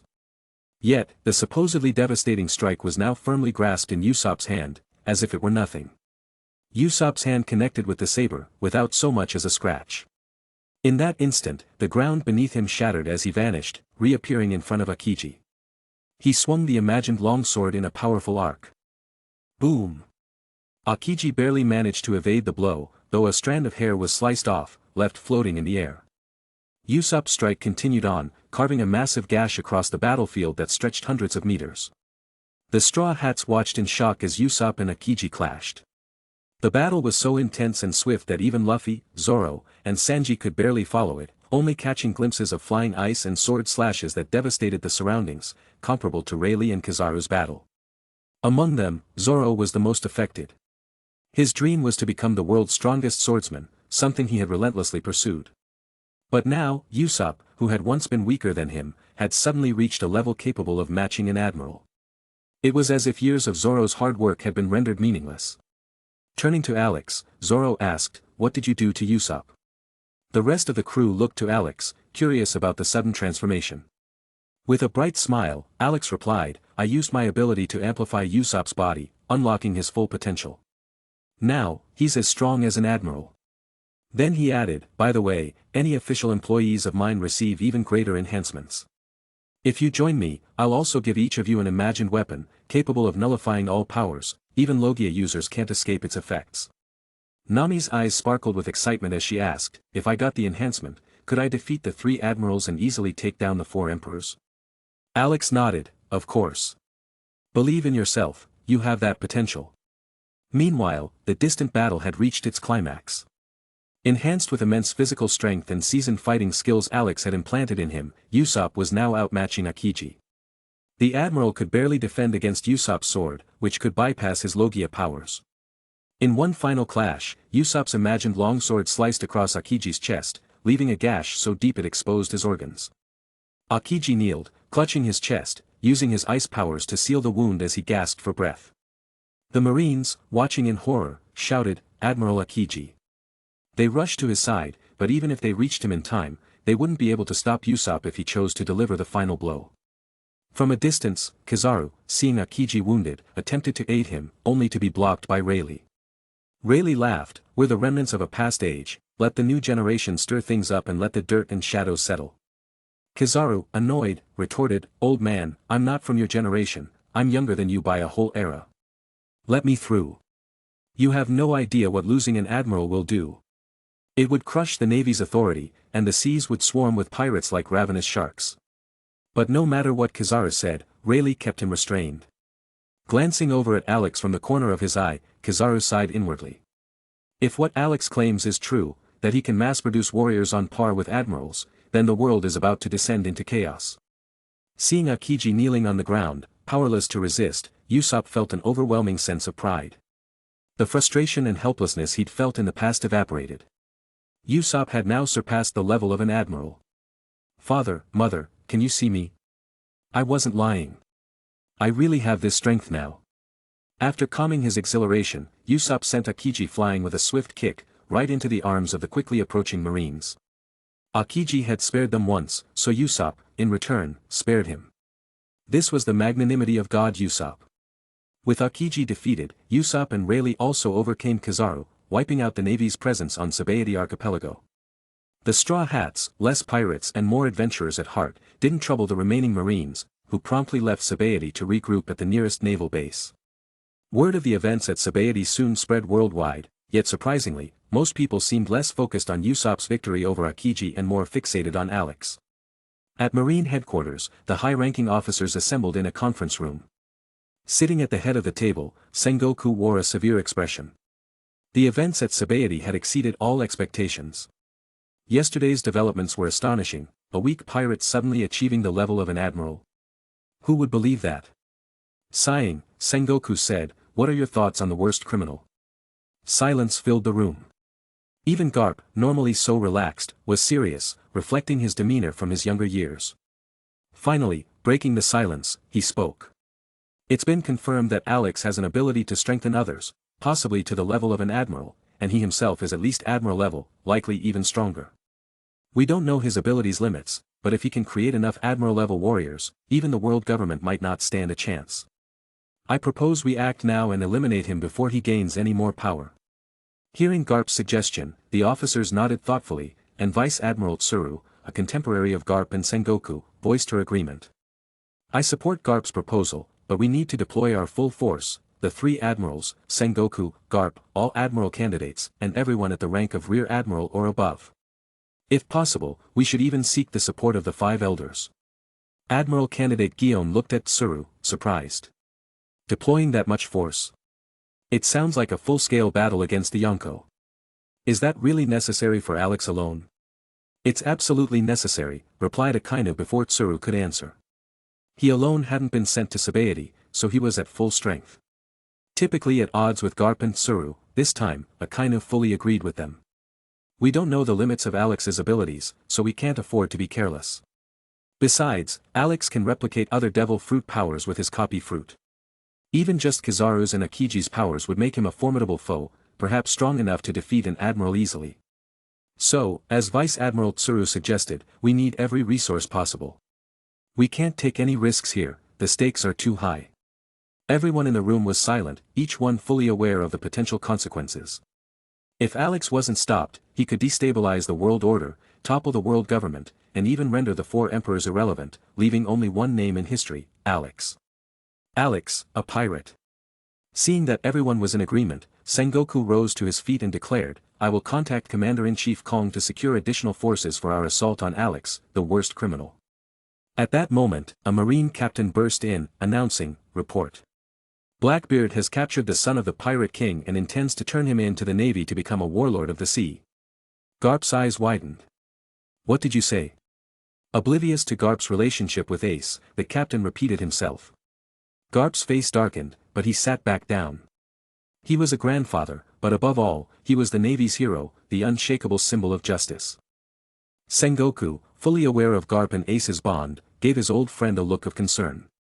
He took a deep breath and said, we'll need to revise our plans. Alex, the worst criminal, certainly won't miss the execution of the Pirate King's bloodline. Meanwhile, other major powers received news of the events at Sabaody. In Dressrosa, Doflamingo sneered, interesting. Another figure capable of shaking the world. At Tato Land, Big Mom eyed the newspaper and asked her son Katakuri, what do you think about making him part of our family? In Wano, Kaido tore his newspaper to shreds, laughing, ha ha ha. Another powerhouse, eh? The seas are getting interesting. In the Whitebeard Pirates, Whitebeard looked at the paper with a mix of contemplation and excitement. This sea just keeps getting more chaotic. Then, with renewed vigor, he bellowed, good. A chaotic world might bring forth someone to rival Roger, or even surpass him. We relics of the old era must make way for the new. While the world shifted around him, Alex was focused on more immediate matters. The Straw Hats ship was fully coated and ready for their journey to Fishman Island, and he joined them for the adventure. As he looked down through thousands of meters of water, he could see the beautiful Fishman Island, encased in a giant bubble. Admiring the scenic underwater world, Alex couldn't help but think about adding this island to his pocket universe. Though it wasn't as grand as Asgard, it would make a wonderful addition. With his plan set, Alex returned to his pocket universe, where the supernovas awaited him. As he was attended by the newly disciplined Charlia, he turned to the supernovas and said with a smile. Relax, it only hurts the first time. Everyone has to start somewhere. Chapter 131. Retracting the enhancements he'd given to Usopp, Alex didn't open a portal to Fishman Island immediately. Besides admiring the deep-sea scenery, he also wanted to use this time to study the supernova's devil fruits. Seeing the tense faces of the supernovas, Alex gave a reassuring smile. No need to worry. It'll only hurt for a moment. His words, however, did little to ease their nerves. If anything, the supernovas seemed more on guard, which made Alex sigh.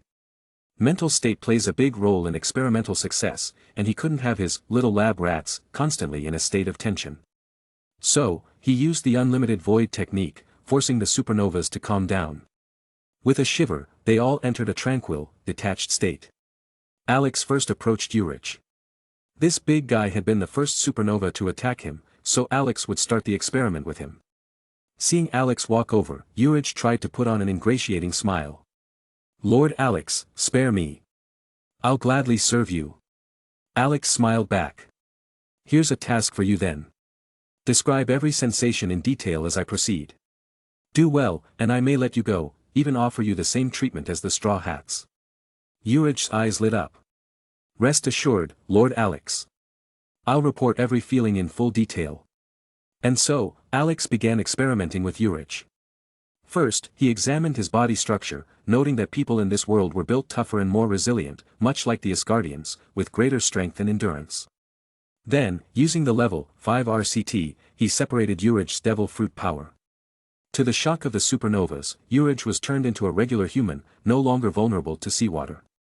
Studying the karma fruit he'd extracted, Alex found that the fruit modified the user's DNA, giving them a unique structure that connected them to the world, allowing them to wield seemingly supernatural powers.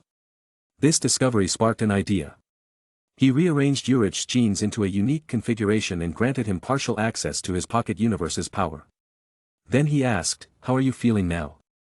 Flexing his limbs, Urich realized he had gained a new power, a nearly indestructible spatial slash. The power thrilled him, and a dangerous thought surfaced. He quickly formed his hand into a blade and swung it at Alex, launching an invisible slash his way, only for it to stop abruptly against Alex's infinity. Realizing his attack had no effect, Urich forced an awkward smile. "Lord Alex, would you believe me if I said my hand slipped?"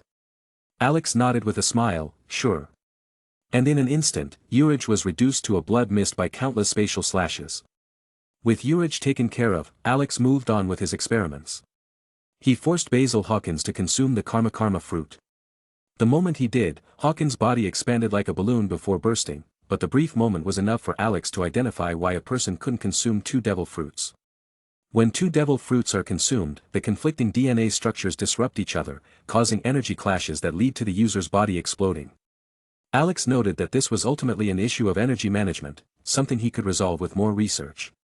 Next, Capone Beach tried to negotiate, only to be smacked into a pile of paste, as his castle fruit's strong defenses couldn't protect him for even a second. As if a prisoner could negotiate terms. Drake and Scratchman Apo tried pledging loyalty, but Alex ignored them. Both exploded during his multi-fruit fusion experiment, leaving no trace. Eustace Kid and Killer, meanwhile, resisted with pride, attacking Alex despite their captivity. Seeing no need for two more test subjects, Alex obliged their suicidal bravery, separating Kid's power and sending both to their deaths. At last, only Jewelry Bonnie and Trafalgar Law remained. Having witnessed the brutal fates of the others, they complied with Alex's experiments. Luckily for them, they survived. Law felt his body, surprised to find he now possessed not only the powers of the Op fruit but also the abilities of the Karma fruit and Castle fruit. Meanwhile, Bonnie discovered she now had the powers of the Op fruit. Both stared at Alex, who was busy drawing mysterious square-shaped runes in the air, speechless. They had just watched him go from having no knowledge of devil fruits to giving someone multiple powers and even copying abilities, all within the span of an hour. Who was this person, really? Seeing the fate of the others, they kept any rebellious thoughts to themselves, quietly waiting for Alex's next decision. After completing his devil fruit experiments, Alex was in high spirits. Inspired by the unique energy structure of devil fruits, he improved the rules of his pocket universe, crafting a set of runes, each embodying a devil fruit's power, to reinforce the universe's energy fusion barrier and elevate its potency. Alex was pleased with his results. He could now use these runes to replicate devil fruit powers himself or embed them in other beings, granting them powers. Runes proved to be an even more refined structure than DNA. After leaving Bonnie and Law in the pocket universe for future testing, Alex returned to the Thousand Sunny. As he exited the pocket universe, the sunlight seemed dimmer without the eternal flame's glow. However, in the murky depths of the ocean, a vast, glowing plant drifted from above, emitting a faint light. Alex recognized this remarkable plant, the sunlight tree Eve. It absorbed nutrients from the seawater, growing for millennia with roots stretching thousands of meters into the ocean, carrying sunlight and oxygen to the depths. A true marvel, it rivaled the legendary treasure tree Adam. Admiring its soft glow, Alex nodded to himself, beautiful. I'll take it. When the time came to leave this world, he planned to bring the Sunlight Tree Eve along. Without undergoing 2 years of training, the Straw Hats hadn't encountered Caribou and his swamp fruit, but they did run into the Kraken. As the loud roars from below grew deafening, Frankie turned on the ship's large spotlight, and Chopper ran to Alex in a panic, shouting, "Alex! Up ahead, there's a giant sea monster." Without the experience from 2 years of training, the Straw Hats were no match for the Kraken, so they turned their hopeful eyes to Alex. If he couldn't handle it, they would be doomed. Seeing the Kraken waving its tentacles at the Thousand Sunny, Alex furrowed his brow. The Straw Hat's anxiety spiked, and Usopp clutched his head in despair, groaning, "Alex, you're not out of ideas too, are you?" Chopper collapsed, clinging to Alex's leg. No. I don't want to die." "Wah." The other Straw Hats stared at Alex, worried that even his abilities might be useless against the Kraken. Noticing their concern, Alex smiled and reassured them. "I was just thinking that this octopus isn't very pretty. But it's rare, so I was deciding if I should make it my pet." The crew collapsed in relief, realizing they had worried for nothing. Now confident Alex could handle the Kraken, they relaxed, grabbed some tea, and prepared to watch Alex tame the beast. But Alex surprised them by not taking action himself. Instead, he opened a portal and pulled Jewelry Bonnie out. The moment she regained her senses, Bonnie found herself on a ship and heard the devilish voice whispering in her ear. "Kill that octopus." Bonnie let out a breath, relieved it was only an octopus. As long as she wasn't the one at risk, she was fine with it. Then she turned to look at the Kraken, and her whole body froze as her legs shook uncontrollably. This was no ordinary octopus, this was a sea monster. If they were on land, she might have a chance, but out here, in the ocean, her abilities were severely weakened, and there was no way she could fight the Kraken. Turning back, she gave Alex a pleading look, which made Sanji's heart ache. He wanted to kick Alex into the ocean for putting her in danger. But that was only a fantasy, he didn't dare actually try it. Unmoved by Bonnie's plea, Alex barely glanced at her. Such tactics, which could easily sway Sanji, had no effect on him. A joke, really, he had far too many beauties in his pocket universe to be charmed by her. Where would she even rank? After using the RCT to enhance Jewelry Bonnie, optimizing her body and eliminating the fruit's seawater vulnerability, Alex imprinted her with devil fruit runes he'd mastered. With everything set, Alex gave her a swift kick, sending Bonnie into the water. "You're enhanced now. Go take care of it, and don't bother coming back if you lose." Initially, Bonnie was frightened to be thrown into the ocean. But to her surprise, other than the inability to breathe underwater, her powers weren't weakened at all. Based on the information flowing into her mind, she realized she now wielded several devil fruit abilities, including the ice and glint fruits. Brimming with confidence, Bonnie spoke to the Kraken charging her from below. "Ever been kicked at light speed?" A flash of laser light, and the surrounding ocean was instantly clouded with the Kraken's blood. Soon after, everyone gathered on the deck of the Thousand Sunny, cooking skewers over an open fire. Kraken meat, as it turned out, was incredibly tender and flavorful, perfect for grilling. Realistically, no one except perhaps Alex, and possibly an admiral or a Yonko, could safely capture the Kraken without significant risk. The ship was now descending through the upper ocean currents, moving steadily toward the deep sea. Chewing on grilled Kraken, Nami glanced over at Bonnie, now serving the group, and curiously asked Alex, "How did you give her the glint fruit's power?" What had seemed simple to Alex was incomprehensible to the Straw Hats. Hearing Nami's question, the whole crew turned to Alex, waiting for his answer. Even Bonnie, who had been upgraded to maid status, leaned in to listen. Alex smiled and answered, "I've figured out how devil fruits work. By observing the abilities of Akiji and Kizaru, I can now easily recreate fruits with similar abilities. Of course, if any of you decided to join me, this would just be a basic perk." Apart from the ever-oblivious Luffy and Chopper, the others swallowed hard. They suddenly had second thoughts about their adventurous path. Why bother taking risks when they could just take it easy? During the rest of their journey, they encountered various challenges, though Bonnie now handled most of them without Alex having to lift a finger. At about 8,000 meters down, they came across a species of poisonous jellyfish, their beauty contrasting sharply with their deadly toxins. Fascinated, Alex decided to capture them, bringing the jellyfish and a section of seawater into his pocket universe to form part of its ecosystem. Finally, after Bonnie used her ice powers to freeze a large volcanic section on the seabed, the crew arrived at Fishman Island. Massive roots of the sunlight tree Eve enveloped large bubbles, channeling sunlight and oxygen from the surface to the depths, creating a vibrant and thriving underwater realm. As they prepared to enter, enormous sea beasts surrounded them, including gorillas, giraffes, and lions, each several times larger than the Thousand Sunny. Despite the intimidating sight, the Straw Hats were unfazed, having already experienced far more dangerous encounters with Alex. Not too long ago, they had crossed through a Sea King habitat, where Alex had attempted to capture every creature as a pet. Some of these Sea Kings were so powerful that even an enhanced Bonnie had struggled, but Alex had easily subdued them. Some were now part of his pocket universe ecosystem, while others were, well, dinner. The Straw Hats had concluded that as long as Alex intervened, no challenge would remain for long. From atop the sea beasts, a few figures looked down at the Straw Hats and Alex.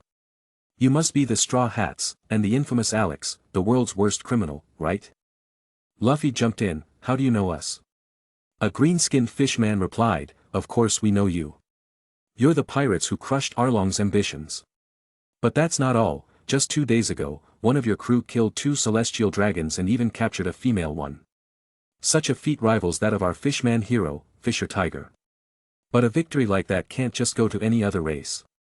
So, make your choice, join us and hand over that female celestial dragon, or die here under the sea. In the original storyline, Nami had suggested emptying the air reserves in the coating bubble to escape.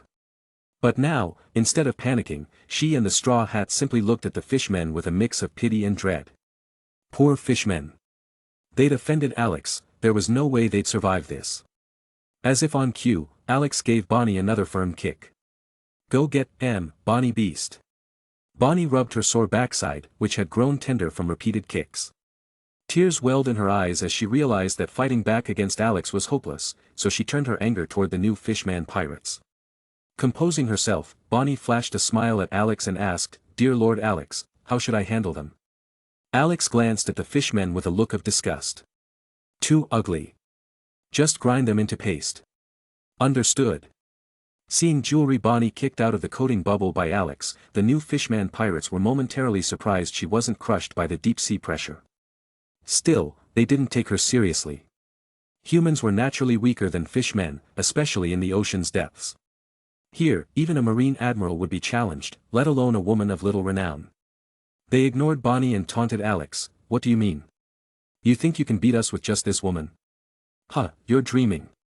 You must be insane. Stop resisting and just sink to the bottom of the sea. Death is the only end you deserve. With Alex backing them up, Chopper and Usopp couldn't hold back and began to exchange insults with the new fishman pirates. Against the legendary god Usopp, the fishmen found themselves overwhelmed in a verbal battle, angered and humiliated beyond words. Damn it, we're going to rip you to pieces. You're all going to die here today. As the insults flew back and forth, Alex, growing weary of their antics, spoke impatiently to Bonnie, enough time wasting, finish them off. The new fishman pirate sneered. The yellow-skinned fishman named Hammond jeered, ha. Just some land dwellers. In the sea, you're nothing. Brothers, attack. Kill them all. Dozens of massive sea beasts and fishmen surged toward Bonnie, eager to tear her apart before moving on to Alex and the Straw Hats. As they closed in on her, they suddenly felt the water around them grow cold. Before they could react, the water froze solid around them. The source? None other than Bonnie, the woman Alex had kicked out of the bubble. They watched in shock as she unleashed the power of a devil fruit. Impossible. How can you use a devil fruit underwater? The fishmen froze in horror. One fishman behind Hammond stammered, Hammond, that looks like the power of the ice fruit, but isn't that Admiral Akiji's power? Realizing Bonnie's half-frozen form, Hammond's eyes widened in disbelief. Was Akiji dead? But the last they'd heard, he was only injured, not dead. Seeing his comrades' morale wane, Hammond gritted his teeth and yelled, charge. Even if she has some way to use a devil fruit in the sea, her power must be weakened. She's no match for us. Motivated by Hammond's words, the fishmen and sea beasts charged again. But Bonnie merely looked at them with disdain, her gaze cold. Ice Age. Asterisk crack. Crack, asterisk. The frigid power froze the surrounding sea instantly, creating a mountain of ice hundreds of meters tall beside Fishman Island. The new Fishman pirates were frozen solid, their lives extinguished in an instant. Behind her, the Straw Hat stared, swallowing hard. Even though they had seen Bonnie in action several times, each display of her power left them in awe. And each time, it reminded them how someone who was once weaker than them had been transformed by Alex into a powerful fighter, far exceeding their strength. It made them all the more eager to join him and gain such power for themselves. Chapter 132. The sudden appearance of an enormous iceberg outside Fishman Island immediately drew the attention of everyone within. Both fishmen and merfolk stared nervously at the distant sight. They knew exactly what this power signified. Admiral Akiji had arrived. Upon hearing the news, the inhabitants of Fishman Island descended into panic. At Mermaid Cafe, the proprietor, Madame Shirley, gazed at the massive iceberg with deep concern. Anxious about the island's future, she took out her crystal ball to perform a divination. But this time, unlike before, her usual visions eluded her. Instead, the crystal ball emitted a golden light, filling the entire room. Madame Shirley's face darkened as she pondered the ominous glow. What was happening? Why was her foresight failing her? This was unprecedented. She had previously foretold the death of Whitebeard, one of the mightiest figures of the sea, and even predicted the great pirate era at the age of 4. Yet now, her crystal ball revealed nothing but radiant golden sparks. In the Dragon Imperial Palace, King Neptune stood at the palace gates, gazing toward the distant iceberg. Despite the distance, the massive formation was unmistakably visible. As the king of the Ryugu kingdom, Neptune was well aware of the growing tension between fishmen and humans. Many residents of Fishman District harbored deep hatred for humanity, with some even contemplating war. However, Neptune understood that humans vastly outpowered the fishmen. A war would lead only to their destruction. Now, with Akiji's sudden arrival, he feared this might provoke those hateful fishmen to attack the admiral, sparking a conflict between Fishman Island and humanity. Determined to prevent this, Neptune swam swiftly toward Akiji's location. He had to meet the admiral, understand his intentions, and stop any hostilities before they spiraled into war. Meanwhile, Alex casually disposed of the new Fishman pirates' crew by tossing them into his pocket dimension, where they became food for the sea kings he had collected. Afterward, Alex and the Straw Hat crew proceeded through the proper channels to enter Fishman Island. Though the crew was wanted, they were still allowed entry. As a critical hub connecting the New World and the first half of the Grand Line, Fishman Island received countless pirates each year. Denying them entry could lead to catastrophic consequences for the island. Instead, allowing them to visit, coupled with Whitebeard's protection, ensured a relative peace and safeguarded the beautiful mermaids. Once inside, Alex released Cammy, Hachi, and Papag from his pocket dimension. The trio eagerly began guiding the group, showcasing the island's unique beauty. With their guidance, Alex gained a deeper understanding of Fishman Island, including aspects not covered in the original story. The island's rich culture and stunning scenery left an impression on him. He used his energy to inscribe these memories as keepsakes. As they toured the island, a towering figure suddenly blocked Alex's path.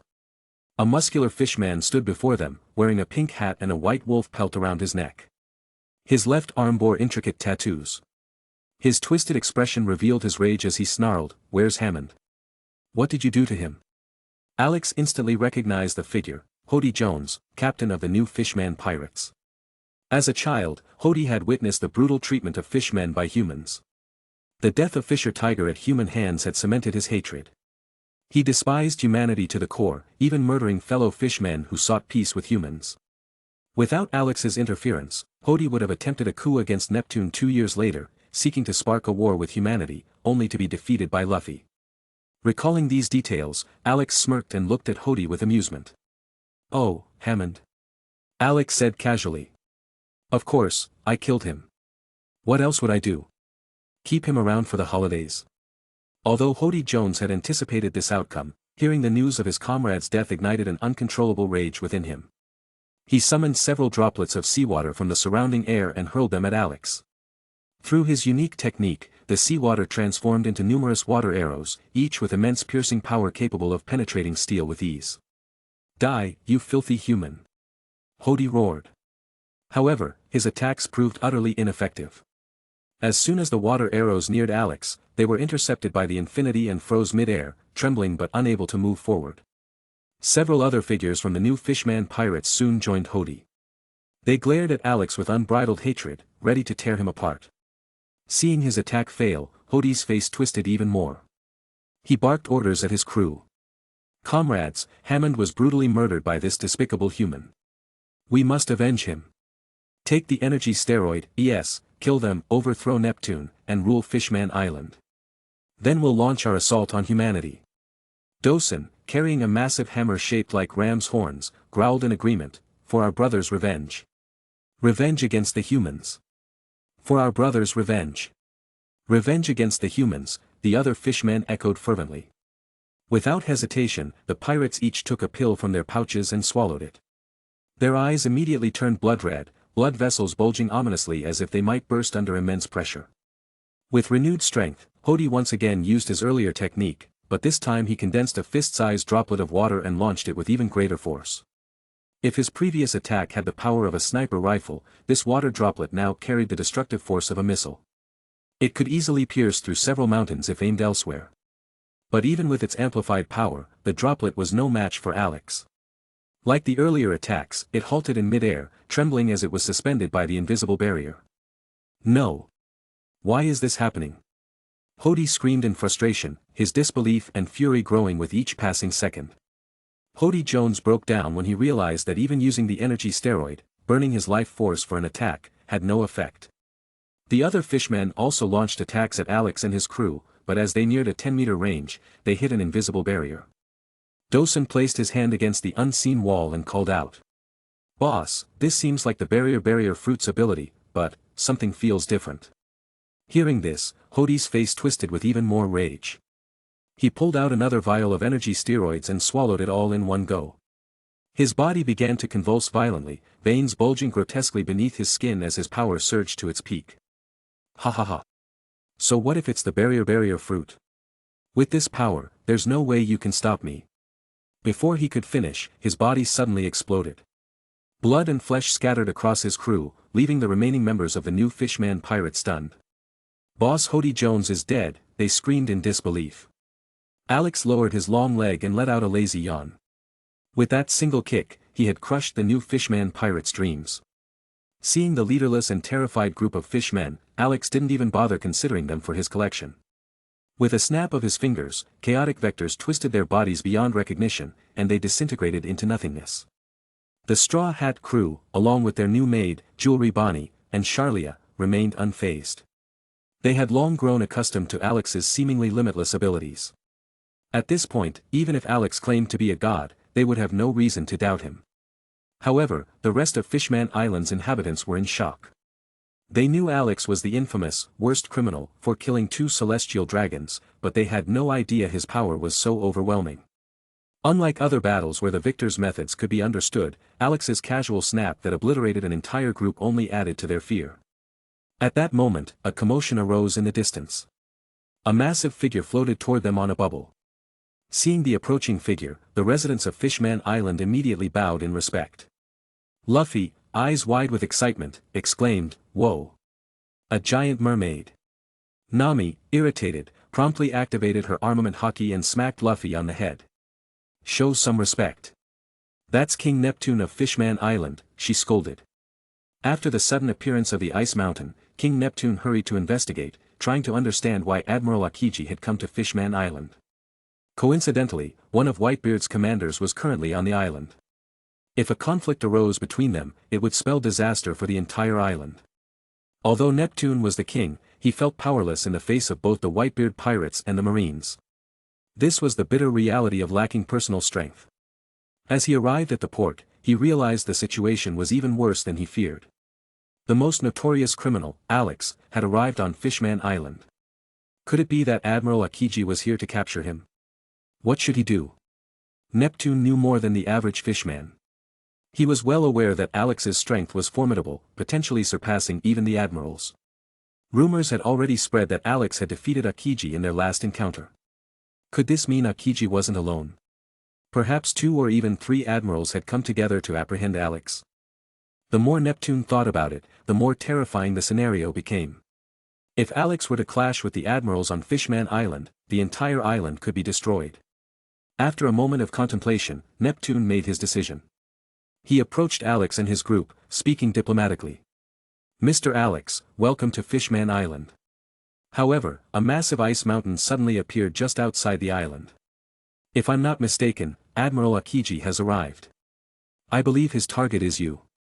If you have no urgent business here, I suggest you head to the New World immediately. As soon as he finished speaking, Neptune noticed the Straw Hat crew giving him odd looks, leaving him confused. Jewelry Bonnie turned to Alex, awaiting his cue. Once he nodded, she stepped forward and revealed the truth to Neptune. King Neptune, that ice mountain wasn't Akiji's doing, it was mine. Neptune looked at Bonnie, his expression skeptical. While several devil fruits could grant ice-based powers, creating a mountain of ice in an instant was a feat only Akiji was known for. Moreover, he recognized Bonnie as one of the worst generation, and her devil fruit ability allowed her to manipulate age, not create ice. Sensing Neptune's disbelief, Bonnie didn't argue. She simply smirked and transformed her body into ice, demonstrating the powers of the ice fruit. Then, she cycled through a series of other abilities, the light fruit, the op fruit, and more. Finally, she explained, Lord Alex granted me the power of the ice fruit and enhanced my strength. I am now at the level of an admiral. Bonnie raised her chin proudly, her face full of confidence. She suddenly felt that being Alex's maid wasn't shameful at all. On the contrary, with Alex's overwhelming power, even being his maid granted her a status higher than most. Wasn't this better than struggling as a pirate? Neptune, and all the surrounding Fishman Island residents who witnessed this, were utterly stunned.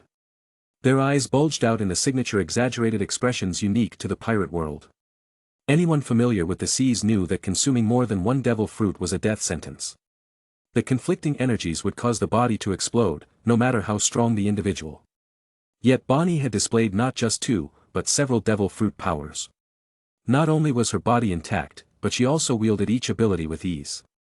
Moreover, her physical prowess had increased significantly. Everyone turned their gaze to Alex. From Bonnie's words, it was clear that her transformation was entirely his doing.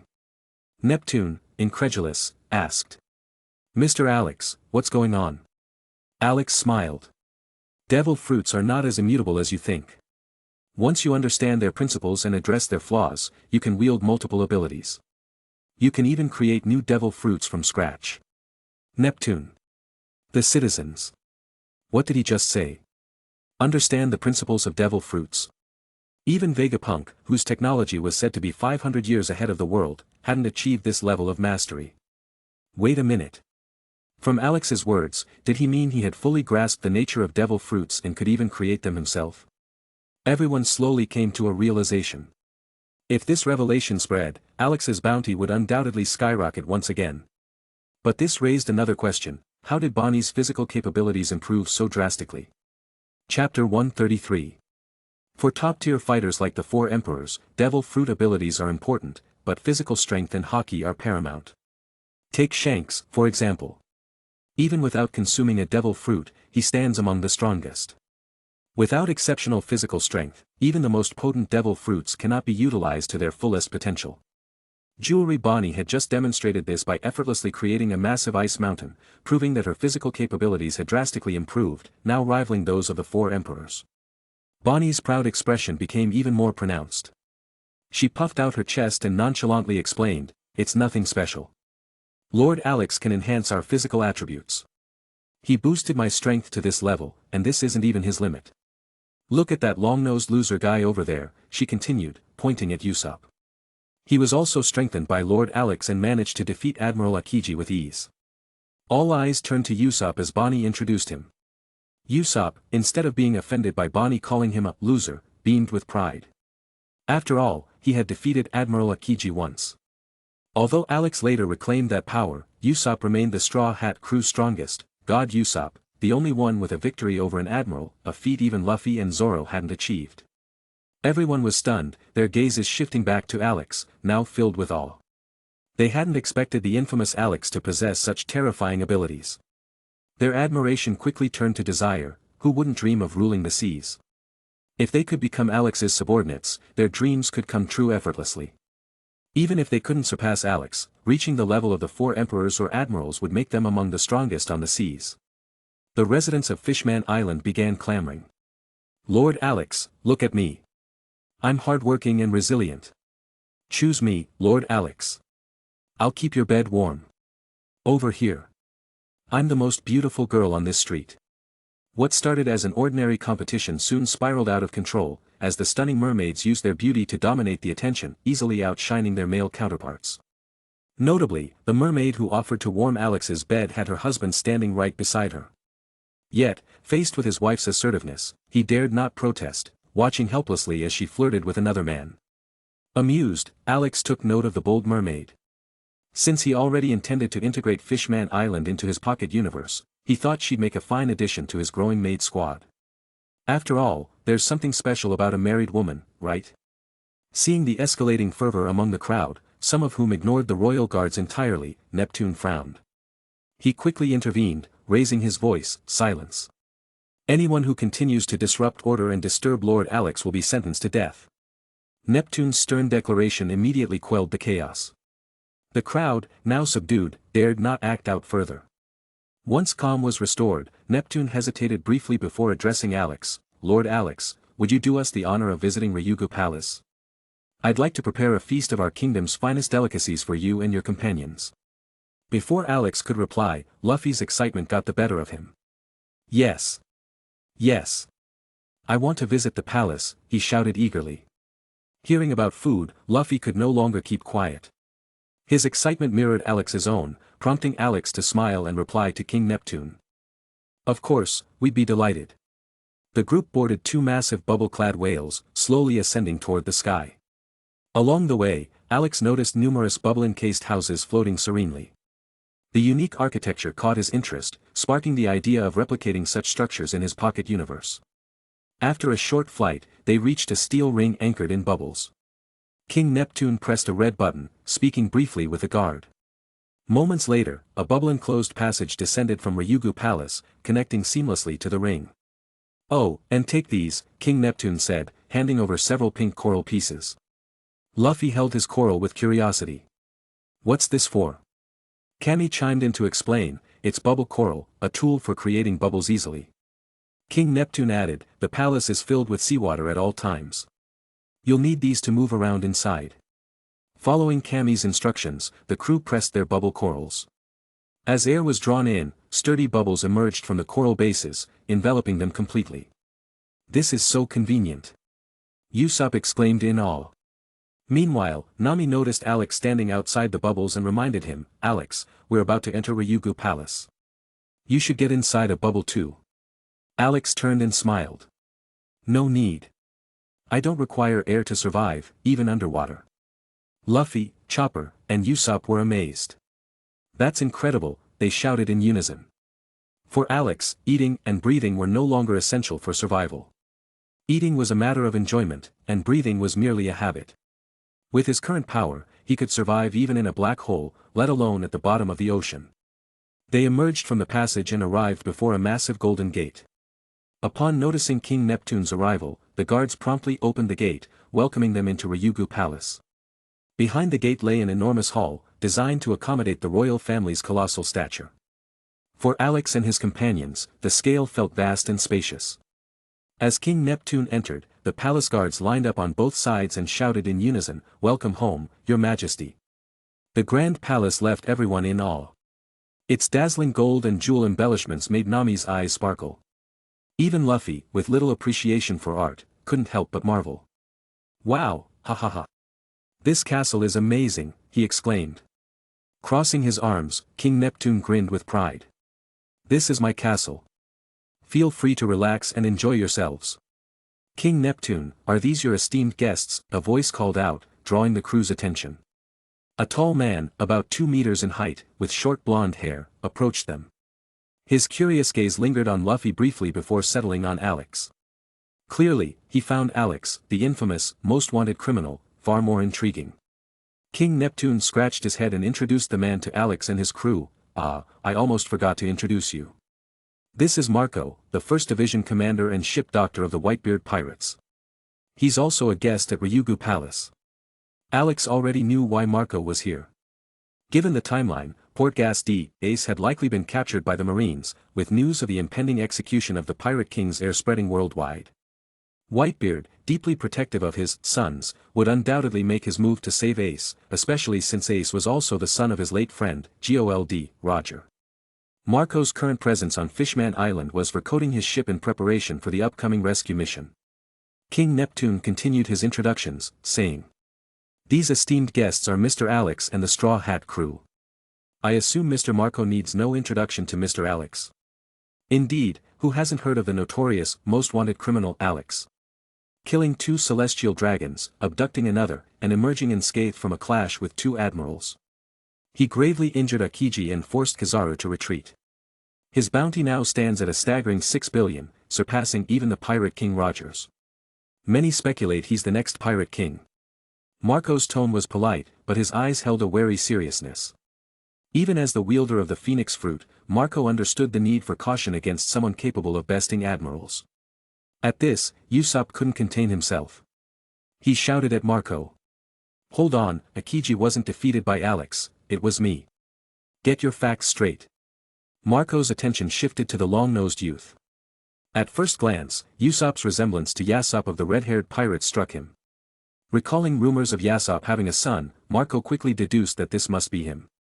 Still, despite Usopp's protests, Marco couldn't believe someone of his apparent physical caliber had defeated an admiral. Facing monsters like the admirals, a regular human, even one slightly stronger than most, stood no chance, much like Marco himself had once been outmatched by the legendary Silvers Rayleigh. Marco's skeptical expression was evident, and Usopp, seeing this, became more animated. "You don't believe me, huh? But I'm telling you, just let Alex boost me again, and I'll beat you with one hand." Marco chuckled, his tone turning playful as he responded, "Oh, really? I'm so scared." His dismissive attitude only further agitated Usopp. At that moment, King Neptune stepped in. "Mr. Marco, what Usopp says might actually be true. Mr. Alex possesses such a power." Had someone told him this before today, Neptune would have dismissed it outright. However, after witnessing the feats of the enhanced Bonnie, the truth was undeniable. Neptune had become a firm believer in Alex's abilities. Marco's expression shifted to one of deep contemplation as he turned his gaze back to Alex. Could it really be true? Could Alex empower anyone to reach admiral-level strength? As one of Whitebeard's closest confidants, Marco immediately realized the implications if Alex's powers were indeed real. It explained Alex's astonishing bounty and the unprecedented level of attention from the world government. If this man truly possesses the power to upend the seas, it's no wonder the government considers him such a threat, Marco thought. His gaze turned intense as he looked at Alex. If Alex were willing to help, the upcoming mission to rescue Ace could proceed with far fewer casualties. However, Marco quickly dismissed the idea. They had no prior ties to Alex, and asking him to assist in a raid on Marineford seemed far-fetched. Still, it was worth a shot. "Mr. Alex," Marco began cautiously, "our Whitebeard pirates have a pressing matter. Ace, one of our commanders, has been captured by the Marines and is set to be executed. We would like to enlist your help in rescuing him. Should you agree, you'll have our eternal gratitude and be handsomely rewarded." He didn't expect much, but to his surprise, Alex nodded. "Sure, I'll help. Not only will I help you rescue Ace, but I can also heal Whitebeard. Now, what will you offer in return?" Marco was momentarily stunned. He hadn't expected Alex to agree so readily. You can heal Pops." Marco's voice trembled with a mix of hope and disbelief. Whitebeard was the linchpin of their crew, a father figure whose health was steadily deteriorating. His death would shatter the cohesion of the Whitebeard pirates. If Alex could truly cure him, it would change everything. "Yes," Alex confirmed, his tone casual. "But that depends on what you're willing to offer." Marco quickly regained his composure, realizing the gravity of this opportunity. After a moment of thought, he offered. "Pop's life is invaluable to us. Whatever you want, devil fruits, money, territory, anything, we'll provide it." Alex nodded in satisfaction. "Good. I need as many devil fruits as you can gather." Without hesitation, Marco agreed. "Consider it done. If you can save Pops, we'll get you every devil fruit we can find." Their negotiation didn't last long, but even the brief exchange was enough for Luffy to grasp the situation. His face turned pale as he shouted, "Ace has been captured and is going to be executed? I'm going with you to save him." Marco looked at Luffy, understanding the bond between the two brothers. However, he couldn't ignore the fact that Luffy's strength was far from sufficient. "Listen, kid," Marco said bluntly. "The battle ahead isn't like the skirmishes you faced. It's a war between the Whitebeard pirates and the Marines, a clash of monsters. You're not ready for that. Luffy clenched his fists, his eyes blazing with determination. I know it's dangerous, but Ace is my brother. I have to save him. I'm going to be the Pirate King. The rest of the Straw Hat crew stepped forward, standing firmly behind Luffy. That's right, they declared in unison. Luffy's going to be the Pirate King. Don't underestimate him. Marco stared at them for a moment, their fervor reminding him of Ace's younger days. Finally, he smiled. All right, he said, you can come. Just stay out of the central battle.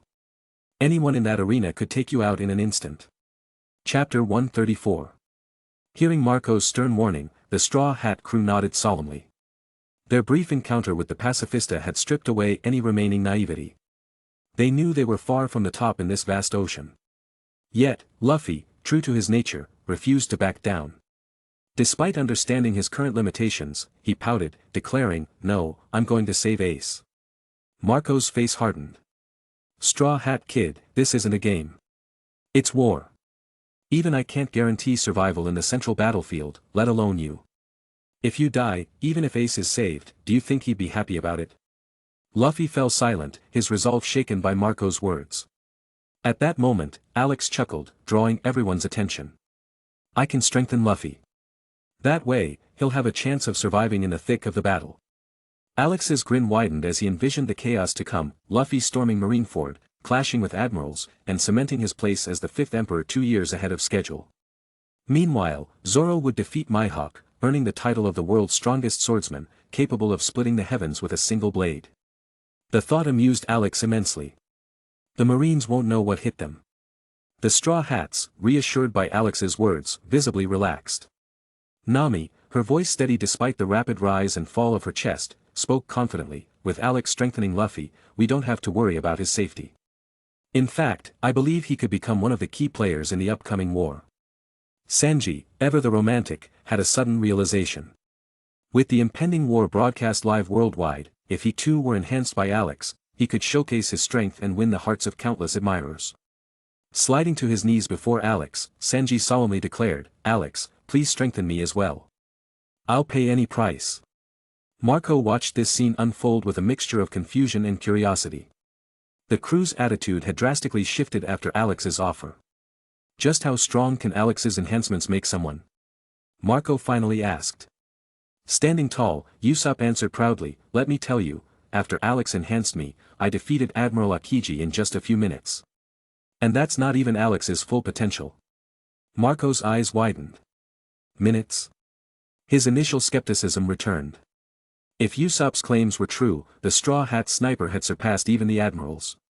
Alex, observing Marco's doubt, remained unfazed. He had long moved past the need to prove himself.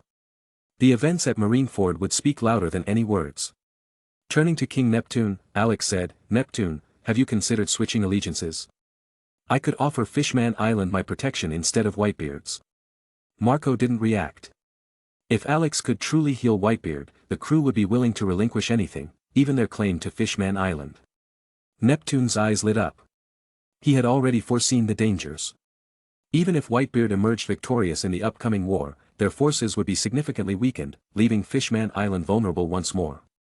Of course, Alex. What would you require from us in return? Neptune asked eagerly. Alex waved off the concern. Nothing for now. We'll discuss it later. Before anyone could respond, a whistling sound echoed through the air. A massive axe flew through the water, embedding itself in a distant part of the island. Robin, always observant, furrowed her brows. Why would someone attack Fishman Island? Neptune's expression darkened. That would be Vanderdecken 9. He possesses the Mark fruit, allowing him to throw weapons that will always find their marked target. Neptune sighed deeply as he explained, Vanderdecken 9 has been harassing my daughter, Princess Shirahoshi, for the past decade. Using his fruit, he continually throws weapons at her. Unfortunately, since Vanderdecken roams the deep sea, we've been unable to pinpoint his location or stop him. Even in the ocean, where Whitebeard's strength would be significantly diminished, Vanderdecken remained elusive. Fishman Island lacked warriors powerful enough to defeat him, which allowed his tyranny to persist for so long. Hearing Neptune's explanation, Nami and the others were visibly furious. That Vanderdecken 9 is despicable. Alex frowned as well. With plans to absorb Fishman Island into his pocket universe, Vanderdecken was an unwelcome blemish. Though no threat to Alex, his mere existence was an irritant. With a flick of his wrist, Alex conjured a portal. Through it, they glimpsed a dilapidated ship. Inside, a fishman with a yellow hat and 4 legs stared back in shock. As soon as Vanderdecken recognized Neptune, his face twisted in fear, and he bolted from the ship. "That's him!" Neptune shouted. "Vanderdecken 9, the one who has tormented Shirahoshi for 10 years. Guards, stop him. Kill him." Before the royal guards could react, Alex raised a finger. A purple glow gathered at its tip, forming a small, dense sphere. In an instant, the sphere vanished, leaving a vacuum trail through the water. Vanderdecken's escape ended as the sphere pierced his chest, the residual energy within disintegrating his body. Neptune gasped in awe. "Alex, how did you do that?" Even Marco was stunned. "Just a little trick, similar to the powers of the Dordor fruit," Alex replied casually.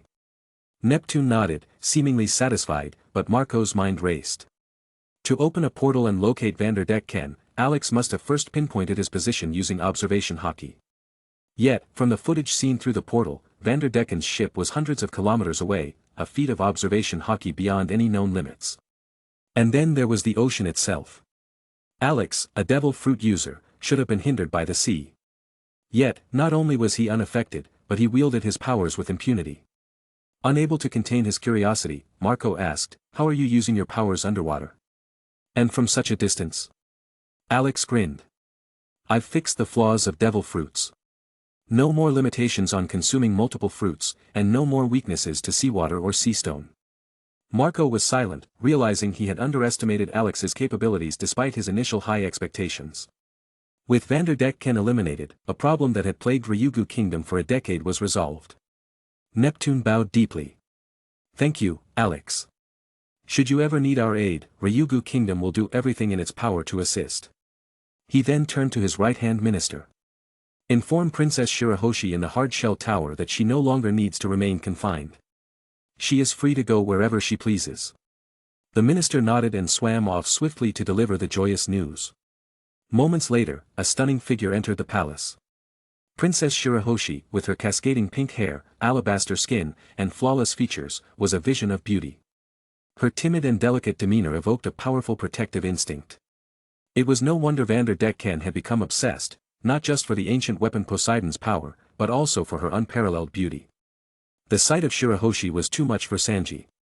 Even without enduring 2 years on that place, the chef's blood pressure skyrocketed. He collapsed, nose bleeding profusely. Chopper rushed to stabilize him, fearing the worst. Neptune introduced his daughter. "This is my daughter, Shirahoshi.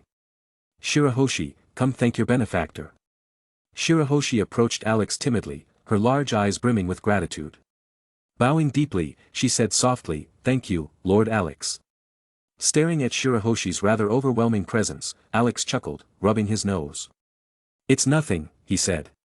"From now on, Fishman Island will be under my protection. I'm simply fulfilling my duty."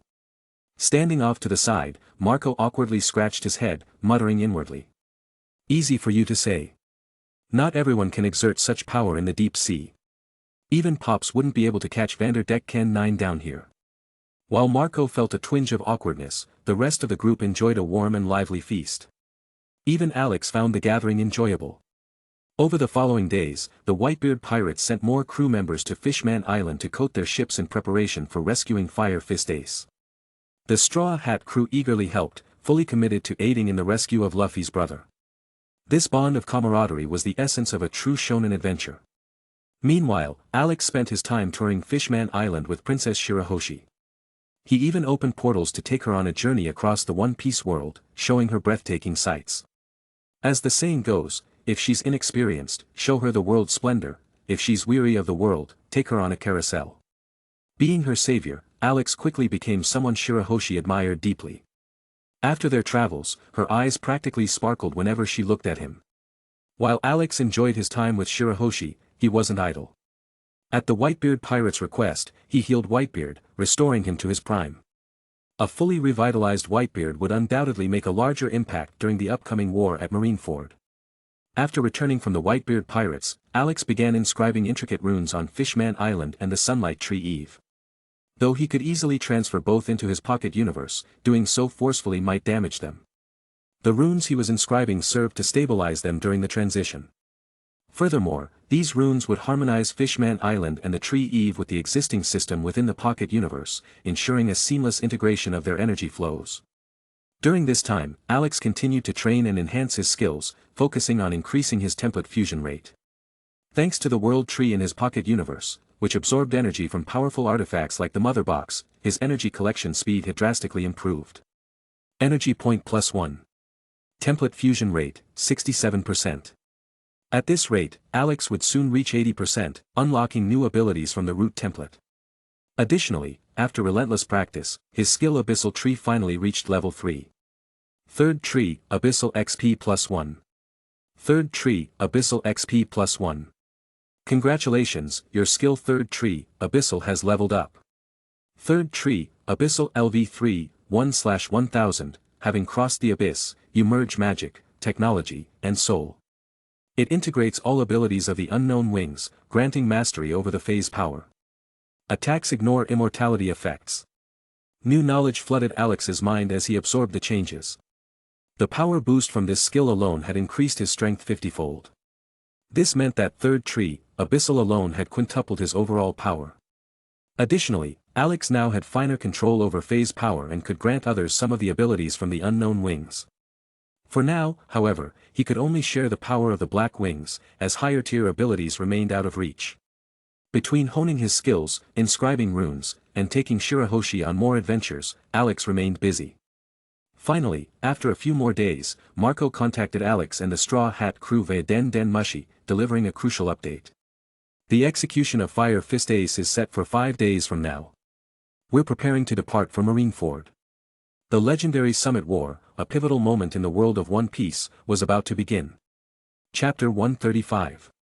When Luffy heard that the Whitebeard pirates were about to depart for Marineford, he became ecstatic and wanted to set sail with them immediately.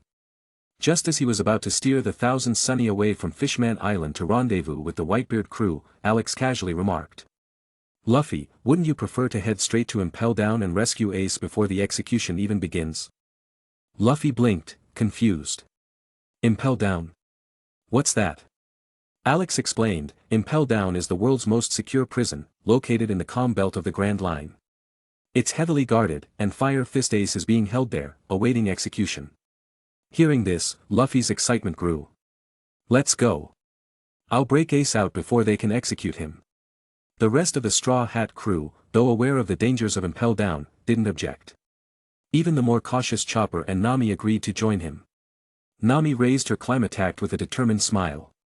If Luffy's going to rescue his brother, then we're all going too. After all, he's our captain. That's right. Usopp swallowed hard, suppressing his fear. We'll help Luffy break into Impel Down and save Fire Fist Ace. Let's smash the world's toughest prison. Chopper declared, raising a hoof. Despite not knowing Ace personally, the crew's bond with Luffy was reason enough for them to risk it all. Robin, ever the strategist, voiced a concern. How do we get to Impel Down? It's in the calm belt, and we'd need to pass through the gates of justice to get there. That's nearly impossible. Alex smiled. Don't worry, I have a way. He snapped his fingers, conjuring a portal. This will take you directly to Impel Down. Once you're inside, do what you must. I've also just enhanced your physical abilities. Unlike Usopp's previous boost, this one will start small but grow stronger over time. By the time Ace's execution begins, your strength will reach its peak. The crew nodded resolutely, ready for the challenge ahead. Alex opened the portal and said, "See you at Marineford." Usopp hesitated, looking puzzled. "Alex, you're not coming with us to Impel Down." Instead of answering directly, Alex stomped lightly on the ground. From beneath his feet, thick vines sprouted and twisted together, forming a magnificent and fantastical ship. Facing the stunned crew, Alex grinned. Impel Down is too gloomy for my taste. I'd rather take my time sailing to Marineford, enjoying the journey along the way. After all, I am a traveler at heart. Usopp's earlier bravery wavered. He had been counting on Alex's overwhelming power to guarantee their success. Without him, fear began to creep back in. But the bond with his captain and crew overcame his hesitation. With a determined shout, Usopp charged into the portal. "I'm going in," he yelled, afraid that any further delay would sap his courage completely. The rest of the crew followed suit, waving goodbye as they stepped through. "See you later, Alex. Wish us luck."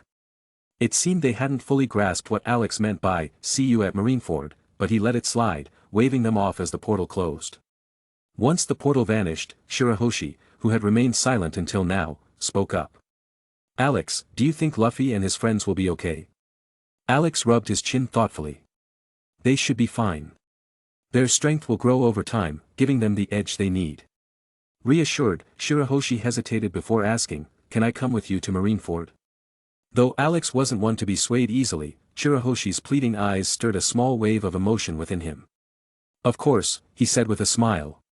"I'll leave a portal here on Fishman Island. You can join me on my ship whenever you like or return here anytime." Shirahoshi's face lit up with joy. Overcome with excitement, she scooped Alex into a hug, pressing him tightly against her chest. "Thank you, Lord Alex. You're the best."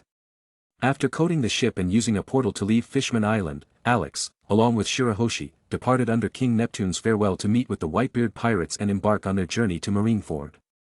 Alex conjured a cruise ship of extraordinary proportions, 300 meters in length and 40 meters in width, spanning 5 luxurious levels. Each deck was filled with entertainment far exceeding the opulence of modern cruise liners. For Alex, power was a means to fulfill desires. Denying oneself such pleasures was akin to being dead. The ship, infused with runes of regeneration and resilience, effortlessly navigated the Grand Line's treacherous conditions. Disastrous weather that would be fatal to others was a mere breeze to Alex. When Alex's ship joined the Whitebeard fleet, its grandeur left everyone speechless. "Wow! This is the most beautiful ship I've ever seen. And it's enormous. Compared to this, even the Moby Dick looks like a toy. I can't imagine how amazing it would be to sail on this ship." The sheer size and elegance of the ship eclipsed their admiration for the Moby Dick. Even Whitebeard himself was momentarily stunned. Turning to Marco, Whitebeard asked, "Marco, is this really Alex's ship?" "It should be. He mentioned he'd arrive soon, and this fits his style," Marco replied, though still unsure. As the ship approached, Marco spotted Alex lounging on the deck, sipping red wine. He confirmed, "Yes, Pops, that's him. The white-haired man on the deck is Alex." Whitebeard fixed his gaze on Alex. The tales of Alex's exploits, killing 2 celestial dragons, capturing another, and fending off 2 admirals, had piqued his interest. Few dared to provoke the world government so blatantly, and fewer could survive. But it wasn't just Alex's strength that intrigued him, it was his bounty, surpassing even Gold Rogers. Such a bounty signaled the world government's deep fear of the secrets Alex carried. After learning from Marco that Alex could create devil fruits, eliminate their weaknesses, and grant others admiral-level strength, Whitebeard realized Alex wasn't merely a strong pirate, he had surpassed the level of the Yonko. Knowing Alex would aid them in rescuing Ace, Whitebeard felt a surge of confidence. Breaking from tradition, Whitebeard leapt aboard Alex's ship, a rare gesture of respect. "Gururara. Alex, it's been a few days, and you've already built such a magnificent ship. You never cease to amaze." Whitebeard laughed heartily, settling on the deck as the chairs were too small for him. With a slight thought, Alex willed the vines on the deck to grow rapidly. These divine vines intertwined under his control, forming a chair perfectly suited to Whitebeard's massive frame. Taking a leisurely sip of the fine red wine he got from Tony, Alex said calmly, "It's not proper to let a guest sit on the ground. Have a seat, old man." Whitebeard looked curiously at the vine chair that had taken shape in mere moments. Sitting down, he asked, "Alex, is this another one of your abilities?" Alex replied, "You could say that. Think of it as the Mori Mori no Mi's ability." In reality, his control over the divine vines came from manipulating his world tree, a power far beyond the Mori Mori no Mi. However, he chose to explain it in terms Whitebeard would understand. As the cool sea breeze drifted by, Whitebeard surveyed the surroundings and remarked, "Even after seeing it a few times, it still feels unbelievable.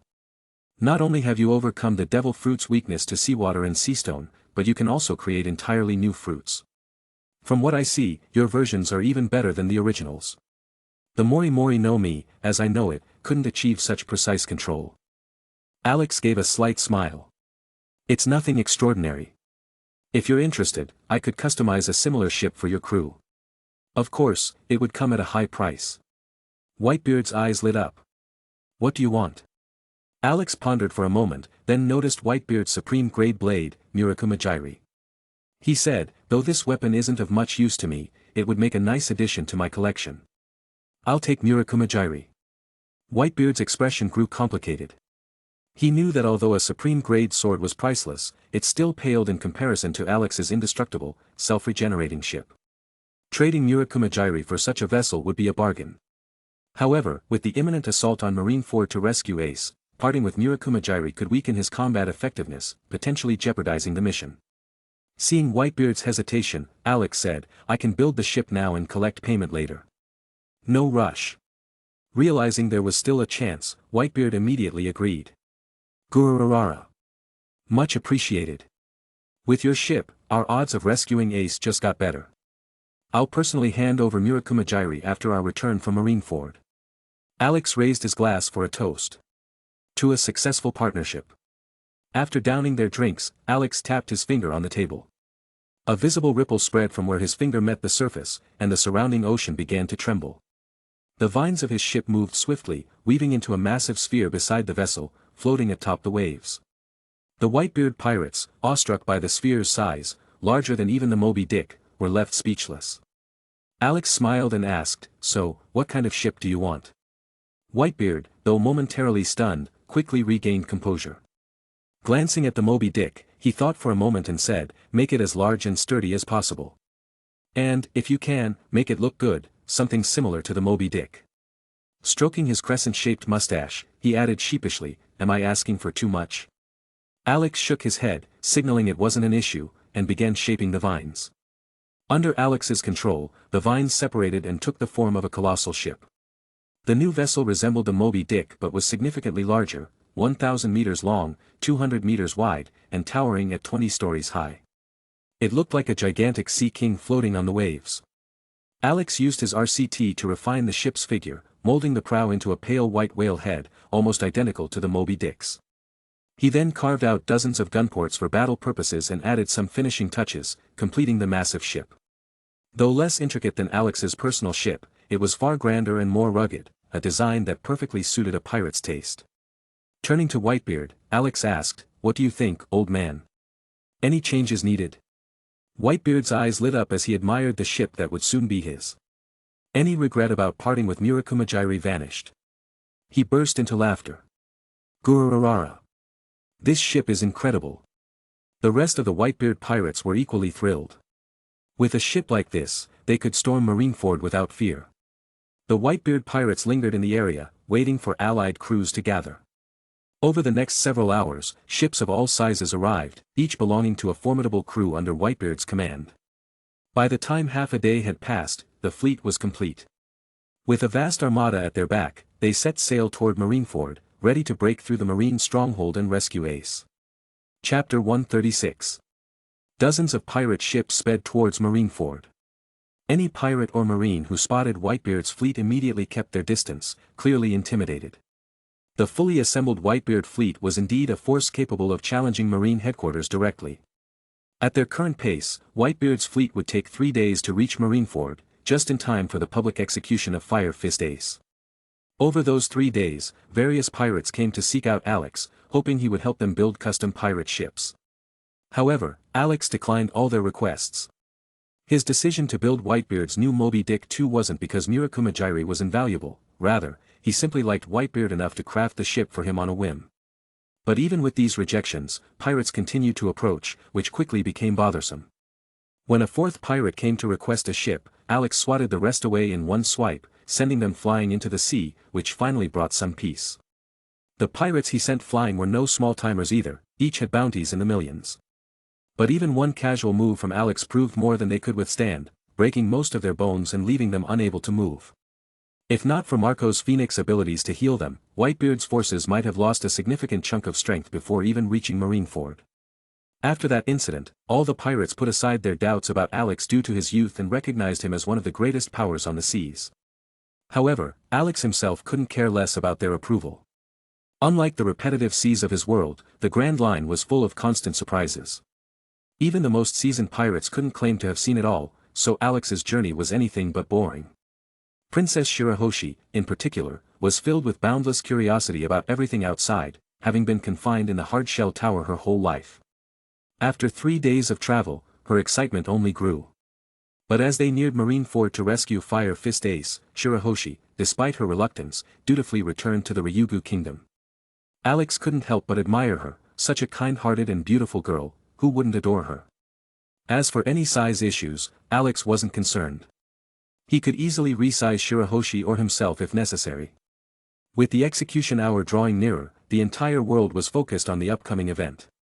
In the South Blue, on a rainy day in a market on a remote island, people moved around with umbrellas, discussing the likelihood of Whitebeard's attack on Marineford. Has Whitebeard arrived yet? One man wondered skeptically. Only 3 hours left. Who knows? But seriously, would he show up? Another replied. He's getting on in years. An elderly woman nearby, full of spirit, chimed in, what are you saying? Because Whitebeard's such a force to be reckoned with, Marine headquarters gathered all their elite forces and prepared for battle. I'd say there's a very good chance he'll show up. And don't forget that recent troublemaker, Alex, the most notorious criminal. I can't believe someone as bold as him, someone who dared to strike down celestial dragons, would pass up the chance to make waves in this world-shaking war. Beyond the South Blue, people across the world were watching closely. From the other 3 seas to the Grand Line and even the New World, all eyes were on Marineford. At Marineford, the town that housed most of the Marines' families was now deserted.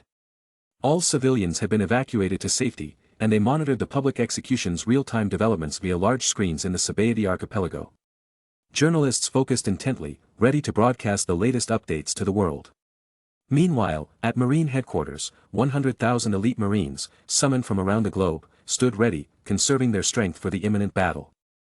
50 warships encircled the island, while countless heavy cannons lined the bay, prepared to sink any incoming pirate ships. In the front lines stood tall Marine vice-admirals, followed by the 7 warlords of the sea, and then the 3 admirals stationed directly below the execution platform. Marineford was now an unbreakable fortress, ready to face Whitebeard's fleet and his subordinate crews. Elsewhere, the Straw Hat crew had just escaped from Impel Down. Unlike in the original story, thanks to Alex's enhancements, the Straw Hats had grown increasingly stronger as Ace's execution neared. Luffy had already unlocked Gear 4th, while Zoro and the others experienced significant power boosts. They even defeated the prison's warden, Magellan, leaving Impel Down in utter chaos. Despite their efforts, however, Ace was still transported to Marineford, while Blackbeard recruited his new crew from the depths of the prison. Now, after their exhausting battle with Magellan, the Straw Hats, along with Buggy, Jinbe, Crocodile, and Ivankov, raced toward Marineford. Back at Marineford, with the execution time approaching, Ace was brought to the execution platform. Fleet Admiral Sengoku stepped forward and addressed the world. There's something I must convey about the significance of this man's death here today, Portgas D. Ace. Ace, state your father's name. Ace slowly turned his head, glancing at Sengoku before speaking firmly. My father is Whitebeard. Wrong. Sengoku refuted loudly. There's no mistake, my father is Whitebeard, and no one else. Ace shouted back. Ignoring Ace's protest, Sengoku began recounting the events of decades past, explaining why Ace had remained hidden for so long. He spoke of a determined woman who had made the impossible possible. Finally, Sengoku revealed the shocking truth to the world. Fire Fist Ace's father is none other than the Pirate King, Gold Roger. The world erupted in shock. As Sengoku's speech concluded, a marine approached the execution platform and shouted. Fleet Admiral Sengoku, sir. The gate of justice opened on its own, and we've lost contact with the engine room. Sengoku's expression darkened. What? Minutes later, out of the dense fog on the sea emerged dozens of pirate ships. What caught every marine's attention were 2 enormous vessels at the fleet center, massive ships woven entirely from vines, radiating a mystical beauty. The Whitebeard fleet had arrived. Before the marines could react, 3 coated ships surfaced, Moby Dick and 2 others from Whitebeard's fleet. All members of the Whitebeard pirates stood on these 3 ships, with Whitebeard himself at the bow of Moby Dick, staring down the entire marine force. Fixing his gaze on Sengoku, he let out a booming laugh. Gururarara. Sengoku, it's been decades, hasn't it? Is my son unharmed? The overwhelming pressure of the world's strongest man weighed heavily on every marine. Whitebeard, a survivor of the old era, the mightiest of the four emperors, and the man known as the strongest in the world, stood tall. Marineford fell into a heavy silence. Before the Marines could fully process the situation, another figure suddenly appeared behind Whitebeard. The iconic white hair and striking blue eyes unmistakably identified him, the man whose bounty surpassed even that of the pirate king Gold, Roger, the God Slayer, and the most infamous criminal, Alex. The moment Alex appeared, the morale of the Marines plummeted, as though a dark shroud had enveloped Marineford, casting a heavy shadow over the fortress. Kizaru's casual demeanor vanished. His face twisted slightly, the already sly expression growing even more so. Oh dear, this is truly problematic," he muttered in his characteristic drawl. Beyond, numerous pirate ships raced toward Marineford. The closer they got, the more exhilarated the unruly pirates became.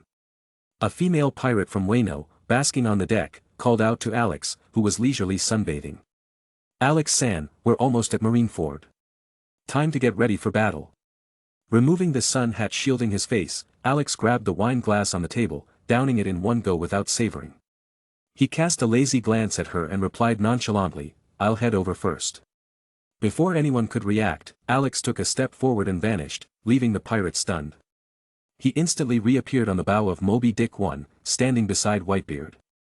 Facing the 100,000 Marines and the assembled naval elite, Alex's expression remained calm, but even he couldn't help but marvel at the sight.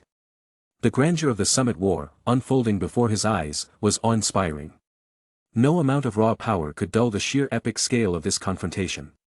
Sensing Alex's arrival, Whitebeard let out a hearty laugh. "Gururarara. Alex, you're here. Let's give them one hell of a show together." The sight of Alex standing shoulder to shoulder with Whitebeard sent shockwaves through the Marines. Why is the most infamous criminal, Alex, allied with Whitebeard? Have they joined forces? If Whitebeard alone wasn't bad enough, now we have the highest bounty criminal in history on the same side. Can we even win this battle? In stark contrast to the Marines' wavering morale, the Whitebeard pirates were electrified. Ha ha ha. Alex is as strong as the old man. With him, we'll definitely save Ace. That's right. Alex already defeated 2 admirals before. With him and the old man, victory is ours. This is it. Today marks the beginning of the pirates' counterattack against the Navy. At Marineford, Sengoku's composure finally cracked as the situation spiraled out of control. He turned to his old friend, Garp, silently conveying his thoughts. Understanding Sengoku's unspoken plea, Garp glanced at Ace on the execution platform. Gritting his teeth, he leapt onto the platform and roared, "Soldiers, do not falter. Even if Alex and Whitebeard have joined forces, they cannot defeat the Navy." Hearing Garp's commanding voice, the 100,000 Marines gradually regained their composure. They looked up at the legendary hero, whose presence exuded unwavering strength despite his age. That's right. We have Vice Admiral Garp, the man who fought Roger himself. He'll take down Alex. Victory will be ours. Upon seeing the morale shift, Sengoku finally relaxed. His expression was complicated as he watched his old friend. Garp's influence, even now, far surpassed his own as Fleet Admiral. Just like 20 years ago, if Garp hadn't refused the promotion to Admiral, even the position of Fleet Admiral wouldn't have fallen to Sengoku. Alex, however, remained unfazed by the changing morale. A sudden idea crossed his mind, and a mischievous smile appeared on his face. Looking at the diverse characters among the Marines and pirates, he called out. "Old man, I just thought of something interesting."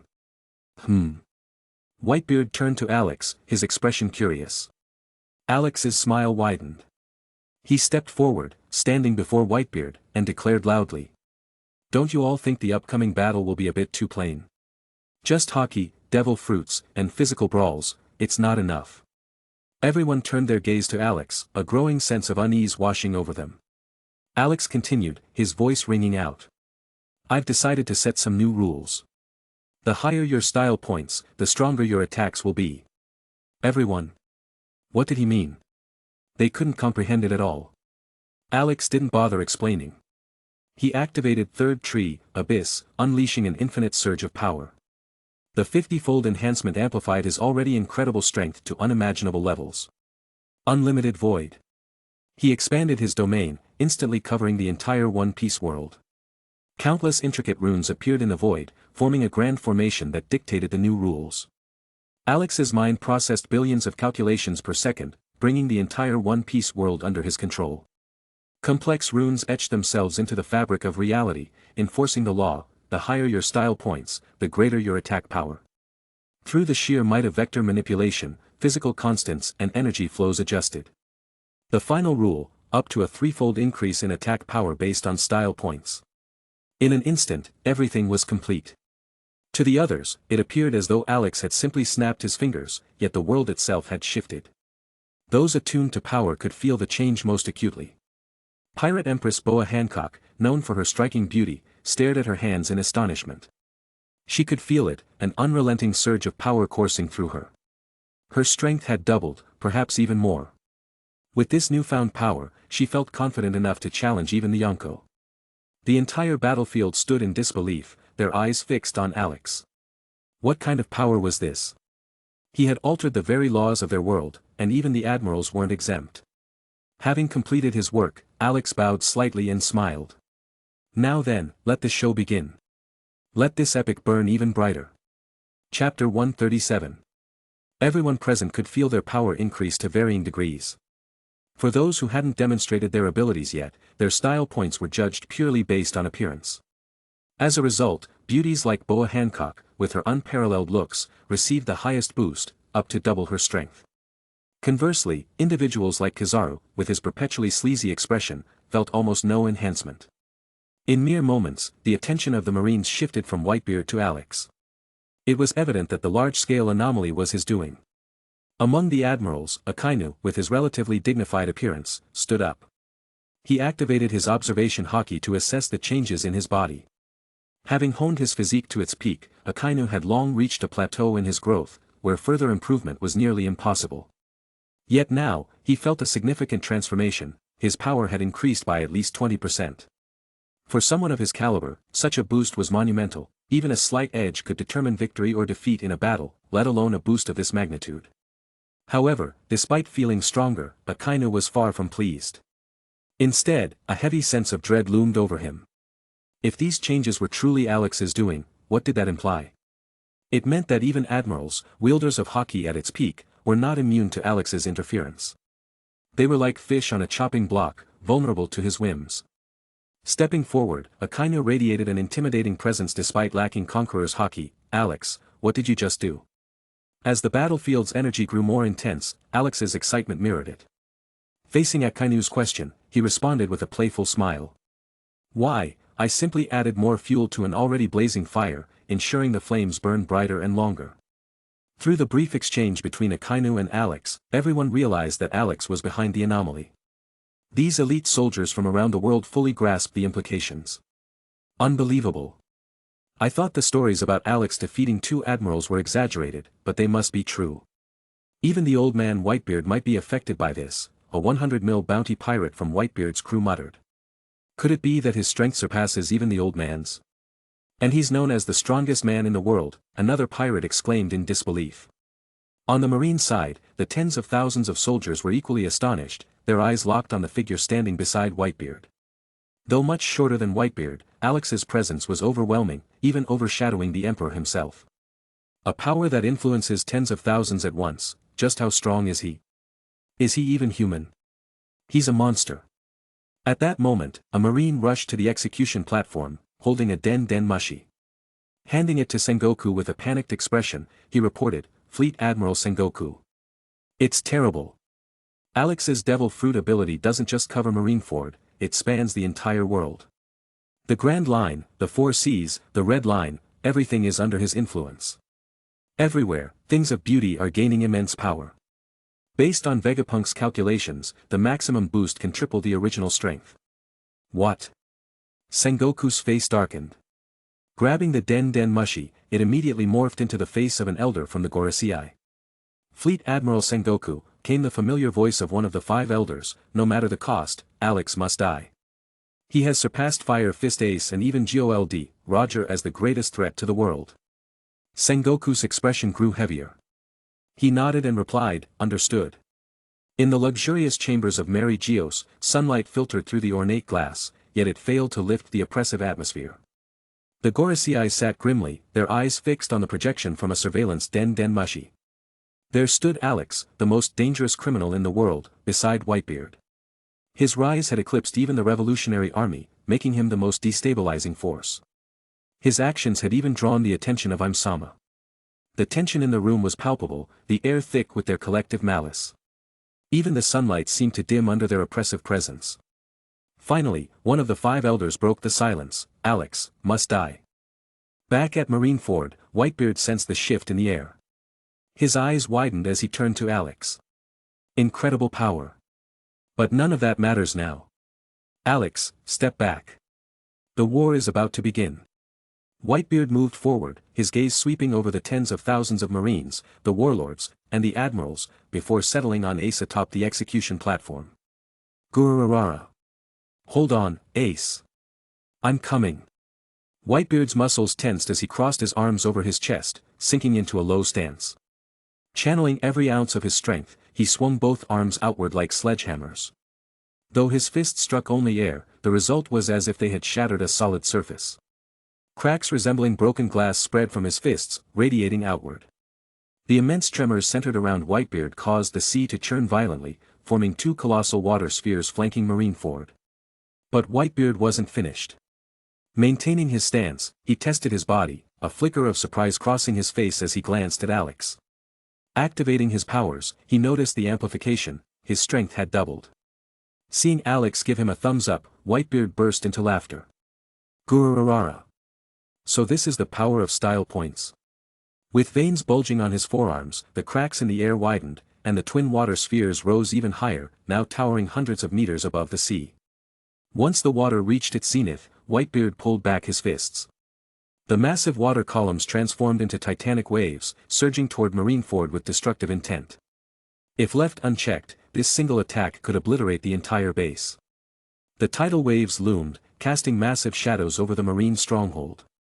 The terrifying natural force darkened the skies, as if seeking to engulf all in its path.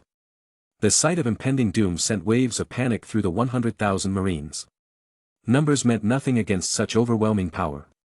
Without intervention, this one strike would claim thousands of lives.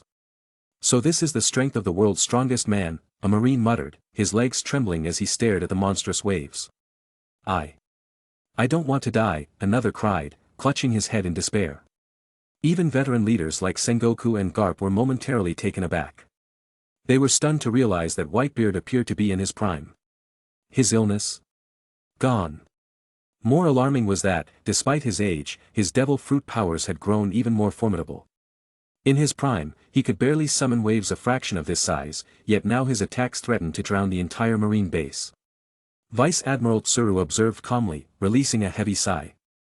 This is the effect of style points. Whitebeard's devil fruit abilities are flashy, granting him a high style rating, which significantly enhances his power. Garp's face darkened with frustration. He suspected Alex had intentionally disadvantaged him. His abilities relied purely on physical strength, effective but not visually impressive. Coupled with his rugged appearance, his style points were abysmally low, and thus his gains from the boost were minimal. Judging by Whitebeard's current power, Garp admitted he could no longer match his old rival. As the waves threatened to crash down, the admirals could no longer stay idle. Akiji stood up, abandoning his usual laid-back demeanor. He leaped into the air, his arms transforming into ice that rapidly extended to meet the incoming waves. Ice Age. In mere moments, the towering waves froze solid, forming immense ice barriers that neutralized the threat to Marineford. Akiji didn't stop there. Despite his unremarkable appearance, his devil fruit powers possessed considerable style, granting him a significant boost. Whitebeard, undeterred by the setback, chuckled coldly. Gururarara. Akiji, you little brat. After freezing the waves, Akiji remained airborne, fully encased in ice. He extended both hands toward Whitebeard. Ice Spear. Several icy projectiles hurtled toward Whitebeard, who nonchalantly punched the air.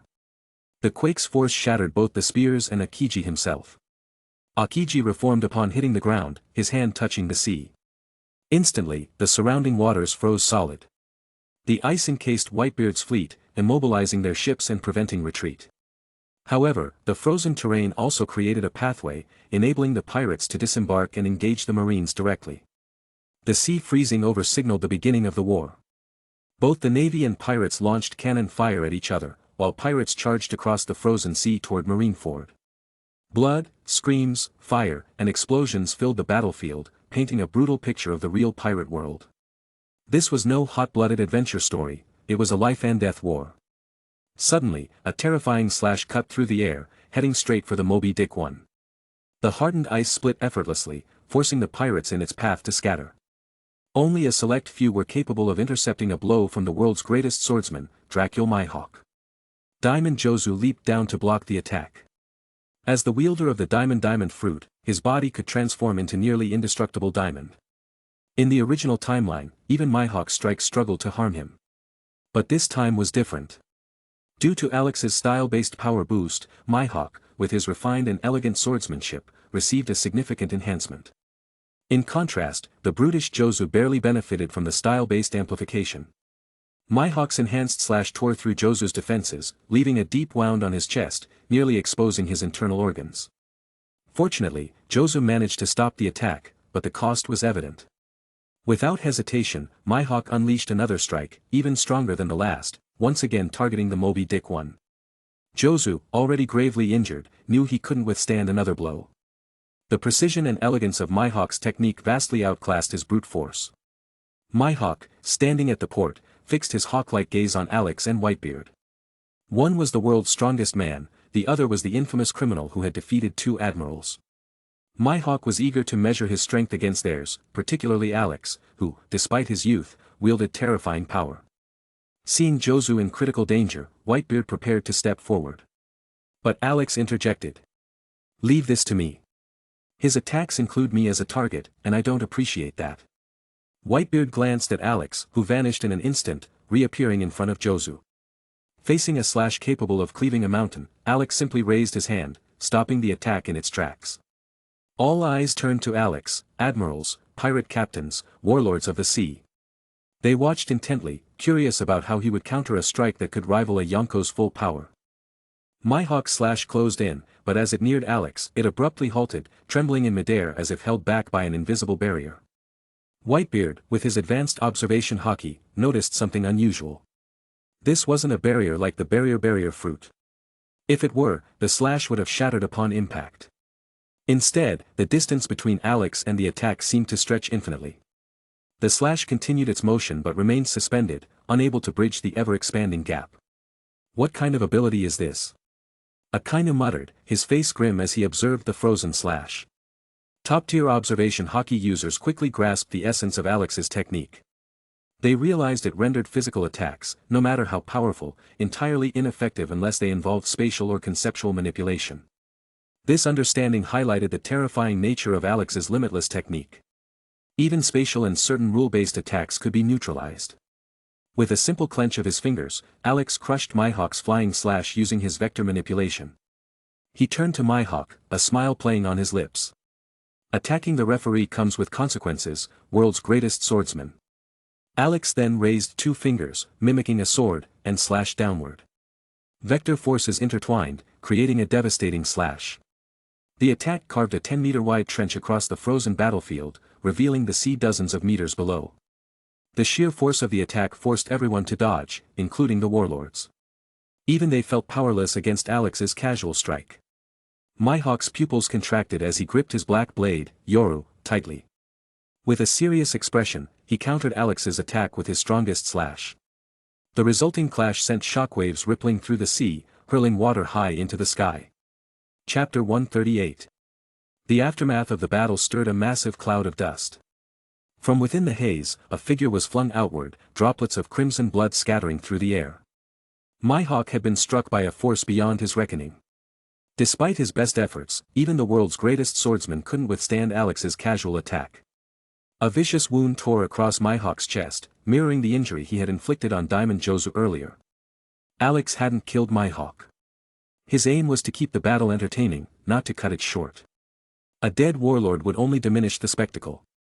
Mihawk's body collided with a wall at the docks, leaving a deep crater and crack sprawling outward until the entire structure collapsed. Before the wall could crumble completely, Mihawk leaped from the crater, his sharp gaze unwavering despite his injuries.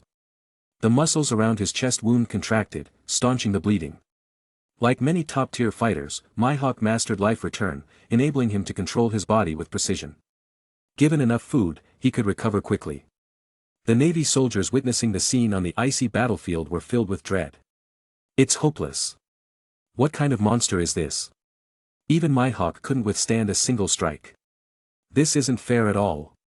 Their morale plummeted as Alex made his way back to the bow of the Moby Dick 1, leaving Mihawk in relative peace.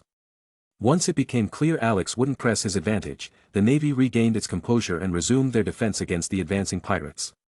Meanwhile, Kizaru, transformed into light, soared above the battlefield, aiming his attacks solely at Whitebeard. He had learned from Mihawk's misfortune, Alex was not to be trifled with. Whitebeard chuckled as Kizaru's blasts targeted him.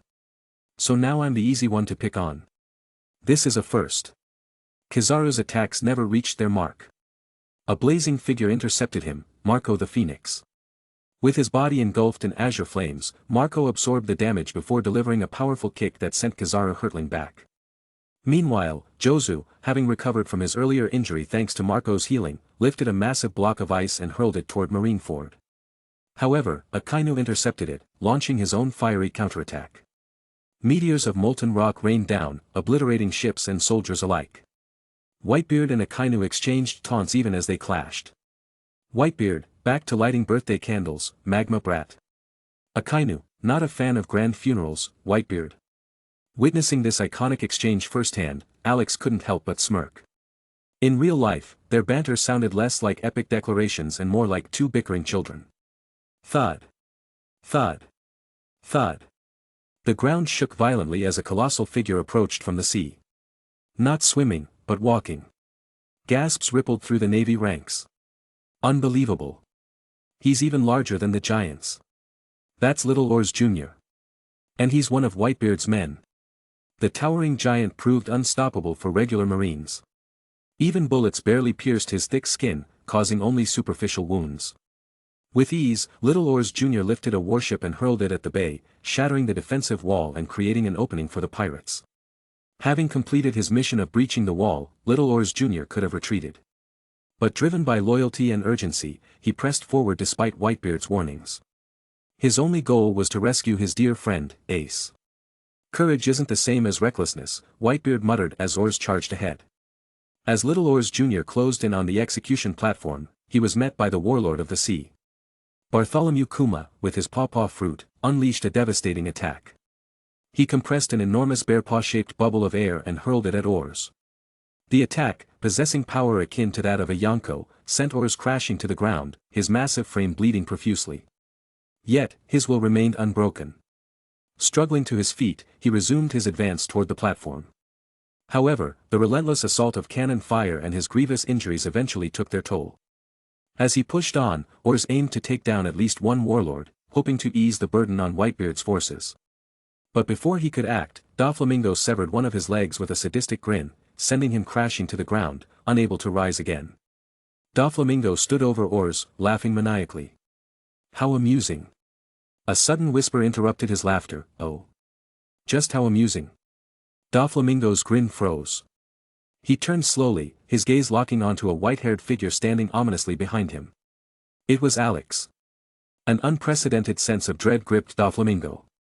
His chest tightened as if death itself was clutching his heart. The overwhelming aura emanating from Alex left no room for defiance.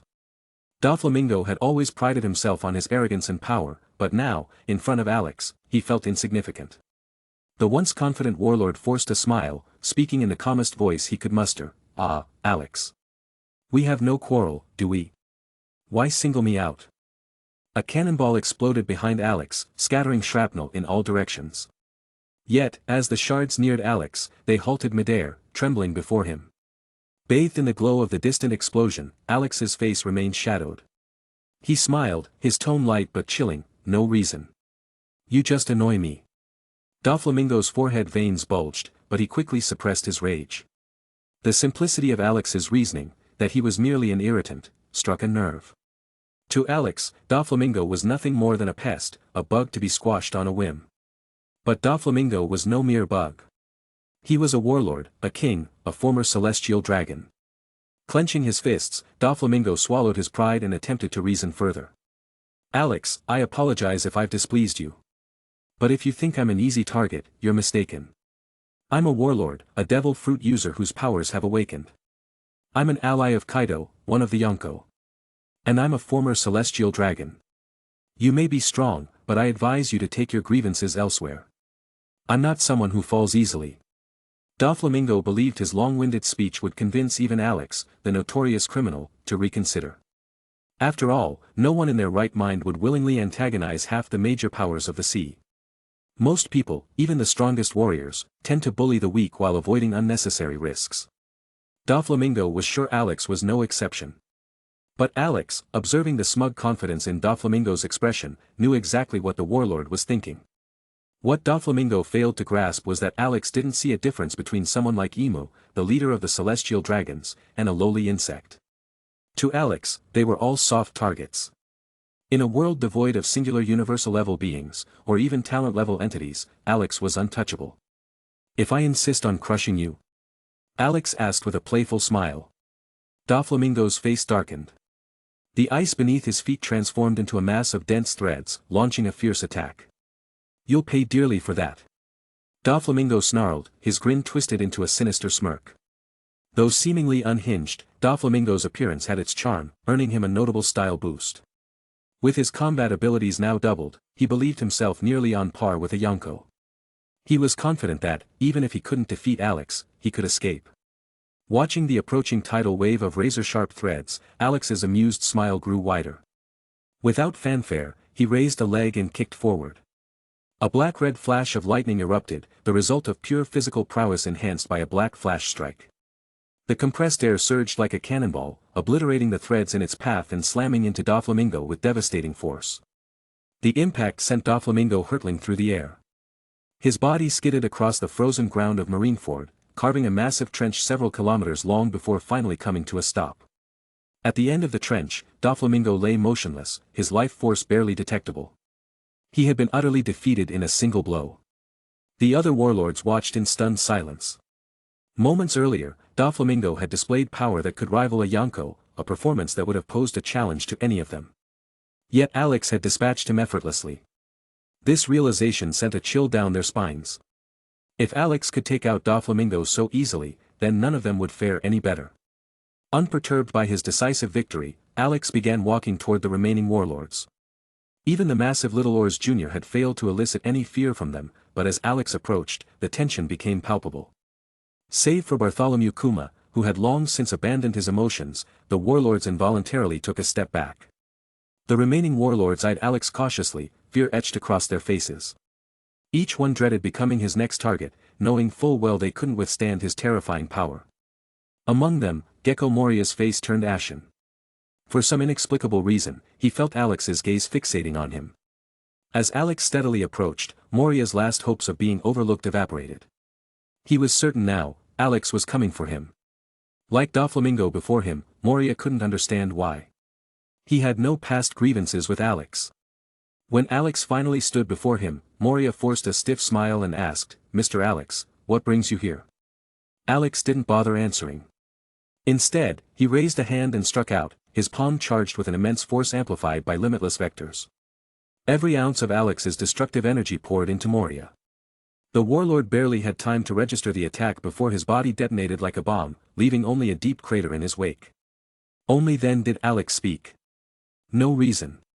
You just annoy me." In 2 swift moves, Alex had defeated 2 warlords of the sea. One lay in critical condition, the other was obliterated beyond recognition. The scene was broadcast live to Sabaody Archipelago, where reporters frantically relayed it to the entire world. Audiences everywhere were left in stunned silence, once again reminded of Alex's overwhelming power. Some astute observers noted a troubling trend: despite his string of victories, Alex had never seemed to exert himself fully. Whether facing admirals or warlords, his strength remained a mystery, as boundless as an ocean, deep, unfathomable, and capable of swallowing all in its path. After disposing of Moria, Alex felt immensely satisfied. He'd long despised Moria's grotesque persona in the anime. Now, he'd finally delivered the slap the character so richly deserved. Alex turned his gaze toward the remaining warlords, a gravely injured Mihawk, the stoic Bartholomew Kuma, and the legendary pirate empress, Boa Hancock. As his eyes lingered on Hancock, Alex gave a slight nod. Her beauty, rivaling even Shirahoshi's, confirmed her status as one of the most stunning women he had ever seen. But Hancock's reaction was far from flattering. Seeing Alex's gaze, she frowned, thinking to herself, another filthy man. Scarred by her traumatic past, Hancock harbored deep disdain for men. Even Alex's formidable strength couldn't soften her contempt. With a flick of her wrist, she conjured a pink heart-shaped projectile, unleashing a barrage of enchanted arrows at Alex. Thanks to the style multiplier, Hancock's power had surged significantly. Each arrow flew faster and hit harder than ever before, capable of challenging even an admiral. "Disgusting man. Take your eyes off me," she shouted. Hancock assumed Alex was like all the others, ensnared by her beauty, quick to forgive her attacks once she feigned innocence. But her plan was doomed to fail. Alex's willpower was leagues beyond anyone else's. Her charms held no sway over him. Calmly, he advanced, his infinity nullifying the incoming arrows, which froze midair. Before Hancock could resort to her usual coquettish tactics, Alex delivered a sharp slap to her face. The sound of the slap echoed as blood spattered from her mouth. "Strutting around like that," Alex said coldly. "Think you're pretty, huh? Pathetic." He snorted. Shrimp-brained narcissist. Chapter 139. Ah! Boa Hancock let out a cry of pain, clutching her now swollen cheek. Her eyes, filled with both fury and disbelief, locked onto Alex. "This man, actually hit me?" He ignored her charm. Slap. Another crisp smack landed on her other cheek, leaving both sides of her face equally red and swollen. Now they matched perfectly, which Alex found more aesthetically pleasing. Boa Hancock covered her face with both hands, her voice trembling with a mix of anger and bewilderment. Why did you hit me again?" Alex responded with a calm smile. "No reason. You just annoyed me." "You." Seeing Alex raise his hand again, Hancock quickly held her tongue. Despite the seemingly casual slaps, they were powerful enough to crush an ordinary person's skull with ease. Even for someone as strong as Hancock, enduring such force was no small feat. Silenced by fear, Hancock simmered in a confusing mixture of anger and something else. Strangely, after being slapped twice, a peculiar sensation welled up within her. Trying to suppress the odd feeling, she subtly shifted her long legs. She stole a glance at Alex, relieved to see his focus had shifted. Alex wasn't looking at her anymore. Instead, he gazed skyward, a faint smile tugging at his lips. Suddenly, the sound of frantic shouting echoed from above. Everyone followed his gaze. A massive warship, accompanied by several figures, plummeted from the sky. Amid the falling group, certain individuals stood out, former warlords Jinbe and Crocodile, Buggy the Clown, and finally, the Straw Hat crew. As they descended, Luffy's voice boomed, "Ace." Unlike the original timeline, thanks to Alex's strengthening, Luffy's power had significantly increased. Mid-air, he activated Gear 4th while Sanji used Moonwalk to rescue most of the group. The remaining members conveniently fell into the seawater-filled crater left by Diamond Jozu. After ensuring his crewmates' safety, Luffy spotted Alex nearby. His face lit up with excitement. "Alex! I'm here. Where's Ace?" Alex pointed toward the execution platform. Following Alex's finger, Luffy's eyes gleamed as he finally saw Ace. "Thanks, Alex. I'm going to save Ace now." Without hesitation, Luffy left Alex's side and bolted toward the platform. In his Gear 4th form, he practically flew, bouncing off the air with every step. "Ace, hold on. I'm coming for you." Ace, shackled with Seastone, looked on in shock. Even under suppression, his battle instincts remained sharp. Through his observation haki, Ace could sense that Luffy's current strength far surpassed his own peak. But this realization didn't ease his concerns. "Luffy, go back." Ace yelled. "You can't save me. It's impossible here." "No." Before Ace could finish his sentence, a marine in a red floral shirt stepped forward, his fist blazing with molten magma as he launched an attack toward Luffy. "Luffy, dodge it!" Ace shouted urgently. He knew full well that Admiral Akainu's attacks were beyond Luffy's capability to withstand. Below the execution platform, Garp witnessed the scene. His fists clenched tightly as he fought the urge to intervene, but ultimately, he remained motionless. He was a grandfather, yes, but he was also a vice admiral, a hero of the Marines. His duty held him back, a responsibility he couldn't ignore. Tsuru, noticing Garp's internal struggle, placed a hand on his shoulder, her face filled with sympathy. "It's not your fault," she whispered. Meanwhile, atop the execution platform, Akainu poured his full power into the attack. He knew exactly who Luffy was, Garp's grandson, Dragon's son. He carried the bloodline of the most dangerous people in the world. Just like Ace, if left unchecked, Luffy would inevitably grow into a threat capable of toppling the world's balance. He must be eliminated. This was Akainu's sole thought as his molten fist hurtled toward the Straw Hat Pirate. Luffy, however, did not flinch. He was born with the will of a king, and even when outmatched, he refused to cower. And now, with Alex's power coursing through him, he felt stronger than ever. His body gleamed with thick, dark red armament haki, making his rubbery frame even more resilient. Clang, clang, clang. The sound of metal clashing echoed as Luffy wound his arm back, compressing it with immense force. Gomu Gomu no. Kong Gun. Luffy's haki-coated fist collided with Akainu's magma punch, producing a crackling surge of crimson energy. The two forces clashed fiercely for a moment, but Luffy was eventually flung backward. Yet, to everyone's astonishment, he emerged unscathed. The battlefield fell silent for a beat as all eyes turned to Luffy. From behind Akainu, Sengoku's deep voice rumbled, "How is this possible? How has the Straw Hat Boy grown this powerful? Not long ago, he couldn't even stand against Kizaru, and now he's nearly on par with an admiral." Ace, watching Luffy from the platform, felt a wave of relief wash over him. He broke into a genuine smile. "Luffy. Since when did you get so strong? You've really surprised me." Akainu clenched his magma-dripping fist, his eyes narrowing as he processed the clash. His gaze shifted sharply to Alex, standing casually on the battlefield's edge. "It's you," Akainu growled. He was certain now. Luffy's sudden surge in strength could only be explained by external factors, and the only person in the world capable of enhancing someone's power to such a degree was the most dangerous criminal, Alex. Before Alex could respond, Luffy shouted, "Leave Alex alone. If you have a problem, come at me." Though well-meaning, Luffy's declaration only confirmed Akainu's suspicion. Luffy's current strength was indeed Alex's doing. The realization made every eye on the battlefield burn hotter with intensity as they turned toward Alex. Even though rumors of Alex's ability to enhance others had spread before, seeing it firsthand made it undeniably real. Now, countless warriors, willing to sacrifice anything for power, were ready to bow to him for a chance at admiral-level strength. Akainu and Luffy's battle raged on, a clash of two titans, marking the first true high-level confrontation of the war. Meanwhile, other Marines tried to assist Akainu, but any lower-ranking officers who ventured too close were blown away by the battle's overwhelming shockwaves.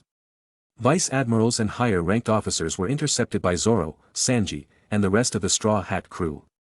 With their paths cleared, Luffy and Akainu faced each other in an intense, one-on-one duel.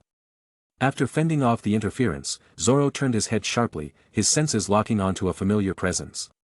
Through his observation haki, he confirmed the figure, a tall man with a distinctive black sword. "Dracul Mihawk." Zoro muttered, his eyes narrowing as they focused on the world's strongest swordsman. What puzzled Zoro even more was the large, fresh wound on Mihawk's chest, eerily similar to the one Mihawk had given him years ago. Who could have done that? Zoro wondered aloud. He turned to Sanji. "Hey, Curly Brow, can you hold the line here?" Sanji followed Zoro's gaze, spotting Mihawk. He instantly understood. With a sigh and a resigned shake of his head, Sanji replied, yeah, go ahead. I'll handle things here." "Thanks," Zoro said, unsheathing his swords and stepping toward Mihawk. His voice was low but firm as he added, "This time, I'll surpass you." With those words, Zoro charged toward Mihawk. At the same time, Mihawk noticed the swordsman sprinting toward him, his expression turning serious. Even without using observation haki, Mihawk's instincts as a swordsman told him that Zoro had grown far stronger. Mihawk recognized him. He was a member of the Straw Hat crew, someone he had easily defeated back in the East Blue. Yet, Zoro's power now was leagues beyond what it should have been. Was this also the handiwork of Alex, the most dangerous criminal? As Zoro stood before Mihawk, his gaze fell on the deep sword wound across Mihawk's chest. He couldn't help but ask. Who gave you that wound? Who defeated you? Was it Shanks? Or another swordsman? Mihawk slowly drew his black blade, Yoru, and replied, not Shanks. It was Alex. You should be challenging him, not me. I'm no longer the world's strongest swordsman. Zoro froze for a moment, stunned. He hadn't expected Mihawk's injury to come from Alex. Suddenly, everything made sense. To have survived an encounter with someone as monstrous as Alex was already a miracle for Mihawk. But challenging Alex? That was impossible, he wasn't ready to throw his life away just yet. Drawing his swords, Zoro held two in his hands and placed one in his mouth, assuming his combat stance. Yet instead of aiming at Mihawk, he directed the blades at himself. A moment later, Zoro slashed across his own chest, leaving a deep, bone-revealing wound that matched Mihawk's exactly. Controlling his muscles, he stemmed the bleeding and declared. Now it's fair. Let's see the strength of the world's second-best swordsman. Mihawk was both impressed and puzzled by Zoro's resolve. Your goal is to become the world's strongest swordsman, Mihawk said. So why challenge me and not Alex? Zoro answered matter-of-factly, because I don't want to die. There's no way I could defeat a monster like him. Even my current strength is something I gained early thanks to him. He added, Alex said my power now is what I would have achieved 2 years from now with training. I'm just borrowing from the future. I see, Mihawk nodded. He did not look down on Zoro for his choice. Mihawk, too, understood the futility of challenging someone like Alex. There would be no contest, only certain death. Mihawk raised his sword and launched a powerful strike at Zoro. Come then. Show me the strength you've gained. Two massive slashes collided, sending shockwaves across the battlefield. It was a battle of titans, as yet another clash between Admiral-level fighters unfolded. Both Marines and pirates alike turned their attention to the two battles raging on, Akainu versus Luffy, and Mihawk versus Zoro. Unbelievable, one Marine muttered, his eyes wide. The Straw Hat Crew's strength is terrifying. Is it really all because of Alex's power? They've already got 2 fighters at Admiral level, another said, stunned. If they survive this war with their power intact, the Straw Hat Crew might very well rise as the 5th Emperor of the Sea. The battlefield split into several key scenes, Whitebeard standing on the bow of the Moby Dick 1, pirates charging forward, Marines desperately trying to hold them back, Luffy clashing with Akainu, Zoro dueling Mihawk, and Ace tied to the execution platform. Each one of these scenes, on its own, would have been groundbreaking news. Together, they formed a grand, epic tapestry that defined the pirate world's history. Feeling his current vantage point inadequate, Alex decided to move. But before he left, he delivered another resounding slap to Boa Hancock's face, knocking her unconscious. He then stowed her away in his pocket dimension, intending to train her as a maid later. With that settled, Alex casually strolled toward the execution platform. At first, a few Marines attempted to stop him. However, once they realized even vice admirals couldn't last a single move against him, no one dared to confront him again. Unlike the other pirates who faced relentless resistance, Alex's walk was leisurely, unhindered, as though he were taking a casual stroll. Well, almost unhindered. Bartholomew Kuma, who had lost most of his emotions, foolishly launched an attack. He unleashed a powerful air cannon, an even stronger blast than the one he used on Little Oars Jr. But just like all other attacks, the air cannon froze a meter away from Alex and trembled in place. With a flick of his wrist, Alex sent the attack hurtling back, hitting Kuma with twice the force and sending him flying. Alex didn't even spare the battered Kuma a second glance as he reached the execution platform. With a single step, he appeared beside Ace. As soon as he appeared, 2 massive fists hurtled toward him from either side. Sengoku and Garp both attacked, their strikes carrying the full weight of their power. But Alex raised 2 fingers, effortlessly halting their punches in midair. His voice was lazy, almost bored. No need to panic. I'm not here to rescue Ace. I just want the best seat to watch this grand performance. After all, there's no better spot than the execution platform. Sengoku's eyes narrowed, not buying Alex's claim. He threw another punch, only for it to stop a meter away, blocked by Alex's infinity. No matter how much strength he used, he couldn't get closer. After a few futile attempts, Sengoku finally relented. You're not with Whitebeard. Why not save Ace? It'd be easy for you. Garp, sitting beside him, looked conflicted. His feelings were torn between duty as a Marine and love as a grandfather. Alex leaned back in a chair that he summoned from his pocket dimension, along with a table, snacks, soda, and wine. He answered nonchalantly. Why ruin the spectacle? This is already the grandest scene your world has to offer.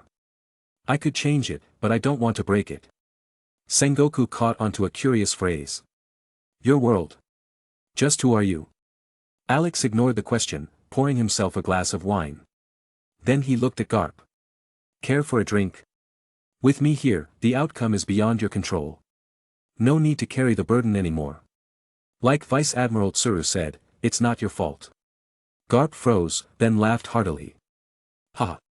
Didn't think I'd get lectured by a young man. You're right. With you around, the outcome of this war is no longer up to me. The weight of his internal conflict lifted. In the original timeline, Garp's potential defection would have been a decisive factor, tipping the scales in the pirates' favor. But now, Alex's overwhelming presence made Garp's choices seem trivial. Seeing both Sengoku and Garp take their seats, Ace hesitated briefly before joining them. Soon, the four of them, Alex, Sengoku, Garp, and the supposed prisoner Ace, were enjoying a feast of otherworldly delicacies that Alex had brought. The scene was surreal. While the battlefield raged on below, with Marines and pirates locked in deadly combat, the very center of it all, on the execution platform, was calm and almost festive. The four central figures of the war sat together, eating and drinking as if at a peaceful banquet. The sight left everyone, both Marines and pirates, utterly dumbfounded. Watching this absurdity unfold, the five elders couldn't take it anymore. They immediately called Sengoku via Den Den Mushi, demanding he take action against Alex. But when the line connected, it wasn't Sengoku's voice that answered. Instead, a calm, chillingly deep voice came through. Stop talking. Or I'll crush you all. Chapter 140. Hearing the voice from the Den Den Mushi, the five elders immediately realized that it was Alex speaking. Initially, they wanted to shout back, to uphold the dignity of the celestial dragons and the world government. But for some reason, their bodies froze. They couldn't move. Their hands trembled involuntarily, and even the Den Den Mushi slipped from their grasp, falling to the ground. Until the call was disconnected, none of them dared to utter a single word. Once the call ended, the five elders sat in stunned silence, their faces flushed with shame. As leaders of the world government, second only to Emu, they wielded the power of life and death over millions. And yet, they had been threatened by a pirate. What angered them even more wasn't the threat itself, but their inability to retaliate. They had been too terrified to even respond. What just happened? Financial god Saint Ethanbaron V. Nashru surveyed the others with a grim expression. I think you all understand what we just experienced. Agricultural warrior god Saint Shepherd Jew Peter clenched his fists, veins bulging on his forehead. His conqueror's hockey. It can spread through sound. Even we couldn't resist it. Shredding a document in his hands, warrior god of justice, Saint Topman Warcury stood abruptly from his ornate chair, his teeth clenched. To dare threaten us. This lawless, dangerous individual must not be allowed to live. He has to be eliminated immediately. Warrior god of environment, Saint Marcus Mars accidentally ripped out a cherished strand of his beard. Ignoring the damage, he narrowed his eyes and suppressed his fury. Agreed. With such terrifying conqueror's hockey, his ambitions must be monstrous. Whatever he plans, we must act first and eliminate him before he moves. Lastly, warrior god of science and defense, Saint J. Garcia Saturn struck his staff against the floor heavily. The others turned their eyes to him as he gravely declared. Agreed. We will dispatch the Pacifista and Seraphim units, along with the full power of the three admirals. Only then will we ensure absolute success. Agreed. Agreed. Agreed. Agreed. In just a few minutes, the five elders finalized their strategy against Alex, elevating his threat level to unprecedented heights. They believed that deploying such overwhelming force, sufficient to annihilate even two allied Yonko crews, guaranteed their victory. But what they didn't know was this: while they saw Alex as a monumental threat, he saw them as nothing more than insignificant gnats, unworthy of his attention. On the execution platform, Alex casually tossed the Den Den Mushi back to Sengoku. Leaning back in his chair, he crossed his legs, watching the war unfold below with an air of indifference. The battle was reaching a fever pitch. Whitebeard's allied pirate crews shifted their strategy, abandoning a direct assault on the bay and focusing on the flanking Navy ships instead. Sengoku let out a deep sigh, his expression tinged with resignation.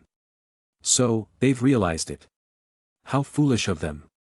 Alex pulled out a pile of sea shells purchased from Sabaody Archipelago and began feasting alongside Garp. Hearing Sengoku's earlier remark, Alex grinned. Isn't this the charm of the strongest man on the seas? Too bad he's bound by this world. In a higher-tier universe like Marvel, he could probably reach the level of a Skyfather. Skyfather? Garp paused mid-bite and looked curiously at Alex. Exactly. A Skyfather-level being is someone who can destroy entire planets with ease. Garp's drumstick fell from his mouth. With the Navy's understanding of planetary science, Garp couldn't fathom the sheer terror of someone capable of destroying a planet so casually. Sengoku, skeptical yet intrigued, asked, "So, you're from another planet?" Alex downed a bottle of cola in one gulp, then smirked, "Sort of. After all, you guys don't really understand the concept of a multiverse."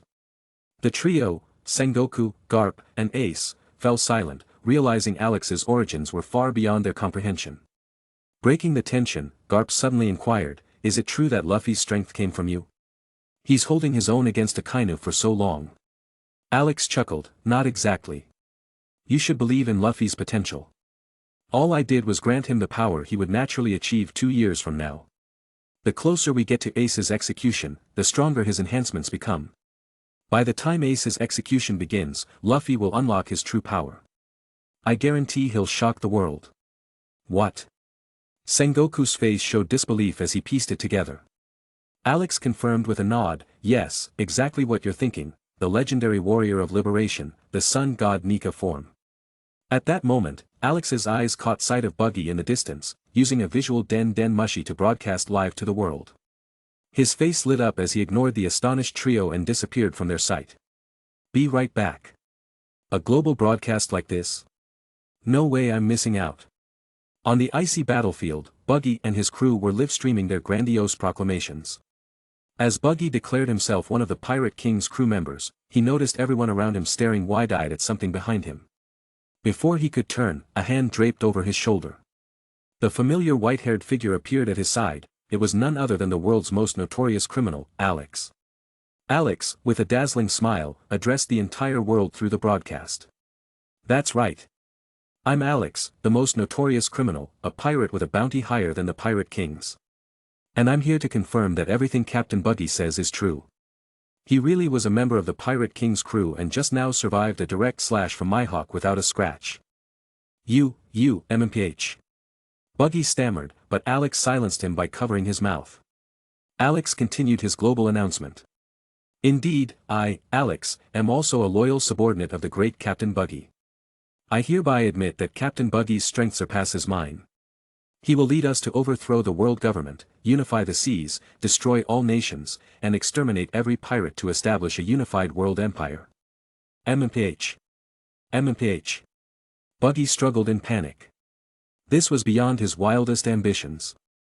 He only wanted to be a warlord of the sea, maybe even a Yonko. But challenging the world government? That was insanity. Yet, against Alex's overwhelming power, Buggy was helpless. Alex kept going, "Let me tell you a little secret, Captain Buggy and red-haired Shanks. Childhood friends, inseparable buddies." Even Whitebeard acknowledged Captain Buggy's strength. But Captain Buggy doesn't care about their approval. He's destined to rule the world. So, as his loyal subordinate, I, Alex, officially declare, starting with the Yonko, will crush them one by one until we topple the world government. Kaido, Whitebeard, Big Mom, Shanks, you'd better surrender now. Don't make us take you down the hard way. And to the Navy, the world government, and those so-called celestial dragons, Alex continued with a smirk, Captain Buggy will lead us in overthrowing the decayed old order and establishing a brand new world order. Captain Buggy's command to eliminate the celestial dragons marks the first step. The trumpet of revolution has officially sounded. Young men and women eager to join, step forward now. Become a part of the Buggy Pirates and help us change the world. Alex raised his hand theatrically and declared, lastly, on behalf of Captain Buggy, I will proclaim his motto. The throne of heaven has been rotten for too long. From now on, I, Captain Buggy, will stand at the summit. Captain Buggy will reign over the heavens.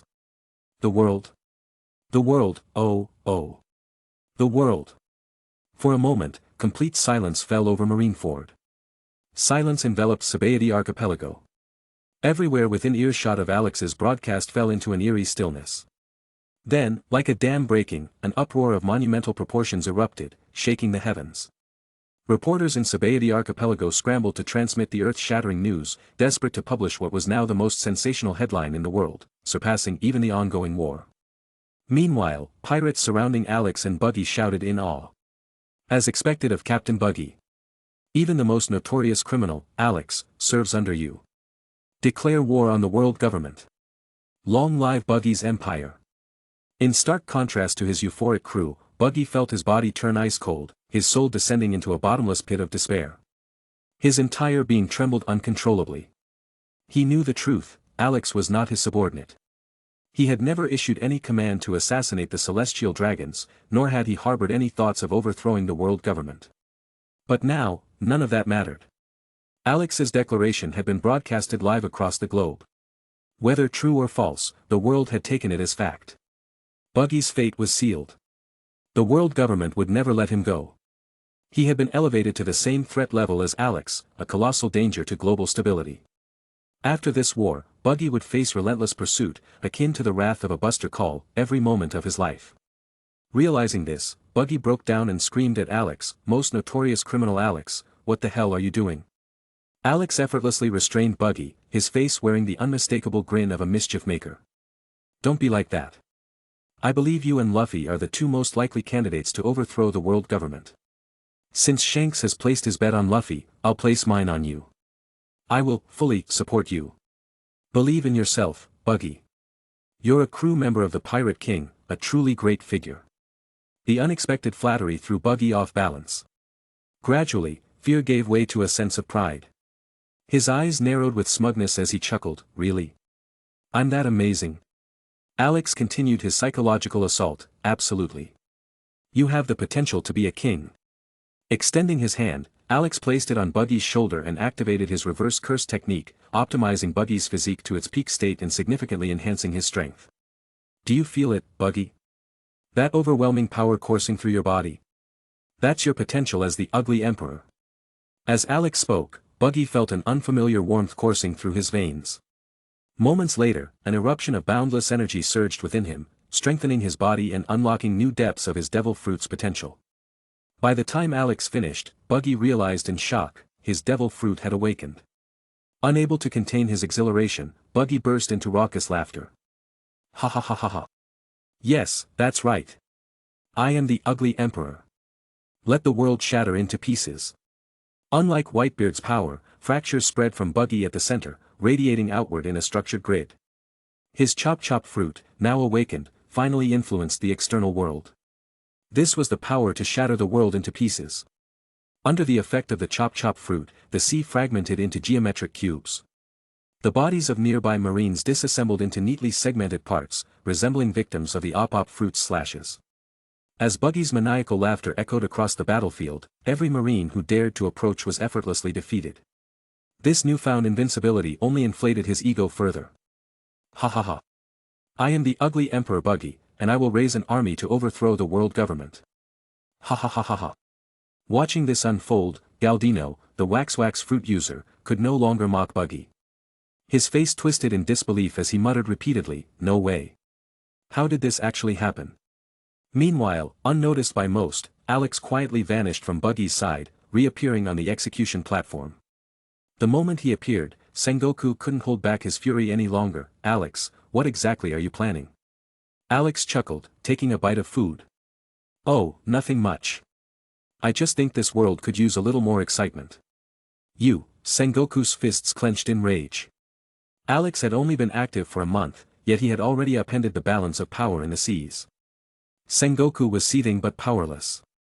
Alex had far too many abilities, and all of them left him vulnerable.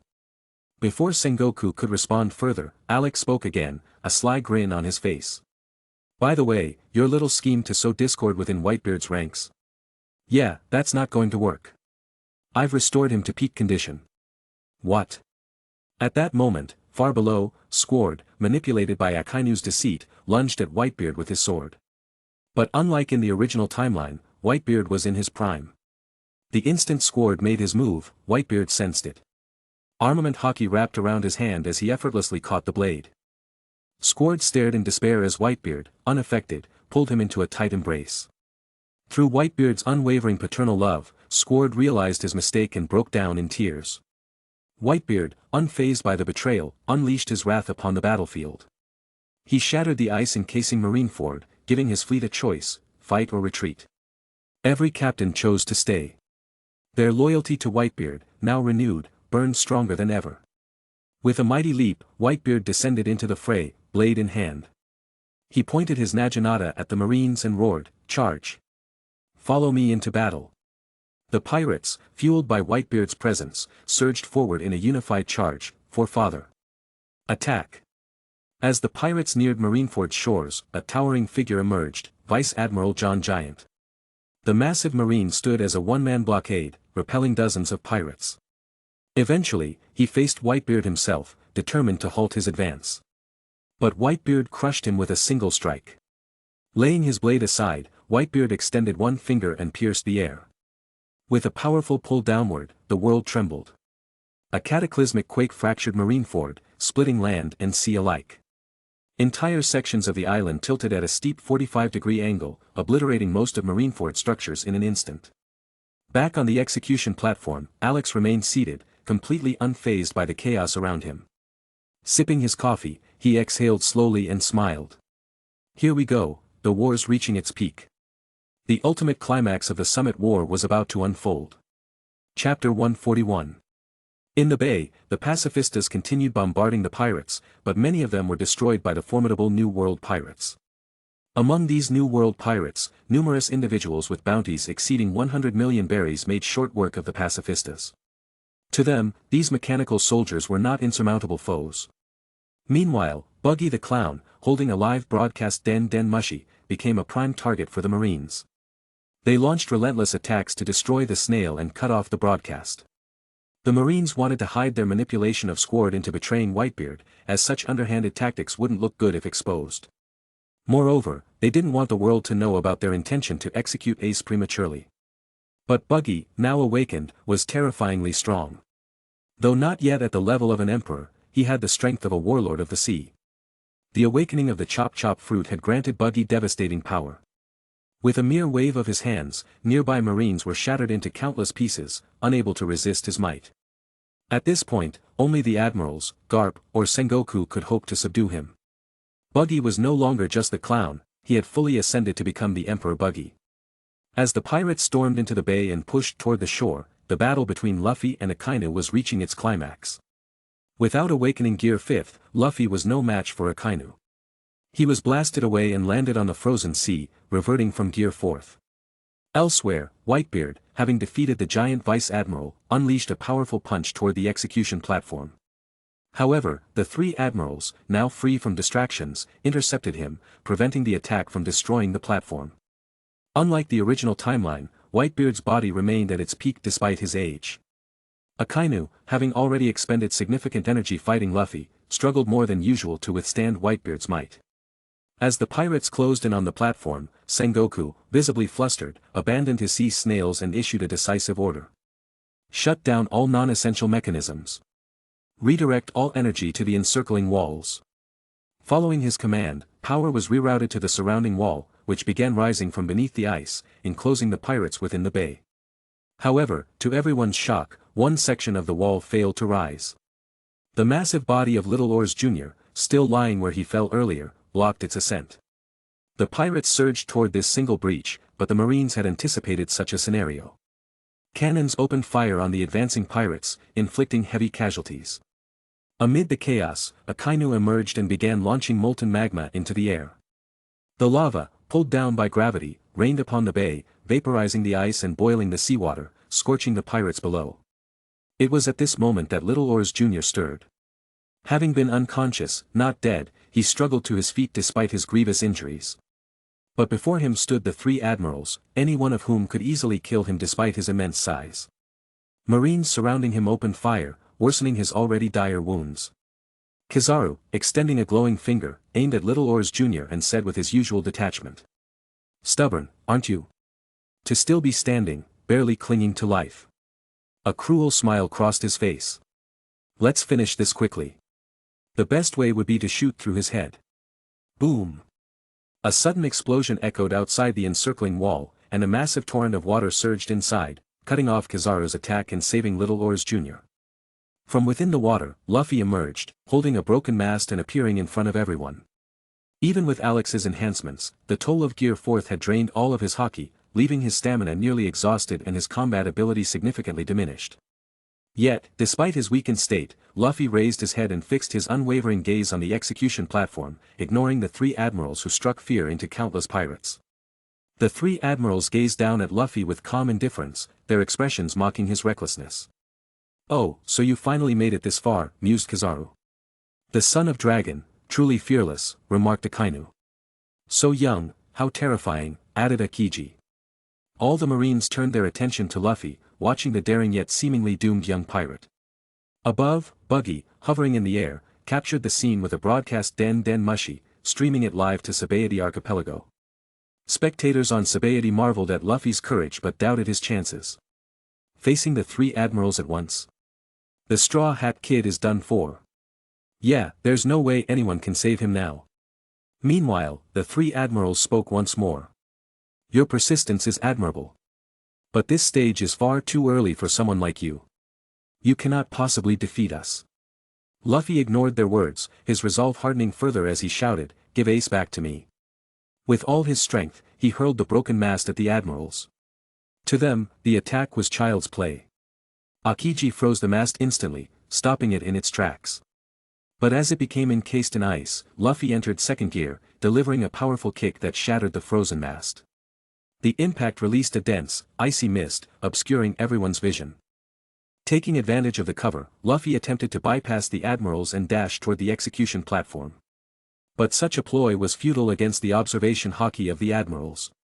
In an instant, Kizaru vanished from his position, reappearing directly in front of Luffy to deliver a devastating kick that sent him flying. Seeing Luffy crash near the base of the execution platform, Sengoku decided not to waste any more time. Rising from his seat, he gave a decisive command. Execute him. Two soldiers wielding long blades raised their weapons, swinging down toward Ace. At that moment, all hope seemed lost. Luffy had been knocked away. Little Oars Jr. lay grievously wounded, with one leg severed.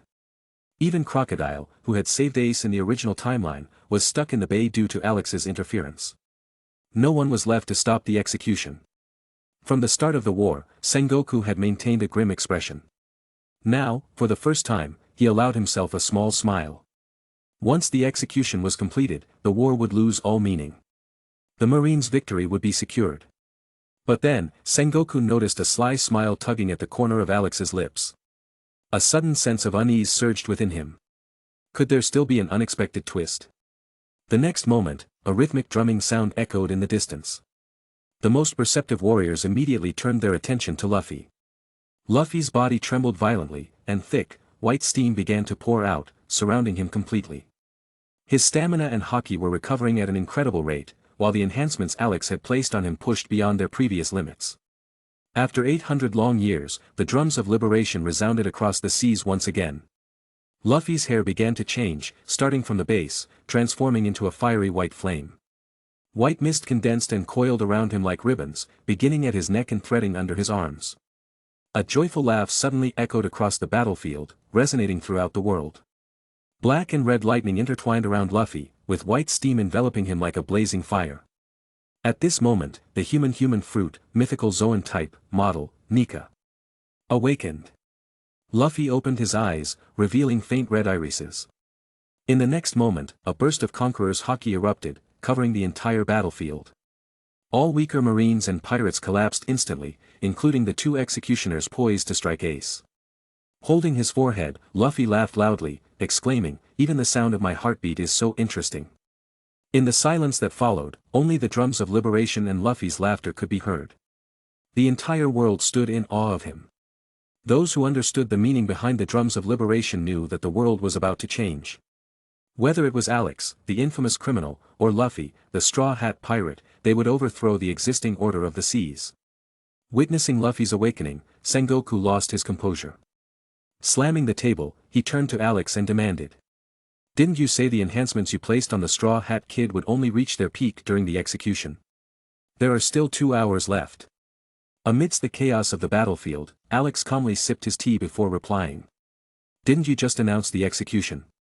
Sengoku's face darkened further. "You modified the enhancements placed on the Straw Hat Kid?" Alex shot him a mocking glance. "No, unlike you, I don't stoop to dishonorable tricks. I haven't changed a thing." Hearing this, Sengoku's face turned green with frustration. He would have preferred it if Alex had meddled. The most chaotic power of the pirate world had finally bloomed. With the resilience and regenerative abilities granted by the Zoan Awakening, and the ability to manipulate surrounding elements from the Paramecia Awakening, Luffy's transformation reached its apex. His faint red eyes, framed by eyebrows resembling devil fruit patterns, gazed at the three admirals. Though his expression held no trace of malice, his presence alone made the admirals uneasy.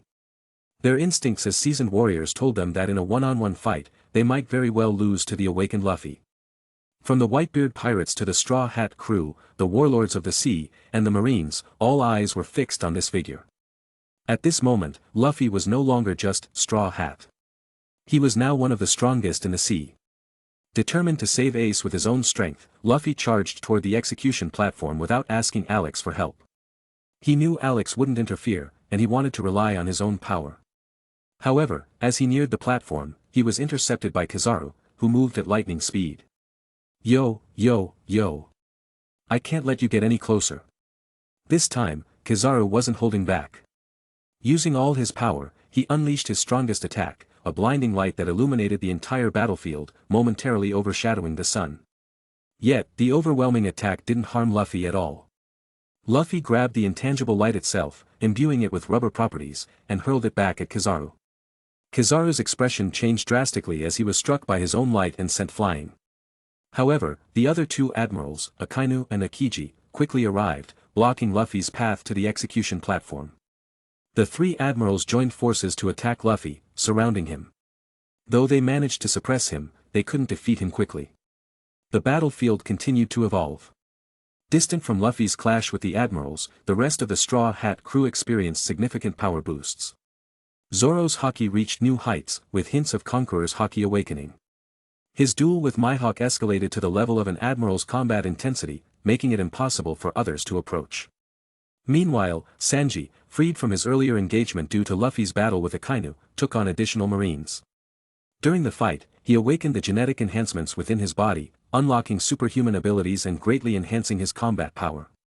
Although the other crew members did not experience such dramatic transformations, their haki and physical prowess advanced significantly. While Luffy kept the three admirals occupied, a coated pirate ship emerged from the ocean depths, offering a foothold for the pirates and preserving much of their strength.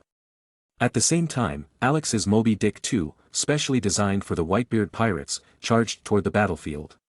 Its massive frame ignored the flaming meteors falling from the sky and crashed into the encircling walls, shattering over a dozen barriers. Oars Jr. then lifted the newly arrived pirate ship and hurled it toward the execution platform, enabling many pirates to breach its defenses. However, this final act exhausted his strength. Gravely injured from relentless cannon fire and his earlier battles, Oz succumbed to his wounds despite Alex eliminating Gecko Moria earlier. Marco knelt beside Oz's lifeless body, whispered a word of thanks, and took to the skies, heading toward the execution platform to rescue Ace. But before he could reach it, Garp intercepted him mid-air with a devastating punch, sending him flying. As Garp descended, his marine cloak emblazoned with the word, "Justice," billowed dramatically. At that moment, his presence grew even more imposing, and his style and resolve seemed to amplify his power twofold. Garp took Akainu's former seat and roared. "If you want to reach the execution platform, you'll have to kill me first."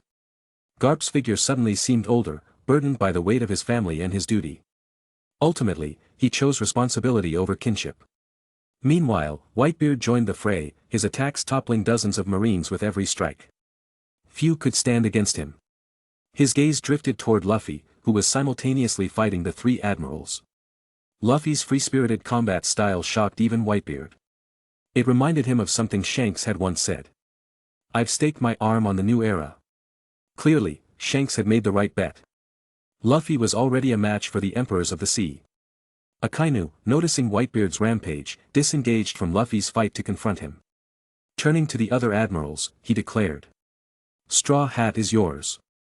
I'll stop Whitebeard. With Akainu gone, the pressure on Kizaru and Akiji significantly increased. Unlike in the original timeline, where they often held back, they couldn't afford to be careless now.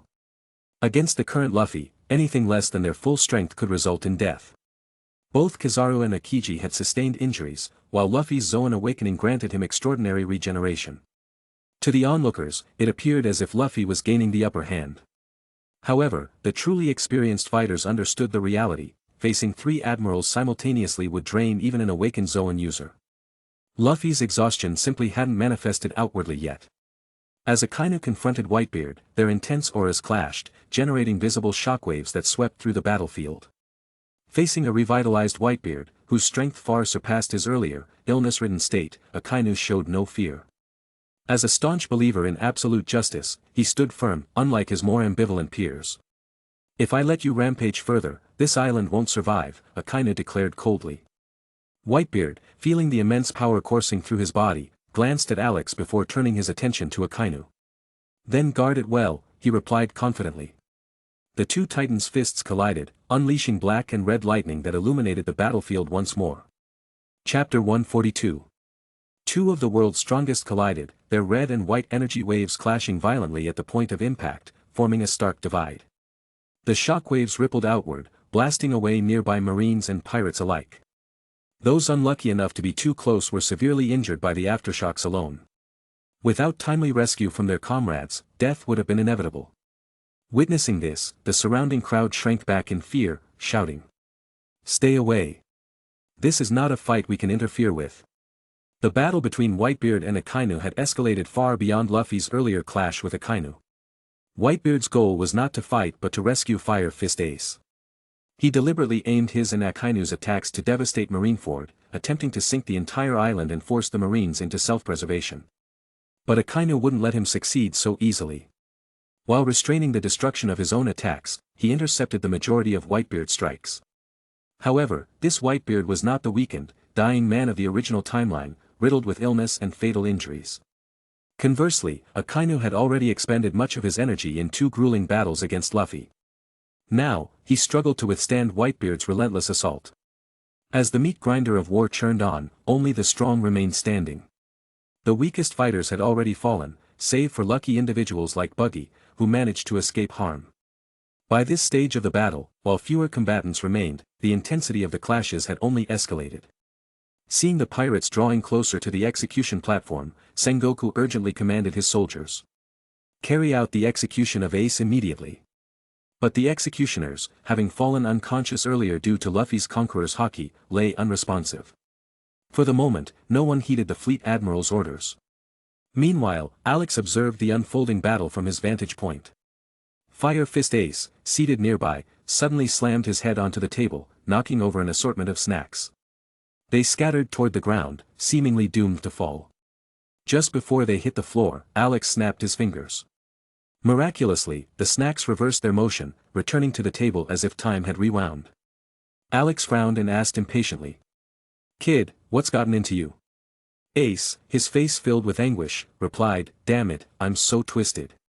At a time like this, when my father, my brother, and my comrades are bleeding and sacrificing themselves, I'm sitting here, crying tears of joy.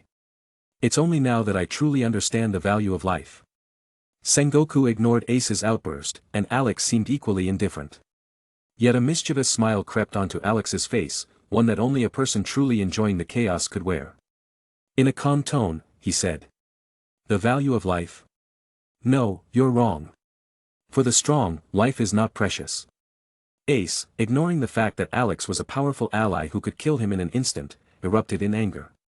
His gaze burned with fury as he shouted. What do you know? Do you even have comrades?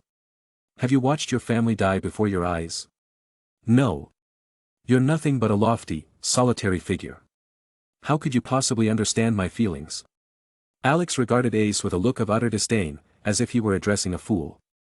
Your family is dying before your eyes because you're too weak. And besides, for the strong, life and death are never irreversible outcomes. As he finished speaking, Alex lightly tapped the table. Ripples of visible energy spread outward, enveloping the surrounding area.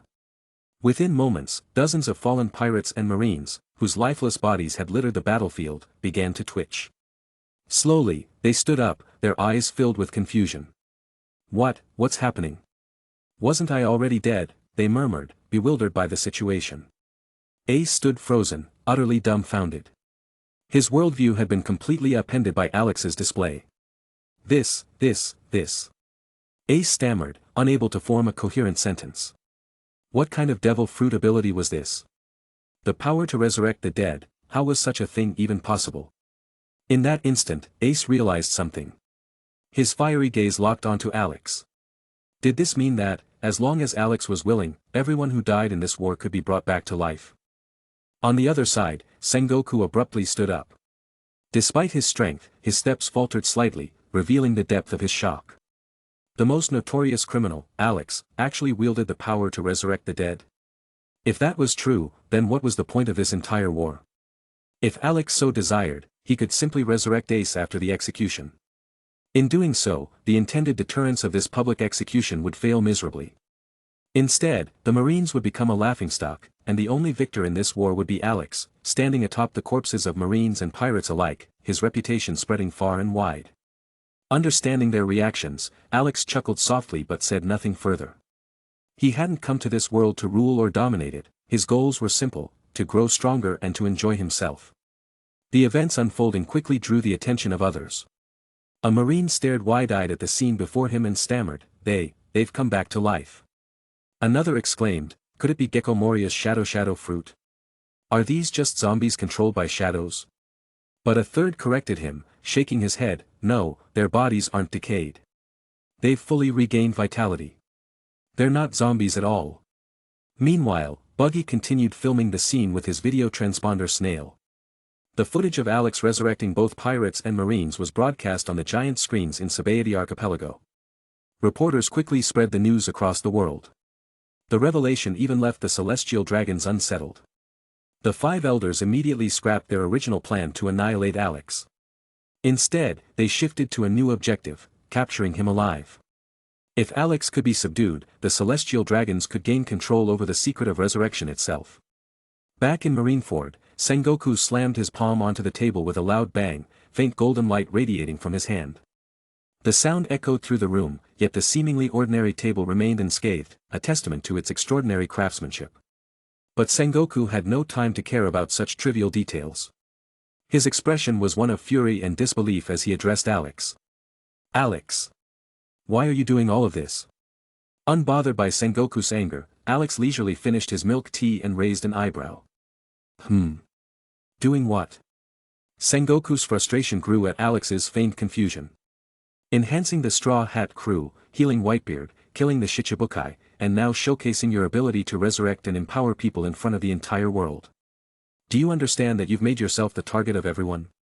You must have a purpose. So, tell me, what is it?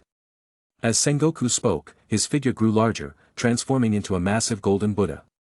Though he knew he wasn't a match for Alex, he couldn't stand idly by any longer.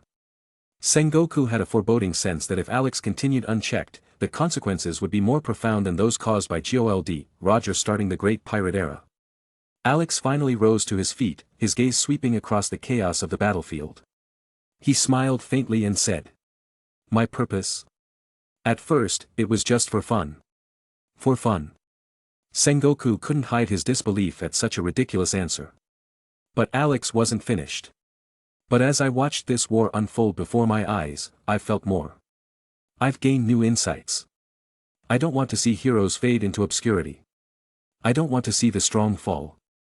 I don't want to see those who uphold justice face impossible choices. And I definitely don't want to see hope extinguished. From the perspective of an observer, this world seemed full of joy and passion. But the reality is far different. I don't consider myself a good person. But if I were a god, watching over this world, I would be a benevolent one. So, I want to cut away the rot and decay of this world, leaving behind something closer to an ideal. Everyone around him was stunned. When the celestial dragons declared themselves gods, not even they truly believed it, it was merely a title of status and power. But when Alex spoke those words, no one questioned it. Somehow, it felt right. It was as if it was only natural for him to be a god. As Alex continued speaking, Sengoku, sensing immense danger, leapt into action. His massive fist hurtled toward Alex with all his strength. This time, however, Alex didn't hold back. Expanding the reach of his infinity, Alex sent Sengoku flying, smashing him into the mountains behind. Having dispatched Sengoku, Alex redirected Buggy's video transponder snail toward himself, ensuring his words would reach the world. With a calm but commanding tone, he announced. Do you desire my power? Do you crave eternal life? If you want it, come find me. I will grant you everything you seek. What I offer is far greater than the treasure of the Pirate King. 20 years ago, J.O.L.D. Rogers' declaration sparked the Great Pirate Era. But this proclamation was different, shaking the world to its very core. Rogers' treasure, while legendary, was merely wealth. Alex offered something infinitely more valuable. Power rivaling the four emperors. Immortality, freedom from the chains of mortality. There was no room for doubt. Alex's previous actions were proof enough. Luffy, clashing fiercely with two admirals, his strength bolstered. Zoro, trading blows with Mihawk, an equal. Whitebeard, restored to his prime, shaking the very seas. All of these were evidence that Alex's words weren't empty boasts. He could indeed deliver everything he promised. In Sabaody Archipelago, reporters stood frozen before the giant screen. Some, overwhelmed by excitement and disbelief, fainted on the spot. Others scrambled to broadcast Alex's words across the seas, ensuring that every corner of the world, from the Four Blues to the Grand Line and the New World, would hear of this new treasure, greater than any that had come before. Alex calmly returned to his seat, watching the world descend into chaos. His earlier actions, though seemingly random, had all been calculated to lay the foundation for this moment. His ultimate goal was not merely to enjoy himself or right wrongs but to use this world as a proving ground. By exploiting the powers of his level 5-6 eyes and energy absorption abilities, Alex had achieved perfect control over his energy. In this world, he could lend his power to others, allowing them to grow stronger, but at a cost. The energy they borrowed, and their very souls, would be returned to him as something far more potent. This was Alex's grand experiment. To ascend further as a dimensional god, he needed to harvest energy through loans, collecting interest in the form of souls and enhanced power. While devouring other dimensional gods and universes remained an option, this method was more systematic and efficient. At Mary Geos, the five elders closely monitored the battlefield. Alex's words sent chills through them. If Rogers' declaration destabilized the world government, Alex's proclamation was nothing short of apocalyptic. Unlike the slaves of the celestial dragons, who followed out of fear and plotted rebellion at every chance, those drawn to Alex would willingly serve, even at the cost of their freedom or lives. For the promise of power, people would abandon the world government in droves, becoming loyal to Alex without hesitation. The elders realized that Alex's influence, fueled by his promises, could dismantle their regime with a single call to action. The five elders, though deeply aware that annihilating Alex immediately was the wisest course of action, hesitated. Greed for the secret of resurrection shackled their resolve. Suddenly, a transponder snail rang. Recognizing its unique tone, the five elders' expressions darkened. It was the direct line to Imu, the supreme ruler of the world government. Finance warrior god Ethan Baron V. Nashiro answered the call. From the snail came a commanding, authoritative voice, at any cost, capture Alex, alive. The command mirrored their own thoughts, and the five elders bowed in unison. Understood. As the call ended, Saint Nashiro looked at his peers, his voice heavy with determination. It seems we must take action ourselves. Meanwhile, at Marineford, Alex sat atop the execution platform, calmly observing the battle below. Luffy, despite his awakened powers, struggled against Admiral Kizaru and Akiji. Exhausted and gravely injured, he was ultimately defeated and sent flying by a powerful kick from Kizaru. By a twist of fate, Luffy's trajectory led him directly toward Whitebeard. Catching the young pirate mid-air, Whitebeard studied him. Despite his condition, Luffy's raw strength rivaled his own, and he had inflicted significant injuries on both admirals. Luffy, breathing heavily, protested. "Old man, let me go. I need to save Ace." Satisfied that Luffy was still capable of fighting, Whitebeard grinned and set him down. "Then go, Straw Hat Boy." On the battlefield, Inazuma, the scissors fruit user, crafted a bridge from the ground to the execution platform. Seeing the path open, Luffy dashed forward. Kizaru attempted to intercept him, but Whitebeard's blade struck him, forcing the admiral to redirect his attention to defense. The other marines unleashed a barrage of cannon fire, but the Whitebeard pirates' commanders blocked the assault, clearing Luffy's path. As Luffy neared the platform, a solitary figure stepped into his path, Vice Admiral Garp. Luffy skidded to a halt, confusion clouding his face. "Grandpa, move out of the way." Garp, unmoving and resolute, shouted back, "How can I? I'm a Vice Admiral of the Marines. Long before you were even born, I've been fighting pirates. If you want to get past me, then step over my dead body." "Straw Hat Luffy, this is the path you chose." The legendary Marine unleashed his full power, a pressure equal to that of Whitebeard shaking the air around him. For a moment, Luffy's heart faltered. Faced with the unyielding will of his grandfather, he felt the true weight of his chosen path. Chapter 143. After a brief moment of confusion, Luffy quickly reaffirmed his resolve. Becoming the Pirate King was his dream, and he would not give it up. Of course, he also wouldn't give up saving Ace, not even if his grandfather tried to stop him. If Grandpa was in the way, then Grandpa would be sent flying too. In his awakened devil fruit state, the rocky road beneath Luffy's feet turned elastic like rubber. Even when Garp landed heavily on it, the road only twisted and bent but didn't completely collapse. Gum gum. White stamp. Luffy's leg recoiled like a spring, wrapped in Conqueror's Haki and Armament Haki, and lashed out toward Garp. Before this moment, Luffy had known his grandfather was strong but had no idea how strong. Now, empowered by Alex's enhancements, Luffy's observation Haki had awakened, allowing him to sense the overwhelming strength Garp possessed. Without hesitation, he unleashed his full power in this strike. Garp's eyes widened in disbelief as the black and red lightning of Luffy's attack surged toward him. Originally, Garp had planned to simply put on a show, feigning resistance and taking one of Luffy's hits before pretending to be defeated. But he hadn't expected Luffy to attack with such a powerful technique. Faced with Luffy's full-strength kick, even Garp couldn't brush it off. He had to defend himself or risk severe injury. What a good grandson he had.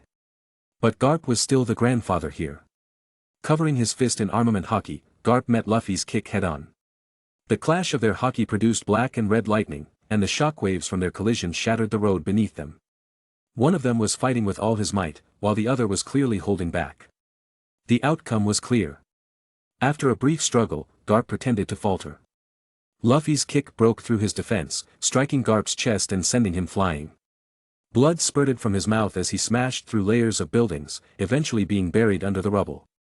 Unlike in the original timeline, where Garp bit his own tongue to spit blood for show, this time, the blood was genuine, a result of Luffy's raw strength. Even using 80% of his power, Garp was no match for his grandson. Yet instead of feeling disappointed, Garp wore a genuine smile. "Ace, Luffy, you've both grown up." Reaching the execution platform, Luffy spotted Mr. 3 and broke into a grin. Mr. 3's wax fruit allowed him to produce wax with the hardness of steel. In this version of events, without Alex's influence, Luffy hadn't formed a bond with Boa Hancock, meaning she hadn't given him the key to Ace's cuffs. Thankfully, with Mr. 3 present, they could simply craft a key on the spot. As Mr. 3 set about creating a key, Luffy finally had a moment to survey his surroundings. That's when he noticed Alex. His eyes practically popped out of their sockets in shock. "Alex? What are you doing here?" Alex sighed, shaking his head. "Seriously? All those times you looked toward the execution platform, and your eyes were glued to Ace the whole time, huh?" But knowing Luffy, Alex wasn't surprised. As the Straw Hat ignored him to focus on freeing Ace, Sengoku's face grew darker. His body began to expand, glowing with golden light, until he transformed into a towering golden Buddha. This was the power of the human fruit, model, Buddha, a mythical Zoan fruit. As Sengoku assumed his Buddha form, the seagull perched on his head took flight, circling above the battlefield. Sengoku swung his massive fist at Luffy. With his observation Haki activated, Luffy anticipated the attack and countered with his own punch. Both fighters wielded all three forms of Haki, and the collision of their power created shockwaves that shattered the execution platform below. Ace and Mr. 3 tumbled down as the platform crumbled. However, Alex, who had been sitting at a distance, remained unaffected. The shockwaves couldn't reach him, and gravity held no sway over him. He leisurely sipped fine red wine from a goblet, calmly observing the unfolding battle. Within 5 meters of Alex, nothing could approach him. Even Sengoku, after being struck and sent flying toward Alex, was instantly repelled by the infinity, suffering additional injuries. While Luffy held off Sengoku, Mr. 3 used his wax powers to craft a key, unlocking Ace's shackles. Witnessing this, the pirates around them erupted in cheers. Finally, Ace is free. With Ace released, Luffy quickly sent Sengoku flying and took the opportunity to rejoin Ace. Their mission was to rescue Ace, and now that he was free, all they needed to do was escape Marineford safely to claim victory. As the surrounding Marines closed in, Ace instinctively stepped in front of Luffy, a confident grin on his face. "Luffy, let me protect you this time." Suddenly, an icy spear shot toward the brothers. Exhausted from battle, Ace was too slow to react. But before the spear could hit, a powerful hockey-infused fist smashed through it, brushing past Ace's face. The rhythmic sound of the drums of liberation grew louder, reflecting Luffy's elation. He laughed heartily. "Ha ha ha, Ace, thanks to Alex, I'm not the same as before. This time, I'll protect you." Ace's expression turned complicated as he looked at Luffy. The brother who had never beaten him in sparring or fights was now undeniably stronger. Though a pang of jealousy surfaced, it was quickly replaced by pride and joy. Ace burst into laughter. "Huh, that won't do. We're brothers, so we fight side by side. Luffy, one day I'll surpass you again." Just then, a chilling fog enveloped the area. From the mist came a cold, calm voice. Admiral Akiji appeared before them, blocking their path. "Talking about, one day? You won't even see tomorrow's sun. You're not escaping from here." Blood dripped from Akiji's forehead, staining his white shirt, a wound from his earlier clash with Luffy.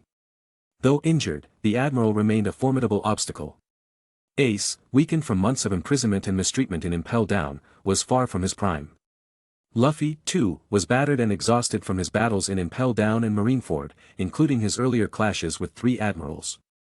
His injuries had reached a point where they were no longer healing as quickly. Though Akiji had expended significant energy in his battles, his remaining strength still posed a major threat to the brothers. Luffy charged forward first. Planting his hands on the ground, he pushed off with his feet at such speed that to onlookers, his legs seemed like spinning wheels. The ground beneath him, transformed into rubber, stretched and compressed like a spring. When it reached its limit, it launched Luffy forward with incredible speed, a true slingshot start. The battle between the brothers and Akiji began. Despite their best efforts, they were quickly stopped by Akiji's ice powers and the combined might of the surrounding Marines. Meanwhile, at a distance, a loud rumble announced the arrival of the Maelstrom Spider pirates. Using turbine-powered propulsion, their damaged ship crawled across the land, heading straight for Marineford's walls. Their goal, to sacrifice themselves and create an escape route for Whitebeard and his allies. As the ship hurtled toward the wall, a lone figure stepped in its path. With a single hand, the man stopped the massive ship in its tracks. Whitebeard, panting heavily, addressed the pirate crew's captain, "Squard, you don't understand how cruel it is for a parent to bury their child. Don't be so reckless. You couldn't even wound me before, everyone has their time to die naturally. Our mission is complete. There's no more need for me here. Listen carefully, Whitebeard pirates. As your captain, I now give you my final order. This is where we part ways. All of you must live and return safely to the new world." Whitebeard's crew looked on in shock. The invincible man they had always revered now seemed frail and weary, his former strength a distant memory. Though outwardly healthy, Whitebeard's figure now appeared aged, as though he no longer belonged to his legendary prime. The once strongest man in the world was now a hero in his twilight years. Above the battlefield, Alex packed away his table and chair into his pocket dimension, his gaze resting on Whitebeard with intrigue. Despite Alex having fully healed Whitebeard's body, the pirate still carried a death wish. Could it be that he sensed his life nearing its natural end? Alex already knew that even without his many ailments, Whitebeard's time was limited, he had only a few months left at best. If Whitebeard could indeed sense this, then his decision wasn't surprising. If Alex were in Whitebeard's position, he might have chosen the same. A giant among men, a legend of the seas, would rather burn brightly one last time than fade into obscurity. While Alex understood Whitebeard's resolve, he couldn't entirely accept it. It felt as if all his efforts to save Whitebeard's life had only fueled the man's fiery determination to shine brighter, and burn out faster. But Alex had a broader vision. He wanted to rewrite more than just this moment, and for someone with his power, that was easy. Yet, for now, he chose to stay back. The hero's role was to intervene at the critical moment. In the distance, Whitebeard shared a heartfelt farewell with Ace. His life had been a testament to the truth that pirates could forge genuine familial bonds, built not on schemes and deceit but on loyalty and love. As Ace turned and fled, Whitebeard shouted his final encouragement. "Don't waste my efforts, Ace. Live well. Live for all of us." Ace, carrying Whitebeard's expectations, clenched his fists and ran. With all his remaining strength, Whitebeard swung his fist into the air, creating massive fractures that spread through the sky. The very foundations of Marineford trembled. Whitebeard's intent was clear: he would sink the naval stronghold into the sea and take himself with it, creating a grand funeral worthy of the world's strongest pirate. Under the power of the Quake fruit, Marineford was in chaos. The closer one was to Whitebeard, the more intense the tremors, and the Marines bore the brunt of it. Conversely, the pirates, further away, faced less impact, and Whitebeard's attack served to hold off the Marines, giving his crew a chance to escape. Then, a mocking voice echoed across the battlefield, saving Fire Fist Ace and running away immediately. "The Whitebeard pirates really are a bunch of cowards." Admiral Akainu sneered as he taunted the retreating pirates. Most ignored his provocation, including Luffy and Ace, as they continued to flee with all their strength. Unfazed, Akainu raised his voice. "But with a captain like that, what else could you expect? Whitebeard is nothing more than a relic of a failed era." The pirates gritted their teeth but held their composure. They weren't foolish enough to waste the opportunity Whitebeard had given them by stopping to fight. None of them intended to fall for such cheap tricks. But then, Ace froze in his tracks. His voice, barely audible at first, grew louder. "A failure?" He turned sharply, flames igniting around his fists, his eyes blazing with fury. He roared at Akainu. "Take back what you just said." The others noticed Ace's shift in demeanor and quickly rushed to stop him. They pleaded with him to keep running, reminding him of Whitebeard's sacrifice. But Ace shook them off, his face twisted with rage. He insulted Pops. He pushed his companions aside and charged at Akainu, determined to make him take back what he had said. Seeing Ace actually turn back, Akainu's face lit up with a smirk. He hadn't expected Ace to be this foolish. Seizing the opportunity, Akainu continued to mock Whitebeard, insulting not just the man but also the crew he had built. These words were the last straw for Ace. Unable to contain his fury, he threw a fiery punch at Akainu. The two clashed, but the outcome was inevitable.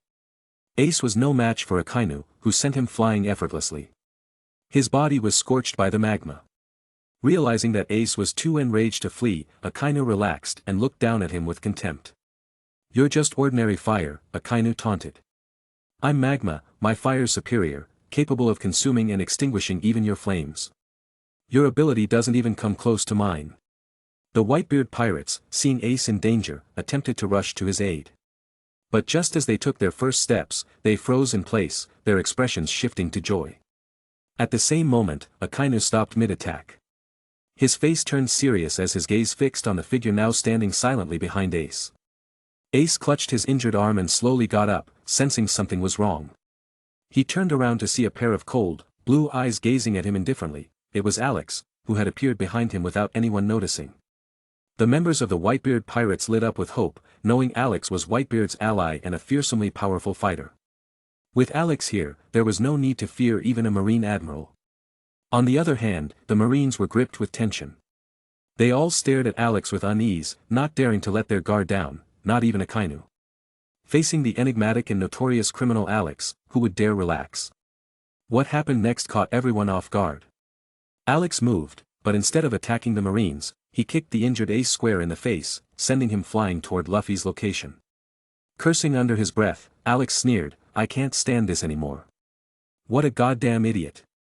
You lose your cool just because of a few insults. You said you'd carry on Whitebeard's will, that you'd live courageously and never let him down. Bullshit. You've got a screw loose, just like your brother Luffy. No matter how normal you seem at first, deep down, you're both morons with negative IQs." Everyone stared at Alex, dumbfounded and slack-jawed. No one could understand why Whitebeard's ally had suddenly attacked Ace. Yet, strangely, they couldn't help but agree with Alex's words. They also thought Ace's actions were utterly foolish. In the next instant, there was no time to ponder further. A massive wave of pressure engulfed the area. Alex wore a mocking smile, one that mirrored Akainu's, and said slowly, "You think ordinary fire can't compare to magma? Then tell me, what do you think this is?" Blistering flames, controlled by Alex's ability to manipulate vectors, gathered in his palm. They compressed tighter and tighter until the heat intensified tenfold, radiating a brightness that rivaled the sun. Chapter 144. The color of flames changes with temperature. For example, Ace's flames are red and orange, with a temperature of around 3000 degrees Celsius or lower. As the temperature increases, the color of the flames changes, yellow-white at approximately 4000 degrees Celsius, blue-green at around 6000 degrees, and violet above 7000 degrees. At this moment, Alex manipulated endless heat, compressing it within his palm and amplifying its temperature tenfold in defiance of the laws of thermodynamics. The temperature of the brilliant fireball in Alex's hand had reached an astonishing 100,000 degrees Celsius. If not for Alex controlling the heat to keep it contained within his palm, the surrounding rocks would have instantly melted into magma. Once the fireball stabilized, Alex smiled and said to Akainu, "Do you know that matter generally exists in three states: solid, liquid, and gas? Lava is liquid rock. But have you ever wondered if rock could exist in a gaseous state? Let's find out." With a flick of his finger, Alex sent the fireball flying toward Akainu. The fireball moved at a speed that was neither too fast nor too slow, giving Akainu enough time to see and block it but not enough to evade. As the fireball approached, Akainu instinctively sensed the immense threat it posed. His observation haki warned him that he absolutely had to stop this seemingly ordinary fireball. It was a lethal attack. Inagami Gyurin. Akainu's arm turned to magma, reshaping into a dog-like form as it lunged at the fireball. While this attack could burn Ace, it was utterly ineffective against the fireball.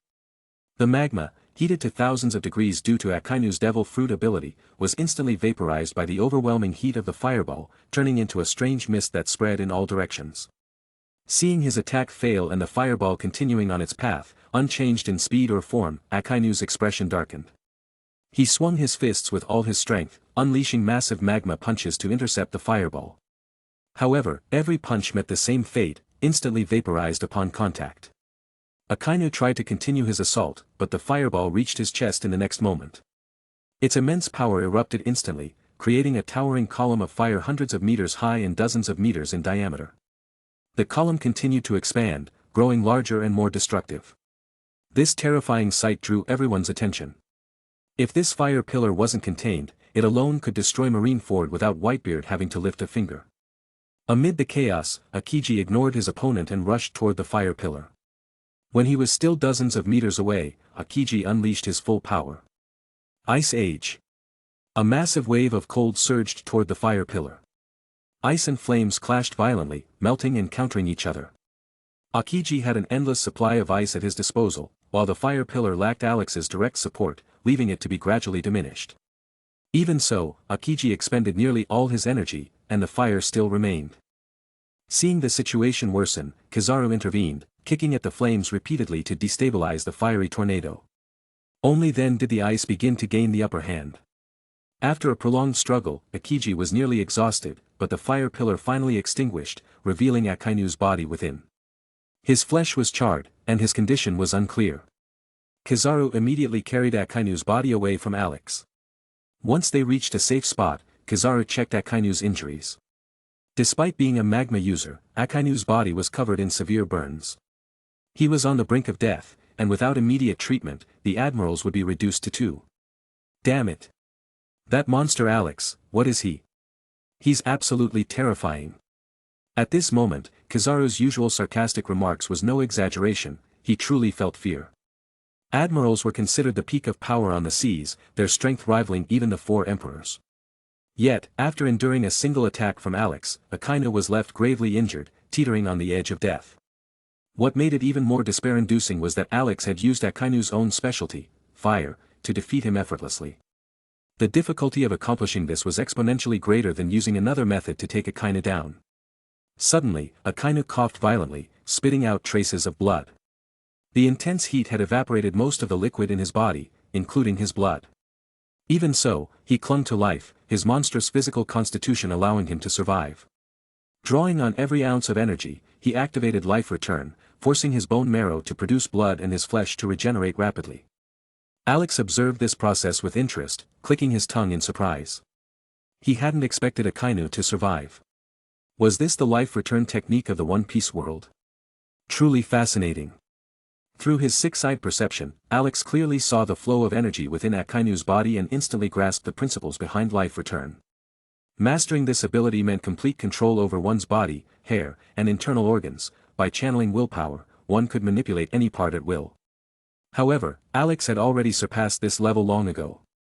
While life return offered some inspiration for further developing his abilities, it wouldn't significantly enhance his power. Having seen Akainu survive his attack, Alex lost interest in him. His strike had been calibrated precisely at the edge of Akainu's endurance, giving him an even 50-50 chance of survival. Alex had attacked Akainu simply because he found him mildly irritating. In truth, he respected Akainu more than the other admirals. Compared to Kizaru and Akiji, Akainu was the most capable among them. After casually defeating Akainu, Alex approached Ace, who was lying on the ground, ribs broken from Alex's earlier kick. Squatting down, Alex slapped Ace's face lightly and said with frustration, "You idiot." In the original story, Alex had always been baffled by Ace's death. They had successfully escaped the Navy's pursuit, and survival was within their grasp as long as they kept running and didn't look back. But Ace couldn't resist Akainu's taunts, turning back to attack him. His decision not only cost him his life but nearly got Luffy killed as well.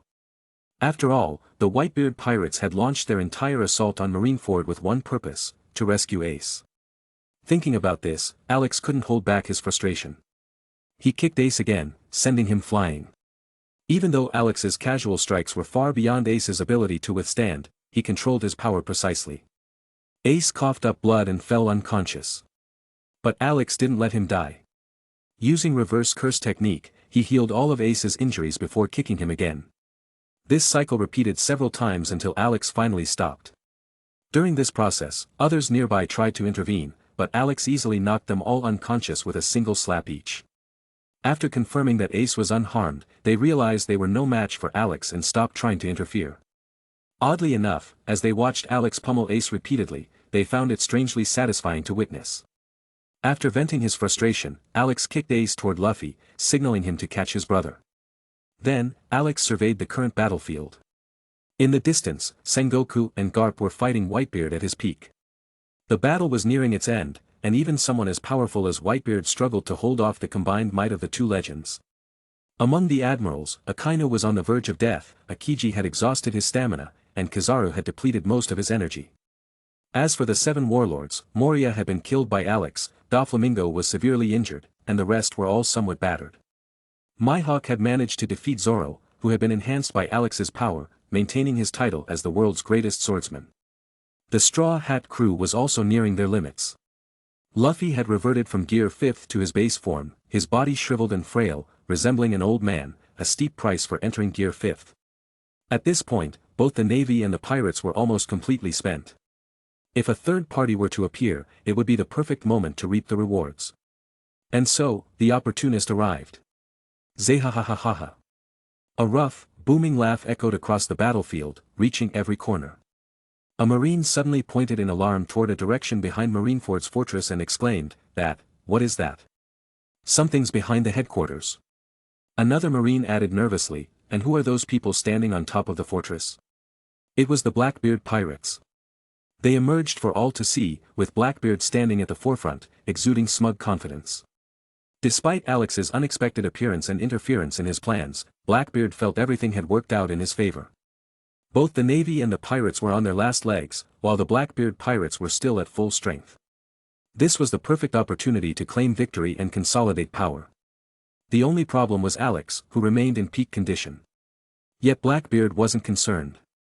From his observations, Alex's strength relied heavily on his devil fruit powers, and Blackbeard's darkness fruit could nullify any devil fruit ability. If a fight were to break out, Blackbeard was confident he could defeat Alex alone.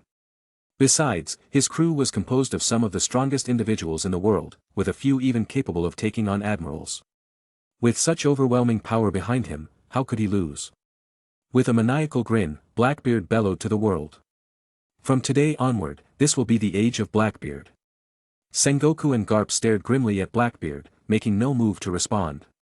The Navy had suffered too many losses and no longer had the strength to apprehend him.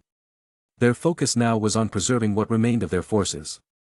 The Whitebeard pirates, however, were filled with fury at the sight of Blackbeard. Yet, as Alex had advised, their mission was complete, and their priority now was to escape Marineford. Thus, only Whitebeard himself charged at Blackbeard. Having long accepted his impending death, Whitebeard saw avenging Teach as his final act of justice, something that would allow him to die without regret. As Whitebeard rushed forward, Blackbeard showed no fear, in fact, his excitement only grew.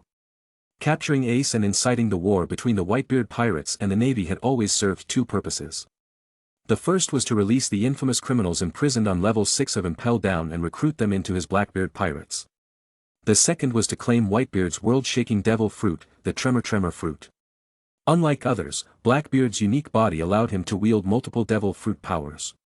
His darkness fruit could absorb the abilities of others, and if he could kill Whitebeard, he would extract the Tremor fruit's power. Blackbeard was determined to obtain the Tremor fruit, it was the key to his ambition of ruling the world. The two sides rapidly approached each other, launching attacks once within range. However, suddenly, their attacks froze in mid-air, unable to move forward. Alex had vanished from his original position and reappeared between Whitebeard and the Blackbeard pirates. Activating his limitless technique, he effortlessly stopped both sides' assaults. Blackbeard, visibly wary of Alex but not entirely fearful due to his ignorance, sneered. "What's this? The infamous Alex is interfering in my feud with Whitebeard." Alex cast him a brief, indifferent glance, causing Blackbeard to instinctively take a step back, but he said nothing in return. Turning toward Whitebeard, Alex smiled at the puzzled man and flicked the air lightly. "Don't be in such a hurry to die. Beyond this grand line, there are even more wondrous worlds and thrilling adventures waiting for you." With that, Alex's finger collided with the air. Through his mastery of vector manipulation, the tiny burst of kinetic energy expanded exponentially, forming an immense force that enveloped Whitebeard's body. The force was so overwhelming that even Whitebeard couldn't resist it. He was blasted away and landed in front of Ace and the others. Whitebeard couldn't die yet, Alex had plans to make him his top general. Turning back, Alex faced a furious Blackbeard and grinned. "You seem upset," he said casually. Blackbeard, enraged at losing his prize, twisted his face in fury. "Damn you, Alex. I'll make you." Before he could finish, Alex slapped him across the face. Having long since understood the Tremor fruit's principles through his 6 eyes, Alex infused the slap with its power. Boom!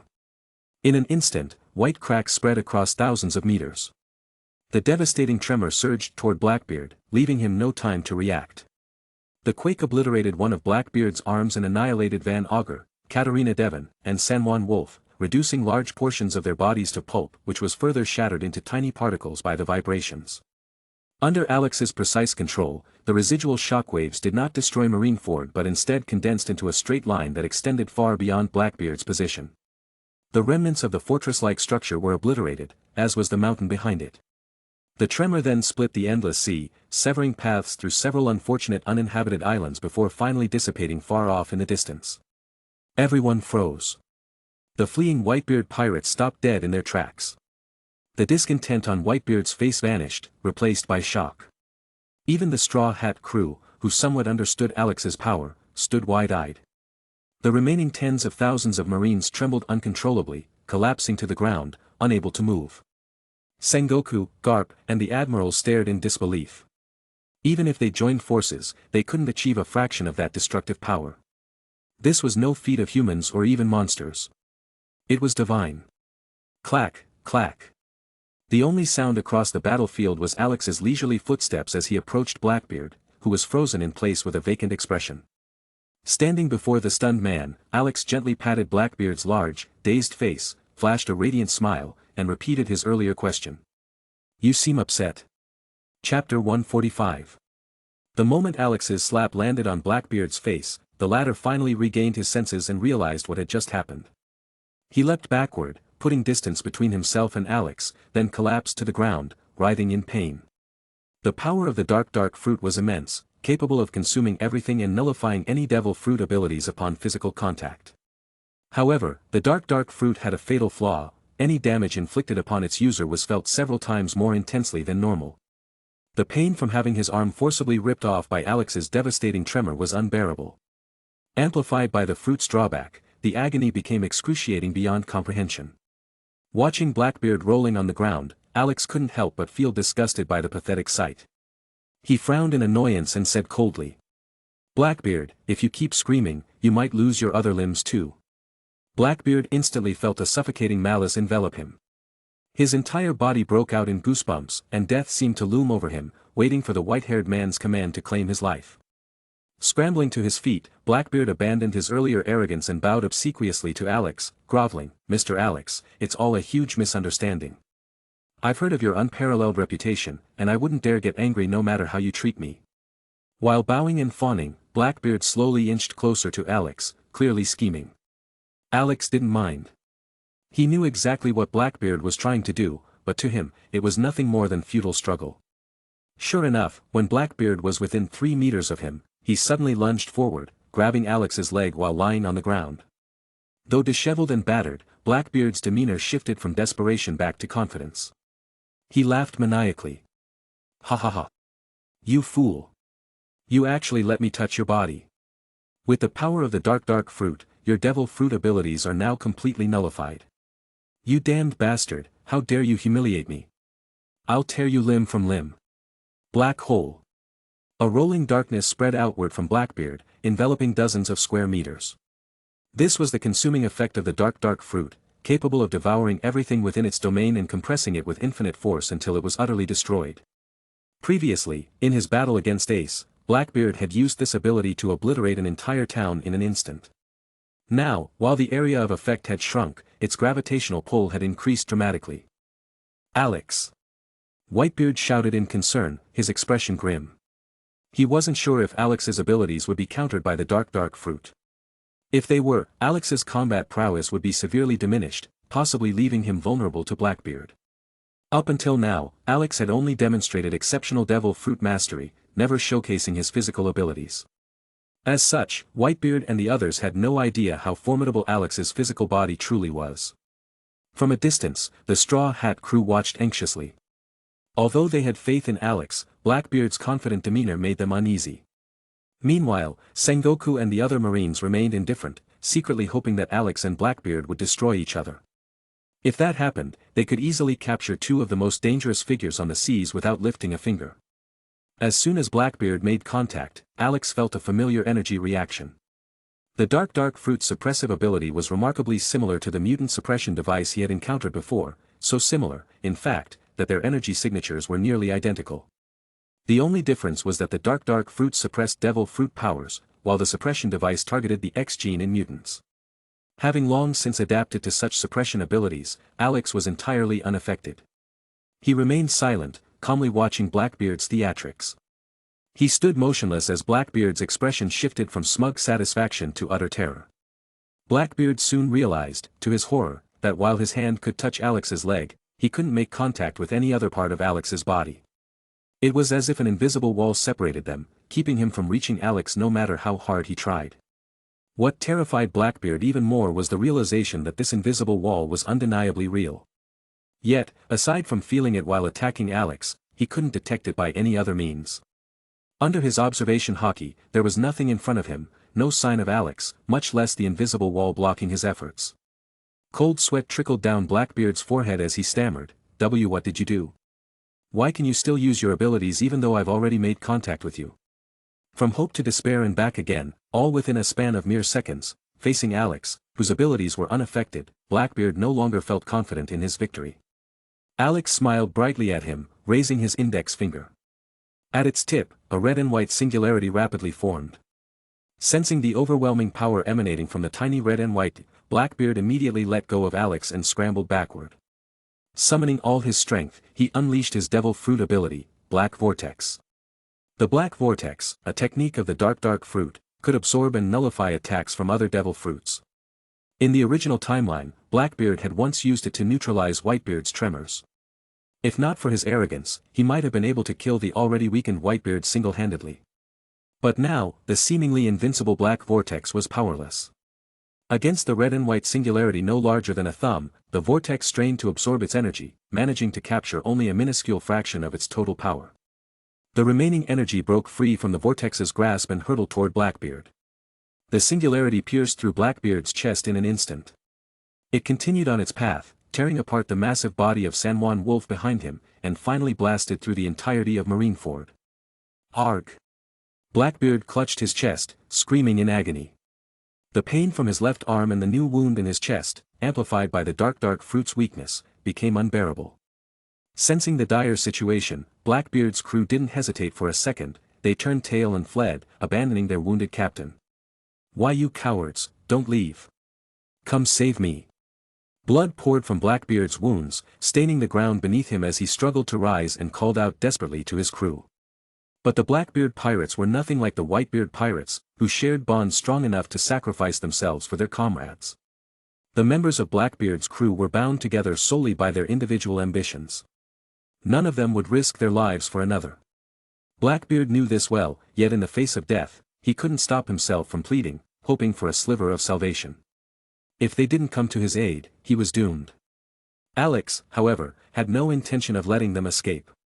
With a snap of his fingers, the fleeing crew, already kilometers away, vanished from their positions and reappeared in front of him. The Blackbeard pirates froze, their expressions a mixture of shock, fear, and disbelief as they faced Alex once again. Grinning, Alex addressed them. "Ladies and gentlemen, I'd like to play a game with you." The crew's faces darkened, their expressions shifting as they realized just how terrifying Alex was. His devil fruit abilities seemed limitless, and now he had revealed yet another power to teleport them back effortlessly. They knew there was no escaping this man, no matter how hard they tried. After a moment of hesitation, Lafitte asked cautiously, "What game?" Alex's grin widened. "All of you will attack me together. If any of you can make me take even a single step back, I'll let you go free." As Alex finished speaking, the remaining members of the Blackbeard pirates launched themselves at him with all their strength, unleashing their most powerful attacks. But as time passed, despair began to grip them. No matter how hard they tried, their attacks couldn't even approach Alex, let alone push him back a single step. Eventually, they stopped attacking, realizing that all their efforts were futile. Among them, Vasco Shot, unable to accept the reality of their situation, tried to flee. However, before he could get far, Alex struck him with a single slap. The overwhelming repulsion force compressed Vasco into a bloody pulp. Seeing Vasco Shot's grisly fate, the remaining Blackbeard pirates didn't dare to move a muscle. Looking at their expressions of utter despair, Alex smiled and said in a soothing tone, "Relax. There's always a way out. Look, I'll even take a step back." With that, Alex deliberately took a step backward. The group was overjoyed. Blackbeard immediately asked, "Since you stepped back, does that mean we can leave now?" Under their hopeful gazes, Alex suddenly laughed. "Ha ha ha. Did you really think I was serious? I lied." The crew's faces froze, dread filling their hearts. In the face of certain death, even the strongest of them were no different from ordinary people. Alex nodded as if to confirm their worst fears. "No matter what, whether I step back or not, you're all going to die. Now, feel free to struggle if you like." "Damn you, bastard." Faced with the absolute certainty of death, the Blackbeard pirates lost their minds and charged at Alex. They attacked his infinity with everything they had, shouting curses and hurling the vilest insults they could think of. Alex's smile didn't falter. Instead, he calmly pointed at Lafitte, who had just cursed, "I hope your soul is tormented by devils." Alex chuckled. "Fine, let's grant your wish." Thanks to the magical texts he had acquired from the Sorcerer Supreme, Alex, despite his limited magical aptitude, could easily wield magic given his immense strength. With a single move, Alex struck Lafitte's spirit out of his body, capturing it. He then opened a portal to his pocket dimension, where the eternal flame resided, and cast Lafitte's soul into its flames to burn endlessly. Aha! Lafitte's screams, more agonizing than anything Blackbeard himself had endured, echoed through the portal, chilling the hearts of those who heard them. Alex turned his gaze to another. "Doc Q, you wanted to tear my body apart, didn't you? Let me repay the favor." In mere moments, Alex used poetic justice to deal with each remaining member of the Blackbeard pirates. The air was filled with their piercing screams, spreading terror throughout Marineford. Everyone who witnessed the scene now held a completely new and even greater fear of Alex's power. At last, only Blackbeard remained. Alex turned to him with an unsettling smile. "You, however, didn't curse me with anything." Blackbeard crawled and stumbled his way to Alex's feet, repeatedly pleading. Yes, yes, Lord Alex, I didn't curse you. Please spare me. However, Alex ignored his pleas and, after a moment of thought, said. That's quite troublesome. How about I amplify your pain by hundreds of times and then have you slowly torn apart? No. No, please. Blackbeard begged, struggling to resist, but before Alex's universe-level power, these efforts were useless. Another fresh, heartbreaking scream echoed throughout Marineford, only ceasing once Alex closed the portal. Looking around at the now-ruined Marineford, Alex saw the pirates and marines, some cautious and some terrified, watching him. He smiled lightly and, with a small bow, opened a portal to return to Fishman Island. He had plans to execute next. As Alex departed, Sengoku, Garp, and the three admirals finally relaxed. Garp wiped the cold sweat from his forehead, sighing, I really don't know where Alex came from. He appeared out of nowhere, and in just a short time, defeated Akiji and Kizaru. After this war, even if we all teamed up, we might not be able to beat him. Sengoku nodded, equally stunned. Exactly, what's worse is the sheer number of abilities he possesses. From strengthening to negating the weaknesses of devil fruits, and worst of all, he can even revive the dead. He paused, but the others knew what he was implying. If Alex could use his abilities on a large scale, the world government might not stand a chance. If he wanted to, he could easily overthrow the existing government and create a new one, Sengoku finished grimly. Meanwhile, Whitebeard and his crew looked toward the place where Alex had vanished, but unlike the Marines, they were filled with gratitude. Because of Alex, their old man was alive, and Ace had been rescued. In this battle against the Marines, Whitebeard's crew had emerged victorious. Suddenly, a portal opened, and Alex, who had just disappeared, walked back through. Amplifying his voice with energy, he said. Right, I was in such a hurry earlier I forgot to mention something. I'm giving the world government 1 month. After that, I want to see every celestial dragon evacuated from Mary Geos, and all armed forces surrender to me unconditionally. At this moment, Buggy and the others had discarded their Den Den Mushi and fled, but the Den Den Mushi was still recording, transmitting Alex's message to Sabaody Archipelago and then to the entire world. Alex continued, of course, you can choose to resist, but if you surrender, I'll consider your crimes and punish you accordingly. Those who resist will be killed. After finishing his proclamation, Alex paid no mind to the worldwide chaos his words would cause. He was already back on Fishman Island, preparing to bring it into his pocket dimension. Back on the ground, everyone stood stunned, staring at the place where Alex had disappeared, mouths agape in shock. It had been many years, but finally, someone had openly declared war on the world government. No, this wasn't a declaration of war. It was a notice. The most dangerous man in the world, Alex, was looking down on the world government with contempt, making it clear that he didn't regard them at all. Chapter 146. As everyone stood stunned, a pirate ship with a dragon's head carved on its prow swiftly entered Marineford. Several figures disembarked from the ship. At the forefront was a man wearing a red cape. Though he had lost his left arm, it did nothing to diminish his commanding presence. Even with his disheveled appearance, he carried an undeniable air of a king. This was none other than red-haired Shanks, one of the 4 emperors of the New World. After disembarking, Shanks faced the 3 admirals, as well as the veteran powerhouses Sengoku and Garp. For some reason, he sensed that something was off about the atmosphere, but he didn't have time to dwell on it. Shanks had one purpose in coming, to end this battle as quickly as possible. Every second wasted meant more lives lost. If the Navy's forces were weakened too much, they would no longer be able to maintain order on the seas, and the world would descend into chaos. Until Luffy's strength matured and he could take up his destined role, the world needed stability. With this resolve, Shanks drew his sword and began walking forward, his every step drawing the attention of all present. This battle is over. Continuing will only lead to needless casualties for both sides. If anyone still feels like causing trouble, then come on. We'll take you on ourselves. But to Shanks' surprise, the crowd's reaction wasn't what he expected. The looks they gave him were strange, unsettling even. It was then that Shanks noticed the fighting between the pirates and the Navy had already stopped.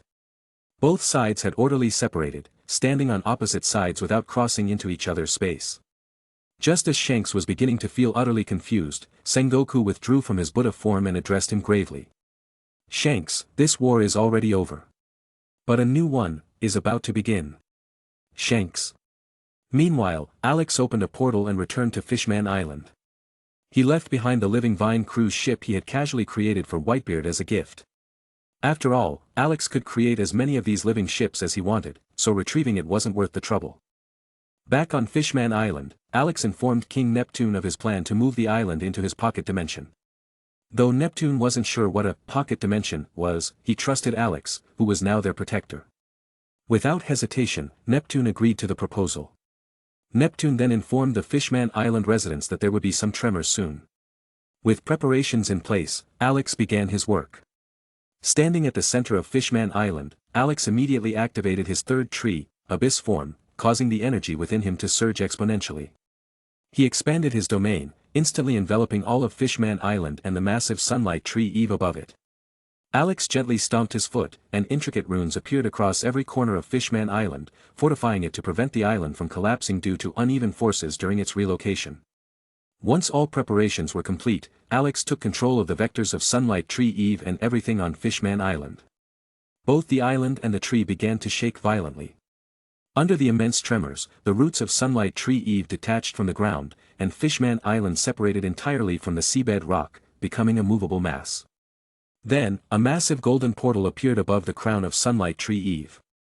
The enormous portal drew the attention of nearby residents, who emerged from their homes to witness a golden ring, several dozen kilometers in diameter, suspended in the sky.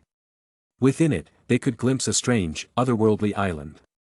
The surrounding seawater surged into waves, and the ground shook intensely. The trunk of Sunlight Tree Eve began to ascend, passing through the golden ring and entering another world. The residents, having never seen such a miraculous sight, began to murmur amongst themselves. Eventually, they agreed, this was a divine miracle. As Sunlight Tree Eve's trunk and roots gradually rose out of the water, the fishmen and merfolk on the island watched in awe. When most of Sunlight Tree Eve had entered the pocket dimension, the island beneath it, wrapped in its roots, also emerged from the ocean floor. Some pirates on the surface, who had visited Fishman Island before, shouted in astonishment. "That's Fishman Island. It's rising to the surface." Another pirate asked in confusion. "What's that golden ring? Is it some devil fruit power?" Yet another pirate refuted the idea. No human could possibly wield such power. This must be a miracle from the gods, a divine blessing. One pirate speculated. Could it be that Fishman Island has been chosen by the gods and is now ascending to heaven? Under everyone's watchful eyes, Fishman Island finally disappeared into the golden portal, vanishing from sight. When the island was gone, the golden portal gradually faded as well. If not for the churning waters and lingering vibrations, the residents might have thought it was all just a dream. Alex placed Fishman Island in his pocket dimension, positioning it 5,000 meters beneath the sea near Paradise Island. Once the island was securely in place, the runes Alex had inscribed earlier seamlessly connected with those within the pocket dimension, continuously strengthening Sunlight Tree Eve and elevating its essence of life. Additionally, the energy compressed by Fishman Island enhanced the pocket dimension's energy production, raising it to a higher tier. Alex realized that if he could obtain a stronger energy source, he might even be able to generate energy at a multiversal level. For now, Alex ignored the various upheavals happening in the pirate world. He focused on training and honing his skills within the pocket dimension. Having given the celestial dragons a 1-month ultimatum, Alex used this time to upgrade one or two of his abilities. The first skill he chose to train was Mystic Eyes of Death Perception. As a power capable of killing anything, Alex took this ability very seriously. Before returning to the Marvel Universe, he wanted to raise the Mystic Eyes of Death Perception to level 4, ensuring greater confidence in facing the Celestials. Training this ability was straightforward. Alex continuously used it to eliminate various targets, plants, animals, inanimate objects like rocks, and even the air around him. Everything became a part of his practice. Through constant use, Alex realized the true power of the Mystic Eyes of Death Perception. As long as he could see the lines of death, following them would result in an unavoidable and irreversible death for the target. The system notifications echoed in his ears repeatedly.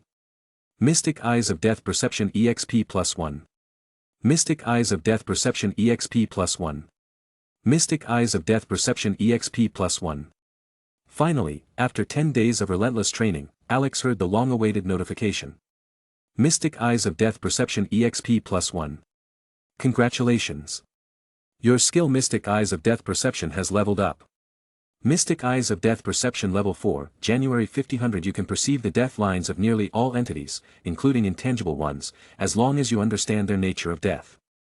Following these lines causes unavoidable and incurable damage. With the skill's upgrade, a surge of icy energy coursed through Alex's entire body, gathering in his eyes and greatly enhancing their power. Alex felt a profound change within himself. On objects where he had previously seen death lines, the number of visible lines increased significantly, and the lines themselves became wider. Moreover, Alex could now see death lines on objects he had previously been unable to perceive, such as flowing air or dancing flames. Using a dagger forged from imaginary mass, Alex sliced along these lines. The flowing air immediately ceased, and the dancing flame was extinguished. They were killed by Alex. Alex was quite satisfied with the enhancements to the Mystic Eyes of Death Perception. Any object cut along a death line was almost impossible to restore. He wondered whether the Celestials, after being killed, would still maintain their usual arrogance. After that, Alex spent some time upgrading the Multiple Shadow Clone Technique by 1 level. Multiple Shadow Clone Technique EXP +1. Congratulations! Your skill Multiple Shadow Clone Technique has leveled up. Multiple Shadow Clone Technique Level 4, January 5000. Create an unlimited number of shadow clones by expending vast amounts of energy. The number of clones depends on the amount of energy consumed. Each shadow clone is a physical entity, and dispelling them allows the user to absorb their memories. Chakra can be substituted with other energy sources. At level 4, the number of clones Alex could create no longer had any limits. The number was now directly proportional to the energy he consumed. After upgrading this skill, Alex checked the current fusion progress of the Ryugi Shiki template. Template fusion progress, 76%. If things went as expected, the fusion progress would reach 80% upon his return to the Marvel Universe. There was a high likelihood of achieving 100% there, unlocking a new character template. Alex eagerly anticipated the next character template. Once all his preparations were complete, a month had passed. However, Alex knew it was highly unlikely that the Celestial Dragons had vacated the Holy Land of Mary Geos as he had demanded. Thus, the massacre was about to begin. Opening a portal, Alex exited his pocket dimension and arrived at the Sabaody archipelago. Spreading his domain instantly, Alex sensed that the Celestial Dragons in Mary Geos had not complied with his ultimatum. Furthermore, the Navy's top forces, except for Garp, Tsuru, and a few others, were stationed at Mary Geos, alongside secret organizations such as Cypher Pol, CP, the surviving Shichibukai, and the Science Division. It was evident they had no intention of surrendering. Instead, they were prepared to fight to the death. However, Alex did not personally attack Mary Geos. Instead, he intended to use it as a training ground for his followers, allowing them to hone their abilities and generate more energy. With a mere thought, Alex expanded his domain to encompass the entire pirate world. In the next instant, all the inhabitants of the world froze, their minds filled with the presence of a mysterious contract. The contract promised immense power and eternal life in exchange for pledging allegiance to the great Alex. Despite the tempting offer, no one immediately signed the contract. Everyone understood that there were no gifts without a price. The contract explicitly stated that Alex retained the right to reclaim the granted power at any time, along with the user's soul and all energy within their body. In essence, signing the contract meant surrendering one's life and existence to Alex, the Great One. In addition, the contract imposed several strict limitations. 1. Evil individuals could not sign the contract. Only those with neutral or good intentions were eligible. 2. Signatories could not abuse their granted powers. They were required to train diligently and improve themselves. 3. After signing, participants were obligated to attack the Holy Land of Mary Geos, continuing until it was utterly destroyed. The appearance of the contract caused an immediate uproar. Some were outraged at the idea of relinquishing control over their lives. Damn that Alex! What gives him the right to control our lives? Exactly. Only fools would sign this and give up their freedom. I'd rather die than sign it. For these dissenters, Alex had no tolerance. As soon as they finished their complaints, the contract in their minds turned gray, forever barring them from signing. Another group, composed of inherently evil individuals, sought to escape their dire circumstances by signing the contract. Upon discovering they were ineligible, they lashed out. Damn it, I can't sign. What gives Alex the right to judge my morality? Alex, you #UN and ***. In response, Alex calmly disrupted the vectors within their skulls. Their heads exploded violently, leaving them lifeless on the spot. Witnessing this brutal outcome, no one else dared to insult Alex again. Despite the strict terms of the contract, its appeal reached a vast number of people, and some chose to sign. On a small island in the early stretches of the Grand Line, a group of pirates was wreaking havoc, mercilessly slaughtering the island's inhabitants. In a secluded corner, a young girl watched helplessly as her parents were murdered. She was consumed with hatred for the pirates but was powerless to confront them. As she gritted her teeth to suppress her emotions and avoid detection, a pirate spotted her. With a sinister grin, he called out, "Captain, there's another one over here." Not bad looking. We're in for some fun tonight." The pirate lunged toward her, his malicious intent clear. Drowning in despair and terror, the girl struggled against her powerlessness. Just as she was about to give in, a scroll materialized in her mind. Though she had never learned to read, she inexplicably understood the text. After comprehending its contents, she shouted with all her might. "Whoever you are, I accept this contract. I offer everything I have to you. I want revenge." The moment she accepted, a surge of overwhelming energy erupted within her, manifesting as a tangible force of will. A sigil of the flame fruit etched itself into her soul. Feeling the newfound power coursing through her, the girl stared down the pirate who now gazed at her in terror. Her youthful face hardened with resolve. Moments later, an inferno engulfed the entire island, incinerating every pirate. This scene repeated across the world in countless variations. Those who signed contracts with Alex became his followers, converging on the holy land of Mary Geos. They wielded the divine powers bestowed upon them, ready to overthrow the world government and establish a new order under Alex's will. Chapter 147. Alex's contract appeared in the minds of every inhabitant of the pirate world, including the celestial dragons, the marines, and other organizations under the world government. However, most of these individuals either harbored evil intentions or had their own unwavering sense of justice, leading the vast majority to refuse Alex's offer. Even so, due to the sheer scale of the population, dozens still signed the contract. These individuals experienced a massive surge in strength, gaining the power of a randomly assigned devil fruit sigil. Suddenly empowered, they erupted within the ranks of their respective forces, launching attacks on their allies and creating utter chaos.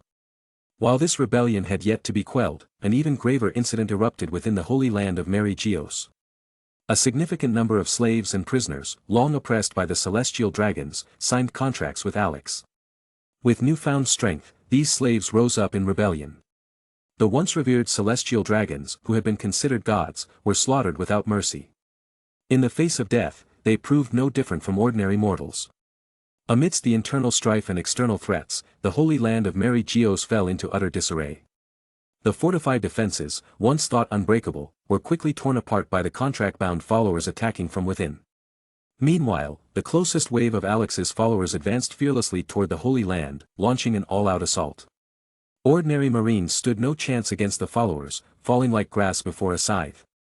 Only marine officers at the rank of captain or higher could hold their ground against followers who had been ordinary people. As for the stronger individuals who had become Alex's followers, even vice admirals struggled to keep up, often falling at a disadvantage. Cannons roared, and the ground became soaked with blood. Merely a month after the war at Marineford had ended, a larger and far more catastrophic conflict had erupted. One by one, Marines were defeated by the followers, who proved almost impossible to kill. Even when grievously injured or incapacitated, their regenerative abilities allowed them to recover rapidly. As Alex's contract had promised, his followers were granted not only immense power but also immortality. Many of them, having gained partial access to reverse cursed technique, had become nearly indestructible within the pirate world. The battlefield quickly turned one-sided. Under the immense pressure, some Marines defected, signing Alex's contract and joining his ranks. They turned against their comrades, aiding Alex's followers in their assault on the navy. At the rear of the battlefield, Fleet Admiral Sengoku, Vice Admiral Garp, and Vice Admiral Tsuru observed the unfolding chaos. Judging by the current situation alone, Sengoku could already foresee what was coming. With the relentless attacks of Alex's followers, the navy would be unable to stop their advance. Even the CP organizations, renowned for their covert operations, would crumble under the onslaught. Not even the God's Knights, the Science Division, or the Seraphim units, despite their formidable strength, could stand against followers of such overwhelming power. Their resistance was like that of a mantis trying to stop a speeding cart. It's all coming to an end. Sengoku murmured, his voice tinged with despair. His hair, which had already turned noticeably gray after the war at Marineford, was now almost entirely white. Tsuru, her expression heavy with emotion, replied softly, her usual calm voice laced with sadness. Indeed, it's over. Who would have thought that Alex would wield such unimaginable power? To call him a god would not be an exaggeration. Hearing his old friend's sentiments, Garp suddenly laughed heartily. So what if he's a god? Look at the rules Alex set. These followers may have gained incredible power, but they're unable to commit evil acts. If they try, their power will be taken back, and they'll be killed immediately. Let them overthrow the world government, kill those celestial dragon pigs, and cleanse the world of its darkness. The world will finally have a new order. Garp, mind your words. Sengoku instinctively warned. But Garp simply shook his head. The world government is about to be toppled. Do you think they'll have the time to come after me? Suddenly, a thought struck him, and a single tear rolled down his cheek. It's truly unfair to that kid dragon, he said with a heavy heart. He's worked half his life for this, and yet his dream is something others can now achieve effortlessly. Sengoku and Tsuru fell silent at his words, knowing he was referring to his son, Monkey D. Dragon. Decades ago, Dragon had defected from the Marines to form the Revolutionary Army, dedicating his life to overthrowing the world government. Now, his dream was on the verge of being realized, but it had little to do with him. The fall of the world government was entirely the work of Alex alone. As time passed, more and more of Alex's followers gathered in Mary Geos. The forces of the world government could no longer withstand their assault. Faced with the dire situation, the five elders could no longer remain idle. Each of them personally entered the battlefield, launching attacks on the followers. The five elders were incredibly powerful, each possessing strength on par with marine admirals. Drawing from the deep reserves of the world government's resources, each of them had consumed a mythical Zoan devil fruit, fully awakened to its highest potential. Even without their status as rulers, they were formidable fighters who could dominate the seas. When these five admiral-level combatants entered the fray, they initially caught Alex's followers off guard, causing some losses. However, once the followers regained their footing, those with admiral-level strength stepped forward to engage the five elders head-on. Ahahaha. My heart is racing with joy. During Alex's month of skill training, the Straw Hat crew had managed to find him at Sabaody Archipelago. Learning of Alex's plan to attack Mary Geos, Luffy, naturally drawn to chaos and excitement, decided they wouldn't miss this event. The crew had been waiting near Mary Geos, ready to join the battle. With the war now underway, the Straw Hat crew charged in immediately, acting as the vanguard. Over the past month, Alex had further enhanced the Straw Hat crew, elevating their powers far beyond that of a marine admiral. Joining them in the fight was the Whitebeard pirates. Owing Alex a massive debt, they didn't hesitate to support him in his attack on Mary Geos. Whitebeard, Luffy, Zoro, Sanji, and Ace, all strengthened by Alex, possessed strength surpassing even the admirals. When the five elders themselves entered the fray, the five rushed forward to face them. In their very first clash, the five elders were sent flying, coughing up blood. Gururara. Let's overthrow the world government and build a new order from its ruins. Whitebeard's muscles bulged as he swung his mighty weapon, Murakumajiri, forward. Boom! A terrifying shockwave surged ahead, scattering hundreds of marines. Luffy followed closely behind. The white flames on his head burned brighter and hotter as his right hand rapidly grew in size, swelling to gigantic proportions. Gomu Gomu no. Monkey God Gun. A hand, thicker than a giant's arm, struck forward, sending hundreds of marines flying. The terrifying display by Luffy and Whitebeard created an illusion among the onlookers, that the two of them alone could defeat the entirety of the world government's forces. From that point on, the battle held no suspense. The Seraphim units were deployed, only to be thoroughly overwhelmed by the rest of the Straw Hat crew. The pacifistas were sent out, but they were crushed by the Whitebeard pirates. The God's Knights attempted to escort the celestial dragons to safety, but they were drowned in the ever-growing tide of Alex's followers. As for the captured celestial dragons, the followers executed them on the spot, venting their deep-seated rage. Far from the battlefield, in an untouched area surrounded by beautiful flowers, a portal opened. Alex stepped out, his feet landing softly on a carpet of vibrant petals. He walked forward, eventually coming face to face with the ultimate boss of this world, Emu. Her titles were numerous.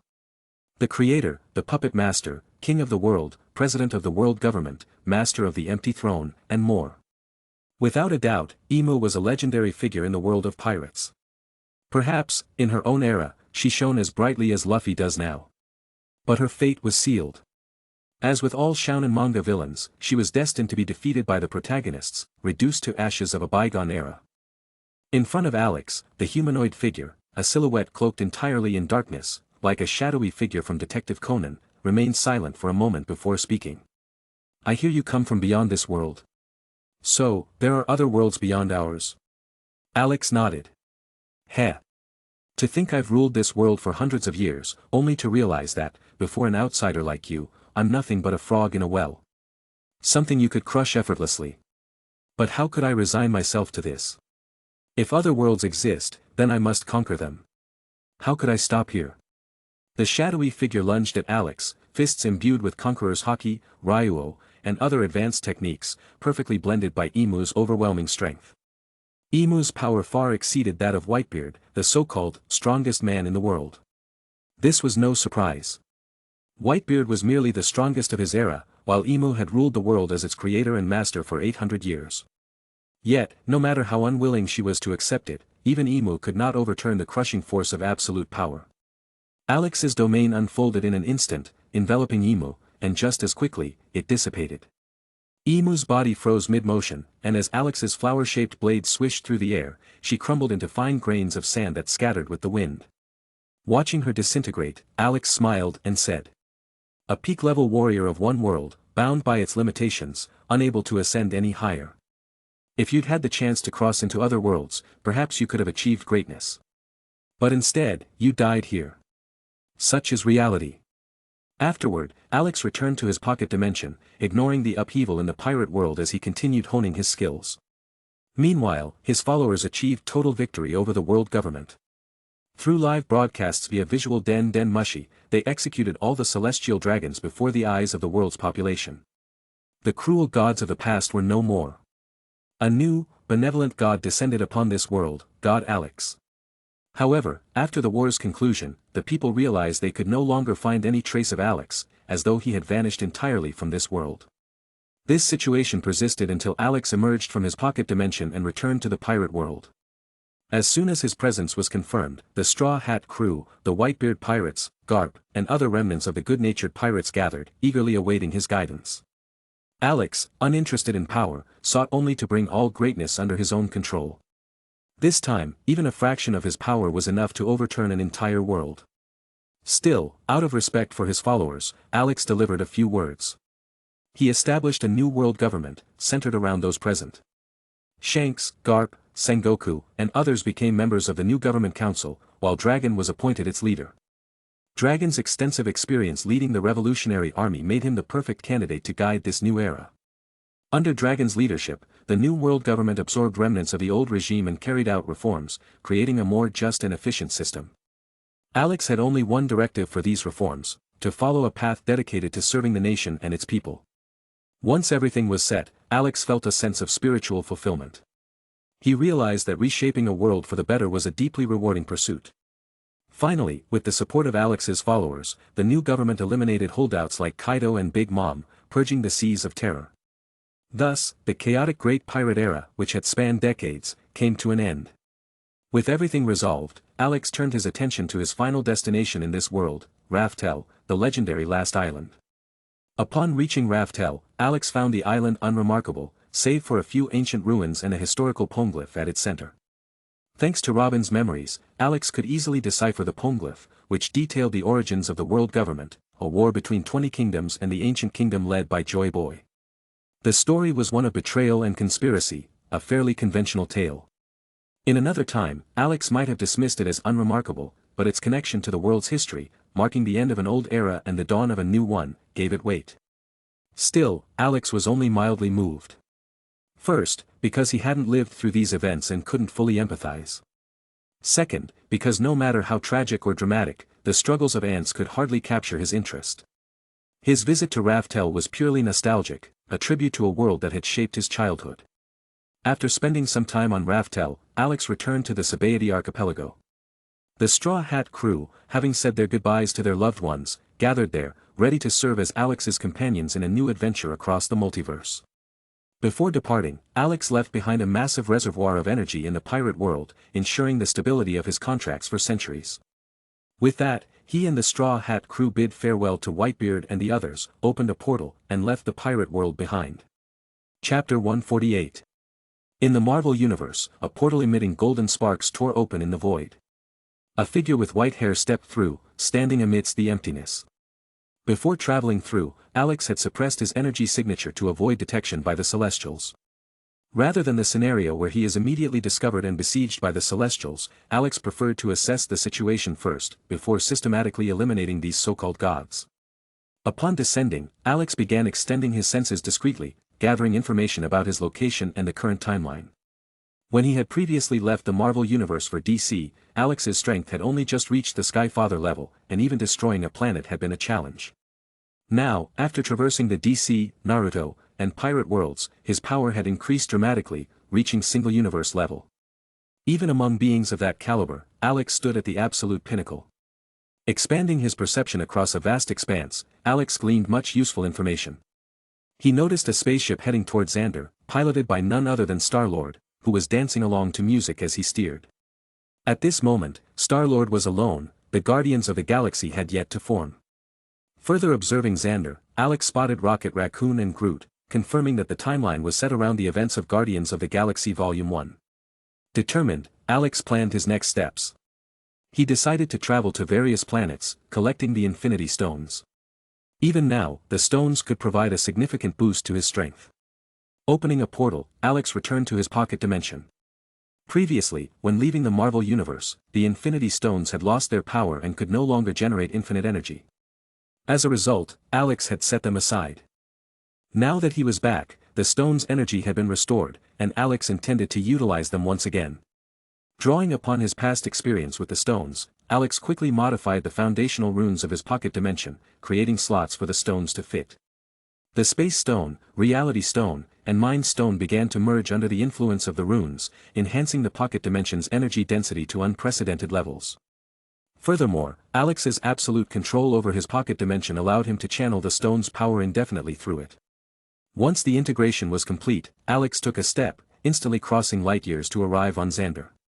Xander, the capital of the Nova Empire, boasted immense military power and a thriving economy. The planet, similar to Earth, featured better greenery and was an ideal place for habitation, surpassing Earth in many ways. Walking along its streets, Alex suppressed his perception and curiously observed his surroundings. Back when he had watched Guardians of the Galaxy Volume 1, Alex had found Xander to be a beautiful world.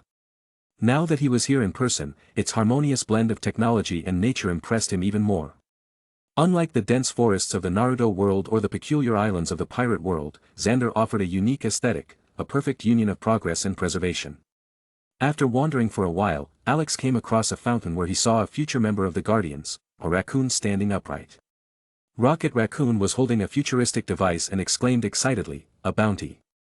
Let's see who the unlucky fool is this time." The transparent screen of his device locked onto a man flirting with a woman, Star-Lord. The screen displayed the bounty details. Target, Peter Quill. Objective, capture alive. Client, Yondu Udanta. Reward, 40,000 units. Upon seeing such a high bounty, Rocket grinned with excitement and exclaimed, "Woohoo, Groot. We're gonna be rich." At that moment, a voice suddenly sounded nearby, "Oh wow, the bounty is quite high." Rocket Raccoon flinched at the unexpected voice beside him.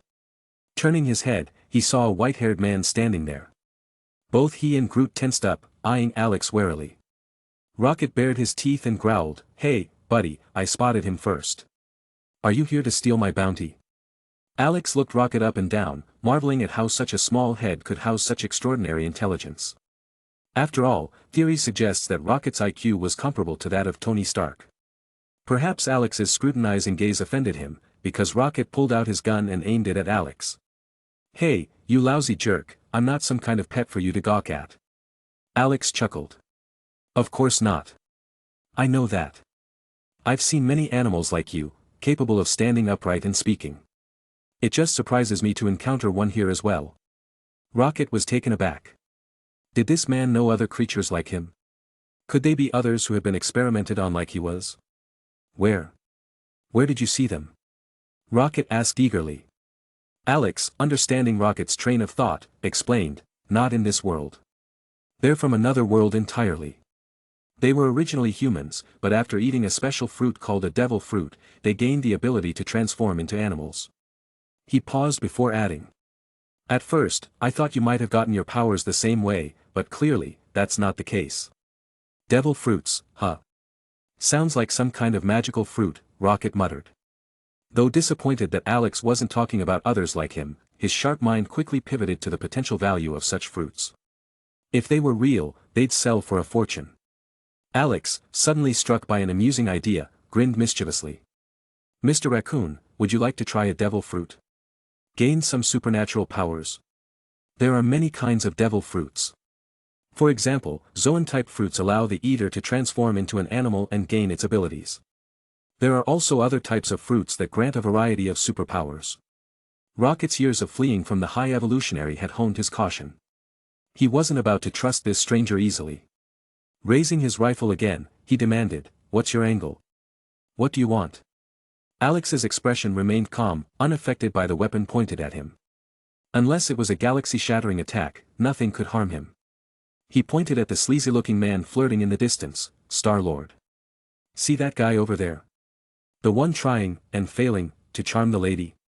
He has something I want, a metal orb. How about this, we take him down together? You can turn him in for the bounty, and I'll take the metal orb. As a bonus, I'll even give you a devil fruit. Deal? Alex was already imagining the future.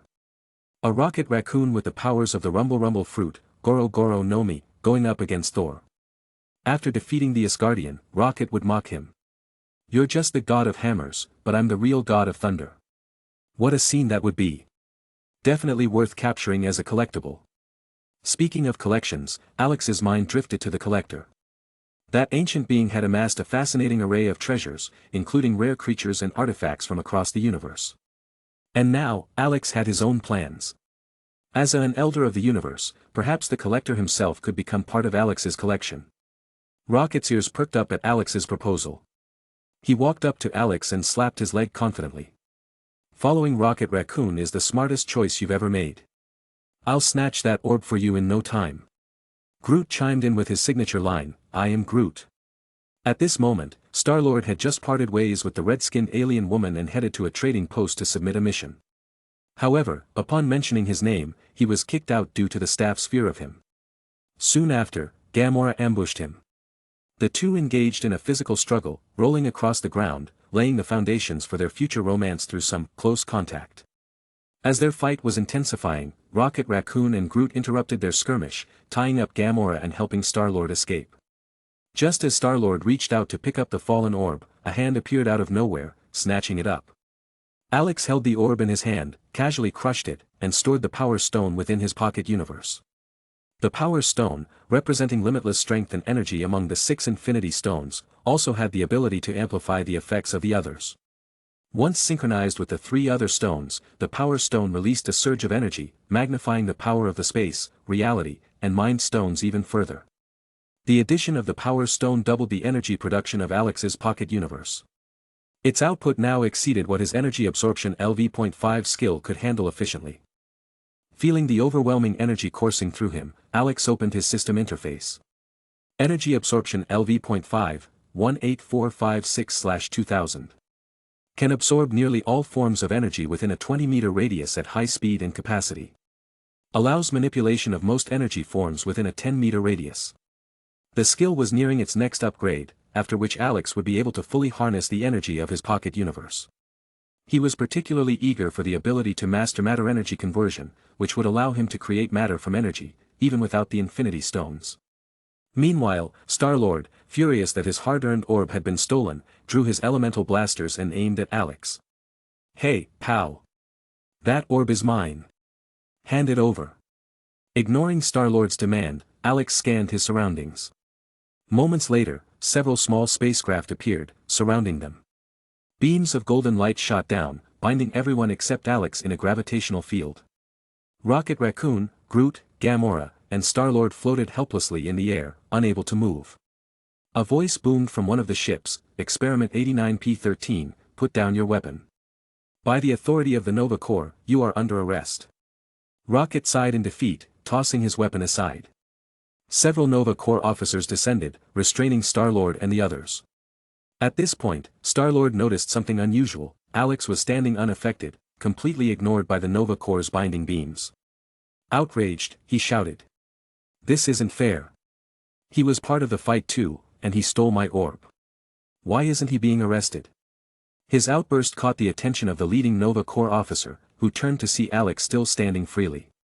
Assuming their binding beams had failed to lock onto him, the officer barked an order. Extend the binding field to include him.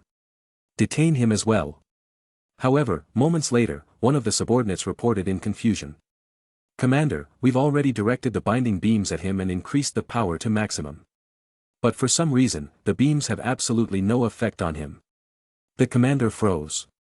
What? Below, seeing Alex unmoved, several Nova Corps soldiers cautiously approached, intending to physically restrain him. Yet, as they came within 5 meters of him, they found themselves unable to proceed further. It was as if an invisible wall stood in their way, completely isolating Alex. At this point, everyone realized something was wrong. The soldiers and ships abandoned their focus on Rocket, Groot, and the others, switching to lethal energy weapons and aiming them at Alex. The Black Commander, visibly nervous, shouted. Criminal! Lie on the ground and surrender, or we will open fire. In response to their tense hostility, Alex calmly snapped his fingers. Instantly, the vectors around him fell into chaos. Under the astonished gazes of the Nova Corps, every nearby ship and energy weapon, whether in their hands or in low-altitude flight, disintegrated into fine dust with a faint breeze. Only then did Alex speak, his tone serene. Apologies, but I have no intention of being detained. Can I leave now? With their ships reduced to powder, the commander fell from mid-air to the ground. Fortunately, his physical resilience spared him from major injury, though his nose began bleeding profusely. Hearing Alex's words, he stiffened and retorted sternly, Damn criminal. How dare you attack the Nova Corps? Don't get too arrogant, I will arrest you no matter what. Before he could finish, Alex raised his hand, his fingers aligned like a blade, and slashed sideways. The vectors around Alex converged into a torrent of sword energy, surging outward with overwhelming force. The unleashed sword energy wreaked havoc, splitting everything in its path. The once beautiful cityscape now bore a massive, cleanly cut divide, as though the city had been parted by an unstoppable force. Amid the deafening roar and rising dust, the scene resembled the apocalypse. Seeing this catastrophic display, the commander froze, his words dying in his throat. He opened and closed his mouth repeatedly, unable to speak. A few seconds later, his complexion contorted into a strange, twisted smile. Suddenly, he straightened his posture and approached Alex with a deferential attitude, bowing deeply. Esteemed sir, how could someone like you possibly be a criminal?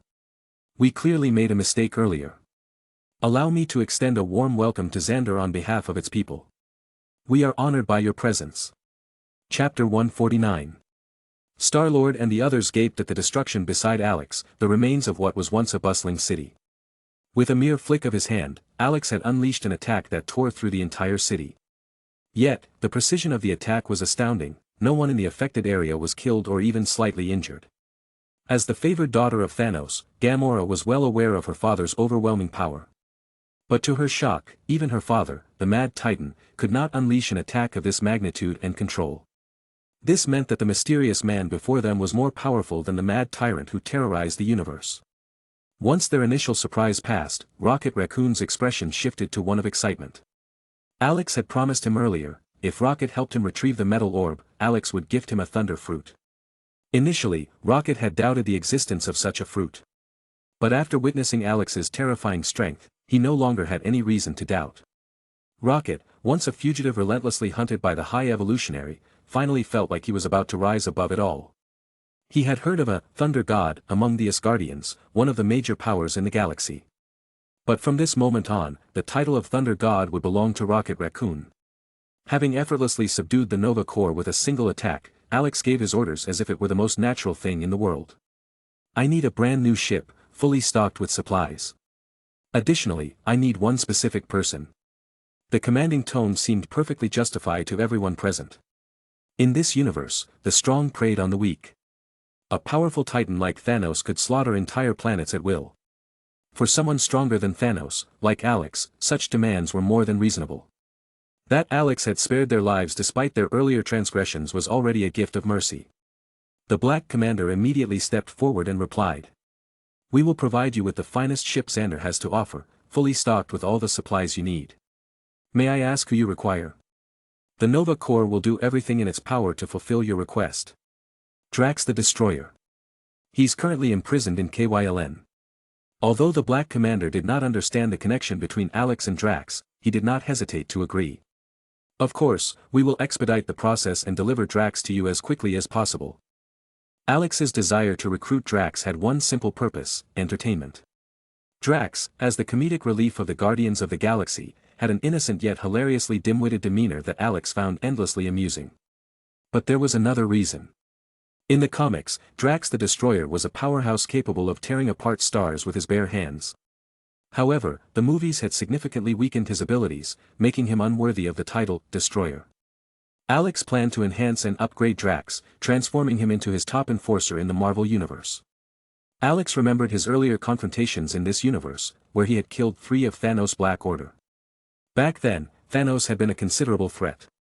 But now, as a being beyond even the Skyfather level, Alex saw Thanos as nothing more than a glorified watchdog.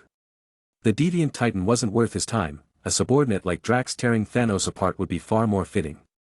Later, the Black Commander reported Alex's presence to the highest authority on Xander, Nova Prime.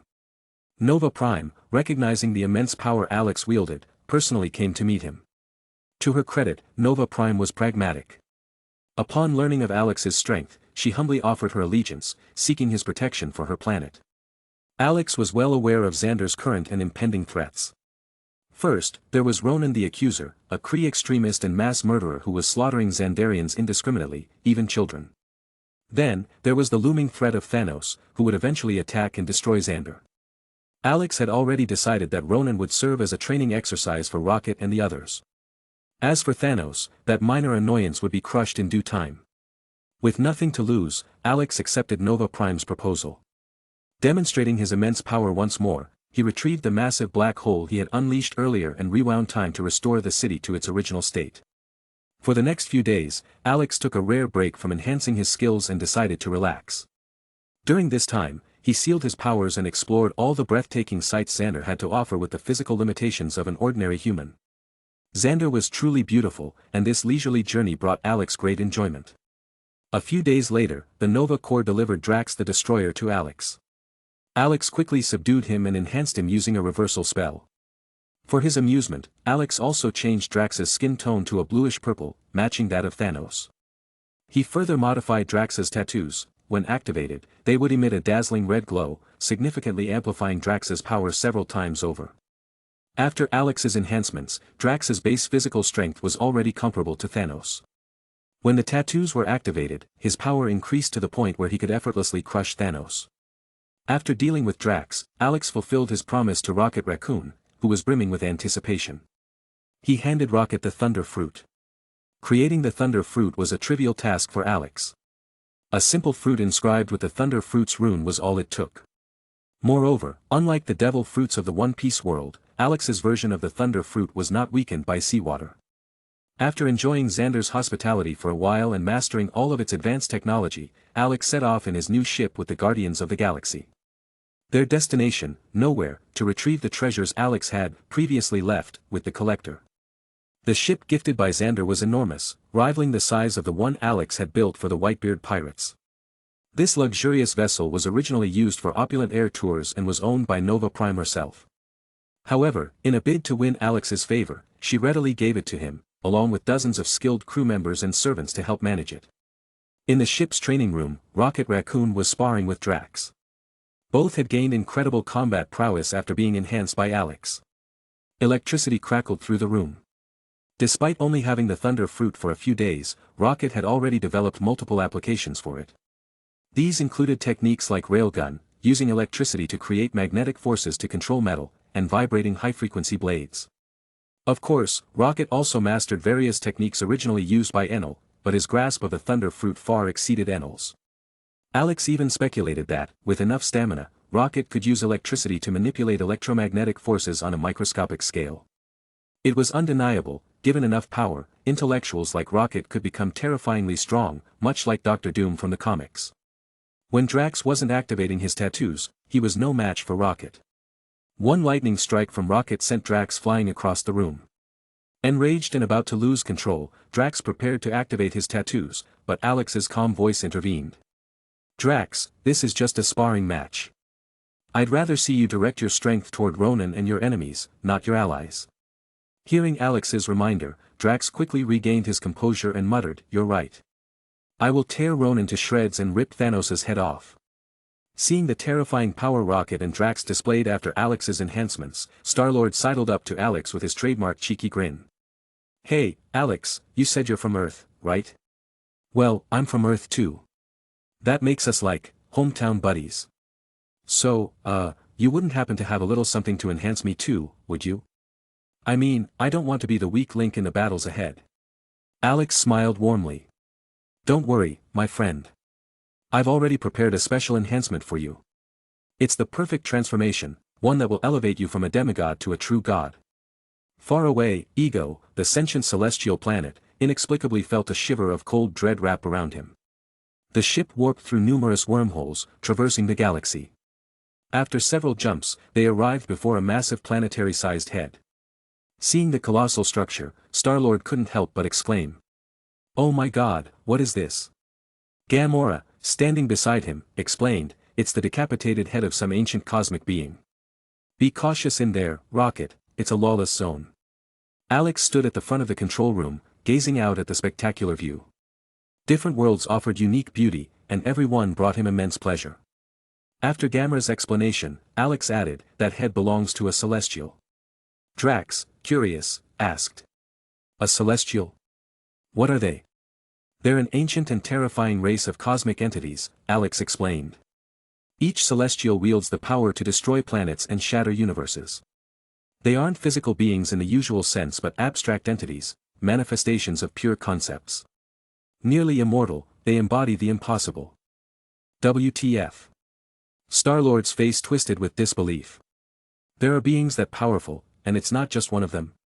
What could possibly kill something like that and chop off its head? Alex turned to Star-Lord, his expression filled with amusement. The faint flicker in his glowing blue eyes betrayed a predatory instinct. His mystic eyes of death perception stirred, eager to hunt these cosmic giants. Suppressing the surging power within, Alex smiled. "Everything that lives can die. The trick is knowing how to kill them. Oh, and by the way, you share a connection with the Celestials. That's part of the power I plan to give you later." Star-Lord frowned in confusion. "I have a connection with the Celestials." "That's right. It has to do with your father. You'll learn more when the time is right." Alex stopped the conversation there, watching as Star-Lord squirmed in frustration. Alex enjoyed Star-Lord's visible discomfort. There's a certain pleasure in playing the role of the enigmatic Riddler. While people often say Riddlers must die, being the Riddler was undeniably satisfying. Shifting the topic, Alex spoke again. "By the way, if you're going to follow me, you'll need to be prepared to face a few challenges. Challenges like, dealing with those so-called Celestials." Hearing Alex's tone when he mentioned the Celestials, the Guardians of the Galaxy couldn't shake a feeling of unease. Alex continued. "I've had some run-ins with the Celestials.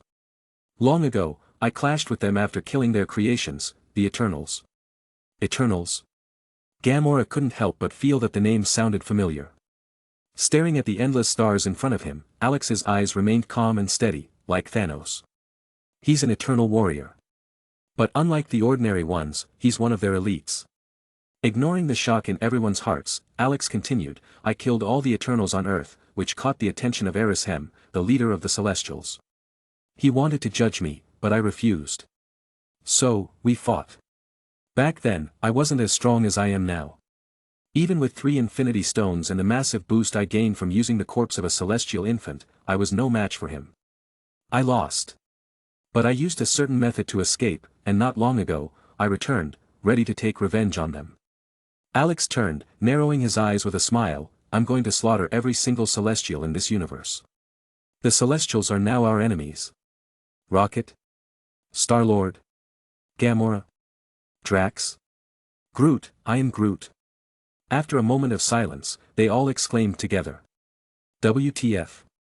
To make them face the Celestials, was this some kind of joke? How could they possibly stand against Celestials? Star-Lord's face froze as he stammered, Alex, you're joking, right? Rocket chimed in, yeah, we're way too weak. How could we possibly fight the Celestials? Even Drax scratched his head and added, Alex, you scared us. Don't joke like that.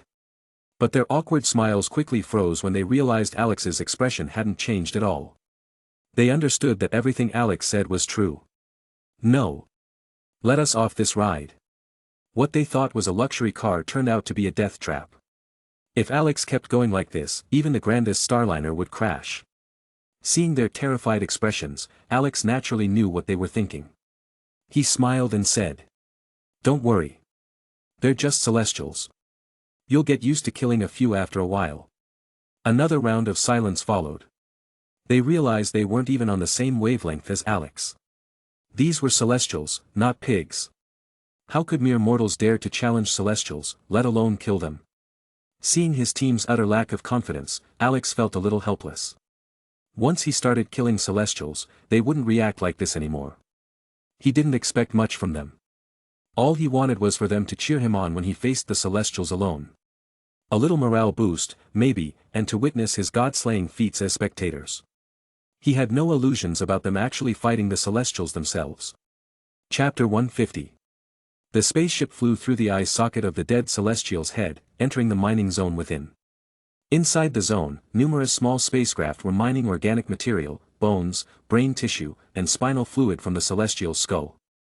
These were rare resources in the universe, bringing endless wealth to the Tyvan's group and symbolizing the collector's power. The ship docked at the port, and Alex and his team disembarked, officially stepping into this lawless zone. The luxury of the ship gifted by Xander was unmistakable, and its distinctiveness made it highly recognizable. Among the crowd, someone exclaimed. Isn't this the Nova Prime's personal ship? Why is it here? Could Nova Prime have arrived in the lawless zone?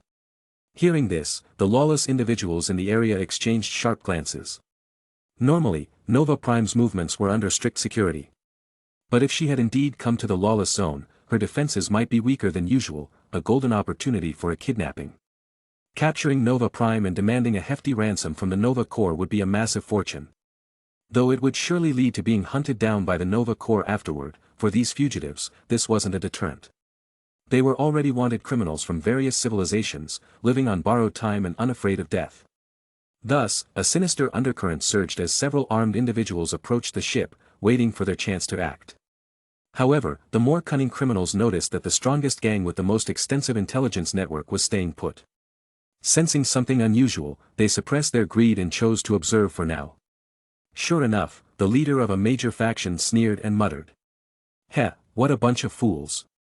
The owner of that ship isn't Nova Prime anymore, it's someone who single-handedly defeated the Nova Corps. Think of the mad titan who strikes fear across civilizations. That person is even more terrifying than him. Clang! The sound of metal sliding echoed as the spaceship's hatch opened, and several figures emerged. The criminals who were ready to act noticed that Nova Prime was nowhere among the group. Confused, one of them said. She must still be on the ship and didn't come out. Let's all attack together, kill these guards, and split the loot evenly. Even a share of the money will be enough for us to live in luxury for the rest of our lives. Exactly. The others eagerly agreed. With that, the group charged toward Alex and his team. Watching the charging ants before him, Alex yawned and lost interest. These people weren't worth his time. His team would handle them. Right now, he only wanted to explore this lawless zone, where power and money were all that mattered, and to visit the collector to reclaim his stored treasures. Up ahead, seeing the criminals rushing toward them, Rocket and Drax looked excited. It was as if someone had delivered a pillow when they were feeling sleepy. Having gained stronger powers, they had been itching for a fight. When the criminals started shooting, neither of them bothered to dodge. Rocket was hit by a shell, but his body transformed into a crackling bolt of lightning, disintegrating the projectile while repairing itself. Within seconds, he was fully healed with no injuries left. Drax, meanwhile, charged forward, completely unfazed by the shells hitting his skin. The attacks couldn't even penetrate his defenses. He stormed through, tearing apart any criminals in his path. Seeing this, Rocket felt a sudden sense of urgency. "You dumb brute, stop stealing my kills." Railgun. Rocket flicked a metal coin into the air, and with a spark of lightning in his hand, he flicked it. Under the accelerating force of electromagnetism, the coin's speed reached its peak in an instant, transforming into a dazzling streak of lightning as it hurtled toward the criminals. The coin traveled tens of meters before melting into nothing from air friction, but in those few meters, every criminal along its path was annihilated by the railgun. Amidst the heavy scent of burning flesh, Rocket Raccoon hovered midair, encased in lightning, looking down on the crowd with disdain. "Filthy bugs. You dare stand in the way of the great God Slayer, Alex? Let me, Thunder Rocket, rid the world of you in his stead." 60 million volts, Thunder Dragon. Boom! A sudden clap of thunder echoed as all the criminals were enveloped in blinding arcs of electricity. Intentionally or not, even Drax was caught in the blast. When the smoke cleared, every criminal had been reduced to ashes. Only one charred figure remained standing, Drax. His flesh was regenerating visibly fast, and he bellowed in anger, "You evil little raccoon." As expected, Rocket and Drax got into a fight, but Alex swiftly smacked them both hard enough to nearly knock them out. Afterward, they quieted down. The group decided to visit the local casinos, bars, and fighting arenas to enjoy themselves. However, their earlier display of power had made them too conspicuous. Wherever they went, the crowd immediately scattered. One unlucky man, tripped by others in his attempt to flee, fainted outright when Alex and his crew approached. This left Alex speechless. Do they think we're some kind of vicious villains? He muttered inwardly, "You guys are the criminals here, not us." Because of this, their attempts to have fun were cut short, leaving Alex in a sour mood. He even briefly considered wiping this lawless zone off the galactic map but eventually restrained himself. After all, his collection was still in the hands of the collector. With no desire to continue exploring, Alex led the group straight to the collector's location. Unlike the original storyline, no maid came to guide them. Instead, Alex relied on his enhanced senses to navigate, using his 6 eyes to locate the path. They took an elevator to the upper levels. A few minutes later, they arrived in a massive room with an impossibly high ceiling. In countless transparent glass cases were displayed a variety of strange creatures and artifacts.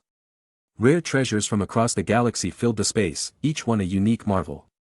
To ordinary people, any one of these would be a once-in-a-lifetime find. This was the universe's largest museum, the collection room of the Elder of the Universe known as the Collector. However, the usually composed and dignified collector appeared uncharacteristically disheveled. He had noticed the incoming spaceship, the 2 powerful individuals aboard, and, most importantly, their leader, Alex, the legendary figure known on Earth as the White Devil. Why is he here? The collector had, of course, heard of Alex's exploits. A man who had wreaked havoc on Earth and risen in power in record time to become a Skyfather-level entity. What caught his attention wasn't just the infamous legends but rather Alex's battle with Erishem, the celestial leader, before his disappearance. To battle a celestial and survive, even if defeated, is enough to etch one's name in the annals of galactic history. And Alex not only survived, but thrived. His unpredictable temperament, paired with his terrifying power, made Alex one of the most dangerous beings in the universe. To a businessman like the collector, whether it was the Mad Titan or Alex, these were individuals he never wanted to encounter. Thus, upon learning that Alex was coming to this lawless zone, the collector immediately began packing his vast collection to flee. However, his treasures were too numerous to move entirely. And now, the White Devil had arrived. When Alex and his team entered the collection room, they were greeted by a chaotic scene. The collector was drenched in sweat, frantically urging his staff to pack items and load them onto a spaceship via a conveyor belt. The moment he spotted Alex, his expression turned from panic to sheer despair. Alex, upon witnessing this, was furious. Seriously? I asked you to safeguard my collection, and here you are, trying to steal from me. You've brought this upon yourself, Alex murmured coldly. His eyes lowered, his upper face obscured by shadows, masking his emotions entirely. Collector, Alex's voice was calm but chilling, I left my collection under your protection. Care to explain what you're doing now? The collector froze at Alex's words but quickly flared up in anger. White Devil, don't push your luck. This isn't even your collect. Before he could finish, a pure white singularity shot from Alex's palm, erasing everything in its path. The head of the Celestial, which had endured millennia of mining with minimal damage, now had a massive, silent crater thousands of meters wide in its core after a single flash of light. Since everyone in this lawless zone was a criminal, Alex didn't bother holding back, wiping out tens of thousands without hesitation. Alex lifted his gaze, his cold expression locking onto the Collector. Now, how about you reorganize your statement? The Collector trembled violently, his legs almost giving out. He froze for a moment before forcing a nervous smile. Ahaha. Respected Alex, that was just a joke. As your loyal servant, I've been diligently safeguarding your treasures all this time. Alex nodded, satisfied, and walked past the tactful Collector toward the treasures. From now on, you won't need to guard them. I've created my own dimension where these collections will be stored. D-dimension. Hearing this, the Collector forgot all about losing the treasures. His mind was consumed by the implications of that word. Alex, the White Devil, had his own dimension. As a cosmic elder, the Collector understood what this meant. Alex's power had reached the level of a universal entity, capable of rivaling even a single celestial. No wonder he had returned after 2 years of absence. If Alex chose not to confront the Celestials directly, no one could threaten him now. Ignoring the Collector, who stood frozen in shock, Alex opened his domain and absorbed every treasure in the collection room into his pocket dimension. Once everything was organized within the pocket dimension, Alex casually tossed a fruit toward the Collector.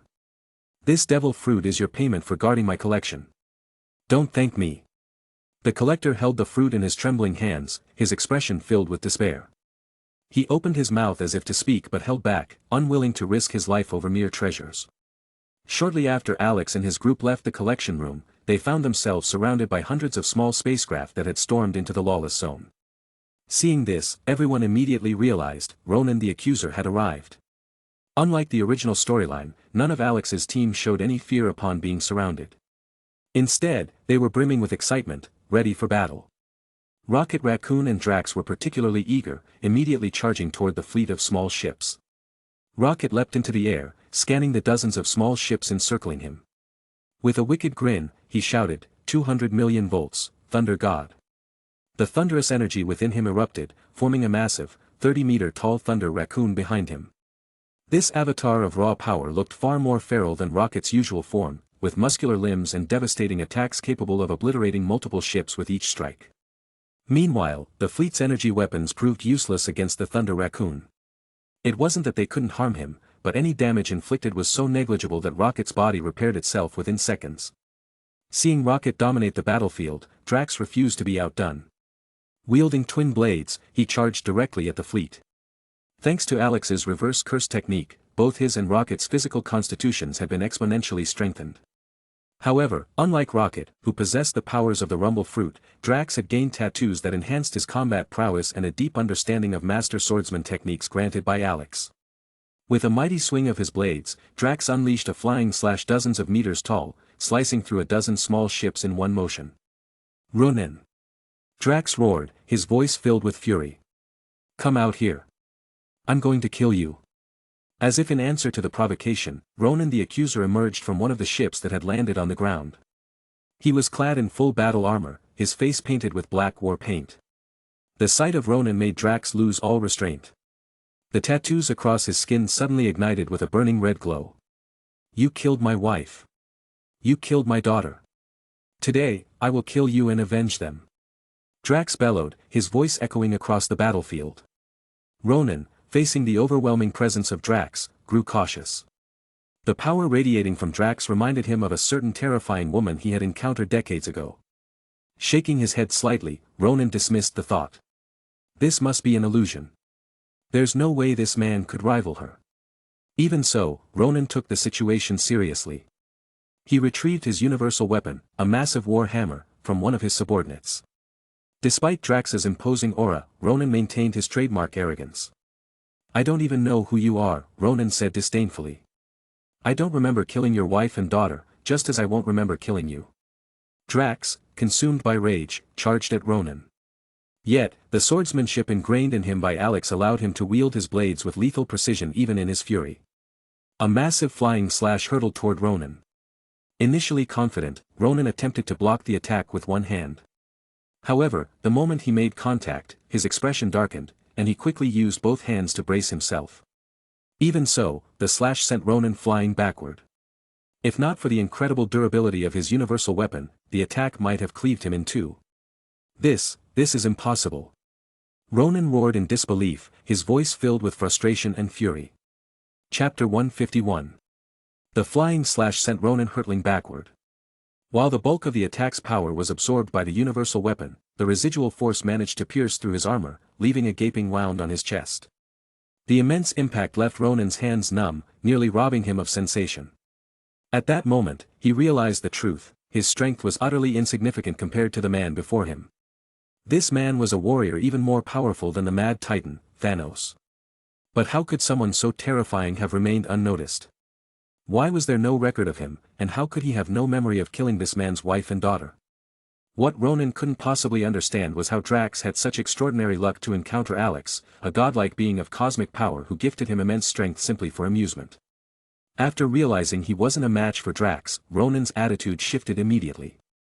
"Brave warrior," Ronan said cautiously, "you must be mistaken. A formidable figure such as yourself, I would never forget.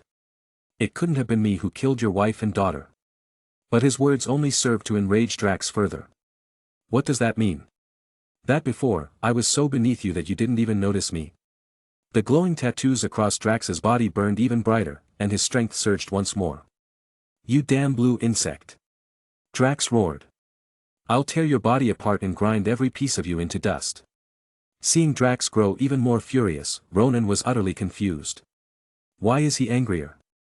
Wasn't I trying to defuse the situation? But as the realization sank in that reasoning was futile, Ronan resolved to fight. He was, after all, Ronan the accuser, and even he had his pride. With a fierce roar, Ronan charged forward. And then he was sent flying again, slammed into a wall, another deep, bone-revealing wound carved across his chest. Finally, Ronan understood. This opponent wasn't someone he could match, and if he didn't flee, death was inevitable. Badly injured, Ronan abandoned all pretense of dignity and turned to escape. However, against the enhanced Drax, Ronan's retreat was laughably slow. In just 0.36 seconds, Drax executed dozens of rapid steps, vanishing from his spot and reappearing directly in front of Ronan. The technique, shave, hailing from the world of pirates, demonstrated its prowess even in the Marvel Universe. With a single strike, Ronan was sent flying once more, his body now riddled with wounds. Blood seeped from his shattered armor as his strength drained away. Seeing the fear etched on Ronan's face, Drax let out a sinister laugh. "Ha ha ha. You filthy insect. I'll rip your limbs off one by one and let you die in despair and agony." Retrieving his twin blades, Drax approached Ronan step by step. Each step brought a new wave of terror to Ronan, who desperately yelled at his subordinates. "Fire at him. Kill him. Kill him now." Dozens of small ships locked onto Drax, bombarding him with beams of searing energy. But Drax, whose physical body had been strengthened to levels surpassing even Thanos, was entirely unfazed. The lasers couldn't penetrate his skin, let alone harm him. If anything, the attack seemed more like a relaxing full-body massage. Drax reached Ronan, placed one foot firmly on his chest to hold him in place, and grabbed one of Ronan's arms with both hands. With a roar, Drax pulled with all his might, tearing Ronan's arm clean off in a violent spray of blood. At their current power levels, Thunder God Rocket Raccoon and Drax the Destroyer were far beyond Ronan's forces. In mere moments, Ronan was slain by the Destroyer, Drax, while most of the smaller ships were annihilated by Rocket Raccoon. The remaining ships that headed toward Alex and the others were promptly destroyed by Star-Lord and the rest of the group. Throughout the entire fight, Alex never lifted a finger. This was precisely why Alex had strengthened Rocket Raccoon and Drax. As a major boss, how could he not have formidable subordinates to handle the grunts? Once all the enemy ships were obliterated, a blue-skinned middle-aged man appeared from the side. His eyes lit up when he saw Star-Lord, but he quickly masked his expression with feigned indifference as he led his crew to surround Alex and the others. "Ha ha ha, if it isn't my little Star-Lord." Yondu stepped out from the group, approached Star-Lord, and let his expression twist into anger before punching him in the stomach. "You dare betray me and steal my money? When I brought you on board, you were just a child. Those people wanted to eat you, and I saved you from them. I raised you." The sudden blow sent Star-Lord sprawling to the ground. Yet, instead of pleading with Yondu, he turned to Alex and called out. "Boss Alex. Do something. Don't you see your loyal little follower getting beaten here? Hearing Star-Lord's words, Yondu's curiosity was piqued, and he turned his attention to Alex. In recent times, Yondu had been so focused on hunting Star-Lord that he hadn't kept up with events elsewhere. Furthermore, the Nova Corps had suppressed news about what Alex had done on Xander, so Yondu was completely unaware of his immense power. Hearing Star-Lord refer to Alex as his boss only stoked Yondu's anger further. He delivered another punch to Star-Lord's stomach and sneered. I was wondering what gave you this ridiculous confidence, turns out it's this guy. Another Terran, huh? Let me tell you, no matter who you follow, none of you can stand against Yondu, leader of the Ravagers. Yondu's crew surrounded Alex, ready to attack. Star-Lord, knowing Alex's overwhelming strength, couldn't bear to see his former companions anger Alex and end up getting killed. He quickly shouted, "No. Don't attack him." To Yondu, however, these words sounded like Star-Lord risking his own safety to protect Alex. This only made Yondu even angrier. He barked, "Let this white-haired kid see what we're made of." The Ravagers cracked their knuckles and began to close in on Alex. Seeing the menacing expressions of the approaching Ravagers, Alex smiled. You're the ones who attacked first. Your ship is mine now. Oh, and Ronan's ship, too. Moments later, aboard the Ravager's ship, Alex sat in the leader's chair, gazing down at the gathered crew. Just moments ago, thanks to his friendly persuasion and comprehensive full-body massage services, the entire Ravager crew had willingly submitted to him. They handed over control of the Ravager's ship and accepted Alex as their new leader. In addition, since Alex had wiped out Ronan's forces, the Ravagers' ranks had swelled considerably. Not only did they acquire thousands of smaller ships, but they also claimed Ronan's main ship and the barren wasteland he controlled. Alex's forces had grown exponentially. This marked the first meeting under Alex's leadership as the new Ravager boss.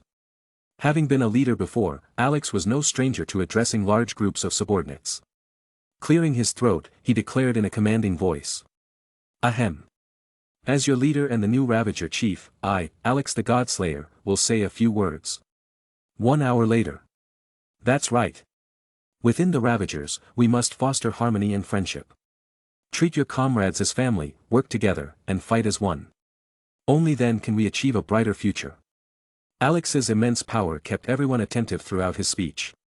No one dared to let their mind wander. What baffled the crew most, however, was Alex's habit of occasionally calling out individuals for interaction and even asking questions during his speech. Those who couldn't answer faced a brutal beating. This tactic ensured that everyone paid full attention and took meticulous notes on Alex's every word. Alex, meanwhile, found great enjoyment in his new role as a teacher. He realized that being a student was excruciating, but being a teacher was immensely satisfying, albeit at the expense of his crew's collective misery.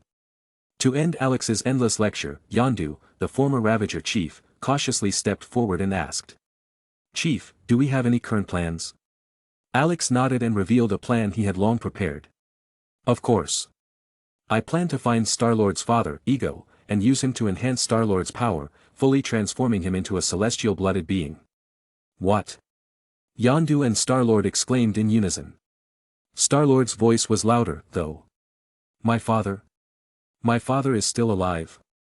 Yondu stepped in to answer Star-Lord's question. Yes, your father is alive. In fact, when you were a child, the reason I abducted you from Earth was because he hired me to. WTF. Star-Lord was stunned and visibly angry. Then why didn't you deliver me to him? You robbed me of the chance to reunite with my family. You stole my childhood. Kraglin, one of the Ravagers, wanted to explain on Yondu's behalf but was stopped by him. Yondu sighed and continued. Your father is scum. He's traveled the universe, mating with women from countless species and fathering countless children. He brings these children back to him only to kill them for some unknown purpose. I couldn't stand to see you die, so I didn't fulfill his request. Instead, I raised you myself. Star-Lord was utterly stunned. Having grown up with Yondu, he could tell that the Ravager wasn't lying. Learning that his father was a complete scumbag while Yondu had actually saved his life left Star-Lord feeling deeply conflicted. Yondu's information wasn't entirely complete, so Alex added. Your father is a living planet, a celestial whose true form is a massive brain. He's lived for eons, scattering seeds of his power across countless planets. These seeds wait to sprout and absorb the planet's energy to strengthen him, enabling his plan to dominate the universe. But perhaps due to age, he feels he's slowing down. His expansion has been too slow. So, he decided to create a child with celestial genes to help him conquer other planets and amplify his power. To achieve this, he bred with women from various species across the universe, fathering countless children. But none of them inherited the celestial gene, so he killed them all without hesitation. But you, my friend, you carry the celestial gene. When near your father's true form, you'll wield the immense power of a celestial. Our mission is simple: kill that scumbag father of yours, strip him of his power, and transfer it to you. Then, you'll become the strongest member of the Guardians of the Galaxy. Wait. Gamora interjected. If he's a living planet and a celestial, can we even defeat him? The others turned to Alex, awaiting his response. Alex smirked. Have you all forgotten what our ultimate goal is? The Ravagers, having only recently joined Alex, were clueless about his grand mission. But the Guardians of the Galaxy weren't. They recalled what Alex had mentioned before entering the barren wasteland. Gamora looked at Alex in shock. You weren't joking earlier, you were serious? Even the newly empowered Rocket Raccoon and Drax the Destroyer felt their confidence waver. Despite their newfound strength, they couldn't imagine standing up to a Celestial. Curious, the Ravagers asked, what's our ultimate goal? Star-Lord grimaced. We're going to kill gods, slaughter every Celestial in the universe until none remain. WTF. The Ravagers were floored. They turned to Alex, hoping for denial, but he simply smiled and nodded. Realizing their vision was too narrow to comprehend such a monumental task, Alex sought to inspire them. Don't worry. For now, you won't have to fight. Just stand behind me and cheer me on. From this moment, the God-slaying mission officially begins. Our first target, Ego the living planet. With Nova Prime suppressing information about Alex, his feats hadn't spread across the universe. But his exploits on the barren wasteland, killing Ronan and capturing the Kree fleet, changed that. News of a formidable figure who single-handedly defeated Ronan and subdued Xander spread like wildfire. Even the mad titan Thanos caught wind of it. Aboard a massive warship, Thanos sat on his throne as Ebony Maw delivered his report. Lord Thanos, after 2 years of absence, the devil Alex has resurfaced. He killed Ronan the Accuser and subdued Xander. He's now heading toward the living planet Ego. Thanos tapped his fingers on the throne, the sound of metal striking metal echoing in the room. Suddenly, he stood and approached the large glass window at the front of the command room, gazing at the endless stars. Prioritize obtaining the Soul Stone, he said gravely. Only then can we contend with Alex. I must fulfill my mission. This universe's resources are nearly exhausted. Ebony Maw, though loyal, couldn't conceal his unease. Even he lacked confidence in facing Alex. Before Alex's disappearance, he had battled Erishem, the leader of the Celestials, and escaped alive. Now, 2 years later, Alex's return signified that he had grown even stronger, perhaps beyond what Thanos alone could handle. But if Thanos could acquire the elusive Soul Stone, he might stand a chance against Alex and even defeat him. After all, Alex had relied on a young Celestial's corpse and the power of the Infinity Stones to stand against Erishem before. The Soul Stone had to be found at all costs. Chapter 152. Under Alex's overwhelming strength, his subordinates had no choice but to begrudgingly advance toward the living planet, Ego. At this point, Alex's forces numbered over 10,000, equipped with a formidable fleet of interstellar battleships and combat vessels. Even without Alex personally taking action, this power was enough to destroy the vast majority of factions across the universe. Wherever his fleet went, they were met with awe and reverence by local forces, including the Kree Empire, an entity that had dominated the cosmos for countless ages. For the Ravagers, this was an entirely new experience, and they began to feel that serving Alex might not be such a bad deal after all. Even Alex's lowest-ranking followers were treated with immense respect and fear by outsiders. Because continuous warp jumps over 50 times could harm mammals and cause ships to slip into unknown, unstable spaces, Alex decided to slow down the pace for his crew's well-being. After every 50 jumps, they rested. To reach Ego's location from their starting point in the wastelands, they would need at least 700 jumps. During these intervals, Alex continued enhancing the Guardians of the Galaxy members and his new underlings, Yondu and Kraglin. He replaced Groot's original vines with those from the Divine Tree in the Naruto world, granting his tendrils the ability to absorb energy and unleash powerful techniques. Additionally, Alex's reverse curse technique pushed Groot to the final evolutionary stage of his species, transforming him into a towering flora god colossi over 10 meters tall.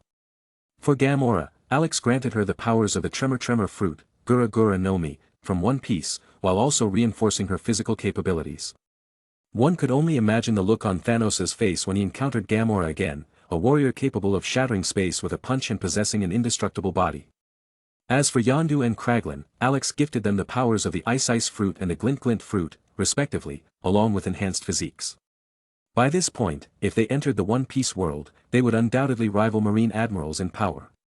Now, Alex only needed someone with the powers of the Magma fruit to complete his trio of Admirals. With this in mind, Alex turned his attention to Groot. Using Groot's branches, he nurtured a small Groot and infused it with the Magma fruit. This new Groot became an anomaly within his species, immune to fire and capable of transforming into molten magma. Once all enhancements were complete and everyone had mastered their newfound powers, the fleet finally reached Ego's location. From his ship, Alex observed the massive planet in the distance, a celestial body several times larger than Earth, brimming with immense energy. However, this energy appeared to be dormant, with only a fraction currently active. Perhaps this explained why, in the movie, Ego's power seemed to grow stronger as the story progressed. Ego's awakening took time, and before he fully revived, a tiny Groot detonated a bomb at his core, ending his existence. It was, without a doubt, a death unbefitting a Celestial, a true disgrace. Alex, however, didn't destroy the living planet immediately. He needed Star-Lord to connect with the planet and fully awaken the Celestial gene within him. This way, even after Ego's death, Star-Lord wouldn't revert to being a powerless mortal. Furthermore, as someone who enjoyed a good laugh, Alex wasn't about to miss Ego's twisted expression as he fell from the heights of arrogance into utter despair. Moments later, a small ship detached from the main battleship and landed on Ego's surface. The small crew aboard included Alex, the Guardians of the Galaxy, and Yondu. As the ship landed, Alex sensed a distinct energy fluctuation emanating from Ego's core. The living planet had clearly detected their arrival. Sure enough, after about 10 minutes, an oval-shaped, beige ship descended from the sky. The hatch opened, and two figures stepped out. One of the figures was a middle-aged man around 50 years old, the Celestial, Ego. The other was a young woman with soft features, standing about 1.7 meters tall. What stood out were the two antennae on her forehead that swayed with every movement. She was none other than Mantis.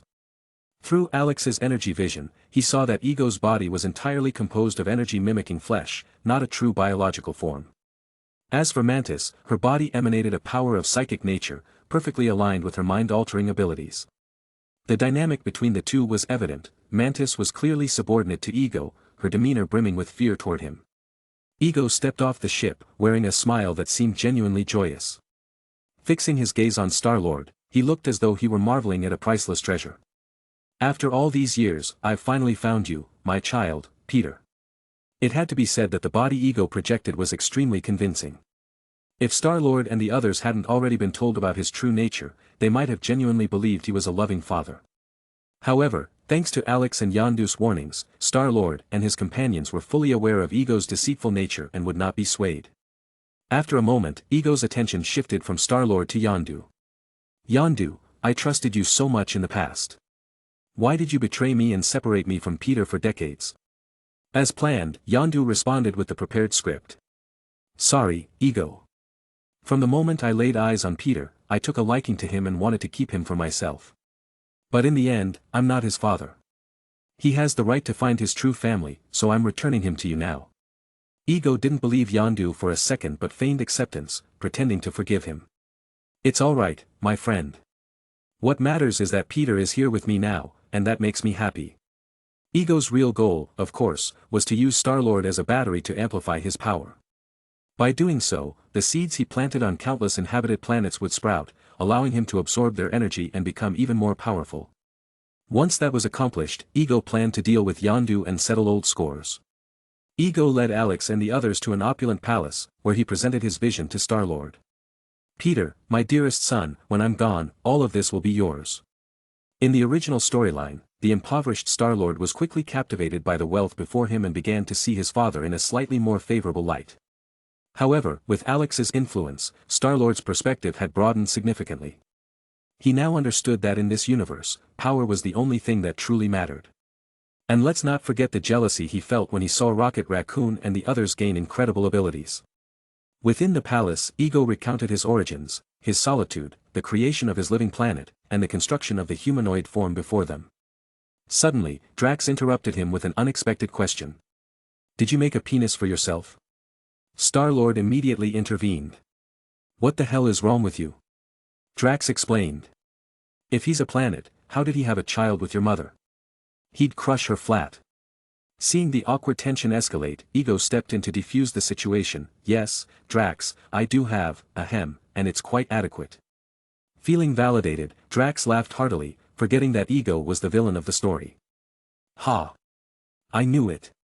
Shortly afterward, Ego led Star-Lord away, sharing stories of his past, his dreams, and teaching him how to harness the planet's power.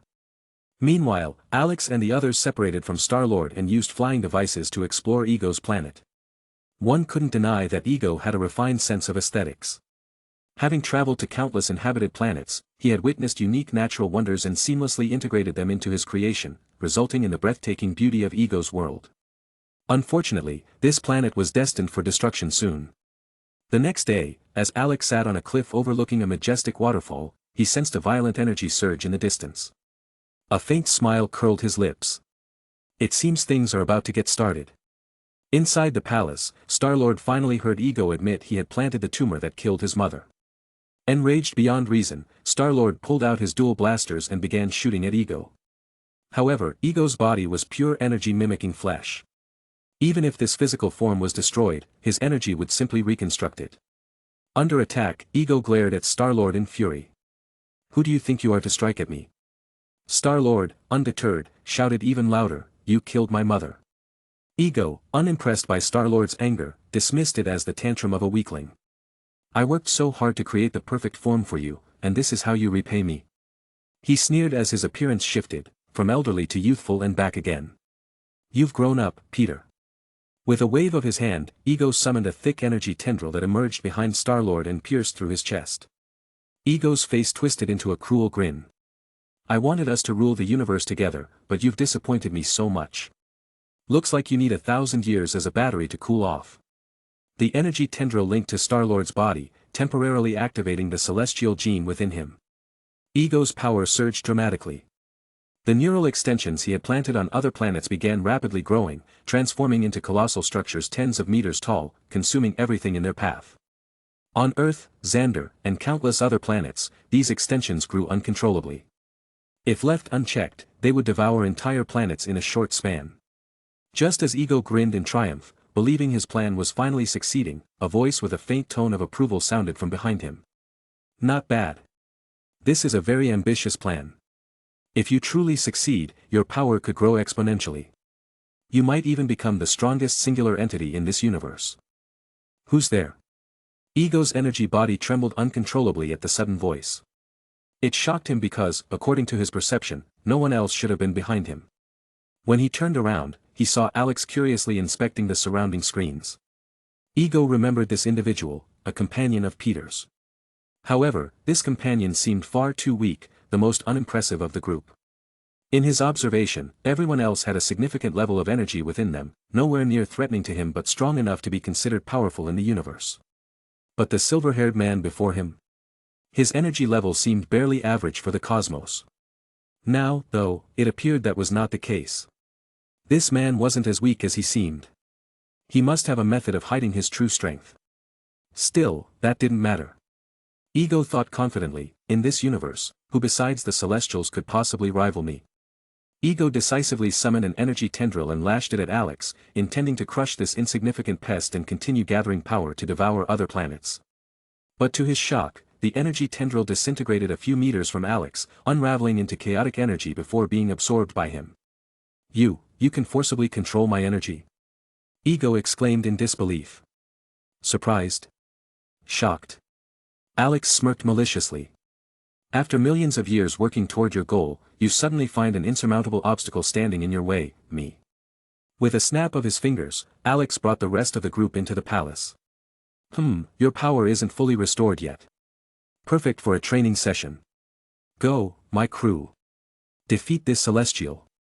Rocket Raccoon and the others found themselves suddenly transported to the palace. Hearing Alex's command, they quickly grasped the situation. Peter had likely connected to the planet, meaning they could finally attack Ego directly.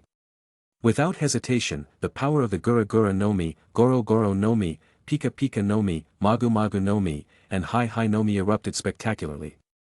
Rocket and the others transformed into energy-infused beings, launching their attacks at Ego. Even Drax, facing the celestial Ego, unleashed his full strength, activating his tattoos and swinging his blade to release powerful flying slashes.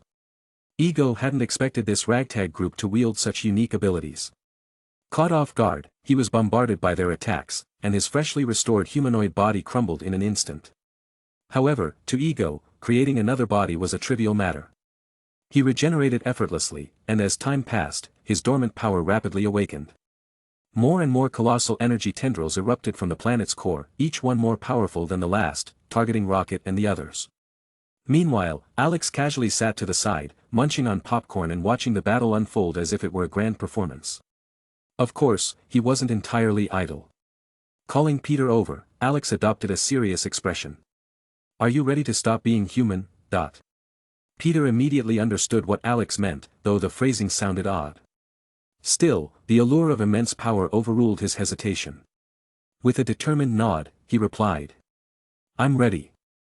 I've realized humanity's strength has its limits. I don't want to stay human anymore." Alex nodded approvingly. "Good kid. Knew you were sharp from the start." With that, Alex decided to grant Peter his wish. Alex raised his hand, his fingers curling slightly as he entered his third tree, Abyss State. Finally, unleashing the limitless void, Alex enveloped the entire Ego planet. The energy within was continuously extracted from Ego's form and infused into Peter's body, transforming him into a true celestial.